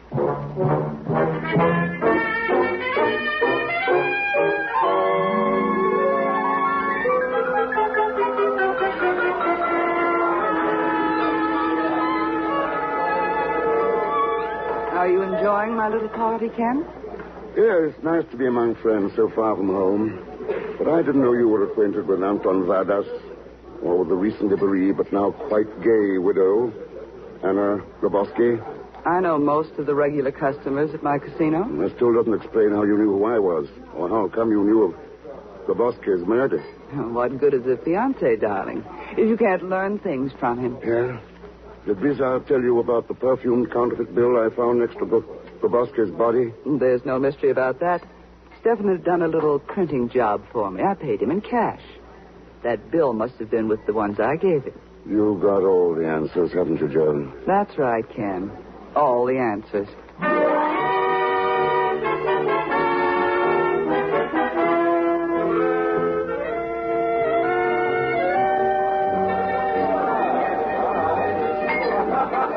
Well, Mr. X, your worries are over. Everything's taken care of slick as a thistle. You told all of them? Every mother's one of them. They all think you know where those phony plates are, who has them, and what's going to cook. Good. Now we'll wait for one of them to make a move. You don't have to wait. Huh? Yeah, you know that Inspector Brisa's guy? Well, his car drove away just a couple of minutes ago.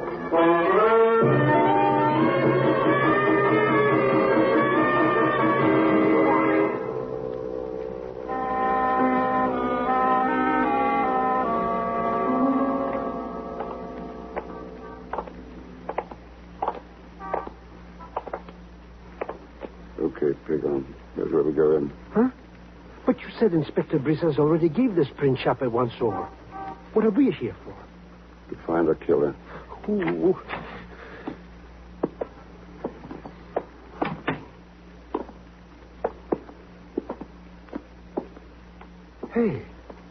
Hey, there's nobody home here. There's some light coming from the back room. Sure, but there's no noise. If anybody was home, he'd have to make some noise, wouldn't he? He would... Ooh. Ooh.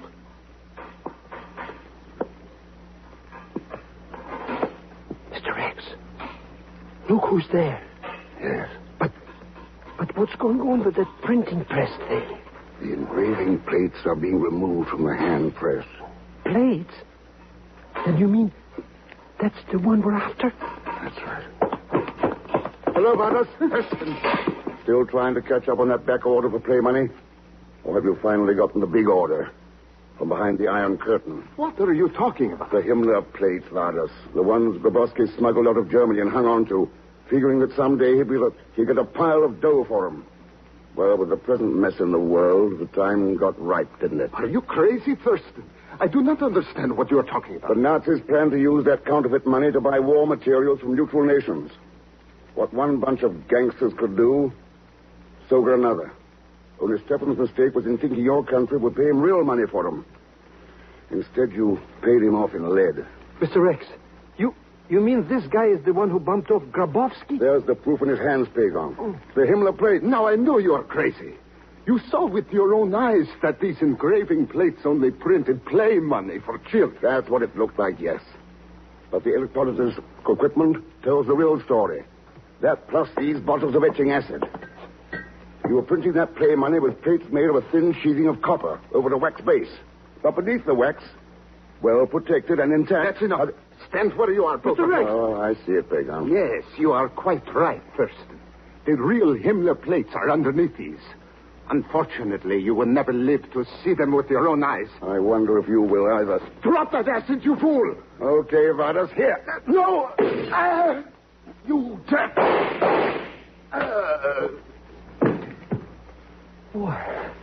Oh, what a smackaroo.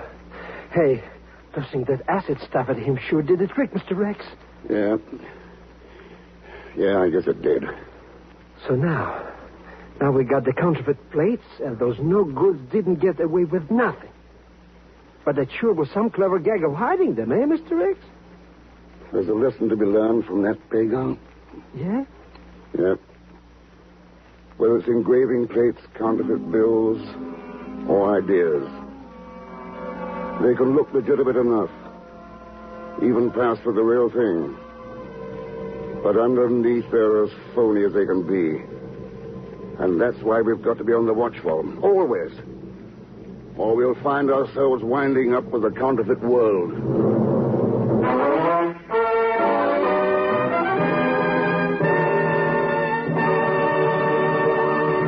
Now, here is our star, Mr. Herbert Marshall. Thanks for being with us. Next week, Mr. X goes to Cuba on the trail of 5 ounces of treason. Just a tiny package that threatens the welfare of the entire world. And balling things up as usual will be Leon Belasco as Pegon Zellschmidt. So join us, won't you, when next I return as the Man Called X. It's a Saturday night feature on NBC's 5-show festival of comedy, music, mystery, and drama, brought to you by RCA Victor, world leader in radio, first in recorded music, first in television. And by the makers of Anacin for fast relief from pain of headache, neuritis, neuralgia. Good night.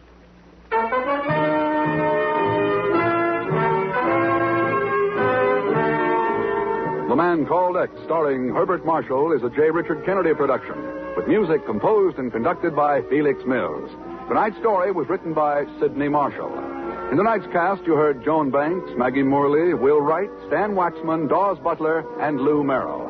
All characters and incidents on this program are fictitious, and any resemblance to actual characters or incidents is purely coincidental. Be sure to listen tomorrow evening for The Big Show with Tallulah Bankhead and a great parade of stars, the Sunday night feature of NBC's All-Star Festival. And until next week, same time and station, this is Jack Latham saying good night for The Man Called X. Now hear your hit parade.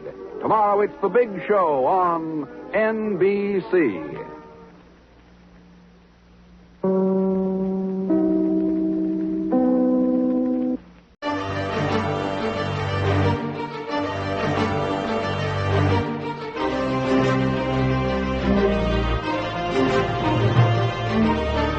RelicRadio.com presents stories of mystery and intrigue, espionage and suspense. Hear tales of ticking time bombs, mysterious crime scenes, and cloak and dagger action. This is Relic Radio Thrillers. This is Relic Radio Thrillers. Thanks for joining me again this week. We'll hear this time from The Man Called X. Herbert Marshall is Ken Thurston. The episode's titled The Himmler Plates. The series aired from 1944 to 1952 on CBS for a time, and NBC for a time, and back and forth a couple of times. This episode aired January 6th, 1951. Here's The Man Called X.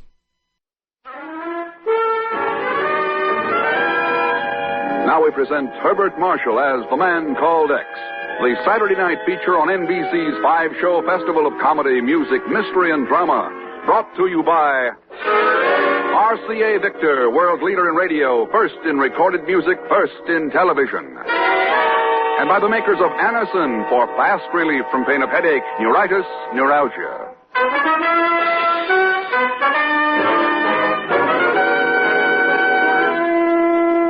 Herbert Marshall as The Man Called X. Wherever there is mystery, intrigue, romance, in all the strange and dangerous places of the world, there you will find The Man Called X.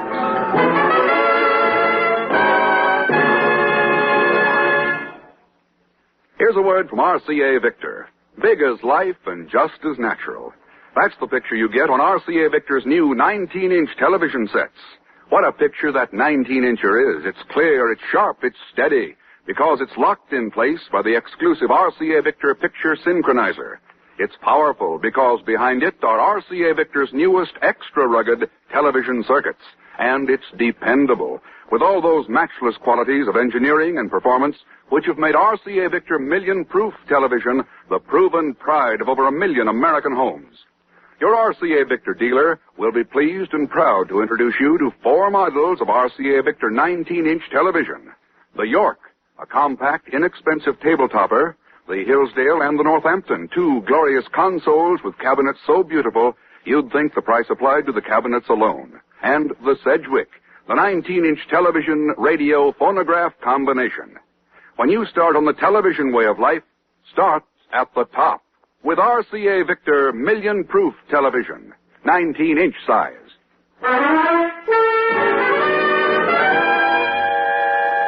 It was in 1945 in the concentration camp at Mauthausen, Germany, that the Man Called X first learned of the existence of the Himmler Plates.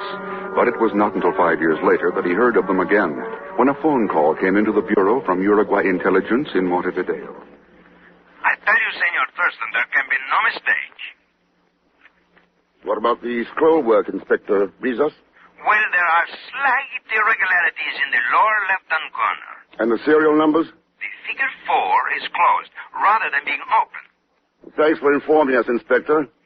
I'll join you in Montevideo in 24 hours. Bueno, Senor Thurston. Hasta la vista. Adios, Inspector. Chief, they've turned up again. The Himmler Plates. The Himmler Plates? Good Lord, Ken. I see you remember them. How could I forget them? Why, those Nazi engraving plates turned out the most perfect counterfeit American $50 bills ever made. That's right. Hitler's gang used millions of dollars worth to buy war materials from neutral nations. But, Ken, we found records stating the plates had been destroyed. What if the records were faked? And the Himmler plates were smuggled out of Germany? No. If they were, this would be a job for Treasury, not for the Bureau. The inspector says the bills are being passed in Montevideo by a Bureau agent. Well, that's impossible. We don't have any men assigned down there. That's right, Chief. Miss Brooks, book passage for Ken Thurston on the first plane from Montevideo, Uruguay. Thanks, Chief. I'll be seeing you. By the way, want me to give your regards to Pegon? Pegon? What's that chiseling crook got to do with this? Oh, didn't I tell you? Our non-existent agent down there is Pegon Zellschmidt.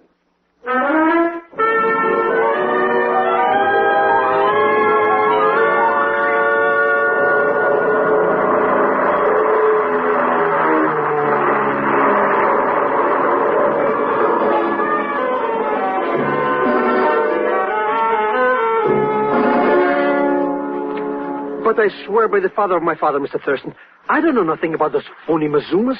I'm innocent as a lamb. Oh, sure. Sure. There I was in El Rio del Oro minding my own business when this Inspector Brisas put the pinch on me. El Rio Doro. It is a licensed gambling casino, Senor Thurston. Oh. It was there that these counterfeit bills began to make their appearance.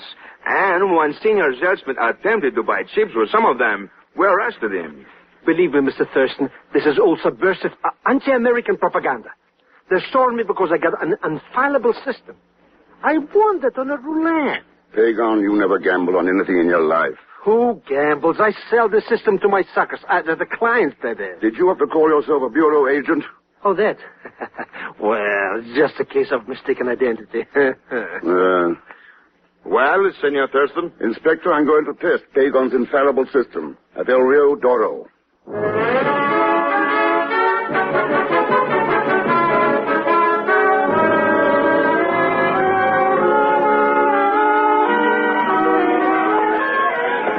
Some gambling joint, eh, Mr. X? Believe me, Las Vegas is only a hole in the carpet next to this place. And look at that scenery. Quiet, you idiot. Oh, but I know her, Mr. Thurston. Yes, I do. Her name is Anna. Look, she's coming over now. Sometimes I don't know how I do it. Really, I don't. So there you are at last, Senor Pegon. I've been desolate waiting for you. Well, that's the way it goes sometimes, my little curazza. Us busy business type executive, you know. Perhaps I will forgive you then, if you will introduce to me your Americano friend. Friend? What friend? My name's Ken Thurston, senorita. Oh. If you are going to play the wheel tonight, Senor Thurston, why do you not join me? I have a strange feeling it would be most fortunate for both of us if you did so. I'd be delighted. Me too. But I've a little business to discuss with the cashier first. May I join you later? But certainly. At the second wheel to the right. Second wheel to the right. Bueno. Until later, then, Senor Thurston. Oh, you bet, you bet. We'll see you later, Mr. Thurston. I like what I was saying, my little... Could you change these $100 bills for me, please? But of course, senor. In pesos? Oh, American dollars, 50s. I regret, but we do not have any on hand at the moment. Perhaps 20s or 10s? 50s will do. And the next time, close your cash drawer first. Then maybe I won't see them. It is impossible for me to give you those $50 bills, senor. Any other denominations I should be happy All right, Juan. Give the gentleman what he wants.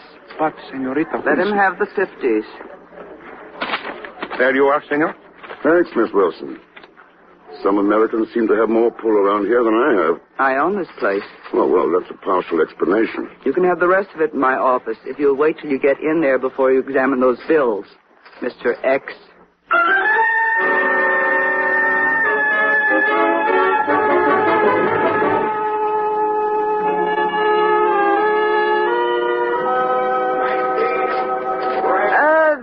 This friend of yours, Pegon, this Senor Thurston, he seems to be a most charming man. Oh, sure. Now, like I was saying, my little Tory turkey...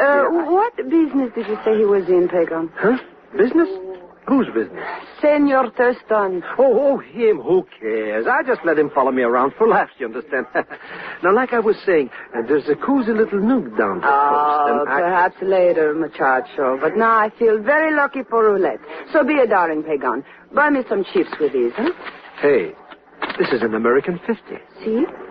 Stand right where you are. I'll be back in a couple of jippies. Bueno. La cucaracha, ya no puede caminar. One moment, please, my friend. Huh? I should like a word with you about the money you have in your hand. I got no time to talk about money. Hey, that's a gun. You are quite correct, Zellschmidt. It is a gun. So let us take a little walk, my friend.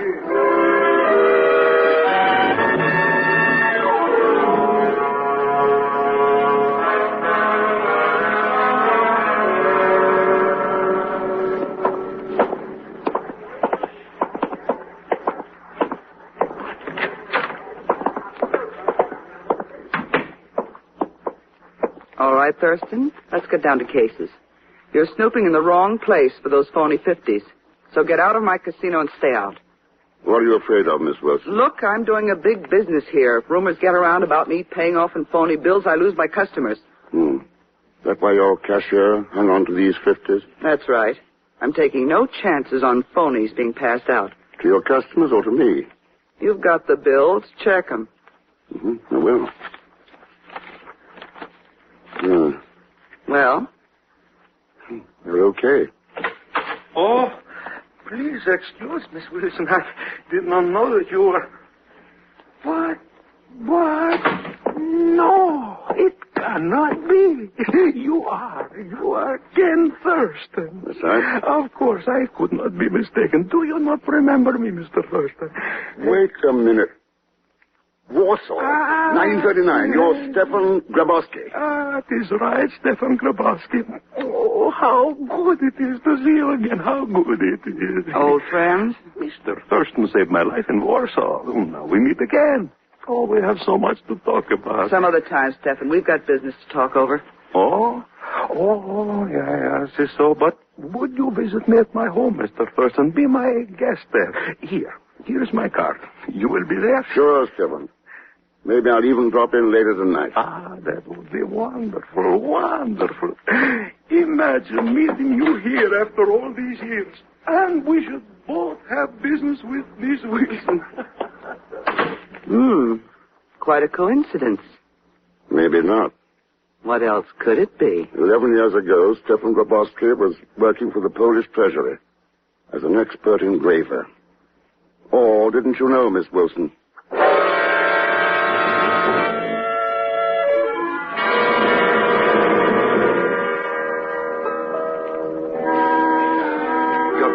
Sir, you are Mr. Thurston. That's right. And Mr. Zellschmidt left a message for you. Oh? He says it is very important that you join him at once.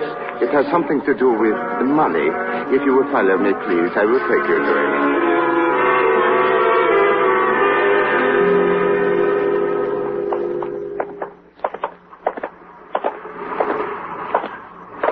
Here we are, Mr. Thurston. He's waiting for you in this car. Oh, now, wait a minute. You will put up your hand, senor, and seguido. What? And listen to me. I will speak only once.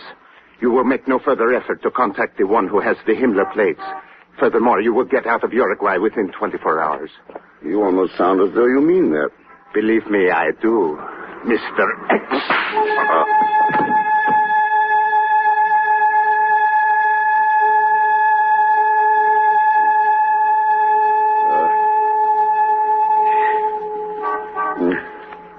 You are feeling better now, Mr. Thurston. Inspector Brisa. See. I was entering the parking lot when my lights picked you up. Just what I need right now. Pick you up. Pegon. Sure, there was no good to knock me subconscious, too. Looks like someone's starting to get a little nervous. You said it. Me. Inspector, I'd like to see if you've got intelligence reports on some people. Bueno. Who are they? Well, it was Stefan Grabowski. And a beautiful blonde named Anna with a weakness for roulette wheels. Anna. A tall, dark, scowling sort of man with a saber scar on one cheek. Saber. And Joan Wilson, owner of El Rio Doro. Saber. No investigation will be necessary in the case of Senorita Wilson. I can vouch for her personally. Huh? Si, senor. She happens to be my fiancée.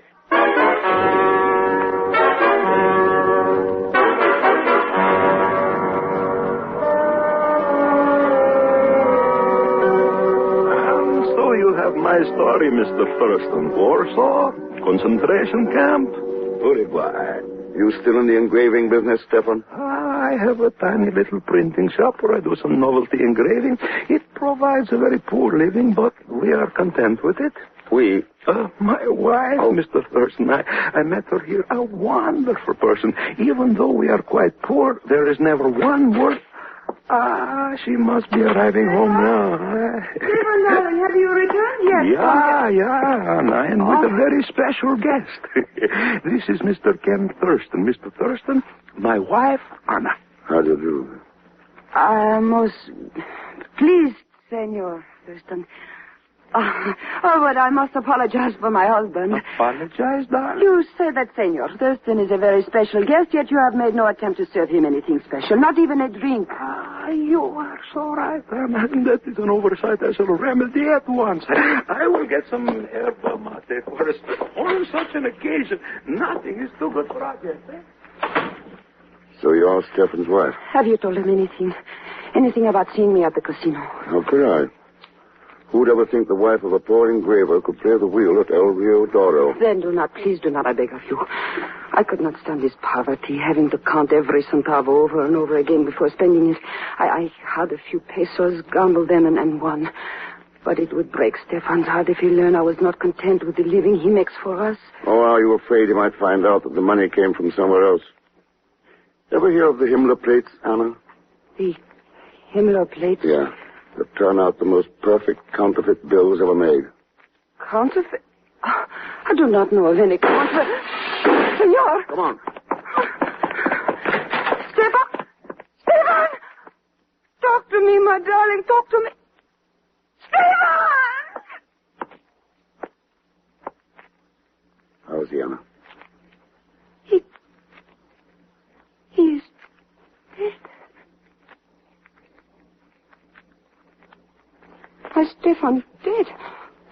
Who could have killed him? Why? Suppose you tell me. Me? But I do not know anything. This $50 bill says otherwise. $50 bill? Yeah. It was lying over there on the floor near the window. Counterfeit. Printed on the Himmler plates. It's time for the truth, Anna. So talk. Now.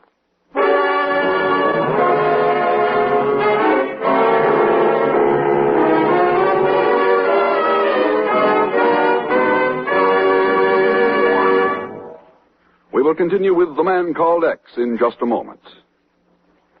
Every day you hear more and more about an incredibly fast way to relieve the pains of headache, neuritis, and neuralgia.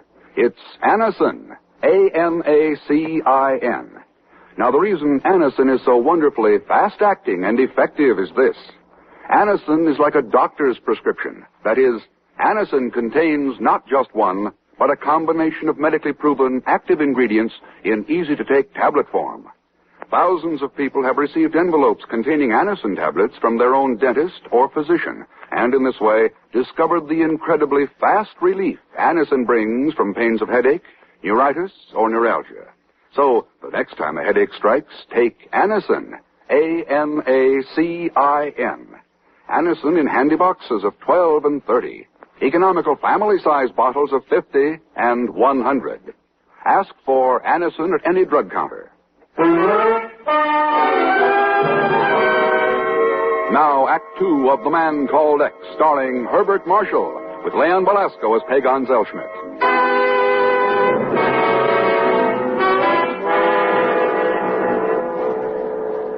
It's time for the truth, Anna. So talk. Now. All right. I will tell you everything. I know everything. Let's start with these $50 bills. What do you know about them? I found them, senor, hidden away in Stefan's printing shop. Huh? See, that is where I get the money to play the wheel, senor, and that is all I know of them all. Except that they were counterfeit. No, I swear to you, I did not know that. I know only what I have told you. Now leave me alone, please. Leave me alone. Oh, Stefan, what have I done to you, my darling? What have I done?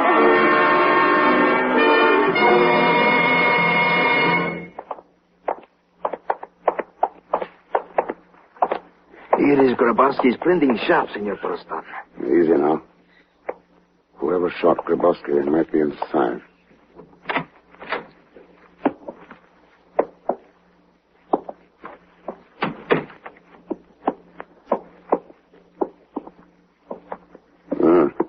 What is it, senor? Look here, Inspector. An electrolysis vat. Electrolysis vat? It's a way of putting a thin coating of metal over other metal. And here, some pieces of pure copper. And I'll bet this stuff's copper sulfate. Does this mean something to you? I don't know. But I got an idea. Senor! Yeah. Someone's in that back room. Come on.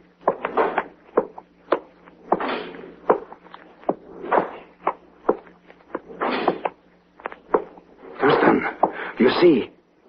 Yeah. He's printing money. Bills of some kind on a hand press. Yeah.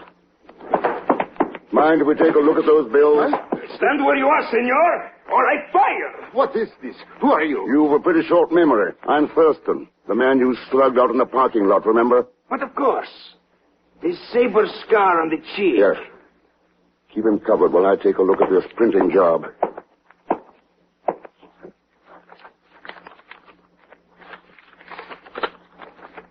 Well, Senor Thurston? They're engraving plates, all right, Inspector. And these bills are phonies. Ah. But they were only made for children. Children? Yeah. Our friend here was printing play money. Toy bills for kids to play with. But I don't understand. Maybe he's got an explanation for us. But of course I have an explanation. My name is Vardas, Anton Vardas. I am Stefan Grabowski's assistant. We are behind in some small orders for these children's money, so I am attempting to get caught up. Stefan will be most pleased when he arrives in the morning. Grabowski is dead. Stefan? Dead? No. No, I do not believe that. Why not, senor? You killed him, did you not? Me? Kill Stefan? The man I would risk my life for? You must be crazy. Would you risk your life for him or for the Himmler Plates? I do not know what you mean. Grabowski was one of the engravers the Nazis forced to make those plates, wasn't he, Vardas? And you figure that after the Allies moved in, Grabowski got away with them. That's what you're after, isn't it? You're right, Mr. Thurston. Up to a certain point. I did suspect Stefan of having those plates. But I was not interested in them, only in saving Stefan from the consequences of his acts. You are a fool if you expect us to believe that story. Did you not attack Senor Thurston? Wanted to leave the country and forget about those plates? Only to protect Stefan. I wanted time to convince him to turn in the plates to the proper authorities. How do you know who I was, Vardas? And how do you happen to know so much about Grabowski and the plates? Your friend, Mr. Zellschmidt, talks too much, Mr. Thurston. And as for Stefan, I was at the same concentration camp with him. He saved my life there. Senor Thurston? Let him go, Inspector. As you wish. But you better get some men and tear this shop apart. Find those plates. They've got to be around. It shall be done. And you, senor? I'm going back to the casino to talk to Miss Joan Wilson. May I ask why, senor? Do we not already have a full explanation on this matter? Not quite, Inspector. We don't know who killed Grabowski. And we don't know why the same perfume Joan uses was on that counterfeit bill I found next to his body.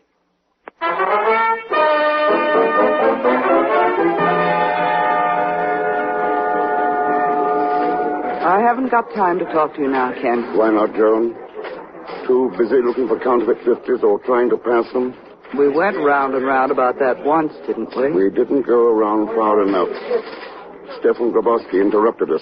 Well, he won't interrupt us again. Won't he? He's dead, isn't he? How'd you know about that, Joan? Look, Thurston, there's no sense in our putting on the gloves every time we meet. I think you and I could get along okay together under the proper conditions. Suppose you name him. I will. Come to my party tonight. Party? Yes. I give one every year about this time for some of the people without countries who are living here in Montevideo. I'm one myself, and it makes me feel better to throw a shindig for them. Okay, Joan. I'll be there. Good.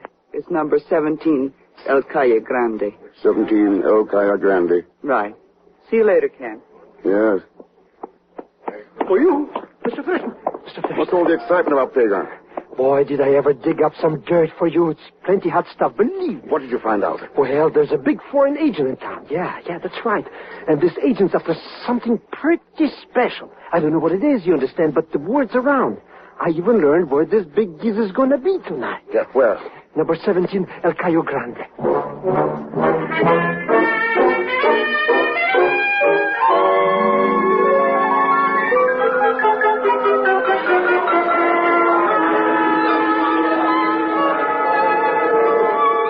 Are you enjoying my little party, Ken? Yeah, it's nice to be among friends so far from home. But I didn't know you were acquainted with Anton Vardas, or with the recently bereaved but now quite gay widow, Anna Grabowski. I know most of the regular customers at my casino. That still doesn't explain how you knew who I was, or how come you knew of Grabowski's murdered. What good is a fiancé, darling, if you can't learn things from him? Yeah? Did Bizarre tell you about the perfumed counterfeit bill I found next to Grabowski's body? There's no mystery about that. Stefan had done a little printing job for me. I paid him in cash. That bill must have been with the ones I gave him. You got all the answers, haven't you, Joan? That's right, Ken. All the answers.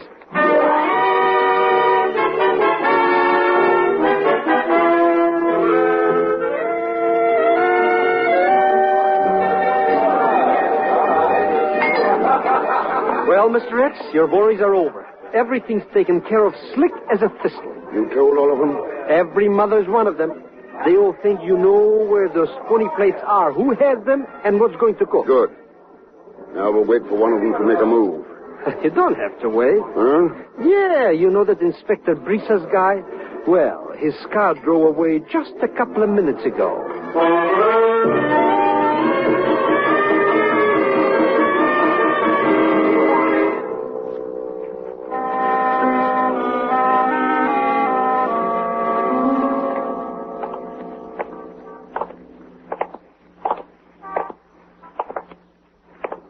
Okay, Pegon. Here's where we go in. Huh?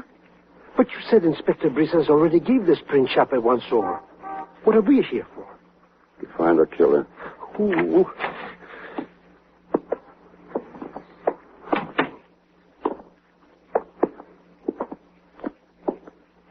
Hey, there's nobody home here. There's some light coming from the back room. Sure, but there's no noise. If anybody was home, he'd have to make some noise, wouldn't he? He would... Ooh.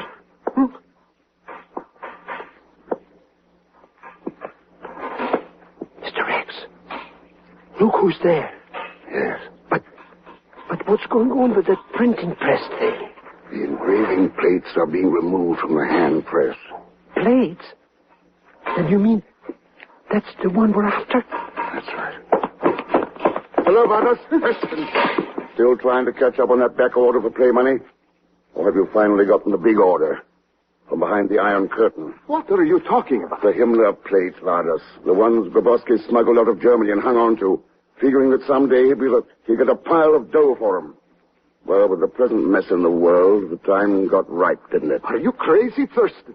I do not understand what you are talking about. The Nazis planned to use that counterfeit money to buy war materials from neutral nations. What one bunch of gangsters could do, so could another. Only Stefan's mistake was in thinking your country would pay him real money for them. Instead, you paid him off in lead. Mr. X, you mean this guy is the one who bumped off Grabowski? There's the proof in his hands, Pegon. Oh. The Himmler Plate. Now I know you are crazy. You saw with your own eyes that these engraving plates only printed play money for children. That's what it looked like, yes. But the electrolysis equipment tells the real story. That plus these bottles of etching acid. You were printing that play money with plates made of a thin sheathing of copper over a wax base. But beneath the wax, well protected and intact. That's enough. Stand where you are, Professor. Oh, I see it, Pegon. Yes, you are quite right, Thurston. The real Himmler plates are underneath these. Unfortunately, you will never live to see them with your own eyes. I wonder if you will either. Drop that acid, you fool! Okay, Vardas, here. No! You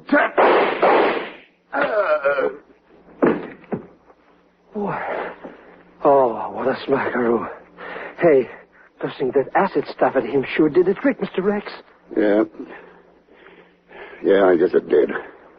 So now we got the counterfeit plates, and those no goods didn't get away with nothing. But that sure was some clever gag of hiding them, eh, Mr. X? There's a lesson to be learned from that, Pegon. Yeah? Yeah.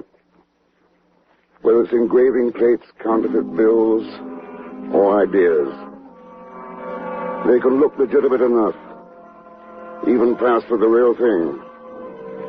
But underneath, they're as phony as they can be. And that's why we've got to be on the watch for them, always. Or we'll find ourselves winding up with a counterfeit world.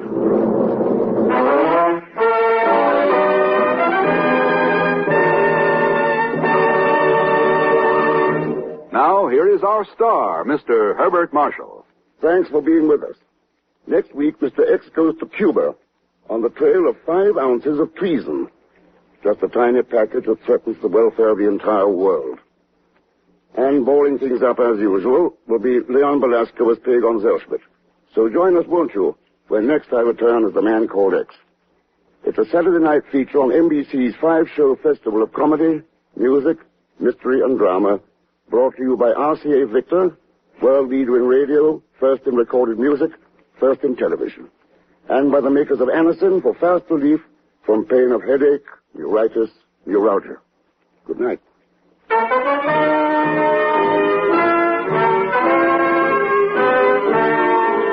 The Man Called X, starring Herbert Marshall, is a J. Richard Kennedy production, with music composed and conducted by Felix Mills.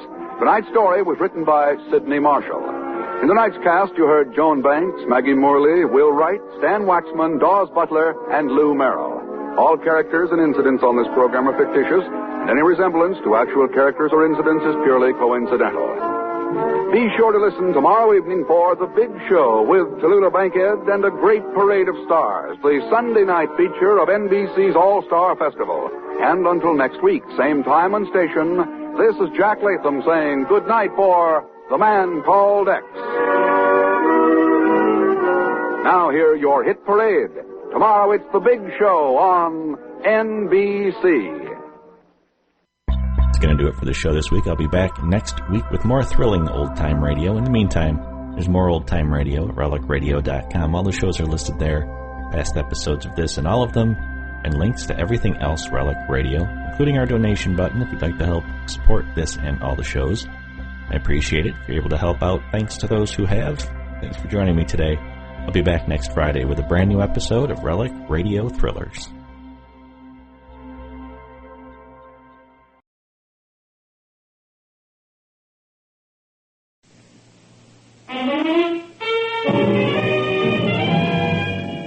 Now we present Herbert Marshall as The Man Called X, the Saturday night feature on NBC's 5-show festival of comedy, music, mystery, and drama, brought to you by the makers of Anacin for fast relief from pain of headache, neuritis, neuralgia, and by RCA Victor, world leader in radio, first in recorded music, first in television.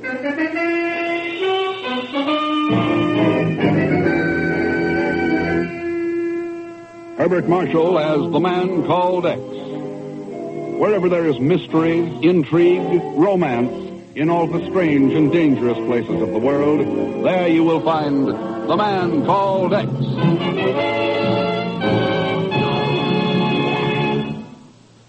Here is something you should know if you ever suffer from the sudden pain of headaches, neuritis, or neuralgia.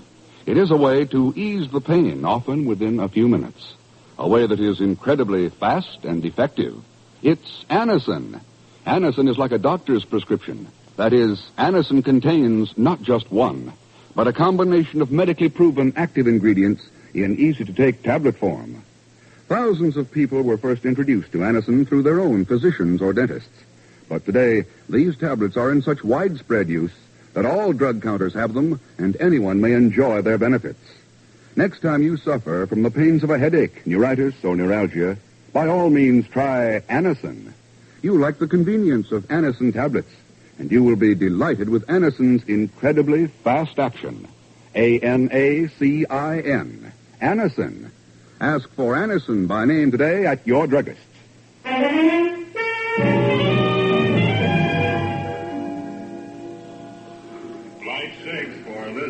It's a gray day and a cold wind whips the airstrips, but the flight tower at LaGuardia Field is doing business as usual. At 12:04, it brings in the liner from Dublin and lands it safely. The wheels chocked and the doors opened. Ken Thurston comes down the steps and hurries across the ramp. Yes, it's a gray day, all right, dark and cold. But the voice that greets Ken is bright with the warmth and innocence of springtime.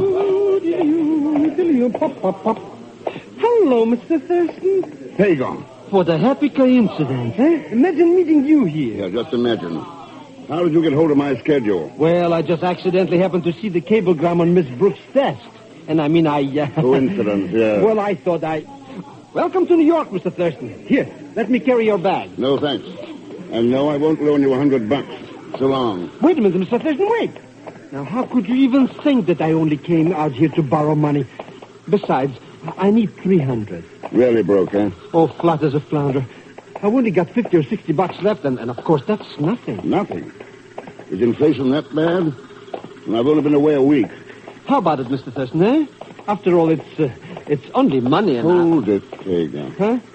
You mean that guy there by the guardrail? Yes, he looks like, by George, it is. Is it? Yeah, I mean, is who I mean? Pedro Andalera. Pedro! Must be him. He turned around. Pedro, wait a second. Hey, look, he's running away. Yeah, now what the devil... He crawled under that guardrail. He's on the ramp. I can't understand what he... Pedro! That plane! He don't see! Pedro, look out! Hey, oh, Mr. Thurston. No, Mr. Thurston. Yeah. He ran straight into that propeller.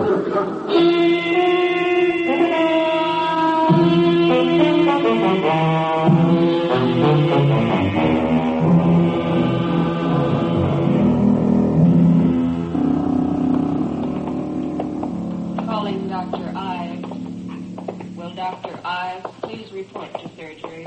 Well, what I did was make arrangements at the receiving desk, Ken. An intern is bringing the contents of his pockets up from the morgue. Okay, Chief. We can wait in here.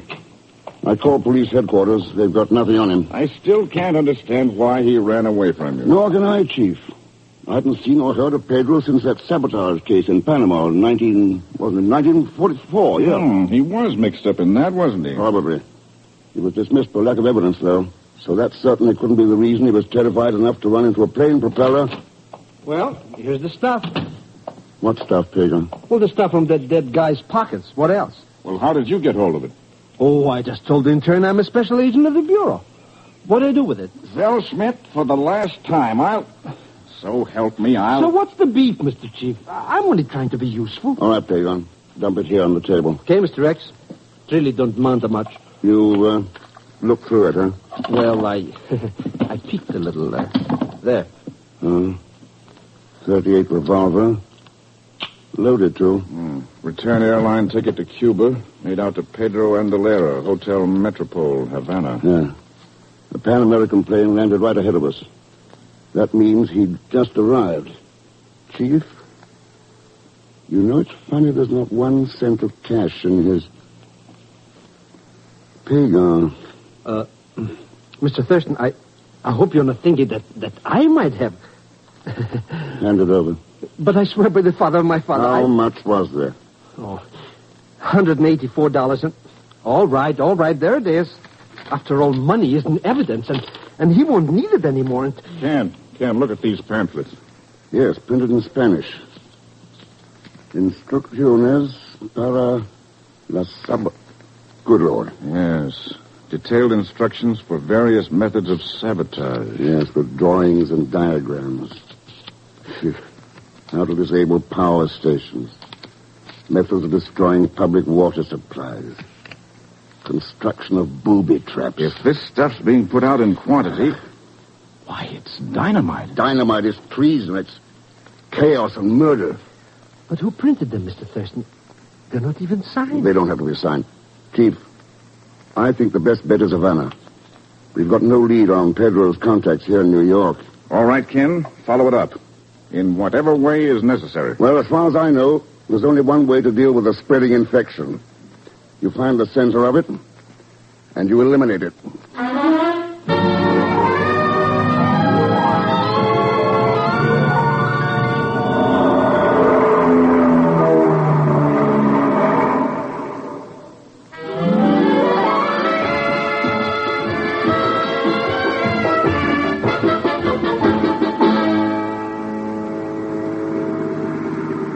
Well, here we are, Mr. Thurston. And what a crummy-looking dump. Nobody asked you to come along, Pegon. You should have stayed in New York. With all my creditors? How could I afford it? Which reminds me... Sorry, no loans. Not even $10? I mean, just for tips? No, not even. This mucilarium is worse inside even than outside. I'll bet they never even heard of plumbing. This is the dirtiest joint Senores? Oh. Good morning, senorita. Senores, if the Hotel Metropole is too ordinary for your fastidious tastes, why don't you go somewhere else? But It's just Pegon's idea of humor, senorita. You the manager? I am not. Ring that bell there on the desk if you want the manager. Well, thanks. You're Americans, no? That's right. Americans. Why don't you go back where you came from? Why don't you stay there? Always running around the world, sneering, bragging. I hate all of you. Anka. Why don't you stay home? What's going on here? Seems the young lady doesn't quite like us. Anka, this is no way to talk. You must stop it at You once. Americans. I don't even care to stay in the same room. What a flamethrower she is. My apologies, senores. I am Lovila, the manager. May I help you? Yes, we'd like a couple of rooms. But of course. You sign here and I will have the boys show you. I should like Pedro Andalera's room. Pedro's? But he is not here now, of course, but he is coming back tonight. He won't be back. He's dead. Dead? What happened to him? Threw himself into the propeller of an airplane. But why, senor? I thought maybe you could tell me why. No, senor. I know nothing about it. What do you know about Pedro? Pues, nothing, senor. Well, he lived here, didn't he? You see, he lived here for, maybe 2-3 months. But I know nothing about him. Oh, did he have any friends, visitors? Ken Savi, in a hotel like this, people come and go all the time. Whether to see him, I do not know. After all, All senor... right, let it go. Have your room available across the hall from Pedro's? Let me see. Pedro has number 44. 44. And, see, the room across from it is empty. Number 45. Good, we'll take the two of them. But I am not certain it is permitted, senor. The police should be notified. I've already seen the police. Here's your authorization. Bueno. In that case, Miguel, véngase. It was very nice of you to rent number 45 for me, Mr. Thurston. You'll be in 44, Pegon. Yes, I was afraid I might have to sleep on the park, you know. Oh, no, you don't. What's the matter? You know what's the matter. 44 is Pedro's room. I'm not going to be the live bait in this booby trap. All right, then. Go find yourself a room somewhere else. But I'm broke. You know I spend all my money for plane fare. Well, in that case... Oh, what a sitting bull I turn out to be. The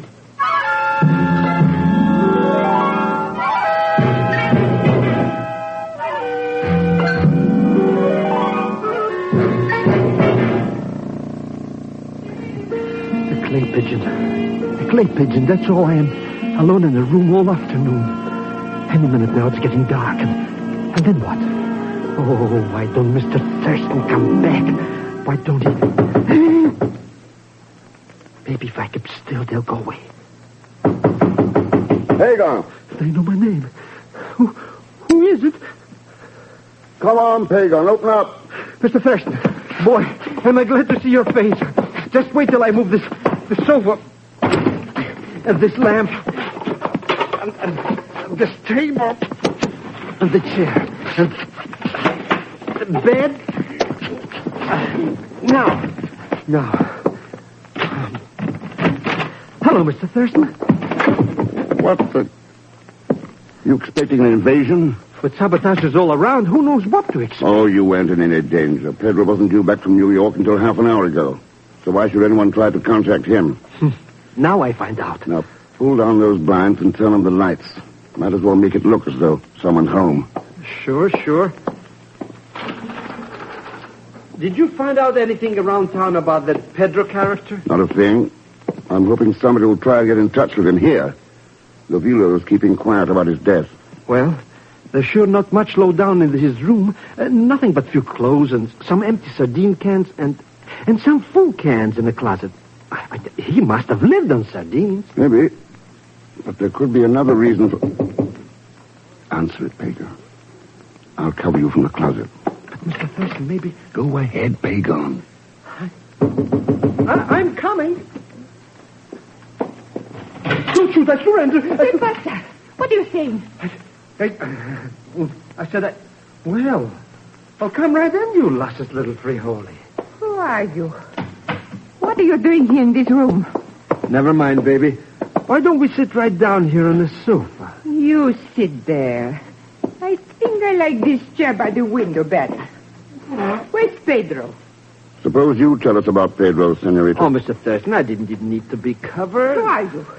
What has happened to Pedro? What are you doing here? What's your name? Paquita. All right, Paquita. What do you know about those little booklets Pedro was distributing? You are the police. Are you in on the scheme, too? No, I know nothing. Who are his friends? Who's he been working with? I do not know. Where does he print the stuff? Senor, maybe we can get to be friends. How long have you been tied up with Pedro? I know nothing about this business. I'm only, how you say, girlfriend. And Pegon, snap off those lights and hit the floor. The shot must have come from that open window straight across the court. Too dark to... Mr. X, I think she's hurt. Yeah, let me shade this flashlight. Easy now, Paquita. Tell me who it was. No use, senor.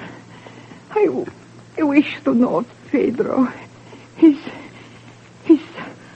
Island Export Company. Island Export Company? Tell Miguel. I'm sorry. Miguel? I want... Mr. Thurston, is she... Yeah. What she was trying to say there? What's it mean? It means we've finally got a lead. Come on, Pegon. Let's have a look at that room across the court.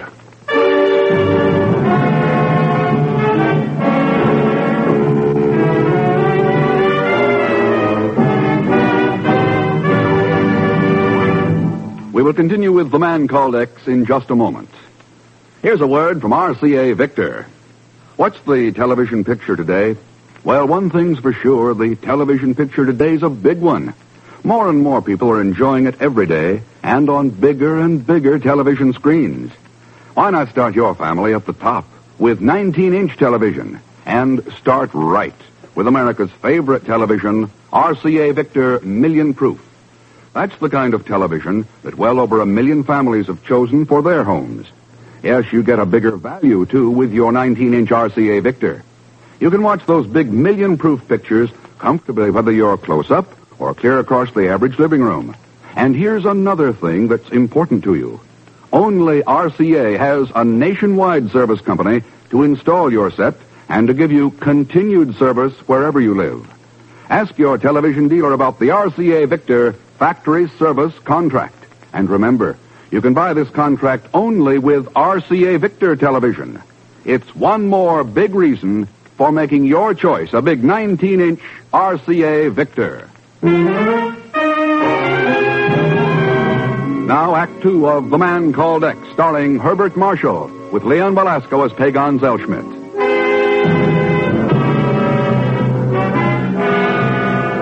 A few small pamphlets found in the pocket of a man killed accidentally in New York threaten the security of the whole Western Hemisphere, bring the Bureau instantly alert, and send Ken Thurston by fast plane to Havana, Cuba. Now another person has died, this time by a bullet, and Ken and Pegon approach the room from which the shot was fired. The next door ahead. Easy now, Pegon. Easy. Not even breathing. Maybe I should wait here. I don't care where you wait, but stay out of the way. I'll throw the door open and step in. Now, you stay to one side. It's empty. All right. Turn on the lights. Pegon, take your fingers out of your ears. Sorry, Mr. Thurston. I just can't stand the sound of shooting, especially if it's at me. Isn't going to be any shooting. Uh-huh. Somebody fired that one shot from here and then beat it. Hey, this room hasn't even been lived in. No, it was only used for the shooting because it's straight across from ours. It was an accident. They were really shooting at us. I doubt it.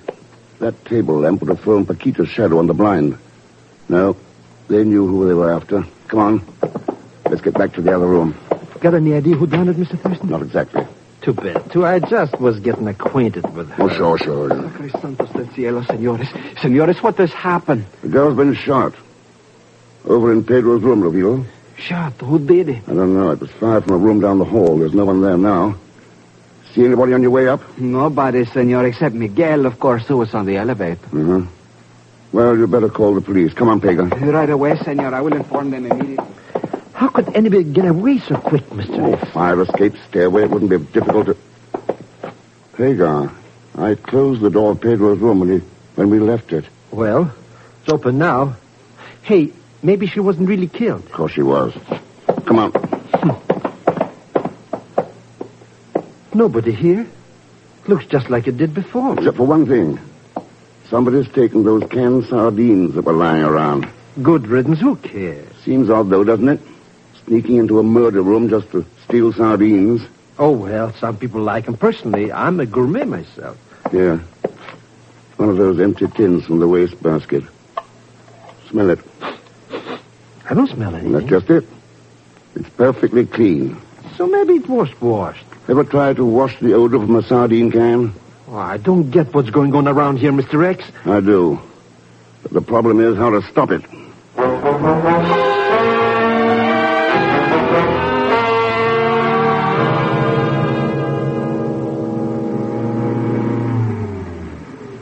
Well, here's the elevator, Mr. Thurston. Going down, senores. Thanks, Miguel. I have heard a most unfortunate thing happened last night. Yes, a girl named Paquita was shot to death. Senor, you have stopped the elevator between the floors. Well, that's a good place to talk. Miguel, what do you know about Pedro and Alera? Pues nothing. Except that it is possible it takes many kind of person to make the world. And you didn't like his kind, is that it? Perhaps his mother thought him a fine fellow. You see, I am something of a philosopher, senor. I see. Do you know anything about the business Pedro was in? It is enough to manage one's own affairs in these times. Maybe this is partly your affair. Senor? Paquita's last words were, "Tell Miguel I'm sorry." What does she mean? Pues it is not easy to talk about. I am very sad she is dead. The thing is that Paquita was at one time my, girlfriend. When she went to Pedro, at first I was crazy mad. Then I say, what's the difference? You see, I was getting tired of her anyway. And you know how it is with philosophers. Oh, sure. Well, let's go on down. I am very sad that she is dead, though. But you understand. Yeah, I understand. Main floor. Thanks. Buenos dias, senores. So long, Miguel. Yeah. Quite an unusual bellhop. Oh, I don't know. Lots of philosophers work at jobs like that. No, Pegon. I mean the fact that he's wearing a shoulder holster and carrying a gun.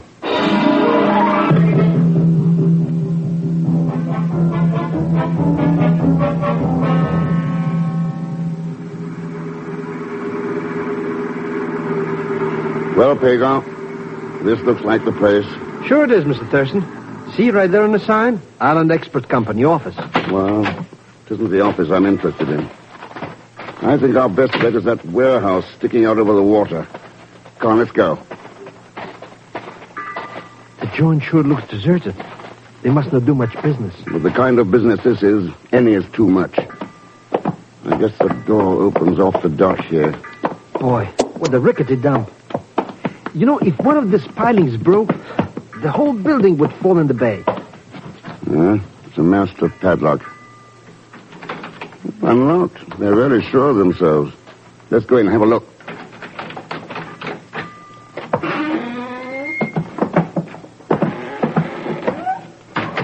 No windows. It's dark in here. Wait. There's a light switch here by the door. Sure don't look much like a warehouse. It's not intended to. Hey, look. That's a printing press. And what's this Rube Goldberg gadget? That is a canning machine, Pegon. What? Sure. Let's open up some of these sardines. You mean that's what is in all these boxes? That's right, all crated and ready for shipment to agents all over the Western Hemisphere. Here we are.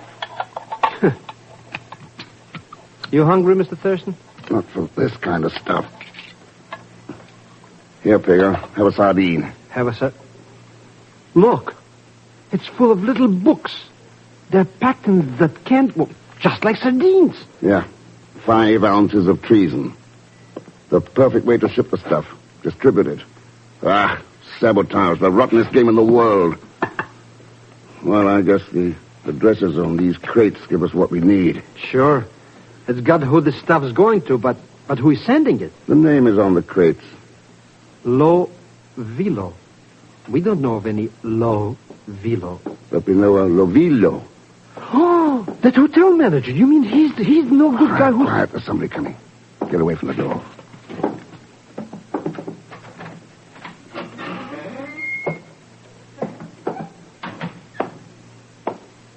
Good morning, Mr. Lovilo. Senor Thurston. Get your hands up. Si, senor, look, they are up. Please do not shoot me, senor. I have done nothing. Nothing. What you called the murder of Paquita last night. What about this layout here? These pamphlets and shipments to agents with your name on the crates. You call that nothing? But I am not the one, senor. It is my sister, Anga. Hey, that's the hard-boiled little chicken who insulted us, Mr. Thurston. Si, senor. She is the one. She is bitter and dangerous. Since she has come back from Europe, she has those ideas. She and Pedro forced me to help them. Help murder Paquita, for instance? No, I had nothing to do with it, senor. I swear I did not. She was the one. I will help you, senor. I will tell you anything you wish to know. Wait a second. Pegon, you smell. You mean like sardine cans or... smoke? This place is on fire. And somebody's locked the door on the outside. Lovilo.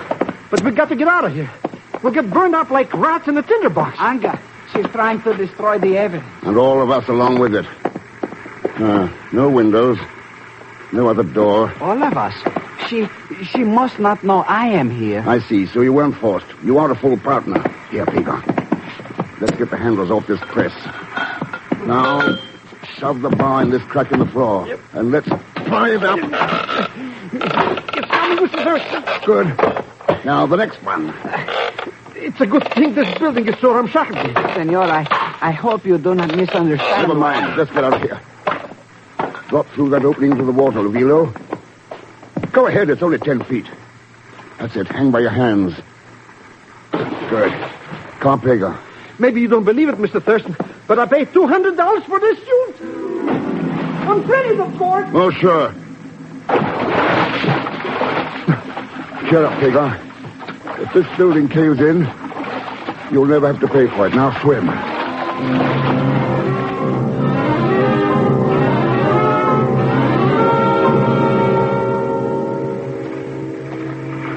What are you planning to do, Senor Thurston? Use the phone here in the office and have the police pick up Anga. She evidently left after she started the fire. Look at that bird. Oh, we're sure would be a couple of dead gooses inside there. Anga! Come in, Senor Thurston. And don't reach for a gun. Well, glad you waited, Anga. Saved us the trouble of looking for you. I knew you would be here, Anga. I knew you would think of Be something. Be quiet. You're almost as weak and silly as a doll-faced Paquita. But not as pretty. That's really why you killed her, wasn't it, Anga? Jealousy. I killed her because she was a fool. She would have told you everything, like my brother. Anga, you're mistaken. I have said nothing to them. Oh, come now, Lovilo. What about the signed confession that you said was here in the office? Confession? There is no confession. You told us there was. Hidden here under the end of the rug. It's a lie. Look, Anga, I will show you. Stay there where is you nothing. are. Senor Thurston, suppose you turn back the rug and hand me this little evidence of my brother's cowardice. Sure, glad to. It should be about right here. Get a gun, Pegon. Got it, Mr. Rex. I got it. Stay where you are, Lovilo. Boy, what a dummy. Standing on a rug and letting somebody grab the other end of it. Ooh, she's out like 3 strikes. I perceived you are also a philosopher, Senor Thurston. Well, come and join the party. It takes a philosopher to realize there are certain times when a woman should be rendered unconscious. I guess so. Miguel, I'll take that gun of yours. This? But why, senor? It is not loaded. I only have it because of the tourists. Huh? See, I tell them I was once a bandit, and it gives them the big thrills. Look, someone has even filed off the pin. It won't work. Here. Yeah. That's useless. As useless as a plane or a gun or a power plant that's been wrecked by saboteurs. But what if you really needed that gun to protect your life or your freedom and didn't know the pin had been filed off by a saboteur?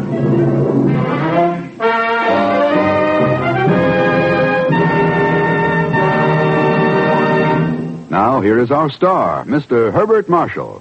Thanks for being with us. And I think you'd like to know that in tonight's cast you heard Peggy Webber, Lois Corbett, Harry Bartell, Frank Gerstle, and Ted Von Eltz. Next week, Japan, for a crack at one of the most dangerous underground organizations in the world today.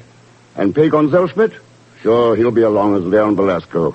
Or vice versa or something. Anyhow, join us, won't you, when next I return as the man called X. Good night.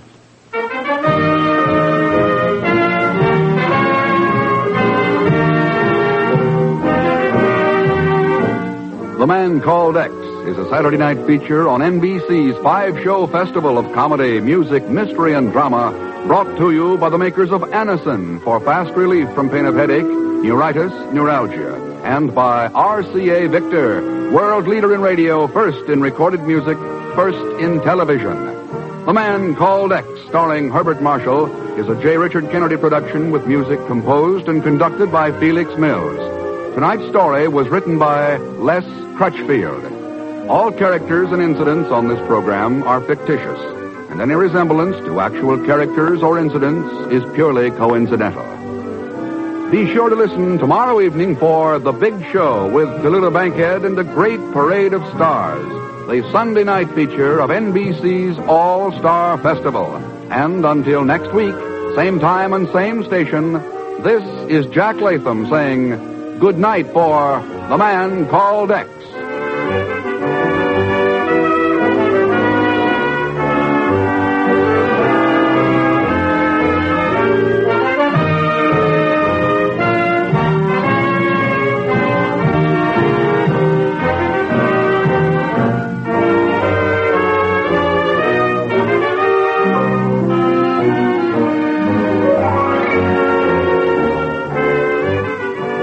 Now enjoy your hit parade.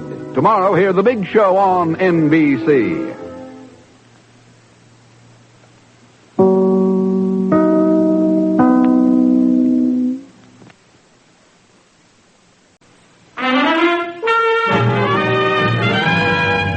Now we present Herbert Marshall as The Man Called X, the Saturday night feature on NBC's 5-show festival of comedy, music, mystery, and drama, brought to you by RCA Victor, world leader in radio, first in recorded music, first in television. By the makers of Anacin for fast relief from pain of headache, neuritis, neuralgia. And by your local Buick dealer, who just today introduced the new 1951 Buick. Be sure to see it.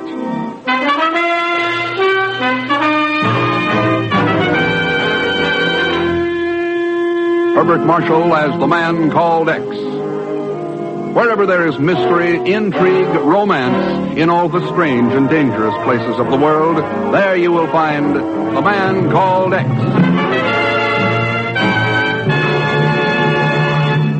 Here's a word from RCA Victor. Inch for inch, your best buy in television is RCA Victor 19-inch. Yes, a great many American families have taken this advice and bought the thrilling RCA Victor 19-inch console. Truly, the most exciting buy in television. When you set out to become an RCA Victor million-proof television set owner, remember that the set you choose will be the very hub of your home for years to come. So select the model you really want most, and chances are that model will be the Kingley RCA Victor 19-inch console. Inch for inch, your best buy in television. Your 19-inch set will give you, in a great big way, all the matchless million-proof qualities of sight and sound possible only to the world leader in electronics. Yes, inch for inch, your best buy in television is indeed RCA Victor 19-inch. And with it goes wishes to you and your family for all the warmth and good cheer of million-proof television by RCA Victor.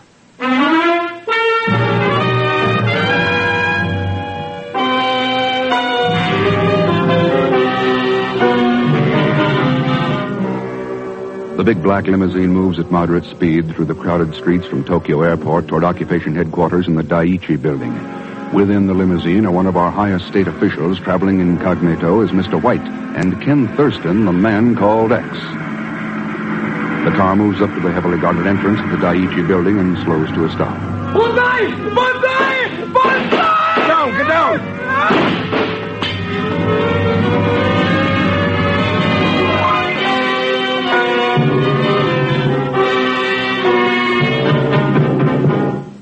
Well, Colonel Cecil, you identified him? Yes, we have, Thurston. His name was Suzuki, a young student at Keio University. Keio University? And as you know, Mr. White's arrival here was a closely guarded security secret. Yeah. How did Suzuki get past the MPs? Well, that's something I thought you could tell us. Me? Yes. Suzuki was carrying a bureau pass, signed by Ken Thurston.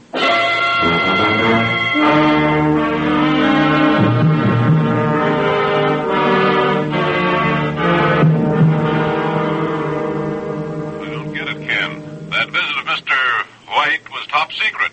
What's going on there in Tokyo? Chief, you remember what happened at Nagoya about 3 months ago? Nagoya? Yeah, just before the Incheon invasion. Oh, sure. One of our troop ships bound for Korea was nearly blown up by an unidentified one-man submarine. Yes, and a month ago a private jet plane crashed accidentally near the Army Air Base at Ashiya. It carried enough high explosives to have leveled it, if it had hit the target. Yeah. Wait a minute, Ken. Do you think those things are tied up with this attempted assassination of Mr. White? I'm getting right to work on it. What have you got to go on? Keio University and the man who forged my name on Suzuki's bureau pass. Any idea who it is, Ken? Chief, only one man in the world has had enough practice to get away with it. Pegon Zellschmidt.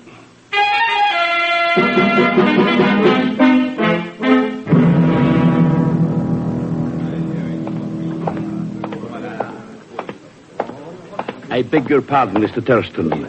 My name is Nikolai Krachenko. I'm correspondent with TASS, the Soviet News Service. So? I am quite familiar with Keio University, and the attempted assassination of Mr. White is public knowledge. If you are seeking information concerning Suzuki here, I could be a valuable aid to you.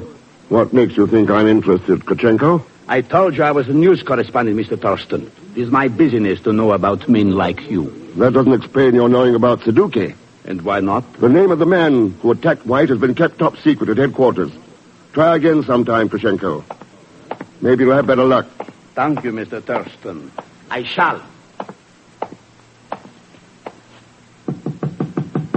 Come in, please. Well. You are surprised at something? No, I'm pleased. Is Professor Hawkins in? Yes. I'm Natasha Koroya, his secretary. And you must be Mr. Thurston. That's right. Professor Hawkins informed me that you would be calling upon him this afternoon. How unfortunate. Oh. A girl has her dreams, you know, Mr. Thurston. Knights in shining armor. And what happens? When such a one walks into his office, he wishes to see Professor Hawkins. Oh, well, If you have some spare time after discussing assassinations and Suzuki with Professor Hawkins, perhaps we might have a drink together. I'm rather tired of sipping sake with Russian news correspondents. Oh, thanks for telling me that you know Krachenko. Now perhaps you will wonder what else I might know and attempt to worm the information out of me. Over, shall we say, martini? You win, Miss Koroye. The Hotel Imperial Bar at 8:30 tonight? Hotel Imperial, 8:30.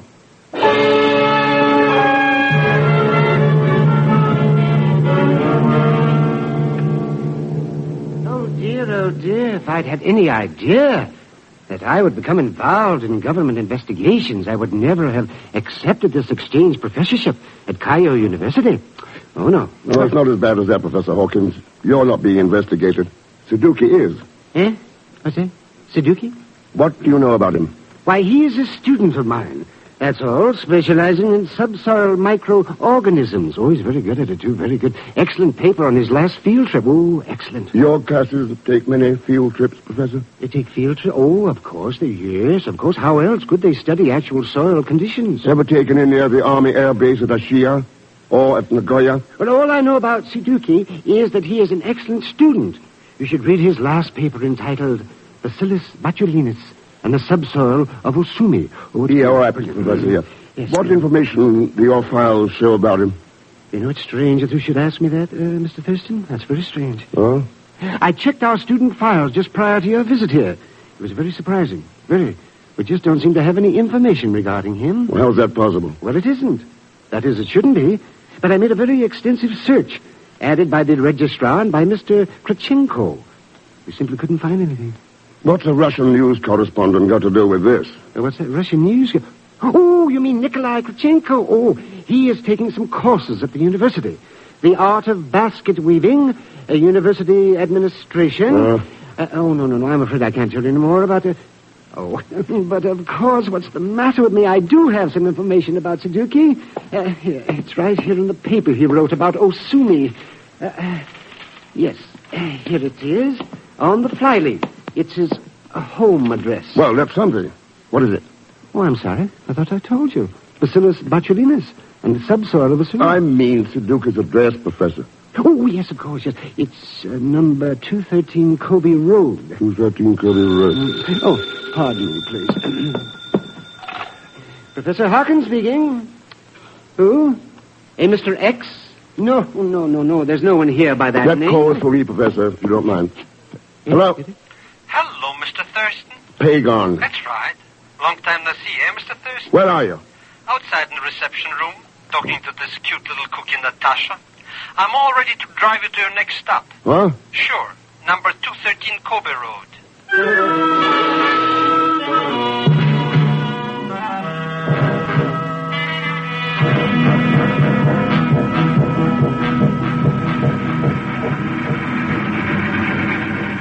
But it's just like I said, Mr. X. I was here in Tokyo, temporarily embarrassed for funds, you understand? And when this Suzuki joker gave me a job learning him how to talk English, well, naturally, he knew I was an American, my accent, you understand? Oh, sure. He gave me room and board. I gave him English lessons. You also gave him a bureau pass with my name forged to it. Sure. Suzuki found out you were in Tokyo, and he said he had some absolutely top-drawer secret stuff to tell you. But we couldn't get past those military cops at Daiichi, and then I found his bureau pass. Yeah, where? In my wallet. And naturally, you had to have this top-secret information of Suzuki, so I wrote up a pass for him to do a favor. Oh, just for old lang's sake. Pegon, I ought to wring your neck. Always joking, eh, Mr. Thurston? Anyways, when I saw you leave headquarters, I followed you to university, and here we are. Number 213 Kobe Road. Okay, let's go in. I want to look over Suzuki's things. Go right in, Mr. X. The door is open. Anything worthwhile stealing already... I mean, go right in, yeah. Looks like somebody's been packing. That's Suzuki stuff. Yeah, it's all his. It was going to leave on a field trip or something. He couldn't use these to do any research. Huh? You mean those Japanese dime novels? They're pamphlets, instruction manuals, issued during the war to kamikaze battalions. Well, imagine that. So that's what Suzuki was studying at the university? He was studying them all right, but not at the university. This ties it all up. Ties what up? The attempt on Mr. White's life, the sub at Nagoya, the plane at the Shia. Come on, Pegon. We're taking these back to the Colonel at Occupation Headquarters. Cut your throttle, chum. Mr. X. You're not taking off with nothing. Yeah, I see him, Pegon. That rates you 20-20, chum. Figuring you did miss a persuade in my hand. No, I didn't. Hey, what gives with this character, Mr. X? Even I can't understand what he's saying. He wants these pamphlets, Pegon. Give a gentleman a cigar, Herman. He just rang a bell. And one more little handy hint. Don't try making like Gorgeous George. You're in the land that invented judo, remember? The pamphlets. You activate nicely, chum. Just keep on piling up your points like that. You never wind up with a Section 8. Any other free advice? Brother, I'm so full of it, I should be toting 4 stars. Oh, I understand your honorable ancestors are nuts for guys who remember anything about Mitsubishi 101. Mitsubishi 101? That's right, brother. You start beating your gums anywhere about that little number, you'll join those honorable ancestors. Chop, chop. Any questions? No? Okay, chums. I'll bowl.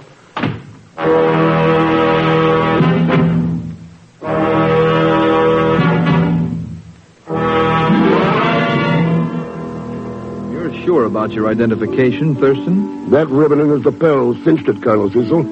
I was there when they gave it to him. He's Miki Hidayo, all right. And Nisei, who won the Congressional Medal of Honor in Italy. All right. I'll have every available man in G2 start tracking him down at once.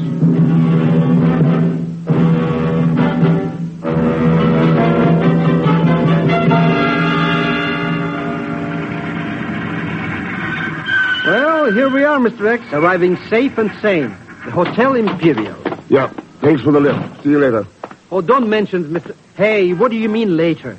We got a date inside there with that luscious lotus bloom Natasha Koroyev. I've got a date, Pegon. So long. But, Mr. Thurston, How do you like that? Such ingratitude. I should ought to stop giving my man valuable services right now. And I would, if it wasn't for the money in it. Your pardon, Mr. Zellschmidt. I am Nikolai Kravchenko, news correspondent for TASS. And I'm greatly honored by this opportunity to interview the great Pegon Zellschmidt. Interview? Great, but concerning your mission here in Japan with your assistant, Mr. Thurston, I know it must be... Well, how strange. What? This money, lying on the seat of your car.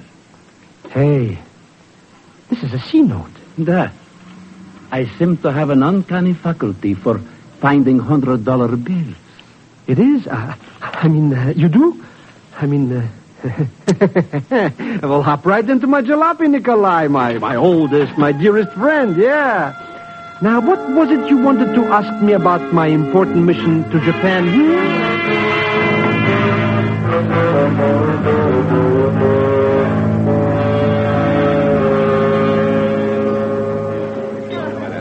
Well, I didn't expect to see you here tonight, Professor Hawkins. Eh? What's that? It's you, Mr. Thurston. Oh, it's a ghastly place, isn't it? Ghastly. Why, that girl insisted upon us coming here. I didn't know you'd been invited to Natasha's little party. Oh, yes. Natasha was most insistent that I be here. Did she tell you why? No. Come to think of it, she didn't. Now, that's strange, isn't it? Yes, that's very strange. Your pardon, gentlemen. Would one of you be Mr. Ken Thurston? Here, waiter. So, it is a telephone call for you, Mr. Thurston, if you would care to receive it, sir. Sure. Where is it? Oh, this way, if you please, sir. I'll be right back, Professor. Oh, of course. The telephone is here, please. Thanks. Oh. Oh? Ken, is that you, Ken? Yep. What's up, Natasha? Something has happened. It concerns Suzuki. Oh? Yes. Ken, you must come up here to my room at once. All right, Natasha. What's the number? It is 314. And hurry. Natasha! Natasha, what's going on there? Mitsubishi 101. What? Mitsubishi 101. Mitsubishi.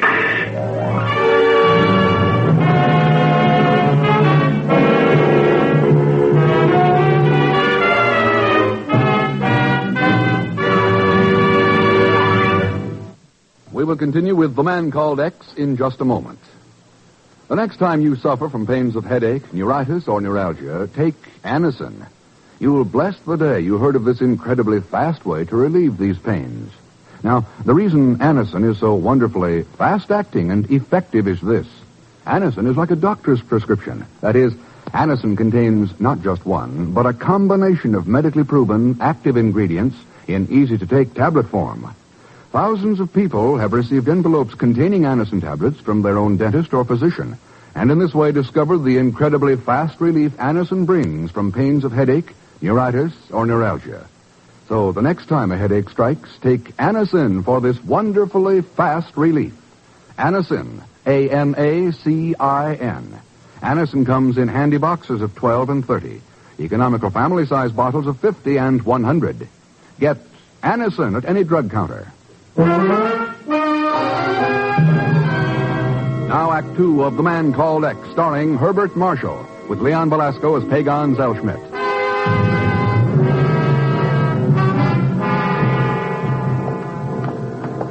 But I do not understand, Mr. Thurston. Why did Natasha ask us to meet her in her room? Oh, we'll soon find out.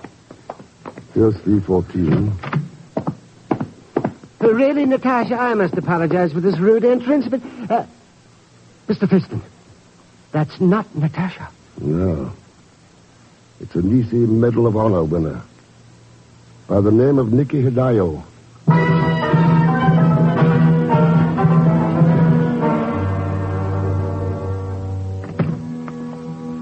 He's conscious now, Thurston, but the doctor says he only has a few minutes left.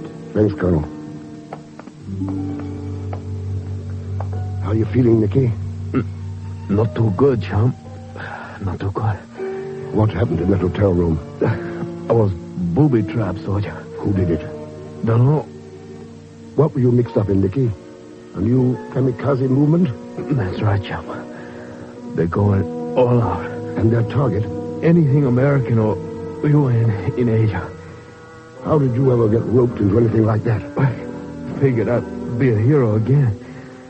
Play a secret agent all by myself. Turn them into G2. I tried to tip you at the Sadukis. Couldn't make it. The local general was on my tail. Who is he? It's funny. I beat my choppers about your ancestors. Never figured I'd be meeting mine so soon. Nicky. Thurston. Yeah.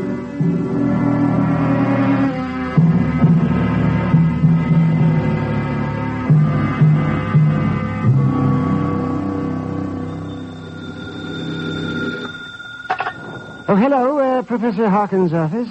This is Ken Thurston, Professor. Oh, yes. How do you do, Mr. Thurston? Do you still have that field trip report of Sadukis? The field trip? Yes, I have it. It's right here. Then hang on to it. I'll be right down.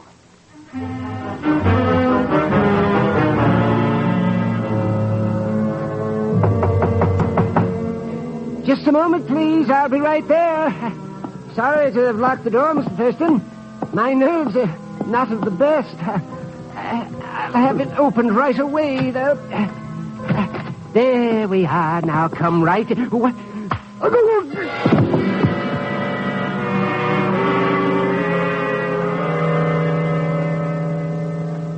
And that's all I remember, Mr. Thurston. Whoever this person was struck me.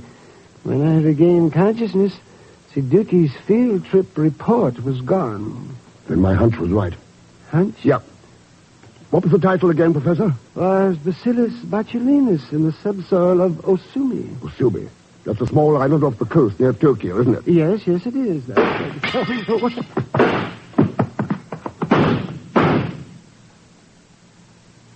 all right, Professor. Whoever it was is gone. Our friend left a memento of his visit outside the door, Professor. Memento, Mr. Thurston? A newspaper. A copy of Pravda. Pravda? That's right. Published in Moscow. And it gets its Tokyo news from Nikolai Kravchenko of the TASS News Agency.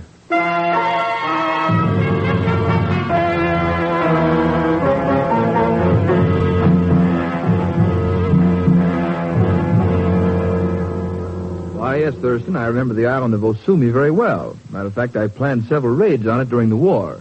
However, it was so badly demolished, no attempt's been made yet to rebuild it. Do you know why we were so anxious to knock it out, Colonel? Very clearly. It was an airplane factory, turning out kamikaze attack planes by the thousands. It wouldn't happen to have been a Mitsubishi factory, would it? Mitsubishi factory number 101? Why, come to think of it, I believe it. Thurston. Yeah. Better have a speedboat ready for me at the Tokyo docks.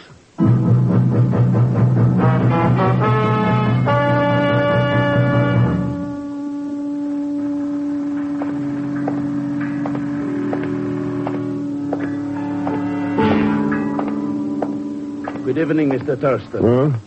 Kravchenko? Yes. I'm most pleased that you remember me. What are you doing down here? A question that I was about to address to you.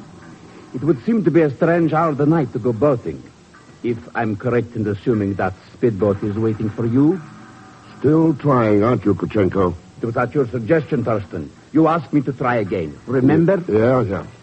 But I still can't take any chances. Mr. Thurston, are you? Pegon, how the devil did you get down here? Oh, that colonel guy at G2 told me where you were. When I told him where I'd been and what I learned for you. You see, I was all tied up with a very important man, a big newspaper fellow. And I wanted you to... Hey, you met this newspaper guy, too? Small world, eh, Mr. A?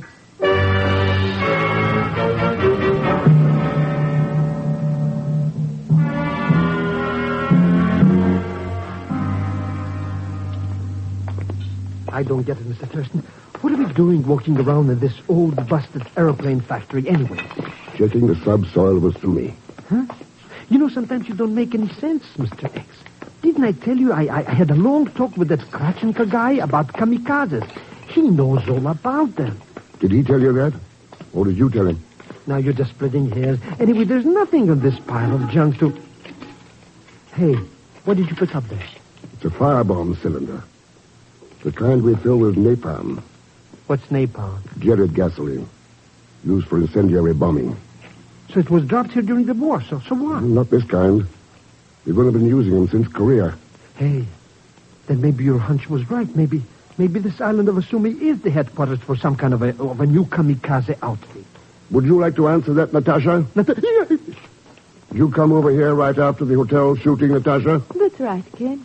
After a few little detours. Mm-hmm. Like picking up a field trip report at Professor Hawkins and seeing the little lead was sprayed around later. Mr. X, this luscious lollipop, you mean the cheese? That's right, chum. I'm the four-star general Nicky talked about. And my little arm is right behind me. Aren't you, boys? Yes, I wouldn't advise any foolish moves while we take you into headquarters. My lads are very allergic to knights in armor from the west.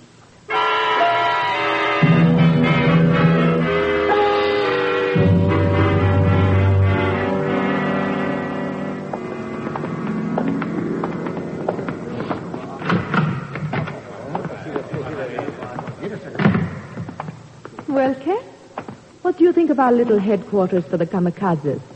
It explains your interest in Suzuki's field trip report. You were afraid something in it might tip me off to this place. What happened at the hotel? Did you see Nicky around and figure he might spot us in the bar and spill something to me? Yeah, of course. And I wasn't going to take any chances with the wool I intended to pull over your eyes. So I planned on meeting in my room. Only he walked in on me while I was phoning, so... Boy, you shoot people for practically nothing. No, not for nothing, Zellschmidt. From here, we control our entire movement throughout Japan. Train our leaders, choose our targets. Ease us for the Asiatics, and we'll not rest until that goal is achieved. Letting your slogans run away with you, aren't you, Natasha? It's not Asia you're after, it's the world. Look, this is all a very interesting and educational type talking, but what about me? What's going to happen to me in all these things? I'm afraid that neither you nor Mr. Thurston will be around to see it. Zellschmidt. We won't? You mean... Yes, my friend. Oh, Mr. Thurston. Relax, Pegon. You're not dead yet. Don't let that comfort you. You will be soon. Mr. Rex. Going to play executioner yourself, Natasha? No. The gun is merely to prevent you from getting any ideas while I call some of my students. A few of them can use some practice at this door. What was that? Just something you overlooked, Natasha. What's going on out there? Maybe the colonel at G2 got nervous when I didn't radio. What are you talking about? I told him I'd report in 30 minutes after we got here. Those are Navy patrol boats starting to land. I'm afraid your students won't last very long. And just so you won't get any ideas, Natasha, I'll take that gun. Lock that door, Pegon. Believe me, Mr. Rex, it's practically there. Ah, good. Now we can all settle down and relax for a few minutes. It shouldn't take too long until Mitsubishi 101 is rendered harmless again. Well, I guess we taught these kamikaze suiciders a lesson, Mr. X, eh? Boy, listen to those lovely guns. There's nothing lovely about them, Pegon. Why? As long as people anywhere can hear that sound, we haven't taught anybody a thing. Slogans, guns. They don't settle anything. They only lead to suicide. Not only for kamikazes, but for the world. That's the reason we've got to teach Natasha and all the rest of them. Yep. And maybe even ourselves.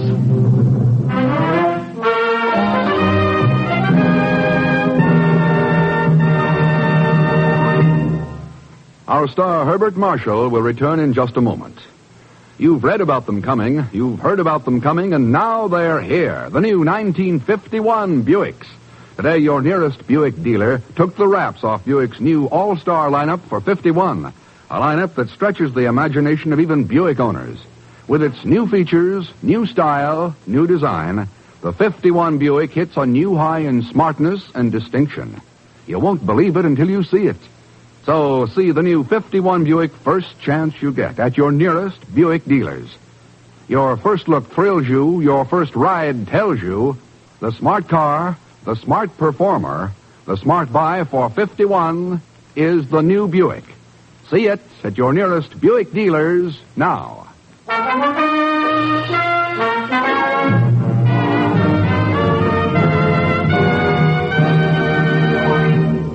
Now, here is our star, Mr. Herbert Marshall. Thanks for being with us. In tonight's cast, you heard Gene Bates, Will Wright, Wilms Herbert, Stan Freeberg, Howard McNair, and Tony Barrett. Next week, Mr. X rides the Orient Express, the most famous train in the world for international crime intrigue. And believe me, he finds plenty of both, along with Leon Belasco as Pegon Zellschmidt. So join us, won't you, when next I return as the Man Called X. Good night.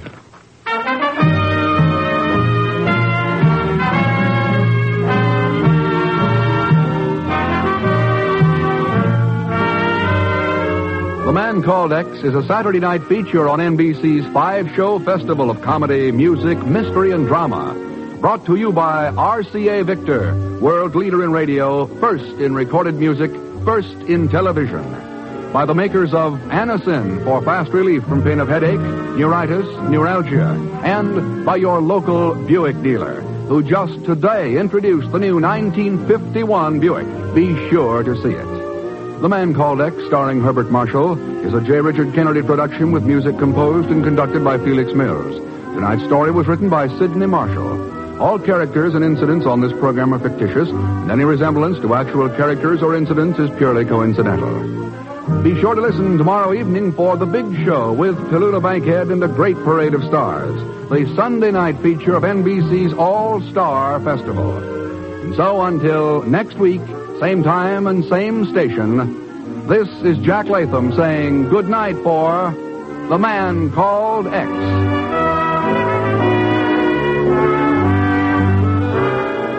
Now it's your hit parade. Tomorrow, hear the new Blanding Show on NBC.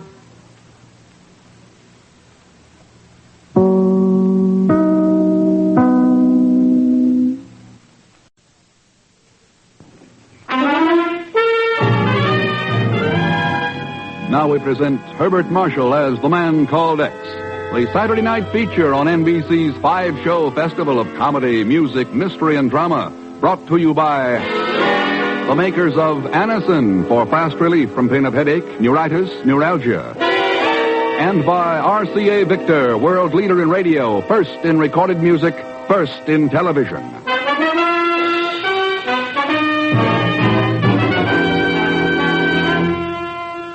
Herbert Marshall as The Man Called X. Wherever there is mystery, intrigue, romance, in all the strange and dangerous places of the world, there you will find The Man Called X.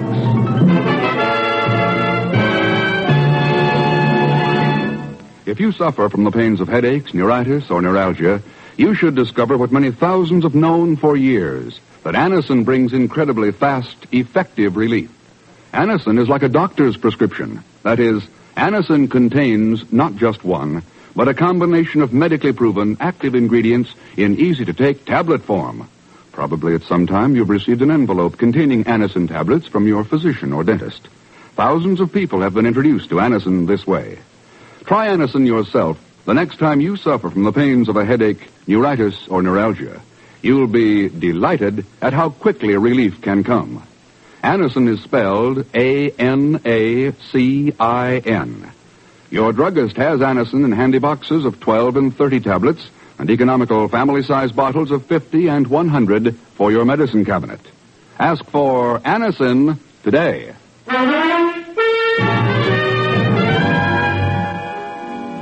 Within the apartment on the second floor at Osterplatz 7 in Stuttgart, Germany, all was quiet, ominously quiet, as two men moved softly along the corridor, stopped, and listened intently outside the door.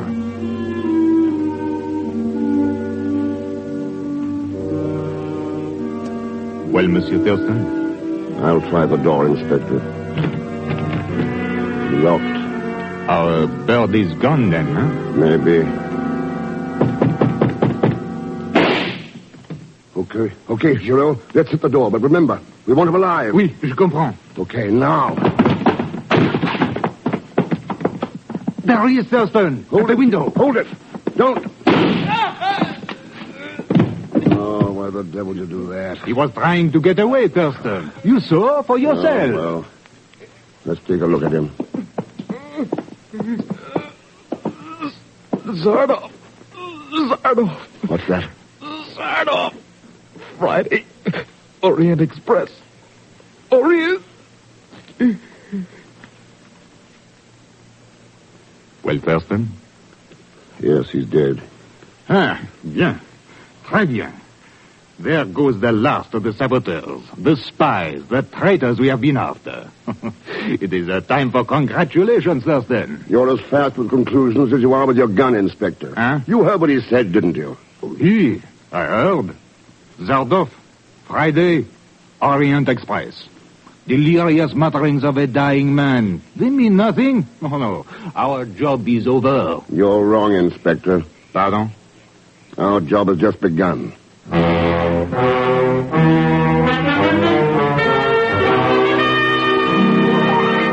you say Zardov, Ken? That's right, Chief. What do we know about him? He's the dirtiest international agent in the business.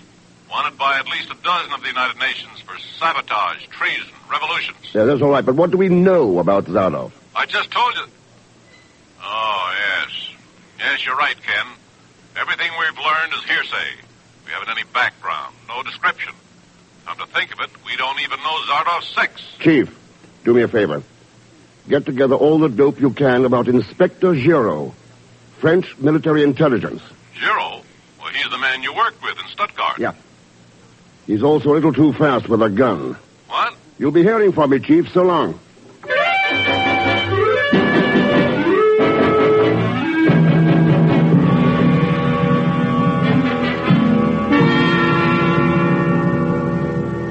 You are wasting your time, Monsieur Thurston. Even if Zardov was connected in some way with this affair, why should he risk traveling on the Orient Express, huh? The express goes from Stuttgart to Bucharest via Munich and Vienna. A nice direct route to behind the Iron Curtain. Ah, and you believe you can stop him before he gets there? I'm going to take a crack at it. Very well, Thurston. But you might keep this in mind. You have absolutely no personal knowledge regarding Zardov. But I am certain Zardov knows all about the man called X. I do not think I would care to face the odds that you will face aboard that train.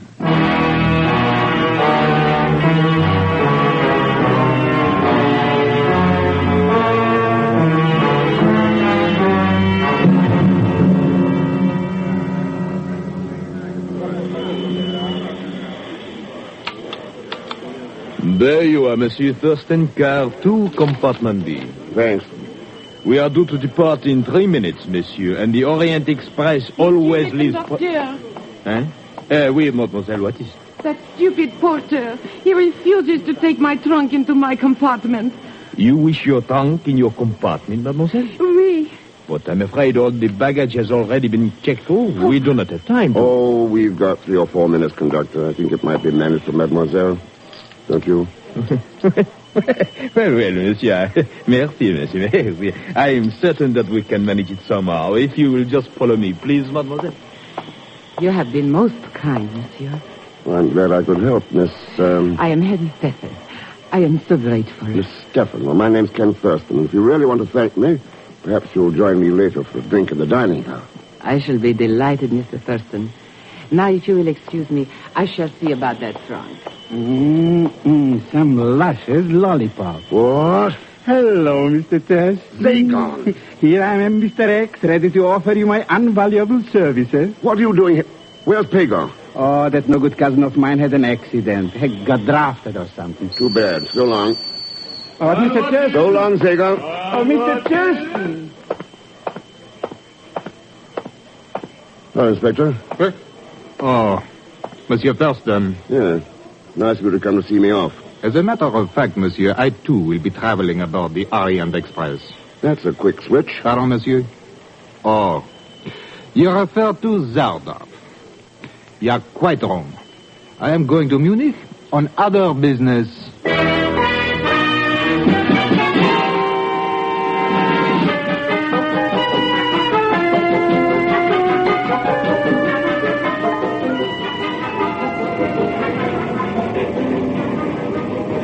Well, this is a break for me, Thurston, sharing this compartment with another American. I guess Jim Wilson just wasn't cut out for traveling in foreign territory. You here on business, Mr. Wilson? Well, you might call it that. I've been visiting shoe factories over here. That's my line. I've been studying production style, maybe picking up an idea or two. You know how it goes. Yeah, sure. I thought I was all finished last week. Then I sold myself a bill of goods.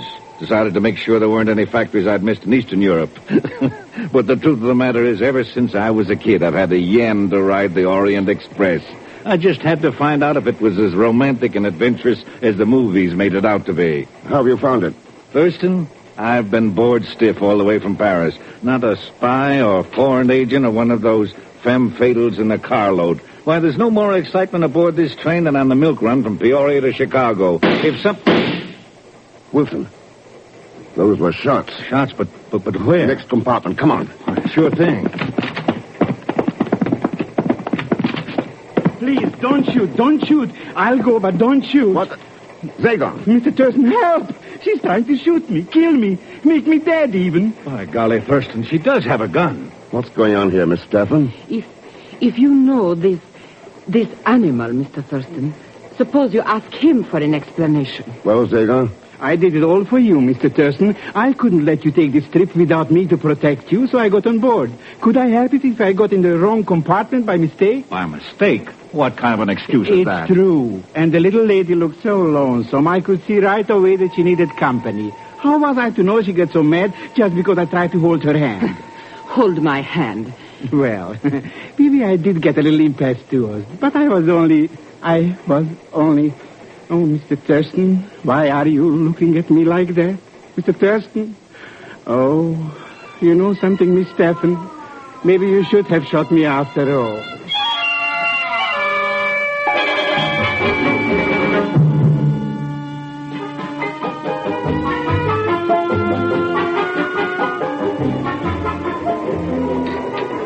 You know, Ken, I am not at all certain I should be having a drink with you. Why not, Heidi? I think perhaps you are a very dangerous man for me to know. You do? Yes. I am not at all certain how safe it is for me to be acquainted with an enemy as Zardov. How much did Zagon tell you? Only enough to whet my curiosity. He had other things on his mind. Yeah. Would you care to tell me more? Suppose you tell me something first. Well, what is it that you wish to know? Why are you so touchy about your trunk, Heidi? My trunk? You wanted it in your compartment. You wouldn't even come here to have a drink with me until I persuaded Zagon to stay there and watch it. Why? There is nothing so mysterious about that, Ken. All my personal belongings, everything I possess is in that trunk. That's the partial answer. It is a most complete one. To a person like me, a homeless wanderer on the face of the earth. No permanent address, no family. The war, Heidi? Yes, Ken. It was not too easy in Germany for anti-Nazis. I'm not finding it too easy for myself now. You have only yourself to blame for that, Heidi. Carl. Yeah? So you still remember me? Yes. Yes, I remember you, Carl. Mr. Thurston, this is Dr. Carl Schmidt. Carl, Mr. Ken Thurston. Yeah, Thurston? Doctor? I happened to overhear your conversation, Heidi, and I cannot help but remind you of the advice I gave some 10 years ago. Do you still remember that also? Oh, I remember that very well. You said that the average man would avoid much trouble if he would pay attention only to his own business and not to politics. Exactly. The ideas, the ideologies of a nation are best left to those few most qualified to judge. Oh, sounds like what the Nazis sold to Germany, Doctor. It didn't work then. It won't work today. Nonsense, Herr Thurston. The average man is like a stupid sheep. It takes a superior person to tell him what to think, how to act. Mr. Thurston! Mr. Thurston! This train is filled with crooks, with murderers, with killers even. Wait a minute, Zagon. What's all this excitement about? They tried to kill me, murder me. They even knocked me subconscious. Well, who did? Where? All I know, I was in the compartment and all of a sudden the roof falls in. My trunk, Zellschmidt. What about my trunk? Huh? Has anything happened to it? Is it all right? Your trunk? Who knows? It's gone.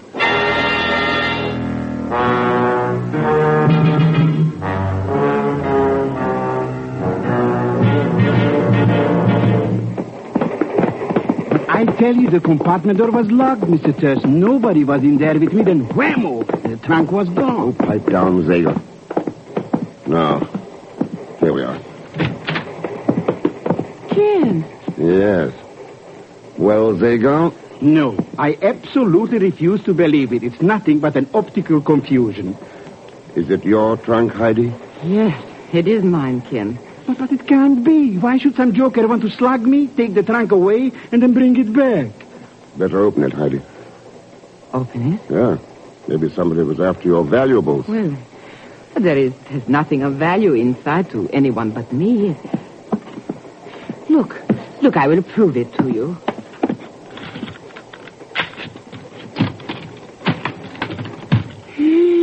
Okay. Yes. Looks like someone gave you a present. It's Zardov. That's who it is. That no-good Zardov. No, Zagon. That's the body of an inspector in the French military intelligence. Emile Giraud.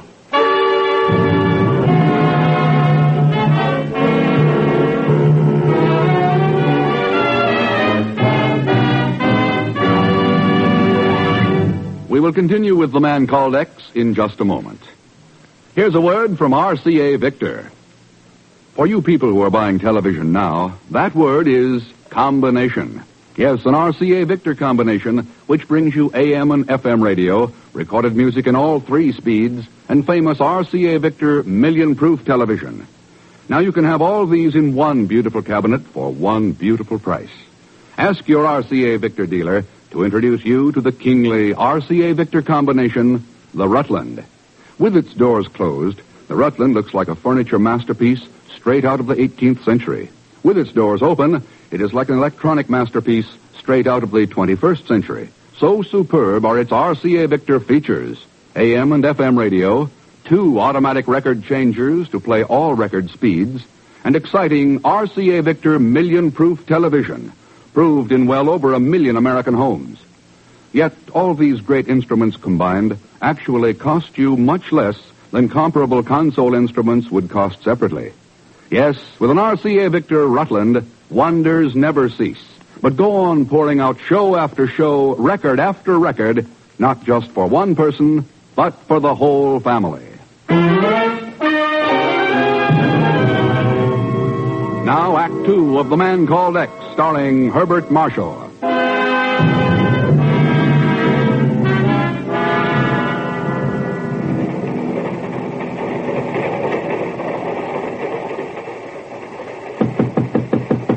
Come here. You are alone, Monsieur Thurston? That's right, conductor. Come in. I was looking for the other passenger in this compartment, Monsieur Wilson. Oh. He went to the dining car. Can I help? I wish to obtain his statement regarding this unfortunate affair, along with the others. Well, I've already checked with him. He was dozing. Didn't hear a thing. No, that's too bad. I had thought that with Mademoiselle Stephan's compartment right next to this one... Yeah. What goes on now? Mademoiselle's compartment shall remain locked, Monsieur Thurston. All of you must consider yourselves under arrest. When we reach Munich, this car will be sidetracked in the yards and the military police will take over. No, fine. You are certain there is nothing further you can add to what you have already told us? Not unless you can turn up Zardov for me. Zardov, monsieur? Oh, never mind. Zagon said her compartment door was locked from the inside. Could it be opened with a train key from the corridor? It could, monsieur. And who carries those keys? Only the car attendants, and, of course, myself. Ever run into anything like this before? As a matter of fact, monsieur, this is the first time I have worked on the Orient Express, and I must say that All right, mister, I caught you. Monsieur, what is that? Maybe we're able to find out. All right, Wilson, hold it. Oh, thanks for coming to the rescue, Thurston. I guess I'm not as young as I used to be. This guy almost got away. What is the meaning of all this, monsieur? I came by and caught him trying to jimmy his way into Miss Steffen's compartment. How about it, Dr. Schmidt? The statement is preposterous. I was standing here knocking on the door. I merely wish to speak with Miss Steffen. He's talking through his hat, Thurston. He was trying to force that lock. You ask me, he looks like a plenty good suspect to question about that murder. Murder? You do not mean that Heidi was... Where is she? Where is Heidi? Being questioned by my assistant at the moment. And I think you, Monsieur Wilson, and I will join them. I should like some logical answer for your conduct. Good idea. Though I don't think you'll get the answer we need. Oh? And what is that, Monsieur? How the person who killed Giraud got into that locked compartment. Unless he was using a trainman's keys.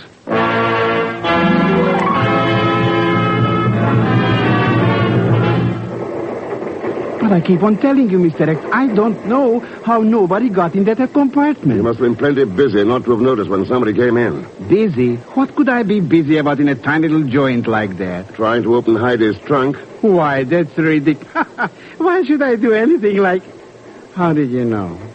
Well, did you get it open? Sure, it was a cinch. And you know what I found when I opened that thing, Mr. X? Nothing. It was empty. That's right. It was empty. Mr. Thurston? Just one of those days, Zagon. Hunches are clicking. Boy, I should have hunches like that. I'd be at Hialeah, not some place where spies like this Zardo go around murdering people in trunks. Believe me, Oh. Oh, it's only that little Viennese Wiener Schnitzel. Come in, Heidi. They all through giving you the 3rd degree? Are there only 3 of them? I could have sworn there were at least a dozen. That's why I'm here, Ken. Would you mind buying a poor, browbeaten little girl a drink? Ha! Oh, what a question. We'd be happy to, Mr. Thurston? I'd be happy to, Zagon. Huh? Oh, sure.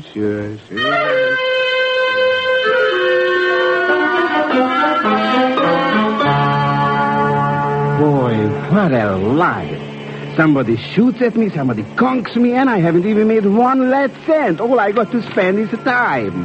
Cooped up in compartment here. And not even with nobody to talk to. That is where you are wrong, Zellschmidt.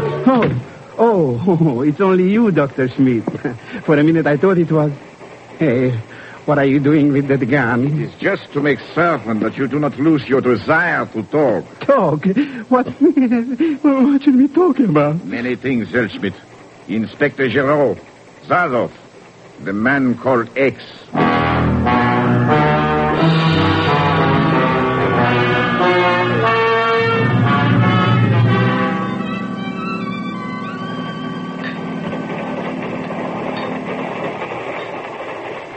Ken, I feel that I should propose a toast to you, but I am not certain how to phrase it. Oh, don't let that stop you. Your being aboard this train has already affected my life, but I do not know if it is for good or for evil. What's your guess? I know what I should like to think, but being a Nazi has taught me the truth in the old saying about appearances being deceiving. Yeah? Like carefully guarded trunks that hold nothing inside. Or like a man who would win a girl's heart, only to trade it in for an agent named Zardov. You have a habit of getting around to him, haven't you, Heidi? Ken, if you will see that I am not delayed in Munich because of the trunk and Inspector Giraud, I will help you get the person that you seek. No promises, Heidi. All right. Then join me in my toast. To empty trunks and Zardov.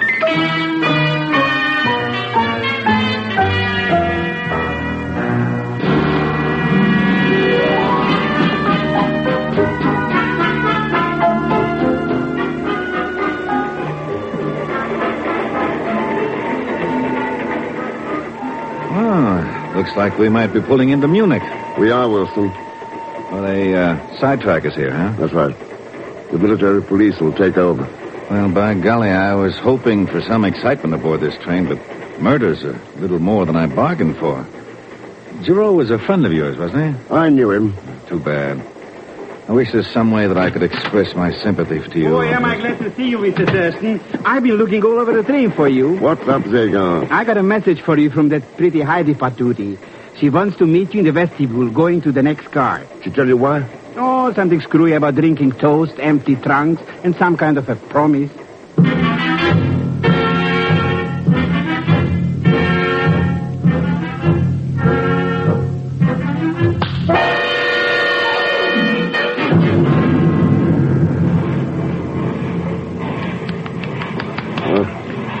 Wake up, Mr. X. Please, wake up. What's going on? Zager. Sure, who else? I found you out in the vestibule, subconscious, and pulled you out into this next car. Oh, what happened anyways, Mr. X? Did that Heidi dame slip you a couple of Mickeys in the drink? Nothing as subtle as that. It was a... Oh, so that's what they were after. Huh? My wallet and passport. They're gone. Wait. They're picking up speed. Sure, they're pulling out of Munich. They already sidetracked the old car. Well, lucky for you I put you in this car, or you'd be stuck back there, too. Good work, huh, Mr. X? there's only one thing wrong with it. Zardov's still aboard that car in Munich.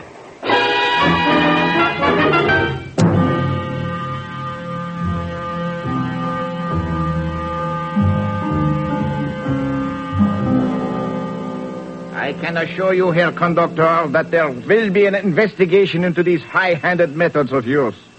There's absolutely no excuse for holding me here in this car at Munich, at the railroad yards. Need I remind you that there has been a murder, Dr. Schmidt? Maybe two of them, Conductor. Unless Miss Steffen can explain what happened to Ken Thurston. I have already explained, Mr. Wilson, that Ken Thurston was not there when I arrived at the vestibule. When the military police gets here, they will investigate that also. Meanwhile, we shall remain here until... they must be boarding the car now. Believe me, Herr Conductor, you will live to regret this action of yours. What makes you think so, Doctor? Ken! And don't forget me, folks. Jimmy on the spot, Zellschmidt. Oh, Ken. Ken, what happened to you? Why were you not there when I come to meet you? Somebody got there first, Heidi. When I woke up, I was on my way to Vienna. To Vienna? But, monsieur, then how do you account for your presence here? An old train man like yourself should have that figured out, Conductor. There are emergency cords on these trains. You said it. We got action but fast. I don't get it, Thurston. You said somebody knocked you out? That's right. But why? I think we'll find the explanation in Dr. Schmidt's pocket. In my... What are you talking about, Herr Thurston? My wallet and papers, Doctor. You took them when you slugged me. Back there in the vestibule. Are you mad? I do not know what you are talking about. No, let's take a look. You will not look at anything, Thurston. Look out, monsieur. Not so fast with that gun, Doctor. Oh, thanks, Wilson. I didn't know I still had it in me. I'm afraid I do not understand, Monsieur Thurston. What is this all about? It adds up pretty easily, Conductor. If Schmidt wanted to get back into Vienna and didn't have any papers... But of course, Ken. He was an ex-Nazi on the wanted list of the War Crimes Commission. So he stole your papers. Yeah, but only the second choice. His first plan involved your cooperation, Heidi. And an empty trunk. What are you saying? With the trunk in your compartment, you get a quick okay by customs at the border. Then, if you could smuggle the doctor into it before they ask for his papers... only Inspector Giraud showed up in the trunk. So that's it. Well, that makes sense all right, Thurston. Sure, he didn't fool me with the doctor routine. That's why I gave him a lot of phony dope about you, Mr. X. I knew all the time he was that no-good spy, Zardov. Sorry, Zager. Huh? But it couldn't be that little lettuce sleeve Heidi. No. The person who knew him knew how to get into Heidi's compartment and knock you out when the door was locked. I believe we discussed the question of keys a bit earlier, Monsieur Thurston. Yeah, but we didn't discuss the fact that there was another door, the connecting door leading to the adjoining compartment. Our compartment, Wilson. Ours? But no one could have gotten in that way. I was in there all the time. Yeah, that's right. I think you've been reading too many dime novels about the Orient Express, Thurston. If you're suggesting that this Zardov character could possibly be me... I'm not suggesting anything, Wilson. I'm sure of it. You got panicky when Giraud came aboard. You shot him and stuffed him into Heidi's trunk. Ridiculous. Besides, how could you prove that anyone is Zardov? He's a man of mystery. There's no description, no means of identifying him. You're right. But we don't have to get you as Zardov. We can get you for murder. And the gun you used on Giraud will give us the proof. I see. I don't suppose you could have reference to this one, Thurston. Mr. X! You will please drop that gun. At once. I'm afraid not, Conductor. It's my ticket to freedom. I'm sorry I underestimated you, Thurston. I won't do it again.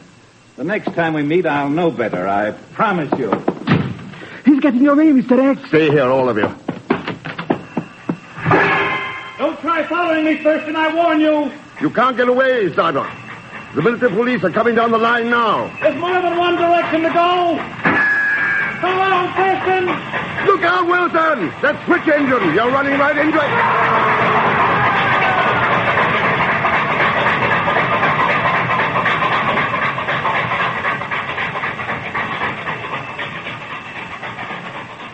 Boy, what that engine did to him. Yep. They just won't learn, Zager. Huh? The Zardoks of this world. They keep on trying to get away with their phony Americanism. Well, if we're going to survive, we better open our eyes to them. All of us. Before it's too late.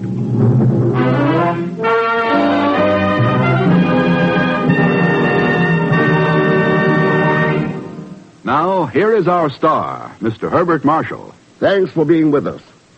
And by us, I also mean Lucille Meredith, Stephen Garay, Will Wright, Ed Begley, Ted Von Elst, Ben Wright, and Tony Barrett. Next week, Mr. X runs into a gang of pirates off the coast of India. That's right, pirates, who are not after gold, but the world. So join us, won't you, when next I return as the Man Called X. Good night.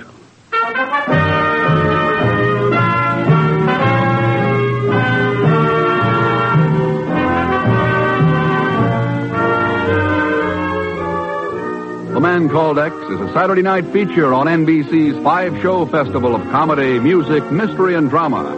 Brought to you by the makers of Anacin for fast relief from pain of headache, neuritis, neuralgia. And by RCA Victor, world leader in radio, first in recorded music, first in television. The Man Called X, starring Herbert Marshall, is a J. Richard Kennedy production with music composed and conducted by Felix Mills. Tonight's story was written by Sidney Marshall.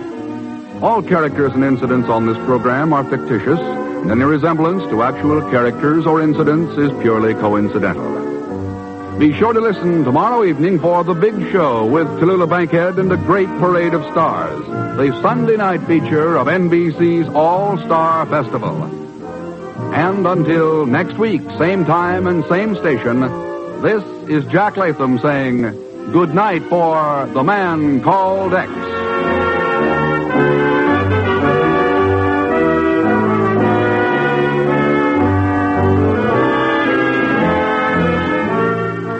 Join your hit parade. And remember, Danny Kaye's on The Big Show on NBC.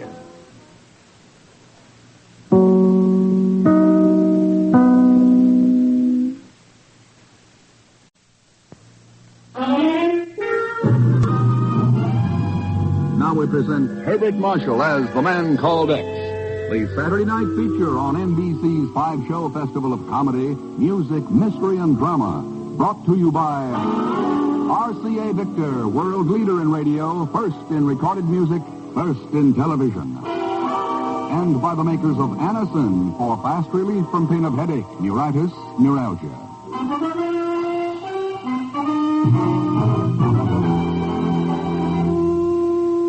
Herbert Marshall as The Man Called X. Wherever there is mystery, intrigue, romance, in all the strange and dangerous places of the world, there you will find The Man Called X.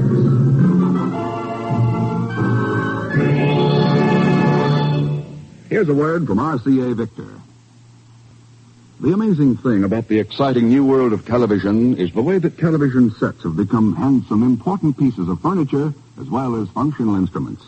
Here, as in every phase of television, RCA Victor is the master. Take the fabulous new RCA Victor console with million-proof television, America's favorite television picture. Even if these cabinets were absolutely empty, they would be worthy of a prominent place in the finest of living rooms. When you shop for television, consider the distinction an RCA Victor console will provide. For lovely period styling, see the RCA Victor Fairfield. Have your dealer show you the RCA Victor Regency. For the sophisticated living room, there's RCA Victor Modern. True modern through and through. And RCA Victor offers you a breathtaking cabinet in the Provincial. Yes, when you shop for television, be sure to consider the distinction of an RCA Victor console.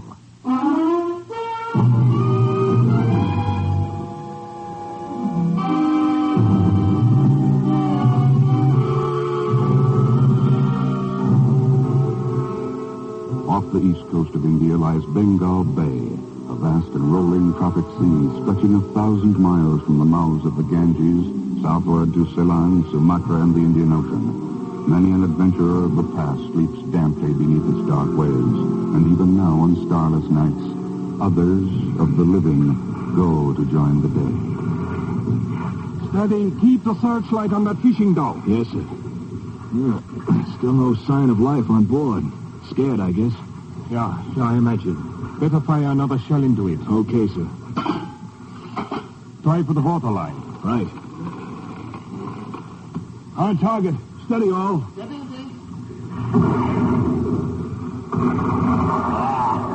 Blew her right out of the water. Good shooting, Gronko. Ahoy's the tower. Prepare to submerge.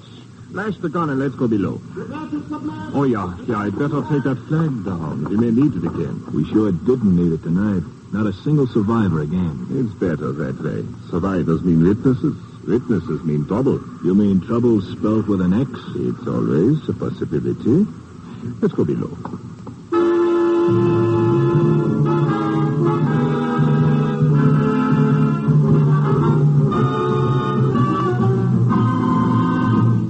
Ken, I know it sounds fantastic, but it's happened. There's the cable from Calcutta.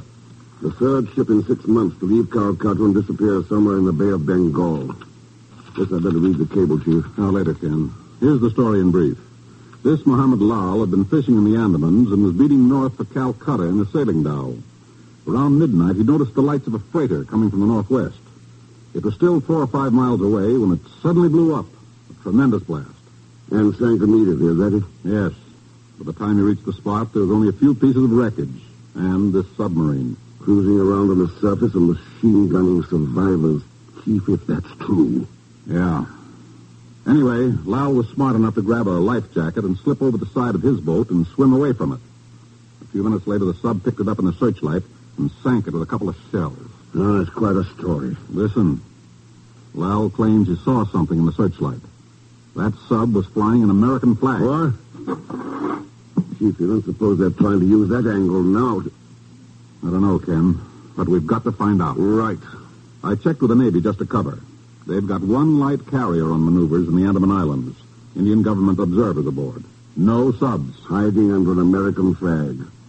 Machine-gunning survivors. Hello, Mr. Thurston. I just happen to be... How do you do, Mr. Chief? Pegon Zellschmidt. By heavens, when it isn't Pegon, it's cousin Zagon. Oh, sure. I guess they're just a friendly type. Not with me, Zagon. Now get out. I just got here. Hey, what is this big map on the table? Get out. The Bay of Bengal. Boy, is that an ocean for you. I used to be a steward on the Georgia line from Cairo to Calcutta. I don't care what you used to be. If you Chief, I'll have Miss Brooks check the airlines right away. All right, Ken. I want to get Calcutta fast. I wonder what happened to that girl. Zagon. Are you aware of the fact that you and I are alone? We are? Oh, well, I suppose that's the way... We are? Now, look, Mr. Chief, let's keep our tempers. Let's not be hasty. Let's not... Mr. Thurston!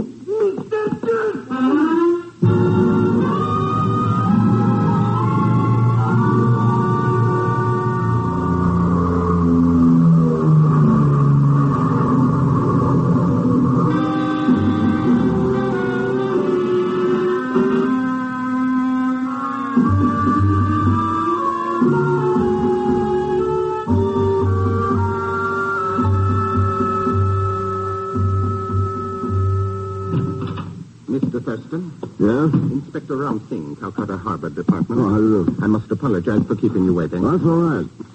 I've been looking over these cargo and passenger lists, the final voyages of those 3 missing ships. Yes.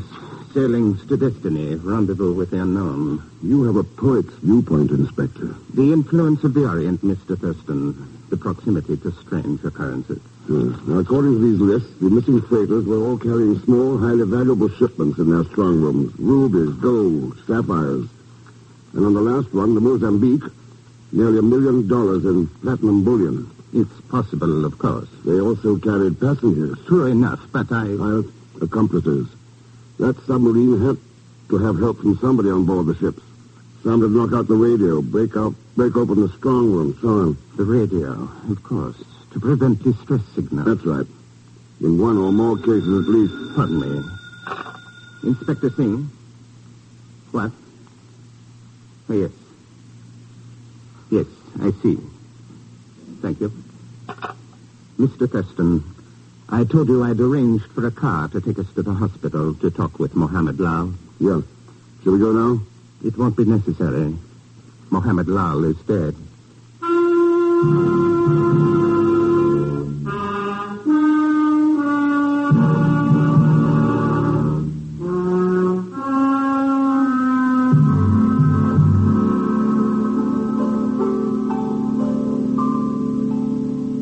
For you, Mr. Thurston, I would be only too happy to lay down my life. Within limits, of course, but this is different. This is work. Zagon, the only reason I brought you with me to Calcutta is because you said you'd worked as a steward once. But it was only temporary. That's all this is.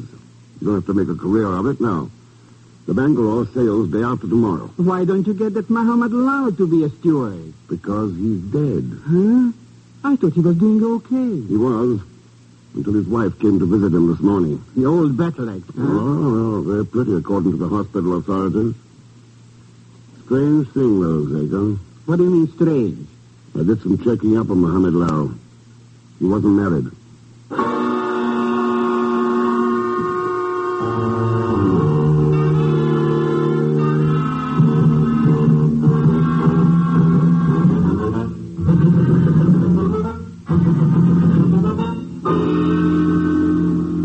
You can count on my cooperation to the fullest extent, Mr. Thurston, and the entire facilities of my ship. But I must confess the whole thing seems a bit fantastic. A pirate submarine. 3 freighters have disappeared without a trace, Captain Macon. I know, but still... Well, we'll sail in a few minutes now. Captain Macon. Yes, what is it, Mr. Winslow? Sparks has Batavia on short wave, sir. I think you wanted to talk with the port agent there. If you'll excuse me, Mr. Thurston. Of course, yes. See you later. Hello. Well...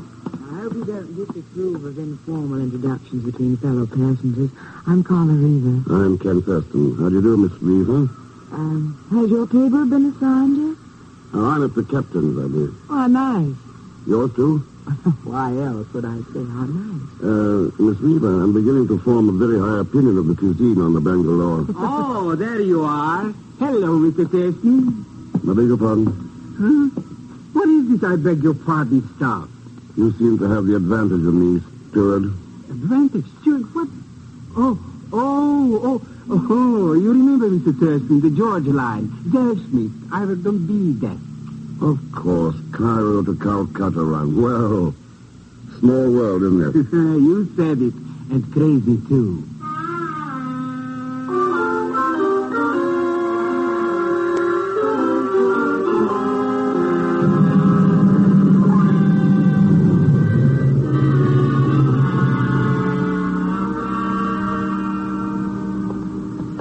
It's stored here in the midship hold, Mr. Thurston. Just a second.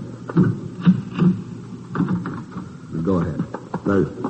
No, over this way. Captain Macon told me why you're aboard, but I don't see what this 5-ton shipment of candles has to do with it. That's what I want to find out, Mr. Winslow. Every one of those missing ships also carried 5 ton of candles. Here we are. It's these cases stacked at the sides. Mm-hmm. Right against the hull. Let's open one of these cases. On my responsibility, of course. All right. I guess I can pry the top off with this bar. I can't see any connection between the submarine attack and candles. There you are. Let's see now. That look like a candle, Mr. Winslow? No, it doesn't.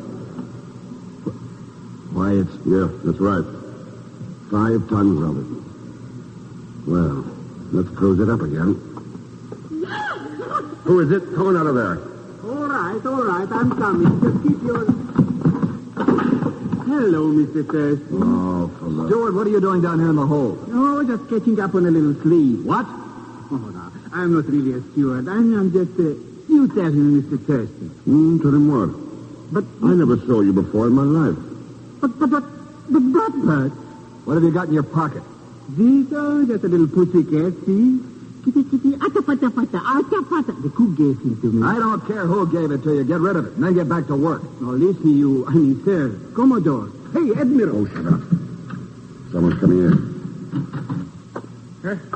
But, I didn't know anyone was here. Passengers aren't allowed below decks, Mr. Humphrey. Ridiculous. Red tape. Just doing a bit of sightseeing, you know. Besides, you're wrong. Mr. Thurston's a passenger. He's here. Mr. Thurston requested special permission from the captain. I suggest you do the same.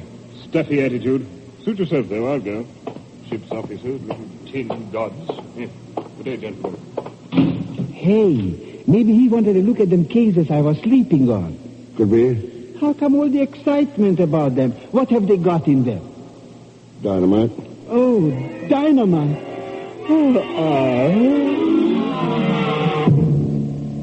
Put it back in the water handy, Mr. Winslow.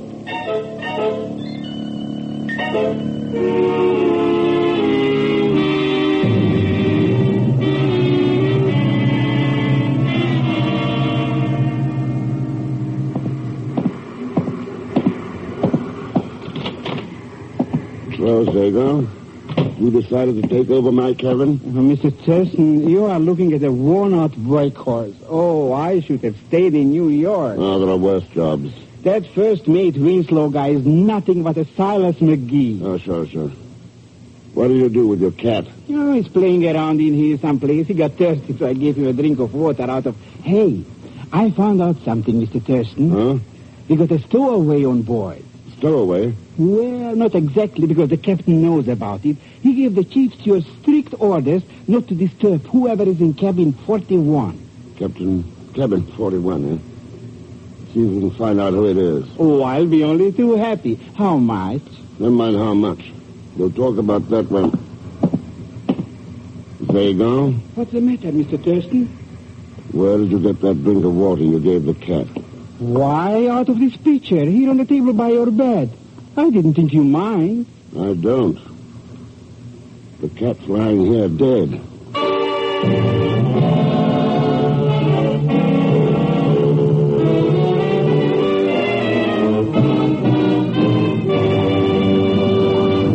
We will continue with The Man Called X in just a moment. No matter what you now take for headache relief, we urge you to try Anacin for the incredibly fast relief these tablets bring the next time you're suffering from a headache. Now, the reason Anacin is so wonderfully fast-acting and effective is this. Anacin is like a doctor's prescription. That is, Anacin contains not just one, but a combination of medically proven active ingredients in easy-to-take tablet form. Thousands of people have received envelopes containing Anacin tablets from their own dentist or physician, and in this way discovered the incredibly fast relief Anacin brings from pains of headache, neuritis, or neuralgia. So, the next time a headache strikes, take Anacin for this wonderfully fast relief. Anacin, A-N-A-C-I-N. Anacin at any drug counter in handy boxes of 12 and 30. Economical family-size bottles of 50 and 100. And now to continue with The Man Called X, starring Herbert Marshall.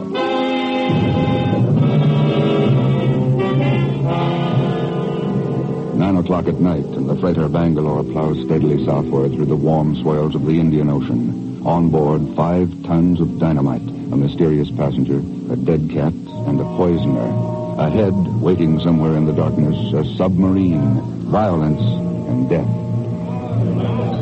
I'm always such a fool on an ocean voyage. About friendships, I mean. Rest of the world so far away, nothing seems to matter but just living. But the rest of the world still exists, even if it is far away. No, not for me. When I close the door of cabin 25, that's my word. What's that, Miss Reaver? 25's your cabin? Yes, I'm a next-door neighbor to Mr. Thurston. That's right. I'm in 26. Well, my neighbor, too, then. 27's mine. Miss Reaver and I have you hemmed in, old boy. Right between Scylla and Charybdis. Between... Pardon me. Oh. Here is your coffee, Mr. Thurston. Thanks, steward. What about the captain? Meet me outside on the deck, Mr. Thurston. I got a hot tea. Right, sir. Maybe you can tell us, Mr. Thurston, the captain, why doesn't he show up for dinner? Oh, I don't know, Mr. Humphrey. Navigation problems, I suppose. The Indian Ocean isn't quite as tame as it seems. Oh, but you're wrong, old boy. Still in the Bay of Bengal, you know. Northeast of the Andaman Islands, if I'm correct. I imagine you are, Mr. Humphrey. You'll excuse me, I think I'll go on deck, get some air. Huh? I say now, touch his own intent. No intention. Over here, Mr. Thurston. All right, say, go on, what's up? Well, it's the story I was telling you about. I got a look at him. Guess who, Mr. Thurston? Who? It's that harbor guy in Calcutta, Inspector Ram Singh.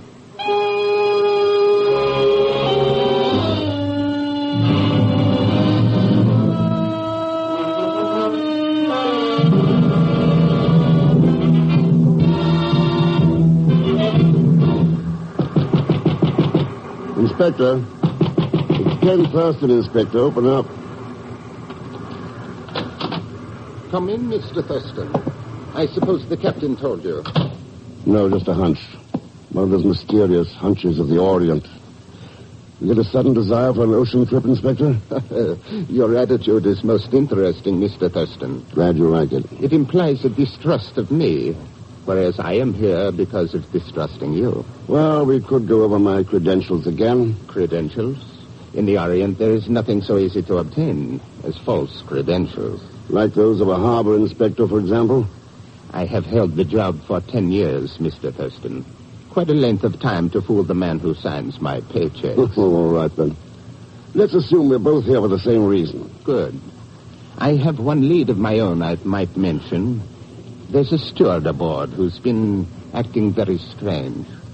I think I know the one you mean. A short fellow? Speaks with an accent? That's the one. He's always prowling about, seldom does any work at all. I believe you've hit on something there, Inspector. It sounds definitely suspicious.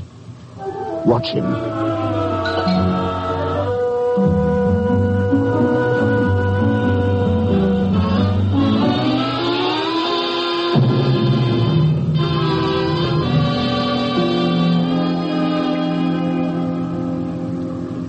Perhaps I should have told you that Inspector Singh was aboard, Mr. Thurston. But frankly, not knowing you, I felt it just as well to have two independent investigators. Mistrust seems to be fairly common in this part of the world, Captain Macon. No, it's not that. But I'm responsible for this ship. The passengers, cargo, and crew. And when I think about what could happen, well... What about the passengers? Know anything about any of them? No, they're all strangers. Except Mr. Humphrey, of course. He's sailed with me before. I see. Inspector Singh may know some of them. Under the circumstances, I suppose you'll work together. We're doing it already. We're watching Zagar. But I don't see what... Time for your relief, Captain. All right, Mr. Winslow, take over the bridge. The log's up, and everything is in order, so far. You'll excuse me, Mr. Thurston? Of course. Good night, gentlemen. The captain's a good man, but he's certainly jittery on this trip. Well, he may have reason to be. That's the trouble. Not knowing when they'll make their play or even if they'll make it. They'll make it. I'll lay odds on that. When they're left a witness to the sinking of the Mozambique, that... What is it, Mr. Thurston? Turn off the bridge lights. I want to open this window. All right. There. What do you see? Somebody's flashing a light down there on the boat deck. Why, that's international code. Yeah. Check it with me. ONIG. Tonight at... TWOAM. Tonight at 2 a.m. And there's an answering flash from across the water. The submarine. Well, we know when. All we have to find out is how. And then stop it.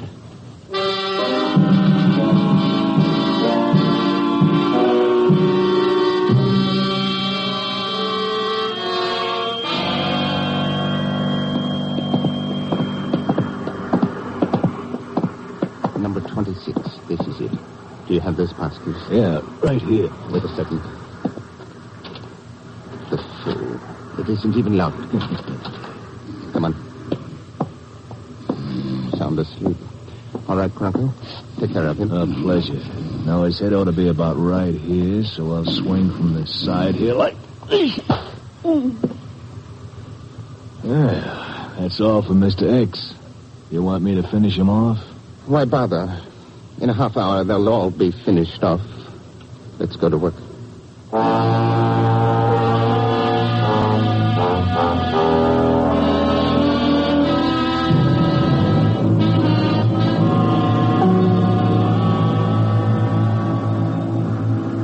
box isn't in here. The wireless room's empty. It doesn't matter. The important thing is to smash that radio. We can take care of sparks later. Come on. Tear off the mic and the key first, Bronco, and then we... Insomnia, Inspector? Thurston. But I slugged him. It can't be insomnia. You're dreaming. All right, Mr. Winslow, put the cuffs on them. Okay, boys, turn around. Me, you don't. I said hold it. All right, then. Poor Cronko. I much prefer the handcuffs, Mr. Winslow. You're opposed to personal violence, Inspector. Only when it has no chance of succeeding. I'm a fatalist, Mr. Thurston. Influence of the Orient. I'll get it. Wireless room, Thurston. Good. All right, Captain. Take him to the lounge. I'll meet you there. The boys in the hold just caught 2 men setting a time detonator on the dynamite. There's still been no move in the strong room. Sing, who else is in with you? I fear I won't be much help to you, Mr. Thurston. I don't feel very talkative. Too bad. We might have had an interesting conversation about your next move, for instance. Breaking open the strong room and then using one of the ship's boats to get out there to the submarine before the explosion. What about that sub, Mr. Thurston? Suppose they get suspicious and try to board us. Well, it's 1:46 now. They'll probably stand by for another 15 or 20 minutes at least. That's enough time. Maybe you'd better open up the radio and make contact. All right, sir. Then you want me to search that cabin, right? Right. I'll see you in the lounge. Well, Inspector, pick up your friend and let's go join the party.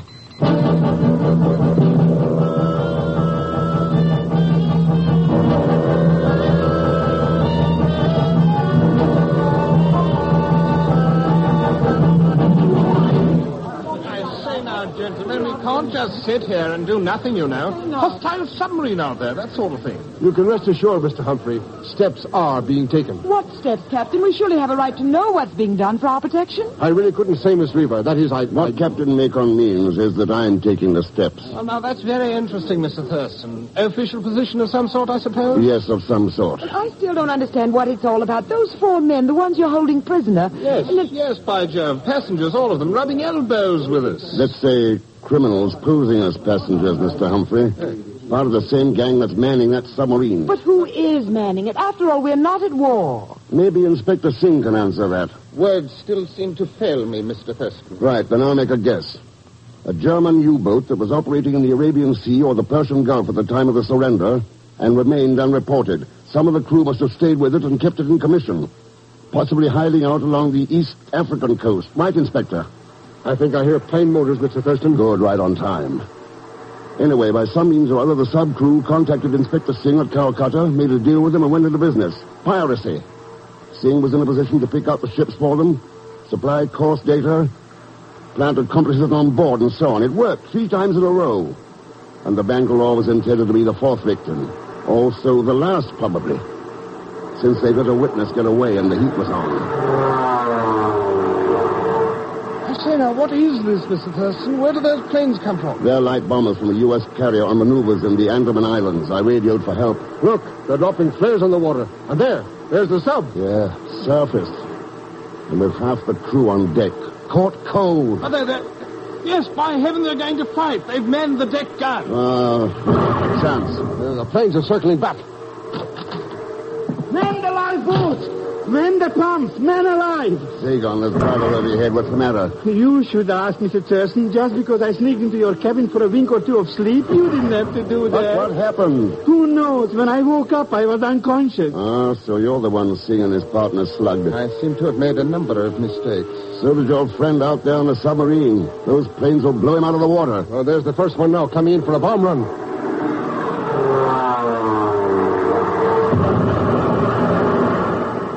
Close. Come on in, Mr. Winslow. Things are getting a little exciting. Well, I found it, Mr. Thurston, right where you said. Good.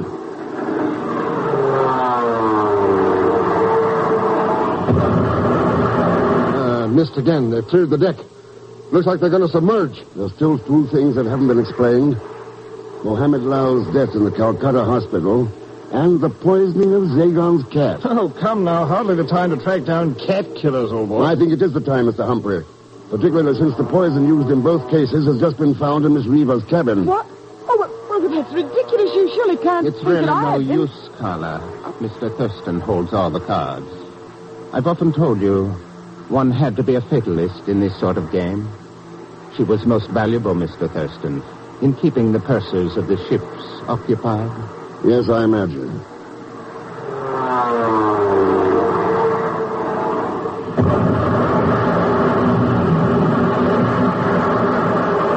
Justin, look, dead center. No more sub. No more sub. And no more American flag being used to cover up somebody's crooked game. That was your big mistake, Singh. Trying to confuse witnesses by using that flag. It's been tried before, and it may be again. But it never works. You're right about one thing, though. The man who plays that game had better be a fatalist. Because that's a game that's always fatal.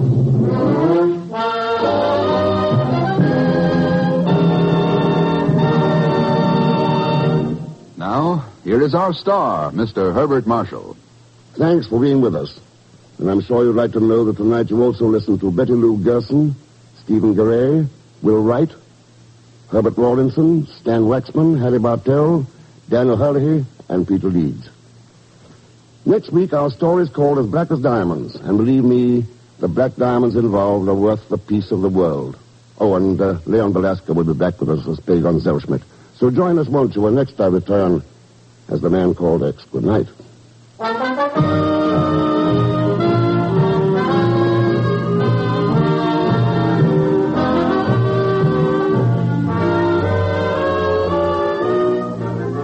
The Man Called X is a Saturday night feature on NBC's 5-show festival of comedy, music, mystery, and drama. Brought to you by RCA Victor, world leader in radio, first in recorded music, first in television. And by the makers of Anacin for fast relief from pain of headache, neuritis, neuralgia. The Man Called X, starring Herbert Marshall, is a J. Richard Kennedy production with music composed and conducted by Felix Mills. Tonight's story was written by Les Crutchfield. All characters and incidents on this program are fictitious, and resemblance to actual characters or incidents is purely coincidental. Be sure to listen tomorrow evening for The Big Show with Tallulah Bankhead and a great parade of stars, the Sunday night feature of NBC's All-Star Festival. And until next week, same time and station, this is Jack Latham saying good night for The Man Called X.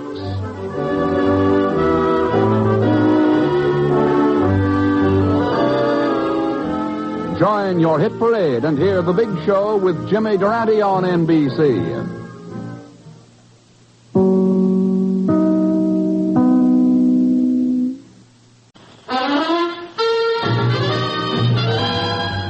Now we present Herbert Marshall as The Man Called X, the Saturday night feature on NBC's 5-show festival of comedy, music, mystery, and drama. Brought to you by Chesterfield, the only cigarette that combines mildness with no unpleasant aftertaste. The cigarette that brings you Bing Crosby and Bob Hope. By the makers of Anacin for fast relief from pain of headache, neuritis, neuralgia. And by RCA Victor, world leader in radio, first in recorded music, first in television.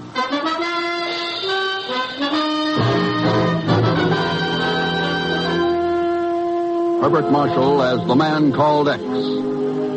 Wherever there is mystery, intrigue, romance, in all the strange and dangerous places of the world, there you will find The Man Called X.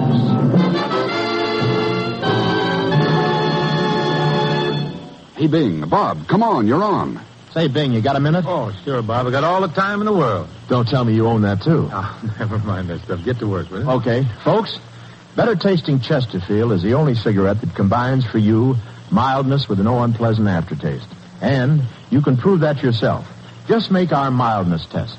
Buy Chesterfields, then open them and enjoy that milder, mellow aroma. Now light one up, and you'll know Chesterfield's milder because it smokes milder. And Chesterfield leaves no unpleasant aftertaste. That fact has been confirmed by the country's first and only cigarette taste panel. Yes, mildness and no unpleasant aftertaste are what you and I and every smoker wants. Hurry up, Dad. Here comes the music. Chesterfield, Chesterfield always takes first place. That mild tobacco never leaves an aftertaste. So open a pack, give 'em a smell, then you'll smoke 'em.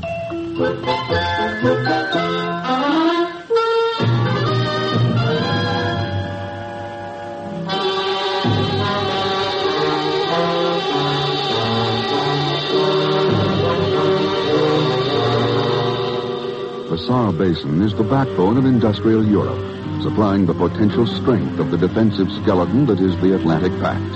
And within this giant of white-hot steel and black coal, there cannot be allowed to form the red, cancerous rust of dissidence, turmoil, and false ideologies. A small black car weaves its way through the pandemonium that is traffic in the gay city of Paris. Then, eventually, it reaches the comparative quiet of the side street known as the Rue Didier. I got the latest figures on coal production in the Saar just before we left the ECA offices, Ken. Not too encouraging. More work stoppages in the mines, Chief. More accidents. That's right. Particularly in the Kobza mines at Birkenfeld. Ken, we've got to do something about that. And fast. That's what we're here for, Chief. When I think of how badly that coal is needed to build up Europe's... why, it's more valuable than diamonds. So are the people in the Saar. Huh? Those mines shutting down mean no work for them. No money, no food. Chief, people like that will turn anywhere for help. Even to cockeyed promises from the East. That's our real job, to keep those people on our side working and happy. Well, if the mayor of Birkenfeld brought the information he promised to Paris, we'll have a lot more to go on. Maybe he even knows who's responsible for those accidents at the Kobza mines. I will soon find out. Here's the pension you're staying at. Hello, Mr. Thurston. Zellschmidt. That's right, Mr. Chief. Plenty happy to see me, eh, Mr. Thurston? Would you like to take over, Chief? With pleasure, Ken. Zellschmidt, for the past 3 days, you've hounded us all over Paris. Now you're through, permanently. Not another word, Mr. Chief. This time I'm holding the palm in my hand. What? Well, I don't care one way about the Kobza mines and the Birkenfeld place.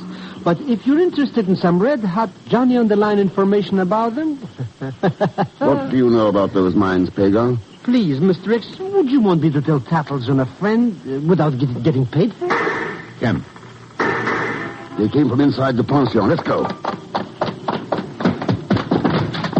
Which way, Ken? That door's open. Let's try it.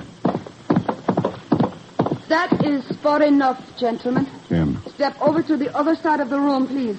Quickly. Well. Yes. Come on, Chief. Oh, Ken, they're in the corner. Yeah. Mind if we take a look at him, Miss... We can forget the amenities. As for the mayor of Birkenfeld, there is nothing anyone can do for him now. I can see that. I would suggest you wait at least 10 minutes before attempting to follow me. It might prove very dangerous if you try to move before then. Auf Wiedersehen. Come on, Ken. After her. Why bother? Why bother? For Pete's sake, she just killed a man. Chief, I'm going to pay a visit to the Saar Basin. I'll discuss it with her there. But what good will... Wait a minute. You mean you know her? I've seen her picture in the paper. Well, who the devil is she? She's usually identified as the very rich and very wild Aline Kobza. Kobza? Owner of the Kobza mines at Birkenfeld.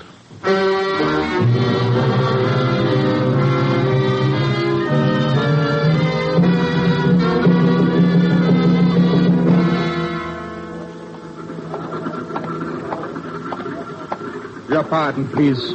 Yeah, Herr Thurston? That's right. Who are you? My name is Hoffmann, Captain of the Birkenfeld Civil Police. What can I do for you, Captain? Return to Paris on the next plane, Herr Thurston. Oh? Why? We have no need for outside assistance here. My men and I are quite capable of handling any difficulties that might occur in the mines. You haven't been too successful so far, Hauptmann. The disturbances will cease when Karl Brewer is imprisoned. Who is Karl Brewer? Foreman of the Kobza mines. Oh, do you make it a habit to imprison foremen because of accidents? Accidents, no. Sabotage? Yeah. You're sure that's what it is? Aren't you, Herr Thurston? I'll let you know after I've been here a while. But I have already informed you that there is no need for your presence here. I'm more interested in what you haven't informed me, Hauptmann. And what is that? How you happened to meet me here at the airport. How you know why I'm here. I'll see you around, Hauptmann. You, Mr. Thurston, this way, right here. What? Hop into my limousine, and I'll give you all the dope in the Kobza mines. For a slight consideration, of course.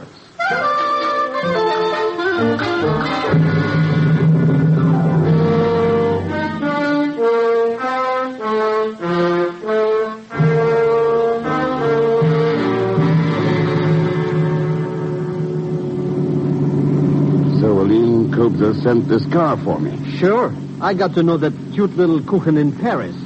I knew right away after I read about her in the papers that we had mutual interests. She was rich and you were broke. That's right, she was... Mr. Thurston. So you wangled a job as her chauffeur. Chauffeur? Oh, that explains a lot of things.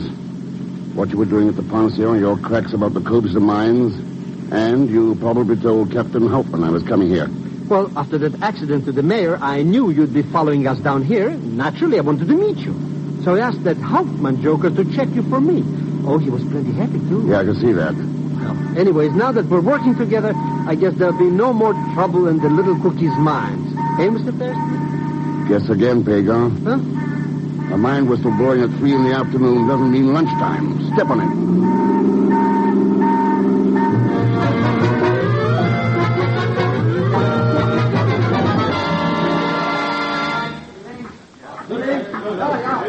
All right, Carl. What excuses do you have to offer this time? Rotten timbers used for shoring do not need any excuses, Miss Kobza. I warned you, it was only a question of time before they would collapse. As foreman of my mines, it is your responsibility to see no accidents occur. And as owner, it is your responsibility to see that my men work under safe conditions. 3 more of them lie dead in the east shaft. 5 more are badly injured. That is most unfortunate. How soon can we start mining the east shaft again? Perhaps in 36 hours. See to it we are operating within 12. 12? It cannot be done. 12 hours, Carl. And I would not advise any deliberate delay on your part. For it seems we are about to be honored by the presence of an expert in seeing through such tactics. Is that not right, Mr. Thurston? Is it, Miss Kobza? Who is this man? He is Ken Thurston, the expert I just mentioned. Mr. Thurston, this is my foreman, Carl Brewer. How are you, Brewer? So you are an authority on mines, Mr. Thurston. That may prove quite unfortunate for you here. What's that supposed to mean? Mining experts are not needed here, Mr. Thurston. Only safety devices. And we do not think so. Remember that accidents are not particular as to their victims. They can happen to experts, too.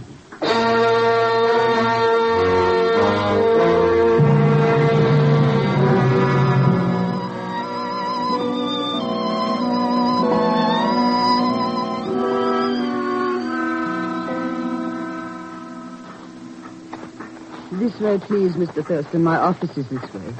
We can discuss your visit with more privacy here. What is there to discuss, Miss Kobza? Perhaps we may clarify certain misunderstandings you have regarding me. If you still believe I murdered Birkenfeld's mayor in Paris. You know, Mr. Thurston, I found your friend Zellschmidt a most amusing person. The conversation was getting interesting. Why change the subject? The mayor called me in Paris. I came to his pension to learn what he knew about the accidents. Before we had a chance to talk, someone outside the rear window shot him. That is all there was to it. You wouldn't think so if you'd been on the other end of that gun. I had no intention of becoming involved. I had enough unfavorable publicity in the Parisian papers. That could be a reasonable explanation. Why not give it to the Sûreté in Paris? Perhaps I will, Mr. Thurston. Now, is there any other cooperation I can extend to you? You can tell me what you know about Hauptmann. Emile, our police captain? Yes. He is above suspicion. Can you say the same for your foreman, Carl Brewer? Just a minute. Charles, will you bring in the report on Carl Brewer, please? Certainly, Miss Kobza. It's the gentleman here who wishes to see it. Yes, Charles. This is Mr. Thurston. Mr. Thurston. Charles Gurn, my office manager. Glad to know you, Gurn. It is a pleasure, sir. Here is the information Miss Kobza requested. Brewer's entire personnel record, as well as all the background we've been able to obtain on him. Thanks. Yeah, it'll take a little time to... I see Brewer was with the French resistance movement during the war. He was. Why the penciled-in question mark after the statement? I can explain that, Mr. Thurston. I was in the same unit of the Marquis as was Brewer. He was suspected at the time of being a Gestapo agent who had slipped into our ranks. Any proof? No, neither of his guilt nor innocence. It is quite unfortunate, too, particularly since a series of accidents here at the mine. Yeah. About time we gave somebody a chance to prove something about those. You forget we have been trying to do that ever since the accident started. I'm afraid it will not be too easy to accomplish, even for such an expert as you, Mr. Thurston. Oh, it shouldn't be too tough, Miss Kobza. If sabotage is involved, somebody will start giving himself away. What makes you think that? I'm going to start spending some time down in the mine.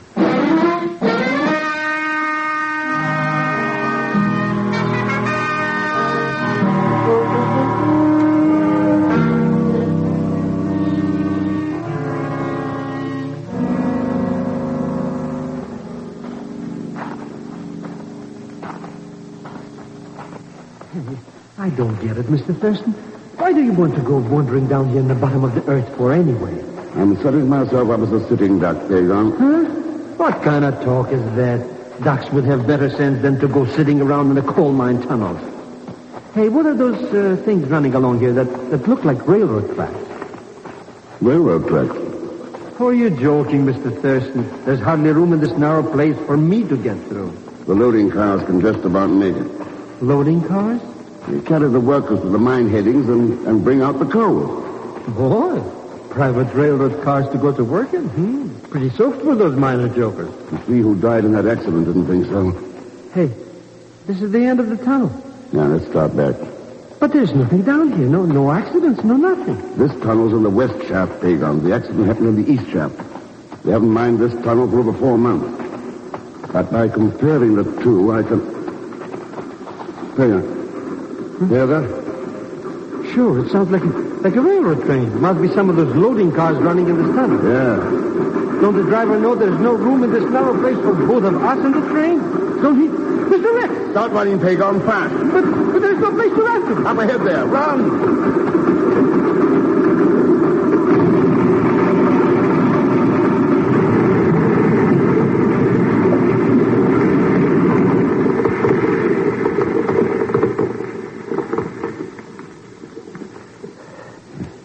Oh, boy. Yes. Yeah, that train bashed itself flat in the flat jack at the end of the tunnel. Hey, what happened to the poor driver? There wasn't any driver. Huh? Then how come it was running loose in a tunnel where nobody works? If I didn't know better, I think somebody was trying to run us down. Mr. X.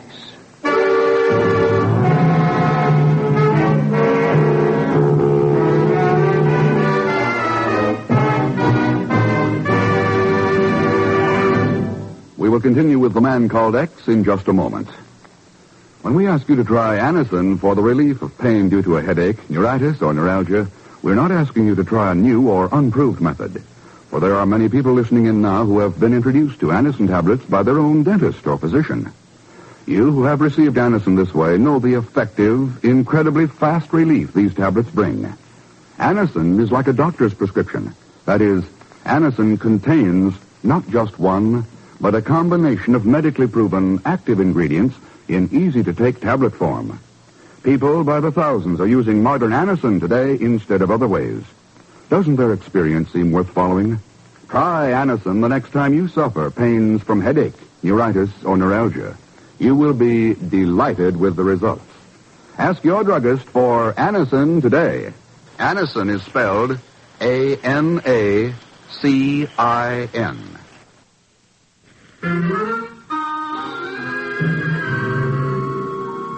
Now Act 2 of The Man Called X, starring Herbert Marshall, with Leon Belasco as Pegon Zellschmidt.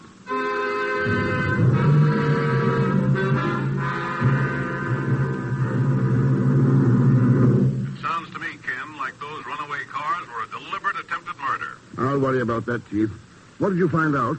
Aline Copes is broke. She's had a petition for ECA funds to keep her mind going. So the newspapers weren't kidding about her being a wild spender. Any word from ECA?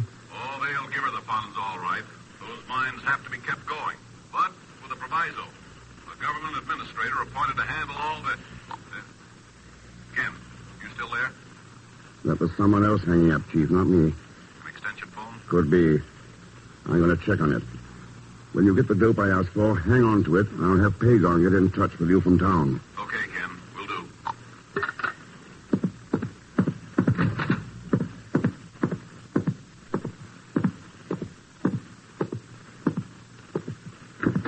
Were you looking for something, Mr. Thurston? Yes, your extension phone. It wouldn't happen to be in the library there with you, would it? As a matter of fact, it is. Did you enjoy our little eavesdrop? It was not too enlightening. After all, it is no news to me that I need money badly. Some people could make a pretty strong motive out of that. Oh? Yeah. A woman who likes to spend money like you do might not be too particular where it comes from. You're saying, Mr. Thurston, that such a woman might even take pay to destroy her own mines? That's right, Aline. What do you think? Why not? If the mines no longer provide her an income.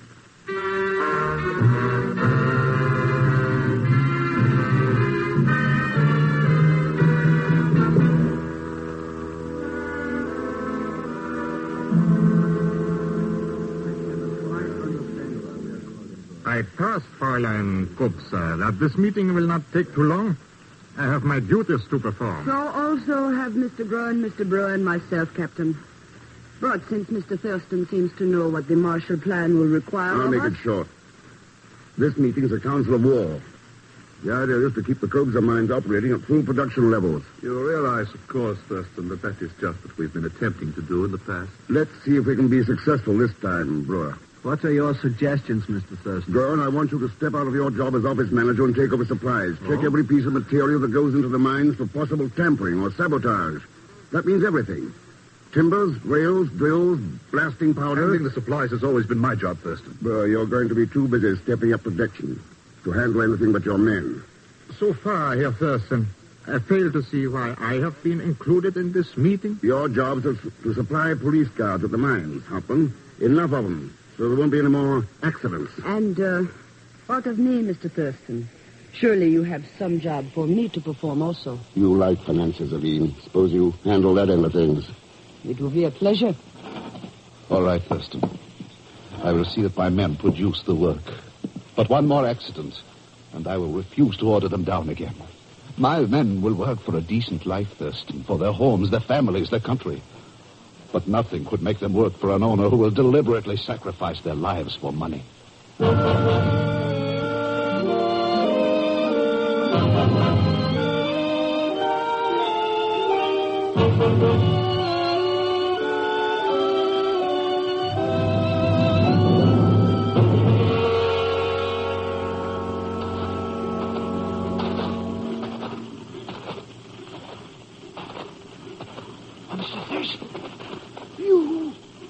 Are you out here, Mr. Thurston? Quiet, you idiot. Oh,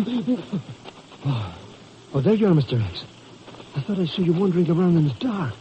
What are you doing over here near the powder house? And... Mr. X! Yeah. I just found him. Oh. Why did you always have to go around finding dead bodies? Who is he? The night watchman. But who... What's going to go on? That little talk of mine earlier. Looks like it's starting to break things open. You still got the keys to Aline Kobza's car? Who needs keys? Okay. Get into Birkenfeld. Call the chief. Tell him I need every bit of dope he's got right now. Sure, Mr. X. But where will I find you? I'm going to check the powder house first, then the mine. Now beat it. You bet, Mr. X. I'm off like a couple of bunnies.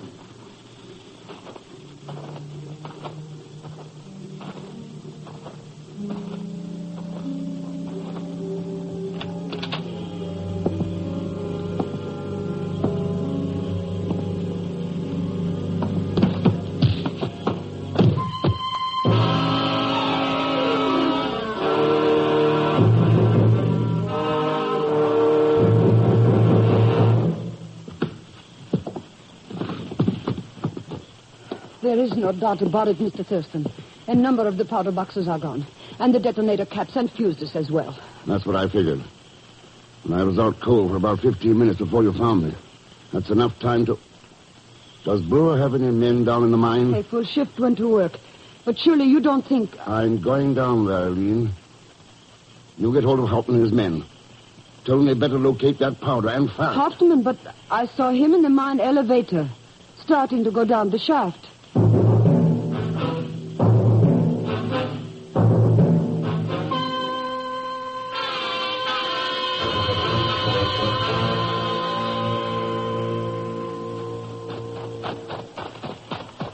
What's your hurry, Brewer?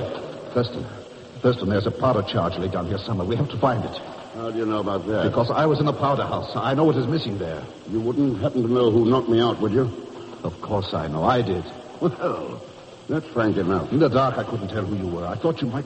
What difference does that make now? We have to find the powder, and I have looked everywhere I could think of. You didn't happen to check the loading cars, did you? The loading cars, no. But what? Thurston, there are some cars coming this way now. That's right. Good Lord. The powder is aboard one of those cars, and the train is a runaway. Yeah. One guess as to what will happen when it hits the end of the track.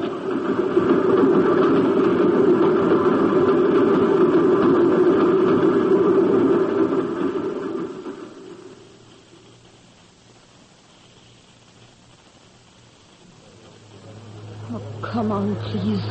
Get up here before it is too late, please. Hello, Miss Cooper. What's cooking with everybody? Herr Zellschmidt, what are you doing here? Looking for Mr. Thurston. He wasn't in the powder house, so I figured I'd take this elevator thing down into the mine. Look, Zellschmidt. Have you seen Captain Hartman's men around? Sure, Hartman gave them the night off in Birkenfeld. Birkenfeld? Yeah, they're drinking beer and playing pinochle. Oh, I should have known. Well, I'll tell you the next time. With your money and my cards, we'll practically own the whole town. Zellschmidt, you had better pray that Ken Thurston is coming up on this elevator. Huh? You mean something going on down there? Hey, you see who's on board? That's the joker you were looking for. Captain Hartman, did you stop it? Stop it, Fräulein. To what do you refer? The sabotage of the mine, you fool. Did you stop it? My dear Fräulein, I can assure you that there will be no sabotage of your mines tonight or at any other time. You have my word for it.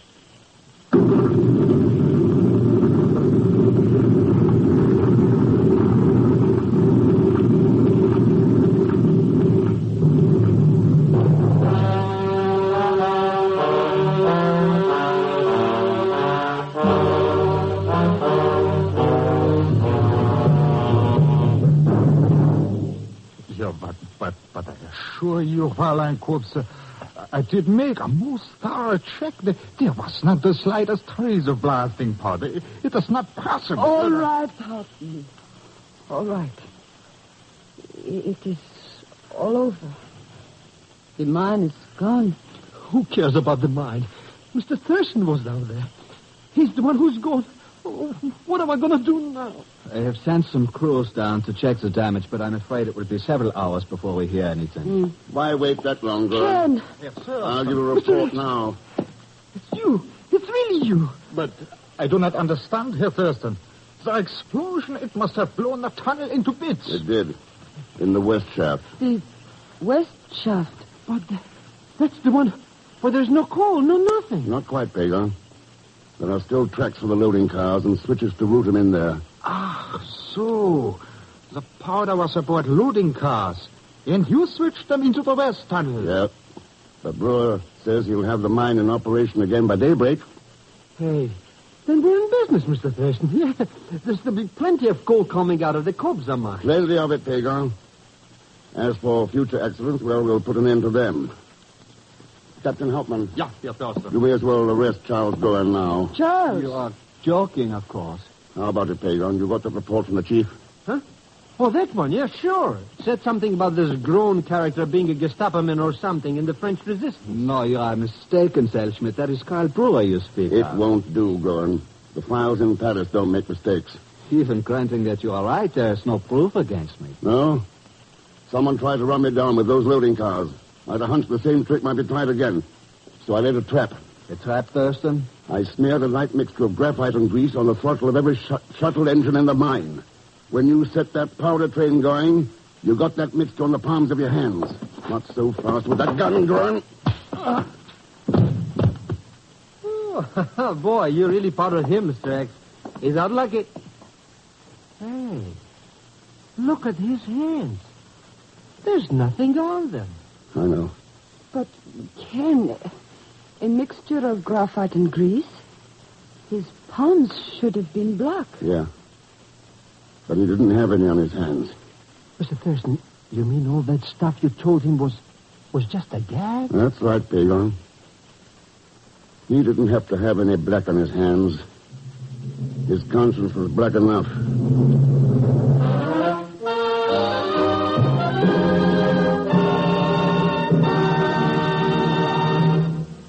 Here's a word from RCA Victor. It's a great life this week for television enthusiasts. Yes, the current issue of Life magazine, dated February 12th, contains a really thrilling double-page advertisement showing RCA Victor's complete new 1951 series of million-proof television, America's favorite television, owned most, proved most, and now more wonderful than ever. 14 brand-new RCA Victor models, each more glamorous than the last. Table toppers, consoles, and console combinations. Cabinets ranging from an exquisite 18th century lowboy to a stunning modern swiveler. 14, 17, and 19-inch screen with such beautiful pictures. Well, you will simply have to see them to believe them. So run, don't walk, to the nearest RCA Victor dealers and meet all the glamorous new million-proof models in real life. Here's hoping you can take home your favorite set soon and start having the time of your life, enjoying the life of your time with matchless RCA Victor television.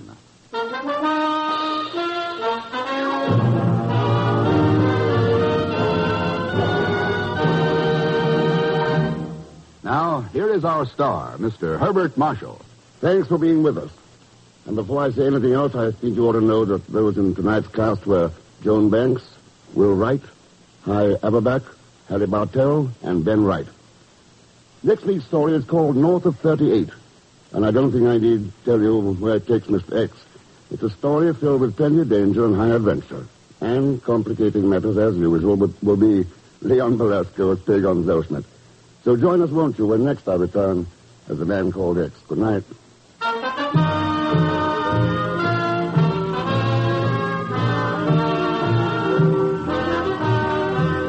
The Man Called X is a Saturday night feature on NBC's 5-show festival of comedy, music, mystery, and drama. Brought to you by the makers of Anacin for fast relief from pain of headache, neuritis, neuralgia. And by RCA Victor, world leader in radio, first in recorded music, first in television. The Man Called X, starring Herbert Marshall, is a J. Richard Kennedy production with music composed and conducted by Felix Mills. Tonight's story was written by Sidney Marshall. All characters and incidents on this program are fictitious, and any resemblance to actual characters or incidents is purely coincidental. Be sure to listen tomorrow evening for The Big Show with Tallulah Bankhead and a great parade of stars, the Sunday night feature of NBC's All-Star Festival. And until next week, same time and same station, this is Jack Latham saying good night for The Man Called X. Join your hit parade, and later it's Dennis Day on NBC.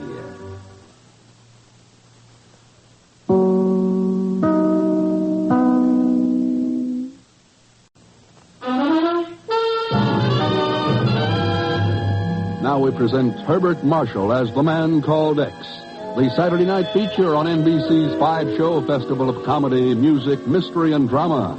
Brought to you by Chesterfield, the only cigarette that combines mildness with no unpleasant aftertaste. The cigarette that brings you Bing Crosby and Bob Hope. By RCA Victor, world leader in radio, first in recorded music, first in television. And by the makers of Anacin for fast relief from pain of headache, neuritis, neuralgia.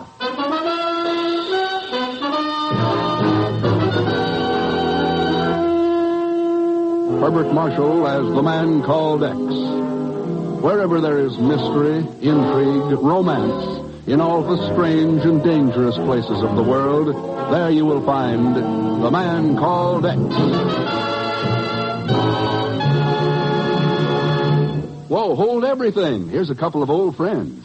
Now here's Chesterfield's answer to Cyrano de Bergerac. Bob Hope. I'd top easy, Dad, but we only have a minute here to sell Chesterfield. Okay, well, let's get to it. Better tasting Chesterfield is the only cigarette that combines for you mildness with no unpleasant aftertaste. The mildness is a cinch to prove. You just make the Chesterfield mildness test. You know, open a pack and enjoy that milder aroma. Then smoke them, and you'll know that Chesterfields are mild. And Chesterfield leaves no unpleasant aftertaste. That fact has been confirmed by the country's first and only cigarette taste panel. So make our cigarette your cigarette. The reasons go together like this. Chesterfield, Chesterfield always takes first place. That mild tobacco never leaves an aftertaste. So open a pack, give 'em a smell, then you'll smoke 'em. Over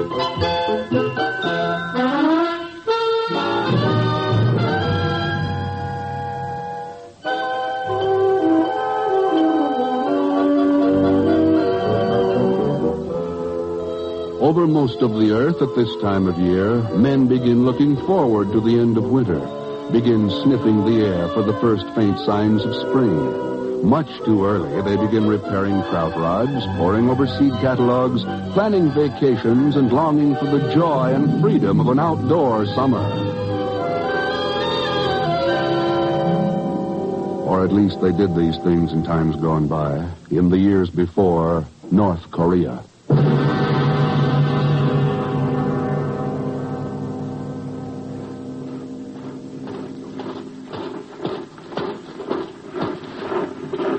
Julie! G! Utai! Oh!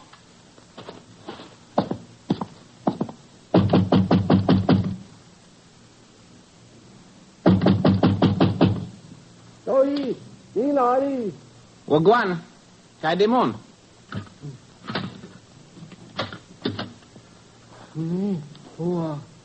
You are Li Chan, I believe. You speak English? A concession to your many years of professorship in the subject at Harbin University, Professor Li. I am no longer a professor. Since the war, I have become a shoemaker. So I am informed. I am Lieutenant Te Mao of the People's Army of North Korea, now in charge of this sector. The village of Chingchong is greatly honored, Lieutenant Mao. I am also informed that you are not generally considered cooperative to our government, Professor Li. I have caused no trouble. You have a granddaughter, I believe, Li Song. Yes. Very pretty, I am told. What do you mean, Lieutenant? I mean you will become much more cooperative immediately. Do we understand each other? Yes. Good. Woman Chu! Dain!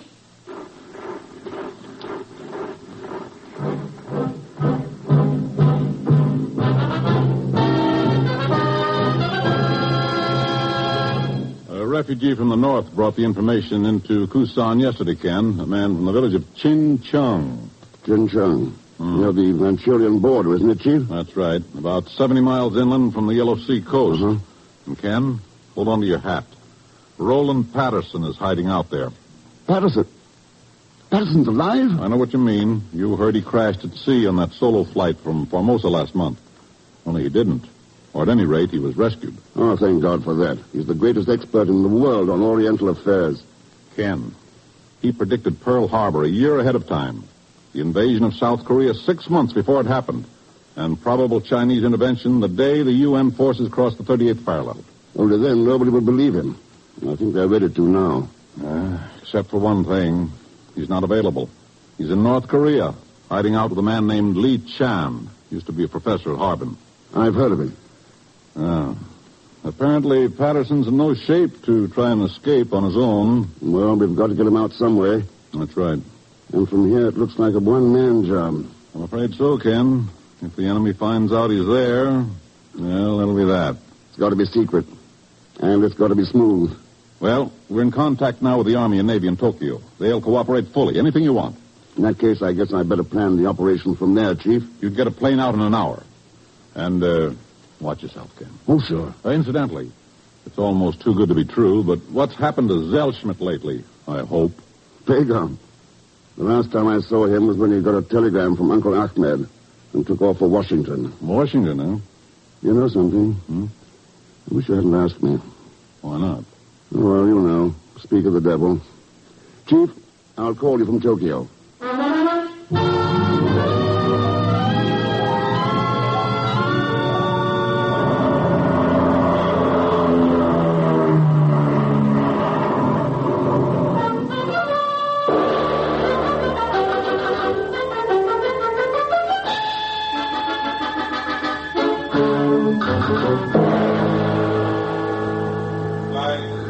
Tokyo to Guam, now loading. Civilian passengers, please use gate C. Flight 7 now loading Tokyo to Guam. Pardon me, sir. You're Mr. Thurston, I believe? That's right. Lieutenant Commander Barnes, Naval Intelligence. Oh.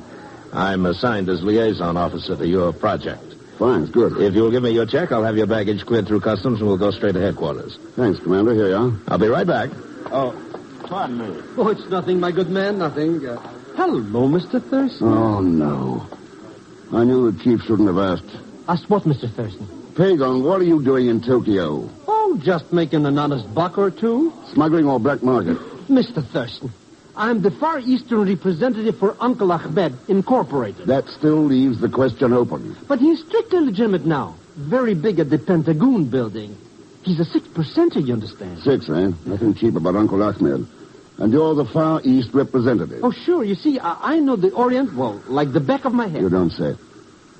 Ever hear of the village of Chinchung in North Korea? Chinchung? Like 42nd Street. Pegon, would you be interested in a little job? Well, I'm pretty busy, Mr. For, say, $500. I'm not that busy. What's the job? Smuggling. You know, for a second I thought you said smuggling. Stick around, Pegon. Stick around.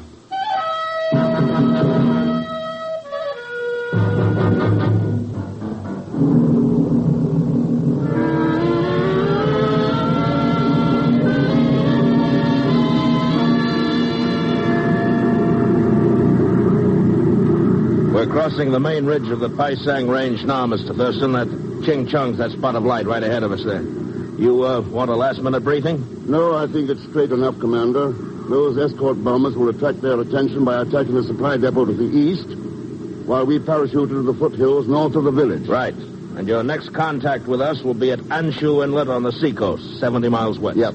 I've got the charts. We'll have a PT boat standing by offshore every night from dusk till dawn, starting tomorrow night.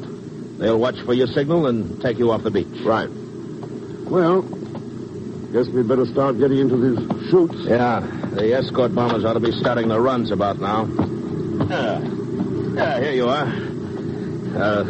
Does your partner know yet? No. Pegon, you better come get into this thing. Oh, I'm plenty warm now, Mr. Thurston, with all these clothes you had put on. Hey, that's a parachute. Yeah. Yep. Commander Barnes will show you how to get into the harness. Oh, no, he won't. Oh, no, you're not going to catch me stepping 1 foot outside of this plane tonight. Yeah, there go look at the flashes from the first bomb run. We're about over the village now. Commander, what were your orders exactly? To drop 2 men by chute, sir. I guess we'll have to throw Mr. Zellschmidt out somewhere over the Yellow Sea on the way back if he doesn't Never mind. How do we fasten these buckles? Boy, what a sacrifice was. I thought we were just going to fly over the dump. Come on, Pegon. Well, you're on your own from here on, Mr. Thurston. I guess you know what that means in enemy territory. Yep. I'll see you at Anshu. Did he say enemy? That's enemy territory down there? Sure. Go on, Pegon. Jump. Stop pushing, Mr. Thurston. Oh!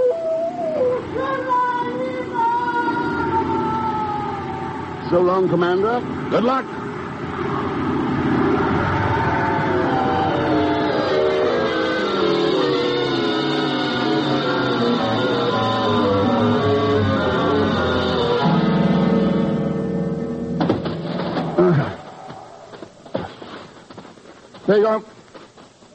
Pegon, where are you? Over here, Mr. Thurston. I think I'm dead already. Get out of that parachute and roll it up. Hurry. Here. Take my chute, too, and bury both of them. I want to check this map. When's this plane coming back to pick us up, Mr. Thurston? It isn't coming back. Huh? Our only way out of here is at Anshu Inlet, 70 miles west. Oh, now I find out. Why don't I keep my big mouth shut? I often wonder. Why, I never even heard of this town, this Ching-Chung. You what? Well, I mean, I thought I did at first. Pegon, so help me, I will wring your neck. Now get to work.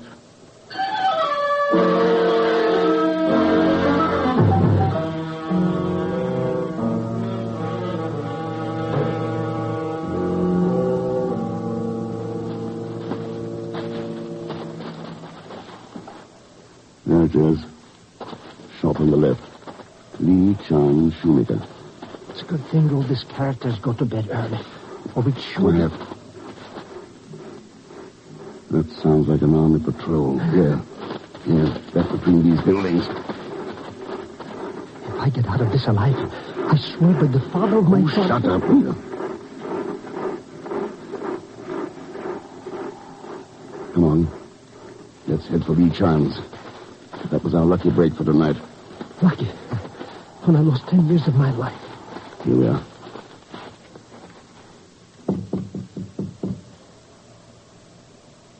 Oh, good. Nobody home. Let's go. A friend. Open up.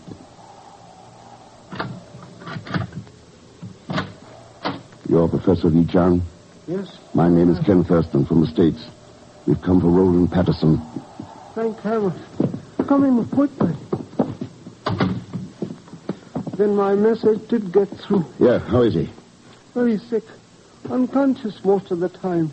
Here, let me light the lamp. I was at my wit's end. They're very suspicious of me out here. Who is it? 2 men who have come to take Mr. Patterson out of Korea. Oh, I'm so glad. Gentlemen, my granddaughter, Lee Song. Oh, how you? Where is Patterson, Professor Lee? Right above us here. There is a narrow loft between the ceiling and the roof. Good. Well, I think Patterson had better be moved as quickly as possible. Who's there? Up into the loft. Both of you, quickly. Lee Song will... Over here. One climbs up the shield. Like this.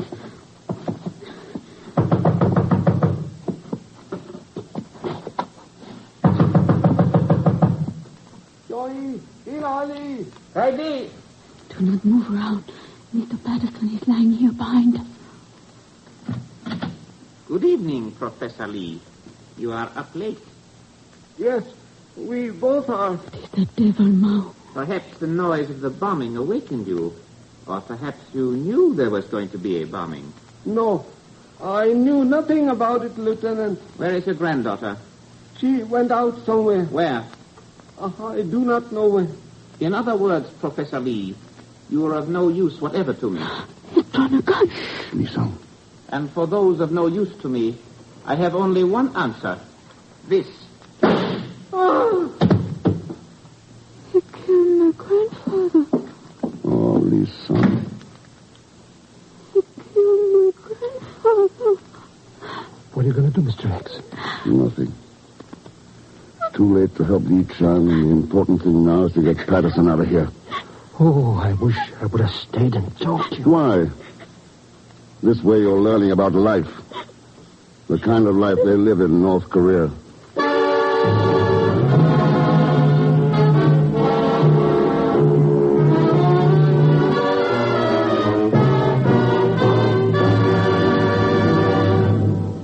We'll continue with The Man Called X in just a moment.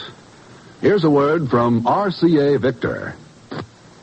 Well, here it is, right in the middle of winter. There's nothing more fun these winter nights than curling up in front of a good warm television set and let the laughs, chuckles, and downright merriment of television entertainment warm the cockles of your heart.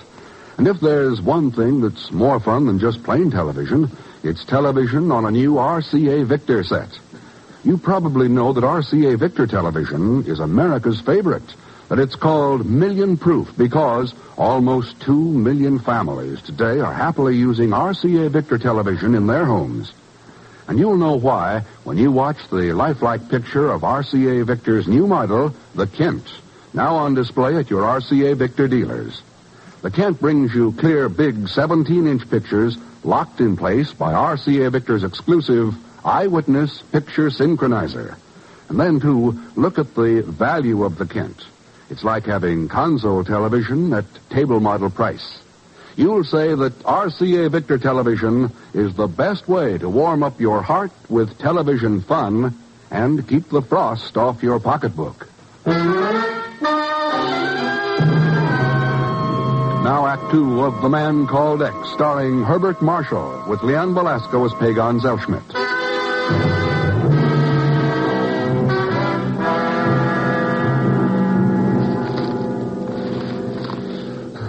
I'm much longer are we going to have to stay here in this barn and freeze ourselves, Mr. Thurston? At least until Lee Song gets back from that farmhouse up there. Well, another half an hour and there'll be daylight. Boy, what a night. I wish I was as unconscious as this Patterson guy. Don't tempt me, Pegon. Now, keep those blankets around him. Hey, he's breathing better. You know, that penicillin must be working. He needs a doctor, though, badly. Wonder what's keeping her, anyway. I sent her up there about 20 minutes ago. Mr. Thurston, maybe she's pulling a double cross. No. With her guardian dead, her only chance now is to get out with us. Hey, somebody's coming. Mr. Thurston, I brought Guam back with me. Good. Welcome, Mr. Thurston. Has been a long time since conference in Seoul. Many changes. How are you, Kwang? It's good to see you. The song has said Mr. Patterson is with you. It is bad when friends dare not confide in one another. We did not know who to trust. Forgive us. This old one understands, child. In our country now, each man fears his brother. Kwang, is there any way you can help the four of us get out of here toward Anshu Inlet? Can take you in ox cart to Lushou, 12 miles west.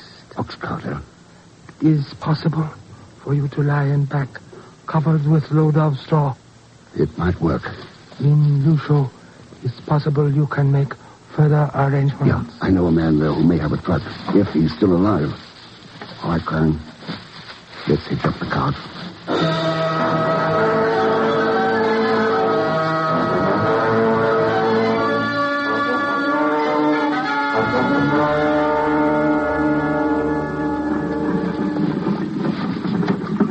From a haystack in a barn to a haystack on wheels. And twice as cold, Mr. Thurston. You know, we're getting nowhere fast. We're within a half mile of Lou Show. It's better than walking. But I'm allergic to hay. I'm allergic to bullets. Lee Song, how's Mr. Patterson coming along? He's all right, I think. He's sleeping again. Mr. Thurston, there's a road guard station just ahead. It's necessary that we're very quiet. Yeah, I understand. Now listen, I can't go myself. So are you sure you know where to find the man I told you about in Lou Show? Yes, I know. I've heard of him. Well, Kwang is going to drive us on through town in the cart. We'll wait for the truck on the Anshu Road. Got it? Yes, I understand. He don't move. See, Juday. Hi. Hey, don't come at Kwang. Where you go, Kwang? To Lushou with load of hay. I know this one. Load of hay? Maybe something for black market. No, nothing. Maybe Only hay. A fat pig. No, nothing.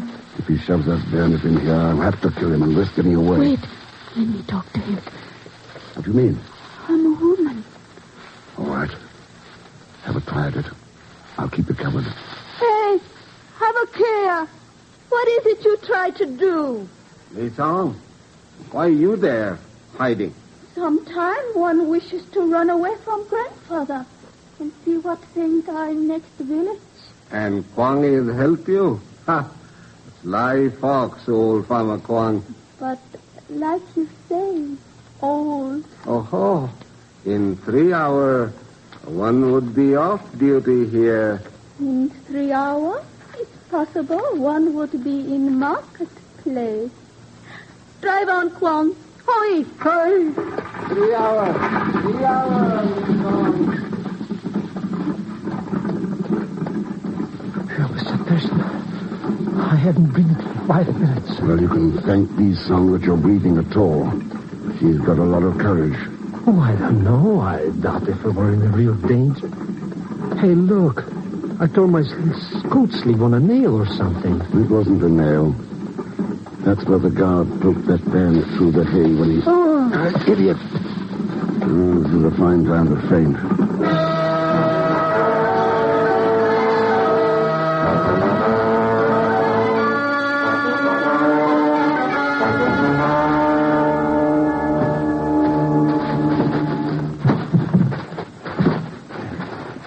Easy now, Pegon.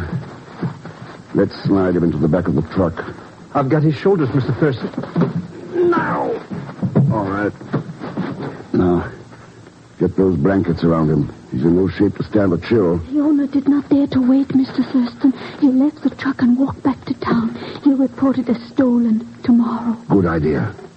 There's certainly no point in... No, what's this? Half a dozen hand grenades. Well, let's hang on to them. How about letting me drive, Mr. Thurston? I know these Japanese army trucks will just like the... Like the back of your hat, huh? Just give me one of those things with a tank full of octanes, and I'm off like a bat out of my belfry. Well, hurry up. They're pushing our luck. Okay, everybody, hang on. Motor must be cold. It always takes a while for these, you know. It must be flooded. Or something. All right, Pig, I'll move over. But, Mr. Thurston, just give me a little time to... What did you do? Turned on the switch.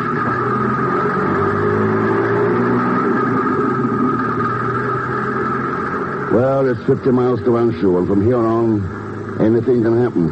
But why? It's all open country. There are no more guard stations. Oh, well, just call it a hunch. Things have been too easy, Lee Song. Far too easy.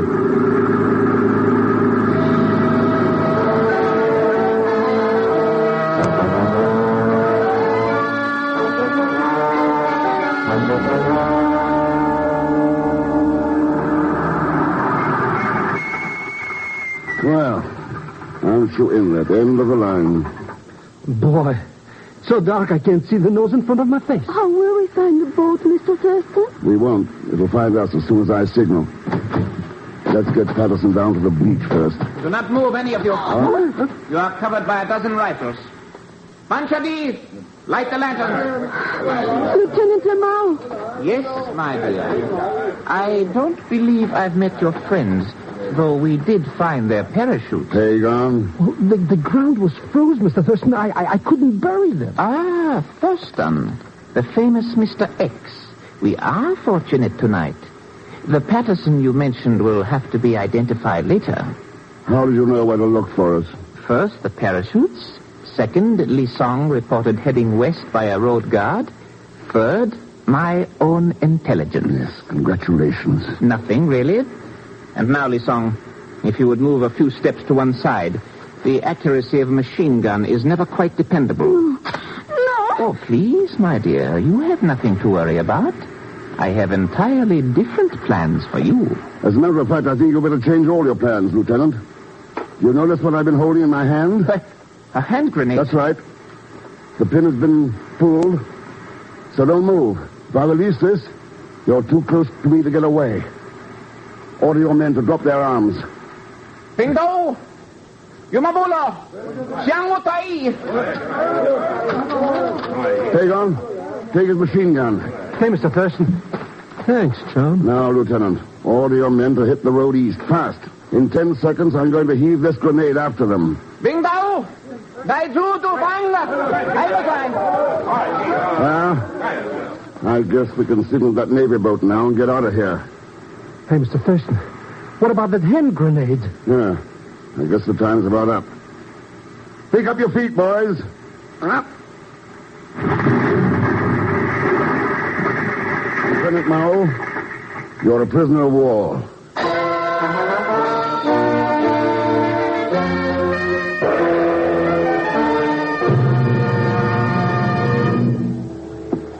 All right, boys, lay him there in the center of the launch and keep him covered up. We've got a Navy medic there on the PT boat. Good. Now, he's come through it pretty well, Commander, but he should have attention. Oh, sit here, Lee Song. Thank you, Mr. Thurston. Okay, shove off. Keep your eye on that prisoner. Mr. Thurston, if I ever leave this United States again, it's only going to be over my dead body. All right, kick him over. Let's go.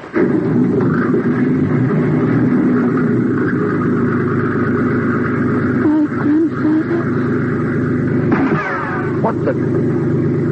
Mao, did you have some more men there? I think it is the same ones who have come back. They were undoubtedly puzzled by my orders and have decided I was a traitor. Well, we'll be out of range in a few seconds. Oh, Lee Song. Here's the flashlight. Oh. Mr. Thurston, she's, Yeah. Pegon, give me that machine gun. Thanks. All right. Whichever one of you fired that shot, and all the other shots of all the other helpless people in the world,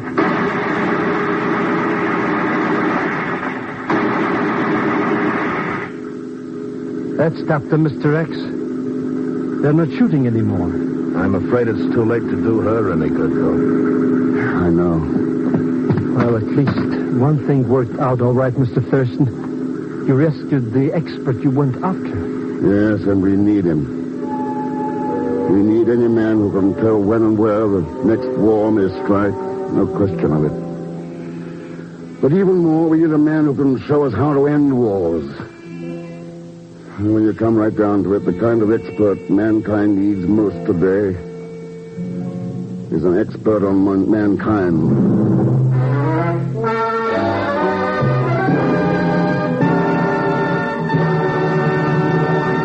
Our star, Herbert Marshall, will return in just a moment.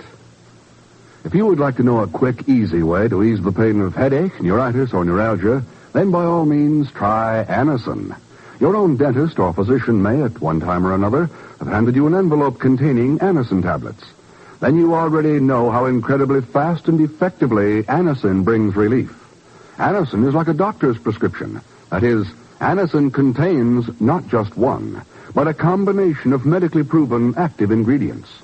For your own sake, try Anacin. Anacin is sold to you on this guarantee.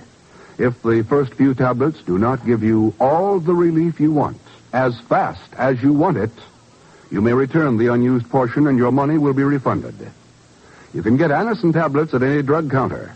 Anacin comes in handy boxes of 12 and 30 tablets and economical family-size bottles of 50 and 100.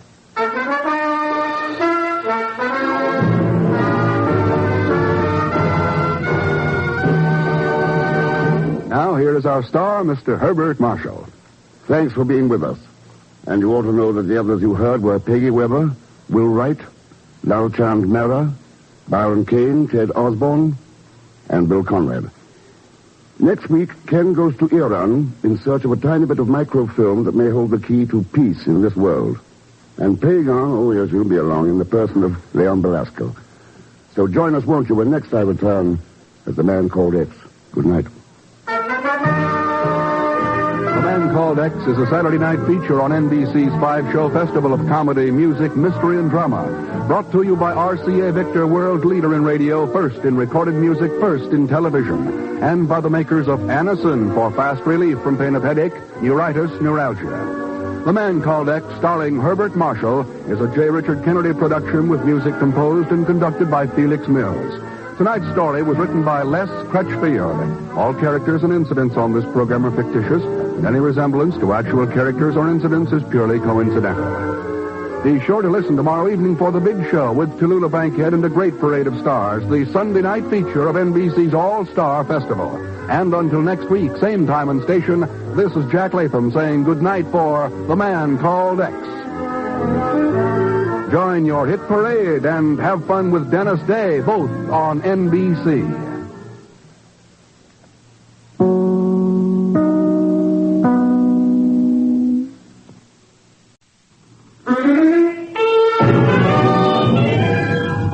Now we present Herbert Marshall as The Man Called X, the Saturday night feature on NBC's 5-show festival of comedy, music, mystery, and drama. Brought to you by Chesterfield, the only cigarette that combines mildness with no unpleasant aftertaste. The cigarette that brings you Bing Crosby and Bob Hope. By the makers of Anacin for fast relief from pain of headache, neuritis, neuralgia. And by RCA Victor, world leader in radio, first in recorded music, first in television.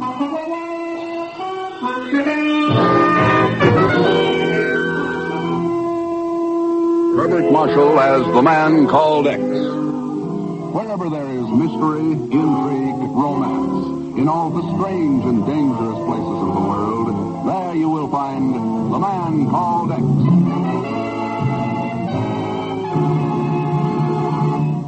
Hey, wait. Here are those two guys again. Bob, do you realize we only have one thing in common? Hardly enough for a happy marriage, is it? What's that, Bing? Chesterfields, of course. We both like them, we both sell them. And we'd better get to selling them now. You know, folks, better tasting Chesterfield is the only cigarette that combines for you mildness with no unpleasant aftertaste. How do you know they're mild? Well, you just make our mildness test. You buy them, open them up, and enjoy that milder aroma. Then smoke a Chesterfield. You'll know it's milder because it smokes milder. And Chesterfield leaves no unpleasant aftertaste. That fact has been confirmed by the country's first and only cigarette taste panel. So, always buy Chesterfield. Go on, me junior. Let's sum it up musically. Chesterfield, Chesterfield always takes first place. That mild tobacco never leaves an aftertaste. So open a pack, give 'em a smell, then you'll smoke 'em.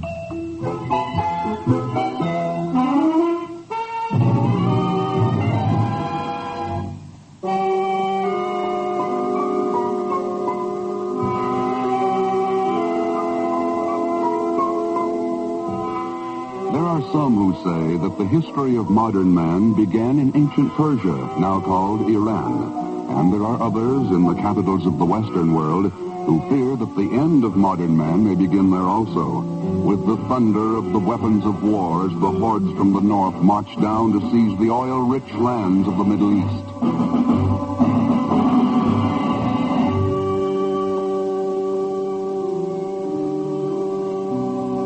On a lonely windswept plateau in the Socialist Soviet Republic of Azerbaijan, just north of Iran, a sheep herder huddles in his tiny hut. Huddles over a shiny, portable, shortwave radio transmitter. This is Outpost calling X in Tehran. Outpost calling X in Tehran. Listen closely. May not be able to repeat. Listen closely. The information will be aboard the Tehran-Baghdad plane on the 25th. Take seat 10B. Your contact will... Oh, contact will be...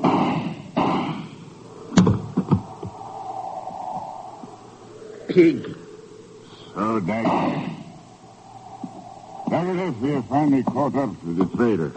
It was inevitable, comrade. But the message he was sending about the information, we found him too late, Dagilev. No, we did not find him too late.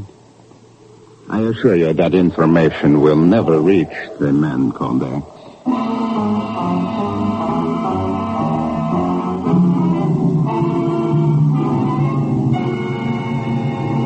Then you think we've lost a contact in Azerbaijan? Looks like it, Chief. I haven't been able to raise him again.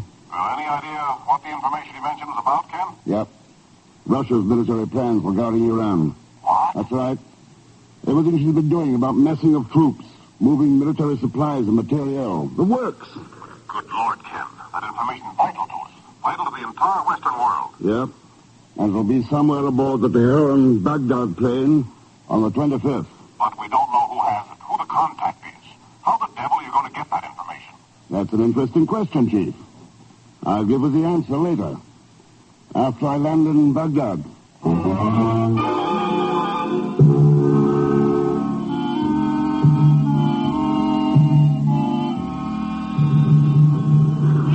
Baghdad plane is now ready at gate 2. All passengers will please get aboard at once.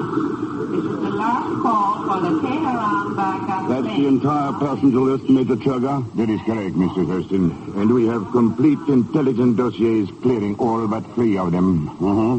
Who are they? The first is a Professor James Gilbert, an English archaeologist. James Gilbert. He was recently stricken with a heart attack and is accompanied by a nurse, Riza Hussein. And the third?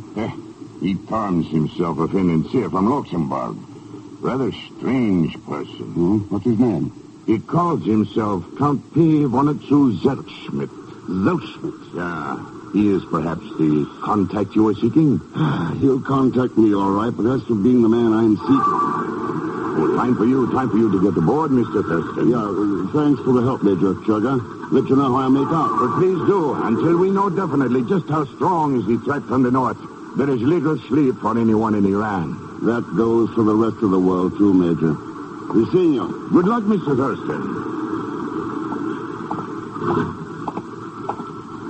Oh, your pardon, Effendi. your part? It is nothing, sir. Nothing. Did you recognize that man, Dagilev? Major Cheddar, Iranian intelligence. Then we must be right, Dagilev, about the information being aboard. There is no doubt of that, comrade. The man with whom Cheddar was speaking is the man known as X. The man called... What you let him get aboard the plane, Dagilev? Once he obtains that information and lands at Baghdad... There is no cause for alarm, comrade. That plane will never land at Baghdad.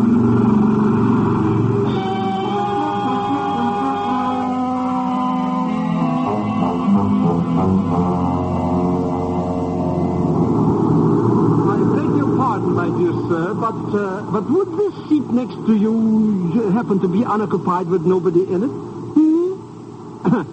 Like I was saying, my friendly traveling companion, if this seat is empty without any passengers, and you would like to spend a few pleasant moments discussing financial type matters with a brother financier. Sit down, Pegon. Thank you. Clever how I did it, eh, Mr. X? Nobody on board this flying jalopy could even know we know each other. All right. What's the pitch this time? Pitch? I don't get it, Mr. X. I'm not after no money from you. Then who asked you to get aboard this plane? Oh, he's joking, eh, Mr. X? You asked me naturally. What? I didn't even know you were in Tehran. Oh, that's not what my Uncle Ahmed told me. Your Uncle... Sure, I'm working for him in Tehran. A big importing and deporting business. He's got big connections, you understand? Now, wait a minute. Just what did your Uncle Ahmed tell you? Just what you told him. That you wanted me to take the script with you. It was all very hush-hush, important, top-secret stuff. So here I am. Well, so what's cooking, Mr. X? Pegon, if I could believe for 1 minute that... Sir, but would you happen to be a Mr. Ken Thurston? Yeah, that's right, yeah. I am Riza Hussein, Mr. Thurston. Oh, how do you do, Mr. Hussein? And I'm Mr. Pegon Zellschmidt. Welcome aboard. I am a nurse, Mr. Thurston, and my patient, Professor James Gilbert, is becoming quite bored and restless on the trip, and this is bad for him. He suffers from a heart ailment, you see. Oh. Well, yours was the only other name on the passenger list that might indicate an English-speaking person. And I thought perhaps you might not mind talking with the professor? Oh, I'll be glad to. Oh, sure. Go right ahead, Mr. Thurston. Yeah. Me and this pretty little pill peddler will talk over things while you're gone, huh, Miss Hussein? He is in seat 14B, Mr. Thurston, and thank you so much. It's my pleasure, Miss Hussein. So you're a nurse, huh, baby? Well, sit down. Professor Gilbert? What's that? What? Oh, yes. I'm Professor Gilbert, and you must be Mr. Thurston, eh? That's right. Sit down, please. Sit down. Thanks. I understand you're an archaeologist, Professor. I was until this heart of mine began acting up. The winds and colds of Azerbaijan proved too much for it. Azerbaijan. Yes. Yeah, you'd be very surprised at what interesting things one can uncover up there. For example, there's a lonely little plateau at the Russian border. So lonely, I've named it the Outpost, descriptively. Yes, very. Find anything up there? Yes, some remarkable data, Thurston. Remarkable. It might affect our entire concept of history. Perhaps you'd like to look over some of my notes regarding it. Or would that bore you? I doubt it, Professor. Good. Now, if you'd be kind enough to call Miss Hussein... Good. What was that? That's an explosion in one of the rear compartments. Sabotage. Better tell me where those notes are before we crash. Right. You'll find everything you want for complete data stashed away in this...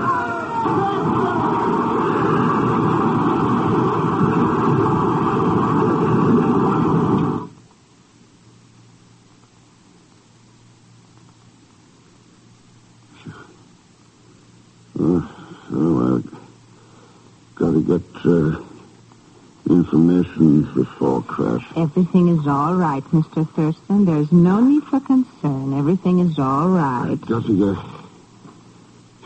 What, Oh, it's you, Miss... Yes, Mr. Thurston. You are in a hospital in the village of Hamadan. You suffered a slight concussion. We have kept you under sedatives for the past 24 hours. Your arm, please, Mr. Thurston. Never mind the hypodermic. What happened in that crash? What Professor Gilbert? He suffered a slight heart attack, but he should be in perfectly safe hands by now. Your friends flew him back to the Tehran hospital. My friend? Pegon? No, Mr. Thurston. Your friend who flew down here this morning. I believe his name was Mr. Dagilev.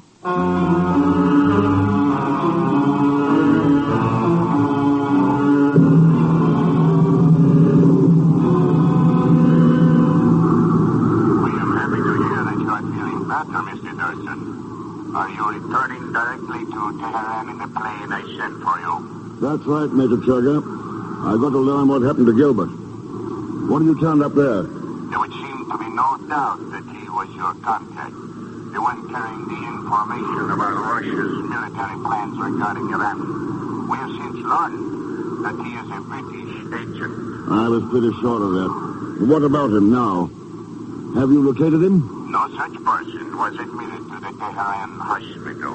And so far, our dragnet has failed to pick him up. Major, I've got Pegon and Riza Hussein aboard. As soon as we land, I'm going to send her over to your offices. Maybe she can find a picture of this man named Dagilev. And what of you? I'm going to visit Pegon's Uncle Ahmed.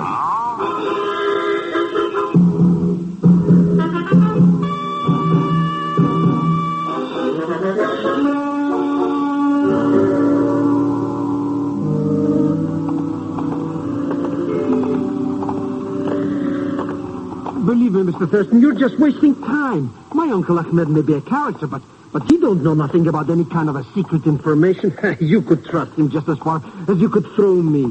Where is this shop of his? Right over here, Mr. X. Right here. Some classy joint, eh? Ahmed's import and export establishment. Sheepskins, tobaccos, carpets, also tricks with dice and cards. Just something to add life to the lanyard. Oh, sure, yeah. Hey, what's been going on here?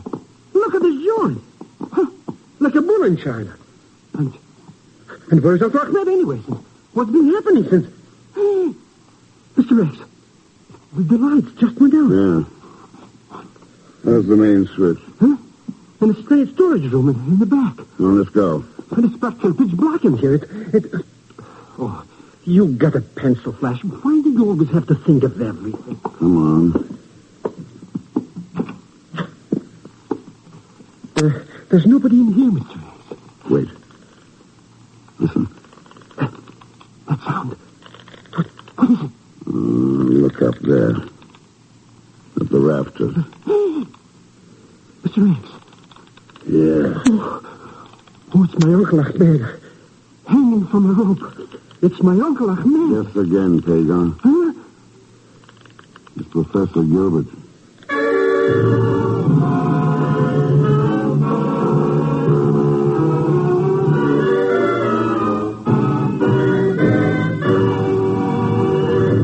We will continue with The Man Called X in just a moment. The next time you suffer from pains of headache, neuritis, or neuralgia, take Anacin.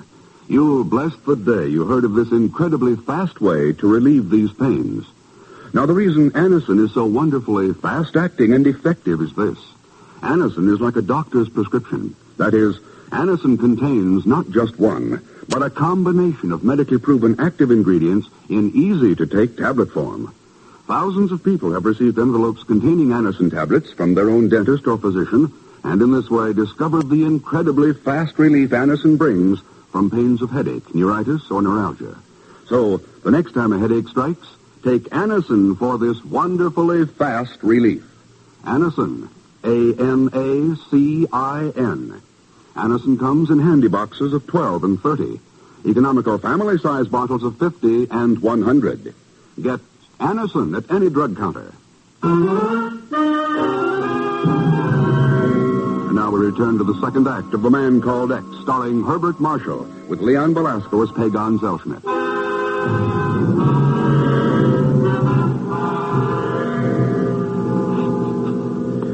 What about it, Mr. X? Is he... We got him down too late. Oh, the poor professor. But look at him, Mr. X. What happened to him?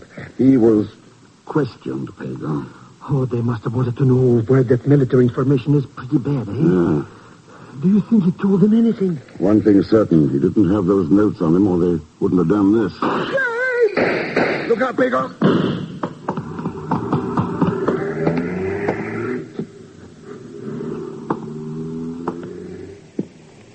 Pegon. Pegon! Yeah, Mr. X.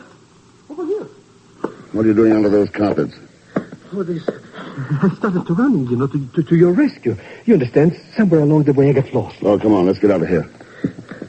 But maybe I ought to stay here in the shop, Mr. Thurston, just in case some customers come in or something. Don't be an idiot. That man and the others are in no condition to hurt anyone. The rest of them are gone. Oh, well, in that case. Come on, Mr. Thurston.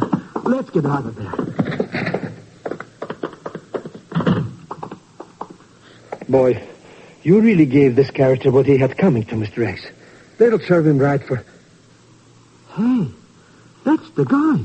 What guy? The guy I saw in Hamadan Hospital with Diaghilev when they kidnapped Professor Gilbert. Well, that answers one question. Gilbert didn't talk. Huh? How do you know? If they'd found his notes, they wouldn't be hanging around looking for me. Pegon, you better go find your Uncle Ahmed. You think you know something, Mr. X? There's $50 in it if you find out. Huh?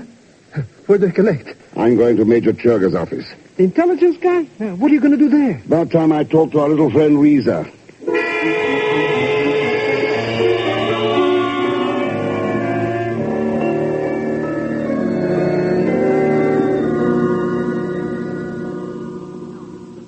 Professor Gilbert told me nothing about them. Just before the plane crash, he asked me to get to you, so you could give me those notes. I do not care what he told you. I know nothing about them. Then what about this man, Diaghilev? Could you identify him? No.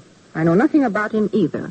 Only that he took Professor Gilbert away from Hamadan after the crash. Well, didn't the professor put up any kind of a fuss? I told you he had suffered another heart attack. He was under sedation at the time. All right, Reza. I'll get your stuff from Major Churga and then see you safely home. You are very kind, Mr. Thurston. Very kind. You heard, Major? Every word, Mr. Thurston. What about her things? Did you check them? I did. Her purse, medicine kit, overnight bag, there was nothing. Does that mean you still suspect she might be guilty of some complicity? I was wondering why I was in the Hamadan hospital for 24 hours before coming to. But she explained that. You had suffered a concussion, were being kept under sedatives. Maybe she's a little too eager with that hypodermic. Huh? What if somebody wanted me out of the way for 24 hours, long enough for Diaghilev to get down there and pick up Gilbert for questioning? It is a possibility, of course, Thurston, but you're speculating. There's something else that isn't speculation. Reza said Professor Gilbert was under sedatives for a heart attack when Diaghilev picked him up. Remember your report from British intelligence? Yes, Mr. Thurston. They reported that James Gilbert had no heart ailment, that he was in perfect health.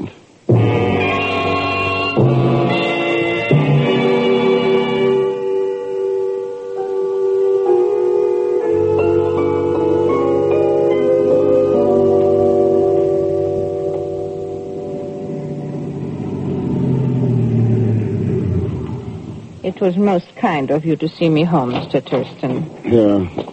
I'll take that medical kit. Thank you.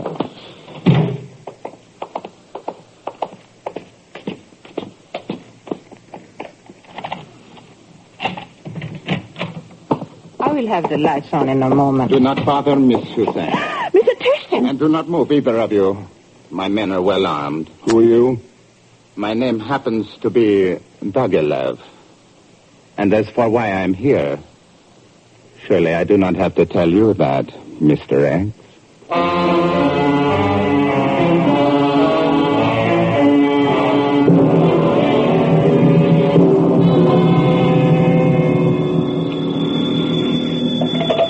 Major Churga.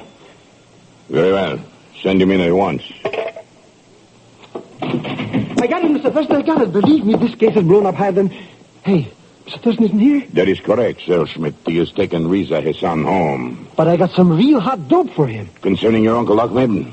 How did you know? Mr. Thurston asked me to take your information for him. Oh, no, you don't. Oh, no, you don't. Nobody gets what I know but Mr. X himself. No, nobody. He also left me $50 in American money. Except, of course, you, my oldest, my dearest friend, Major Churga. Boy, 50 smackaroos. 10, 15, 20... The information, Zellschmidt. 25, 30...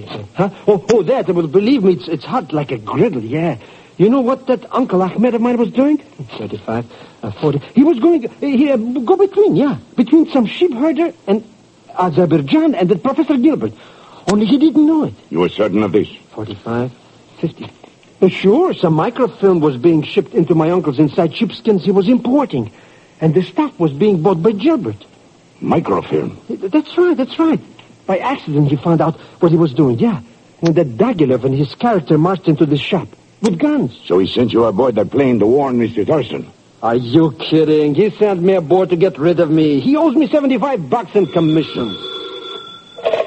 Major Chugga. What? You're certain? Very well, carry on as planned. Come with me, Zellschmidt. We have work to do. Work? That was one of my men calling from Riza Hussain's apartment. The place is empty. And there are blood stains on the floor.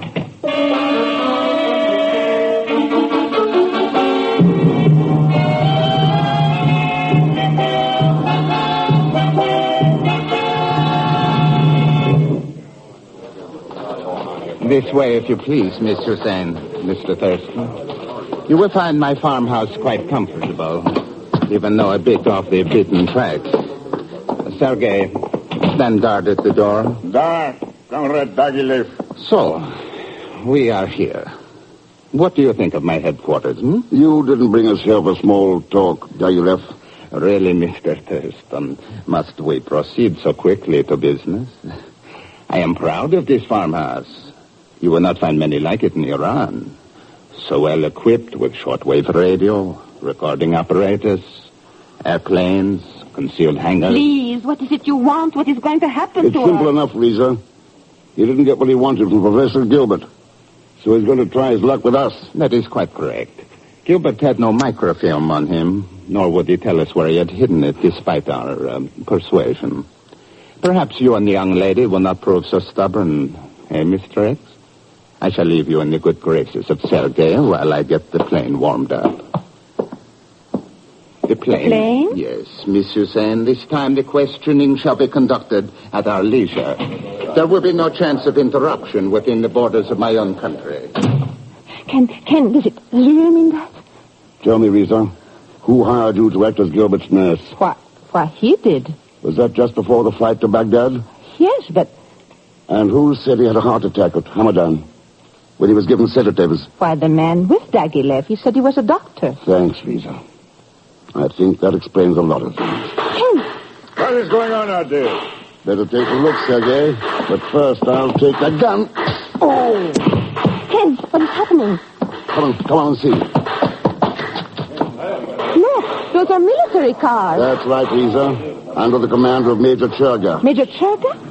I figured that Dagilev would be after us when he didn't get anything from Gilbert. Churga had some of his men tailing us. Hello, Mr. Thurston. Small world, isn't it? Pegon, this is one time when I can truthfully say I'm glad to see you. Well, you got nothing to worry about. I got everything under control. The whole cat and caboodle. All these characters are rounded up. And everything is... Hey, I didn't know Major Churga had an aeroplane here. He hasn't. That's Dagilev. Dagilev? He's getting away. All right, Pegon, let me have that wheel. The wheel? But where are we going, Mr. X?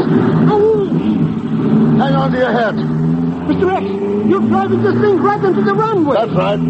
But that airplane, it's coming this way. We're going to smash into it. Get ready to jump. Jump, but... Get ready. Huh? Now. Jump. Oh, yay!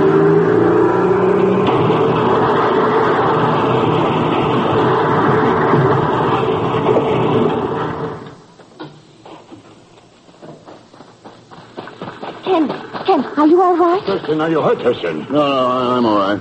What about Pegon? I don't know about this, Mr. Phoenix. But every time I try to help you out of some kind of a mess, I get in trouble. Why do you always have to... Hey. Oh, look at that aeroplane. Yeah. Dagilev and his agents are no longer a problem in Iran. Oh. However, we still have the much greater problem of locating that missing microfilm. I think Reza can give us that, Major. Me, Ken? Yeah. There's only one reason why Gilbert, a perfectly well man, hired you as a nurse to carry the film for him. Carry the film? Reza, did Gilbert order any special medicines? Why, yes, penicillin. Well, what would a man suffering from heart disease want with penicillin? Oh, I don't know. I wondered about it, but... You've still got the kit, Reza. Take a look at those ampules. Of course, Ken. Here is one. Thanks. Thurston, the film. The information about Russia's plans. Mm-hmm. Well, that's that. It's all over, Mr. X. No, Pegon. Huh? You mean we can't relax and take things easy? Not as long as plans like these are still around. Plans for war. We've got to be ready. For anything. But there's one everlasting satisfaction about all the sacrifice. Peace on earth is well worth fighting for.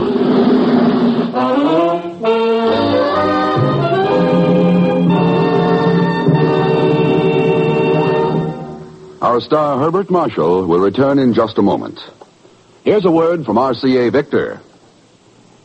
It's been said that the entire history of the American people during the past 50 years can be summed up in one sentence. The automobile took them out of the home, and the television set brought them back.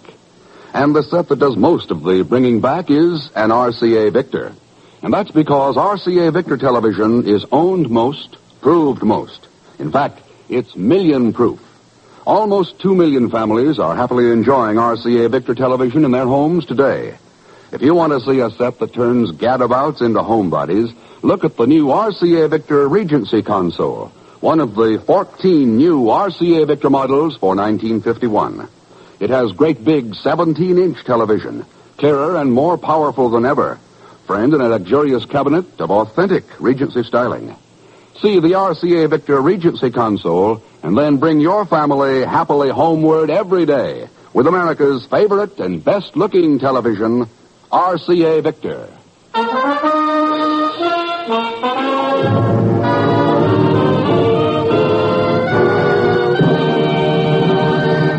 Now, here is our star, Mr. Herbert Marshall. Thanks for being with us. And before I say anything else, I think you ought to know that in tonight's cast were Gladys Holland, Will Wright, Eric Snowden, Ken Christie, Stan Waxman, and Ted Von Eltz. Next week, Mr. X digs into one of the most vicious, most insidious rackets the world has ever known, dope smuggling. And speaking of, I beg your pardon, but Leon Belasco will be along as Pegon Zellschmidt. So join us, won't you, when next I return as the man called X. Good night.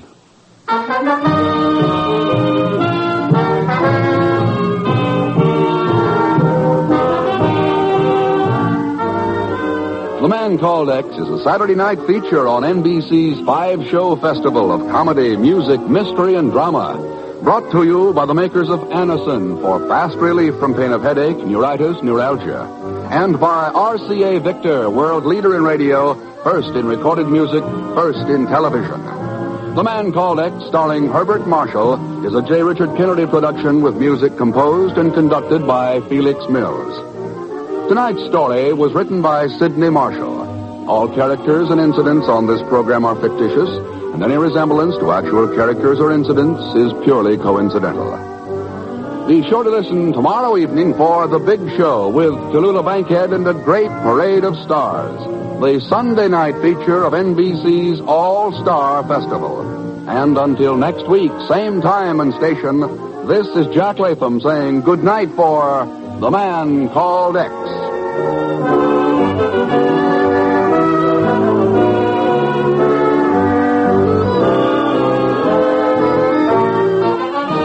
Join your hit parade and have fun with Dennis Day, both on NBC.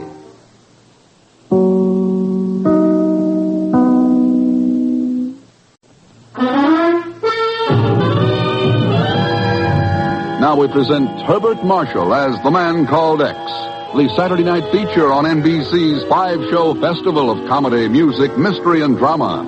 Brought to you by Chesterfield, the only cigarette that combines mildness with no unpleasant aftertaste. The cigarette that brings you Bing Crosby and Bob Hope.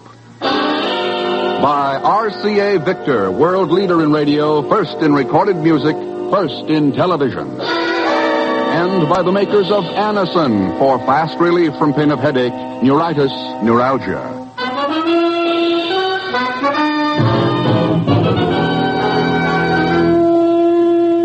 Herbert Marshall as the man called X. Wherever there is mystery, intrigue, romance, in all the strange and dangerous places of the world, there you will find the man called X.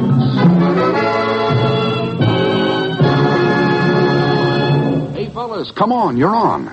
Say, Bing, you got a minute? Oh, sure, Bob. I got all the time in the world. Don't tell me you own that, too. Oh, never mind that stuff. Get to work, will you? Okay. Folks, better tasting Chesterfield is the only cigarette that combines for you mildness with no unpleasant aftertaste. And you can prove that yourself. Just make our mildness test. Buy Chesterfields, then open them and enjoy that milder, mellow aroma. Now light one up, and you'll know Chesterfield's milder because it smokes milder. And Chesterfield leaves no unpleasant aftertaste. That fact has been confirmed by the country's first and only cigarette taste panel. Yes, mildness and no unpleasant aftertaste are what you and I and every smoker wants. Hurry up, Dad. Here comes the music. Chesterfield, Chesterfield always takes first place. That mild tobacco never leaves an aftertaste. Oh, ho, open a pack and give 'em a smell. Then you smoke 'em.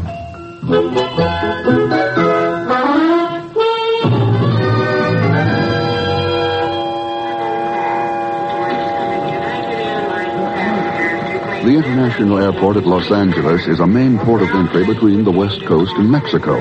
The volume of business is large, and the U.S. customs inspectors who man its gates have their hands full. They deal with all kinds of people in the course of their work, good and bad, honest and dishonest, and shrewdly place them in various categories. But one of today's passengers has a category all his own. Zellschmidt is the name, Inspector Pegon Zellschmidt, Vice President of the Axel Beverage Company, butlers of the famous soft drink... Never heard of it. Oh, you will, my good man, you will, yeah. I'll hold my breath. All right, unlock your bag. Sure, why not? I've just got this one bag. What's in those boxes? Oh, just some spices and herbs. What kind of spices and herbs? All kinds. Hey, look out. You're going to knock that box off the table. Oops. Oh, fine. Busted wide open. Well, that's okay. I can just gather it together. Hey, wait a second. Let's have a look at that. All kinds is right. Huh? Including opium. Okay. But... Stay where you are. You're under arrest. Well, I demand a habeas corpus. I want a lawyer. I want my congressman. I want Mr. Rex.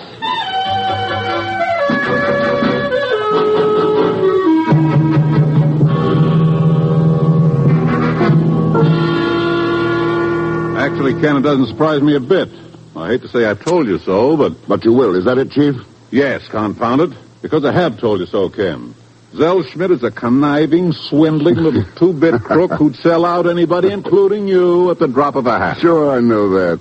Well, if you know it, why do you let him hang around you? Oh, a lot of reasons, Chief. He's useful for one thing, has shady contacts all over the world. Yeah. And he'll sell out the other side, too. Anyway, I kind of like him. Oh, even when he's caught red-handed smuggling opium? I simply can't buy that one. The opium racket just doesn't fit Pegon's personality. I don't see why not. He's done everything else. That's the point, Chief. Everything else. I think he's been made the fall guy for somebody. For whom? I'll know more about that when I get back from L.A. Ken, if you go out there and try to help that good-for-nothing little bum, you'll just be wasting your time. Chief, aside from Pegon, even if he weren't mixed up in this, it would hardly be a waste of time. What do you mean? I mean opium. That's the lowest, dirtiest game in the world, wherever it's played. Any chance to smash it is never a waste of time. I'm going to Los Angeles.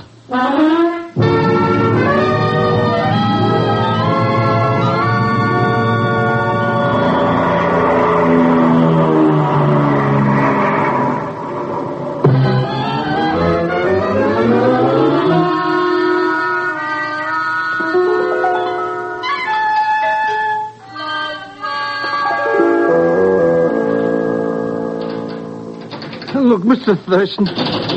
You see, they mean business. They even slapped a big master padlock on the cell, so I'll never get out. Well, that's the price of crime, Pegon. What crime? Now what? They just got it in for me, that's all. I didn't do nothing. Nothing?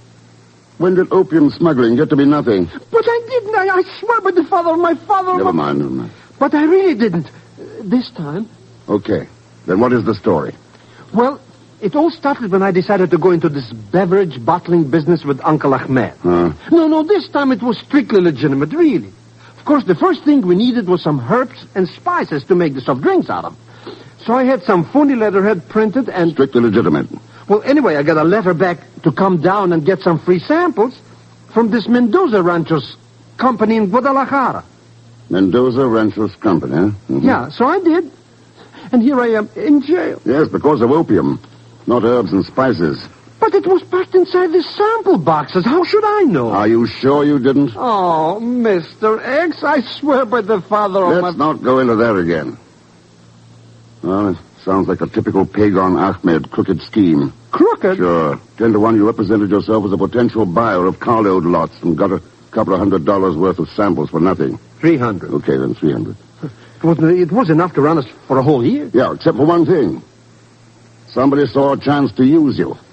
But who, Mr. X? That's what we're going to find out when we get to Guadalajara. What do you mean, we? You've been released in my custody, Pegon. Come on. Pack your toothbrush, if any, and let's go.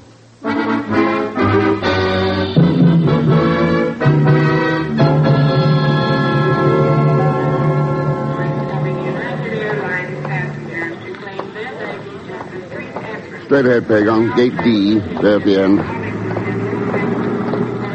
Hey, that's our plane now, Mr. Thurston. It's taking off. No, it's the one past it. Come on. Boy, I won't feel safe until I get in the air and I... Oh, I'm so sorry. That is quite all right. Jose, what are you doing here? Well, Mr. Thurston, I want you to meet a very dear old friend who I met on the plane coming up from Guadalajara. Senor. Jose? How come you're here at the airport? You meeting somebody? No, as a matter of fact, I'm taking the plane to Guadalajara. But you just got here 2 days ago. You said There has been a change of plans. Now, if you will excuse me. Now, wait a second, Good Jose. day, gentlemen. It has been a pleasure. I can't understand it, Mr. Thurston. He was so friendly on the trip up. Why not? With you packing his opium across the border for him, why shouldn't he be friendly? You mean I mean, you mean he... It's an idea, anyway. Oh, I beg your pardon, senores. Could you tell me which is the gate for the plane to Guadalajara? It's Gate D. We're going there ourselves. Here, let me help you with that hat box. Oh, thank you so much. And, you are also traveling to Guadalajara, senor? Yeah. Have you been there before? Oh, no, for a long time. Lovely city, though, as I recall it. Oh, it is. I hope you enjoy your visit with us, senor. Oh, thanks. Ah, here we are, Gate D. Gracias, senor. And since we are fellow passengers, it does seem awkward to call you senor. Huh? Oh, I'm sorry. My name's Ken Thurston. This, by the way, is Pegon Zellschmidt. How do you do? Hello. I am Evelina Mendoza. Mendoza? Yes. Perhaps you have heard of my father, Don Federico. He is owner of the Mendoza Ranchos Company.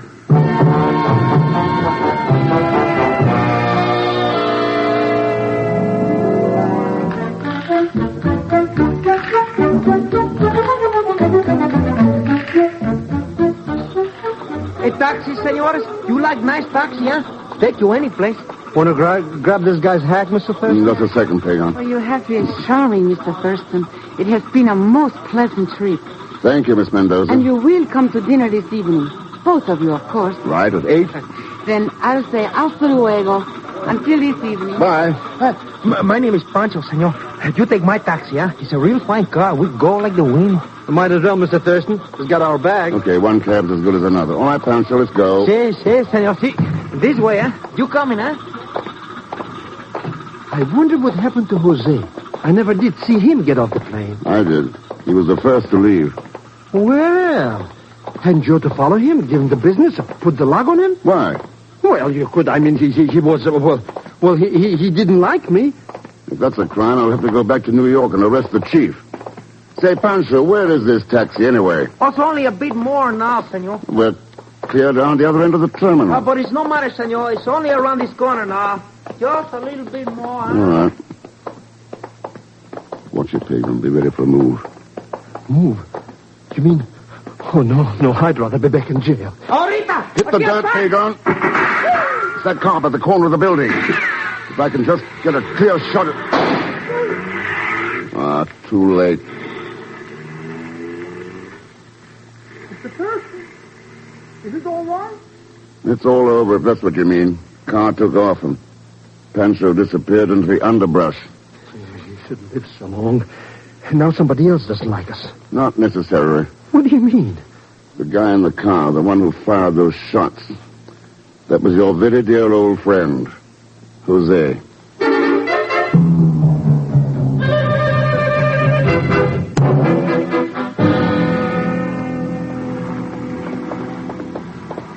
That's the place, Mr. X. That little dump right over our head there. It's not much of a place for a layout the size of the Mendoza Company. Oh, I think this is only a retail office for herbs and stuff. The way I get it, they run some big ranches out west of town. What's the name of the man you dealt with, the one who gave you the samples? Manuel Gomez. He's a little short fellow, bold as an egg. Boy, am I going to tell him a couple of things or two? You're going to tell him nothing. In fact, you're going to wait for me outside. Huh? This Gomez is the only lead I've got so far. And he has to be handled right. You wait here.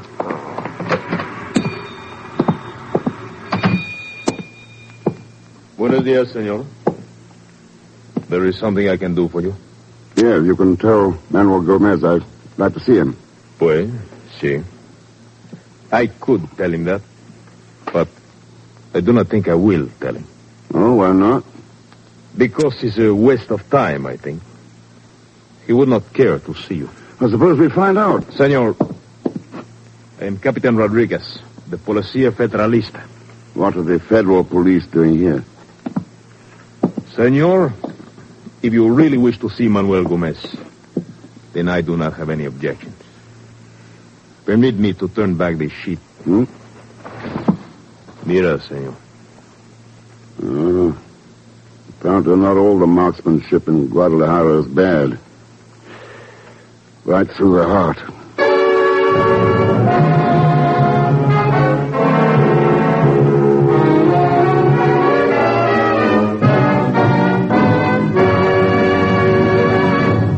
We will return to The Man Called X in just a moment. Here's a word from RCA Victor. Inch for inch, your best buy in television is RCA Victor 19-inch. Yes, a great many families have taken this advice to heart and bought the thrilling RCA Victor 19-inch. Truly, the most exciting buy in television. When you buy television, remember that the set you choose will be the very hub of your home for years to come. So select the screen size you really want most.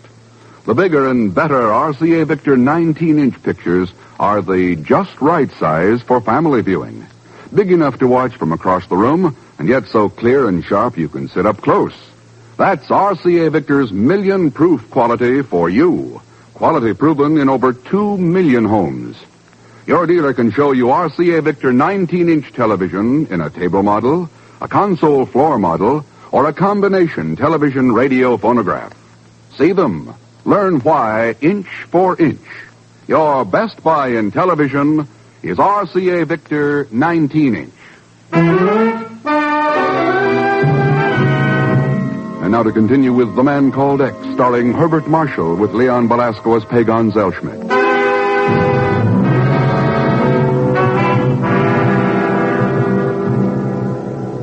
A few tins of opium hidden in an herb sample landed Pegon in jail and brought Ken Thurston into the case. But now Ken's one lead. The man who gave Pegon the sample is dead. So Ken is following a blind trail as he talks with Don Federico Mendoza in his Guadalajara home.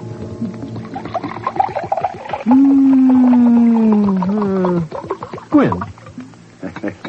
And can I offer you more sherry, Senor Thurston? No, thanks, Don Federico. This is fine. Boy, this stuff is real McCoy. It was brought here from Spain a long time ago, Senor Zellschmidt. A real pre-prohibition, eh? I think I'll just have another little snort. I fear I live a much too isolated life, Senor Thurston. Believe me, I am most happy that Evelina has brought you home to dine with us. I told you you would like him, Padrecito. Well, thanks again to both of you.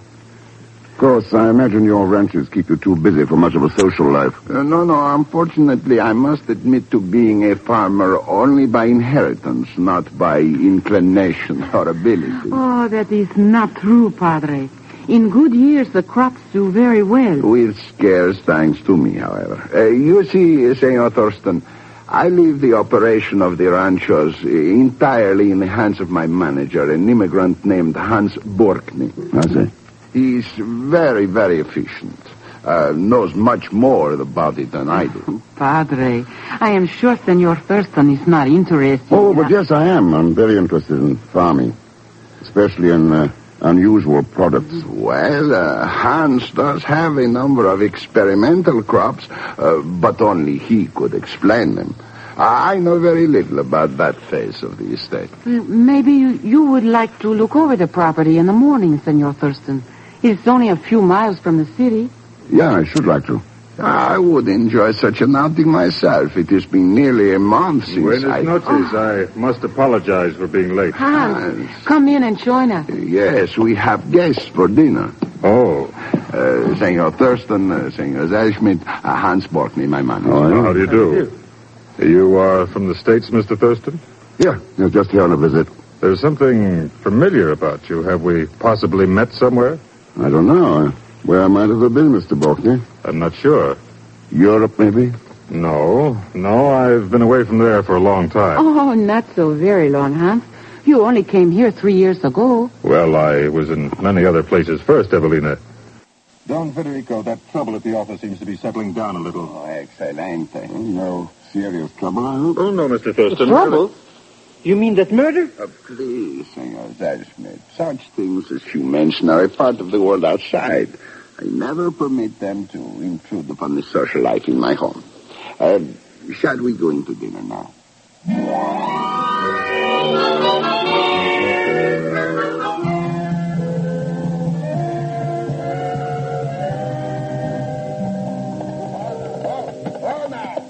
Easy, boy. Easy now. I am afraid I'm not quite certain about the crops in these particular fields, Senor Thurston. I'd say they're lying fallow from the looks of them. Yes, I believe that is it. Hans knows, of course. Yes, I noticed that earlier. He seems to be familiar with every blade of grass on the rancho. He is indeed. I am sure you would have found him a much more interesting guide than I am, Senor Thurston. Oh, we'll catch up with the rest of the party later. I want to... Here. What's the matter, boy? I believe he's trying to shy at something. There's something there in the bushes. Here now. Hold it, boy. There. Can you see what it is? Someone's been hurt. What? Why, it is one of the peons. He must have been drinking. Yeah, looks like. No, he isn't hurt. And he hasn't been drinking. Huh? He's smoking opium. Opium? Yeah. Can't you smell it?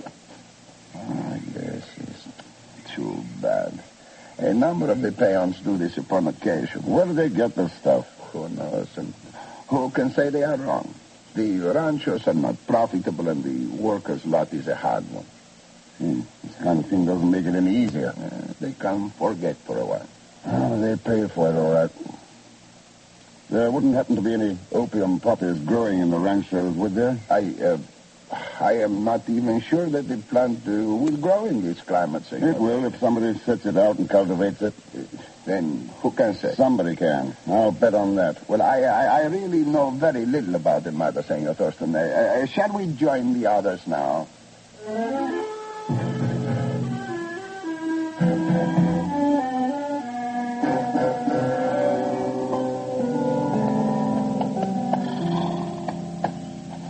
You are an excellent horseman, Senor Thurston. Nothing to it. The horse does all the work. I sure wish mine would. Well, sir, I think you've seen almost the entire rancho now. Maybe you have decided you would like to be a farmer. Well, I might, if I knew as much about crops as you do, Hans. Anything which has roots to put it in the ground, I can make it grow. Yes.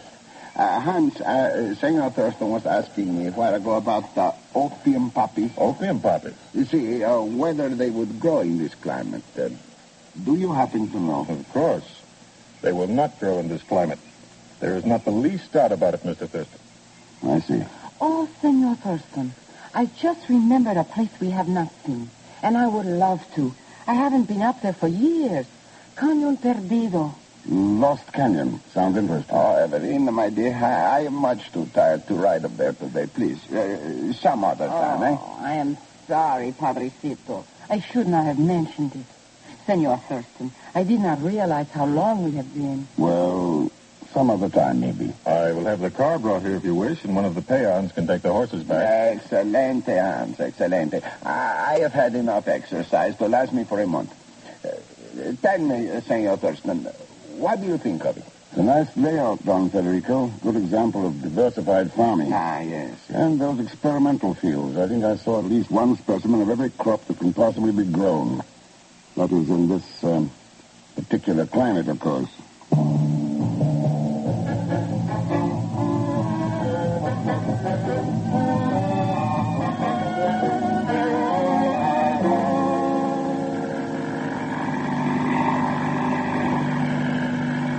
I can't tell from nothing of this map, Mr. Thurston. Where are we anyhow? About 10 miles out of Guadalajara. That's the east boundary of the Mendoza Ranches, right below it. I sure hope something don't happen to this plane mover. You should have waited at the hotel, Pegon. With that Jose character running loose? I'm not that crazy. Let's see now. This lost canyon must lie along the foothill side of the ranchos. So... I just want to say one thing. Mr. X, I'm opposed to this whole idea. All right. Your attitude is on record now, so relax and enjoy yourself. But what we're carrying there in the back of the plane, who can relax? Well, you better hope the plan works. It's your neck that's out, you know.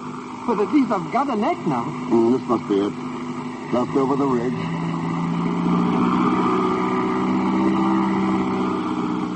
Look. Look, they're growing stuff down there in the canyon. I'll say they are. Let's drop down and circle back over it. You think it's that lost canyon, Mr. Thurston? Yeah.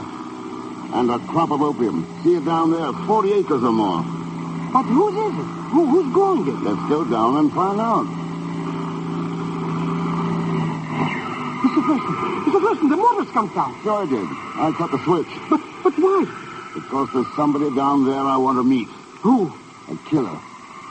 Operator of one of the rottenest businesses in the world. Jose? Maybe. Hey, is that why the back of the plane is... Hang on, Pegon. They're going to land.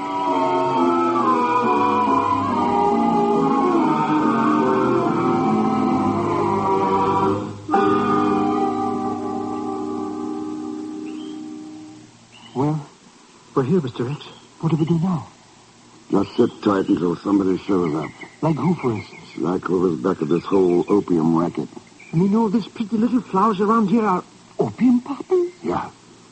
Oops. Now, I'm sure we must have been seen coming in. But if somebody doesn't show pretty soon, maybe we'd better... Pegon, what's the matter with you? Pegon. You idiot. What are you holding your breath for? I should get conked out by this opium stuff? Huh? Well, look, shouldn't we get out of here before we get dopey? With the head start you've got. Wait. Here comes the station wagon. But this Oh, they can't hurt you. Well, looks like we may have some action now. Action, what I don't want, Mr. X. Not the kind we're going to get. Would you rather do 20 years for smuggling dope? Right now, yes. If I get out of here alive, no. Mr. X, are you sure the back door of the plane is unlocked? I'm sure. And don't tip the play ahead of time, understand? What I'm going to do, try just to look non-conspicuous. They're suspicious, all right. We'll get it driven right up to us. Who's suspicious? Who? You mean it's him? Yeah. The manager of the ranchos. Who did you expect? Good afternoon, Mr. Balkney. Get your hands up, Thurston. You too. Yes, sir. They're up. See? That was a fast draw, Balkney. You learn it in Germany, Austria, or am I too far south? So, you're Mr. X.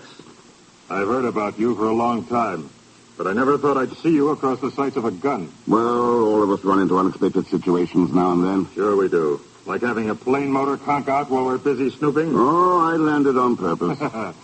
And you all the time I'd be waiting for you, I suppose. I thought you'd be around somewhere. I wanted a closer look at your poppy field. You in the flower business, Balkney? I'm in the opium business, Thurston. And I'm going to stay in business. But I don't think you are. Jose. Oh, no. Si, senor, yo vengo. So, Jose gets another chance, is that it? That's it. Jose, I don't think you need any instructions. Not at all, senor. Bochny, shouldn't the rest of the corporation be present for the ceremony? There isn't any rest, Thurston. This is it. If you mean old Federico, he is too busy being an aristocrat to know what's going on around him. His daughter, too? Evelina? No. I have other plans for her. So it's just you and Jose. And Manuel Gomez, until you killed him, of course. He would have talked under pressure. I see. Well, I think that's all the information we need. Bochny, I imagine you're aware of the damage a submachine gun can do at close range. What are you trying? There are two of them pointed at you right now from the rear door of the plane. Come on out, Captain. Yo vengo, senor Thurston. Do not move, senor. Penalistas. That's right. Better drop those guns. No, you're not going to take me to prison? No! Entonces, pues!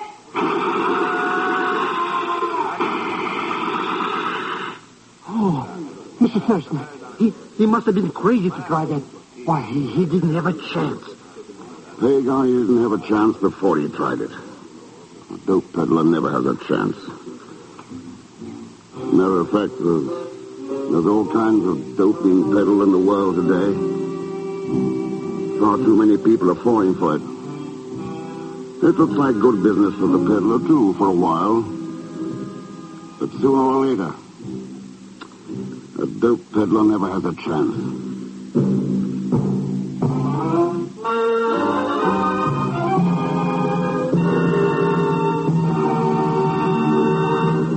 Our star, Herbert Marshall, will return in just a moment. Here is something you should know if you ever suffer from the sudden pain of headaches, neuritis, or neuralgia. It is a way to ease the pain, often within a few minutes. A way that is incredibly fast and effective. It's Anacin. Anacin is like a doctor's prescription. That is, Anacin contains not just one, but a combination of medically proven active ingredients in easy-to-take tablet form. Thousands of people were first introduced to Anacin through their own physicians or dentists. But today, these tablets are in such widespread use that all drug counters have them, and anyone may enjoy their benefits.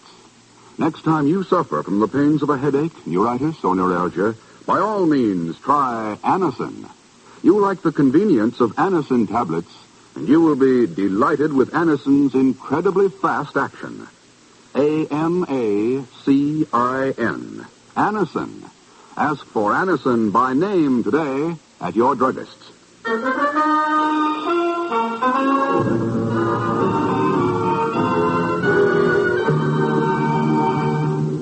Now, here is our star, Mr. Herbert Marshall. Thanks for being with us. The other folks you listened to tonight were Lucille Meredith, Will Wright, Frank Gerstle, Ted DeCorsia, Harry Bartell, and Tony Ballett. Next week, our story is called Cargo Contraband. It involves smuggling of one of the most treacherous things in the world, people. Of course, that includes Leon Belasco, who'll be along again as Pegon Zellschmidt. So join us, won't you, when next I return as the man called X. Good night.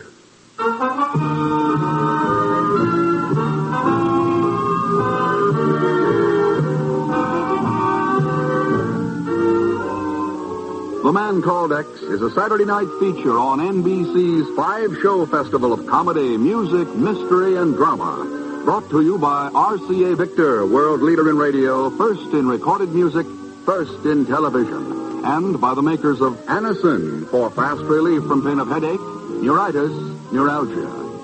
The Man Called X, starring Herbert Marshall, is produced by J. Richard Kennedy, with music composed and conducted by Felix Mills. Tonight's story was written by Les Crutchfield. All characters and incidents in this program are fictitious, and any resemblance to actual characters or incidents is purely coincidental.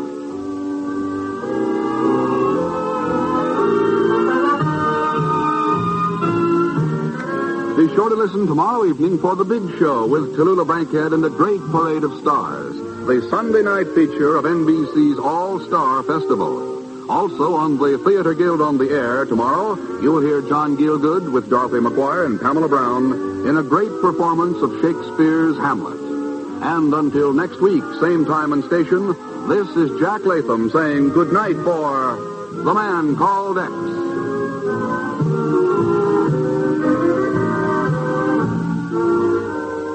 Phil Regan's great new show starting tomorrow on NBC.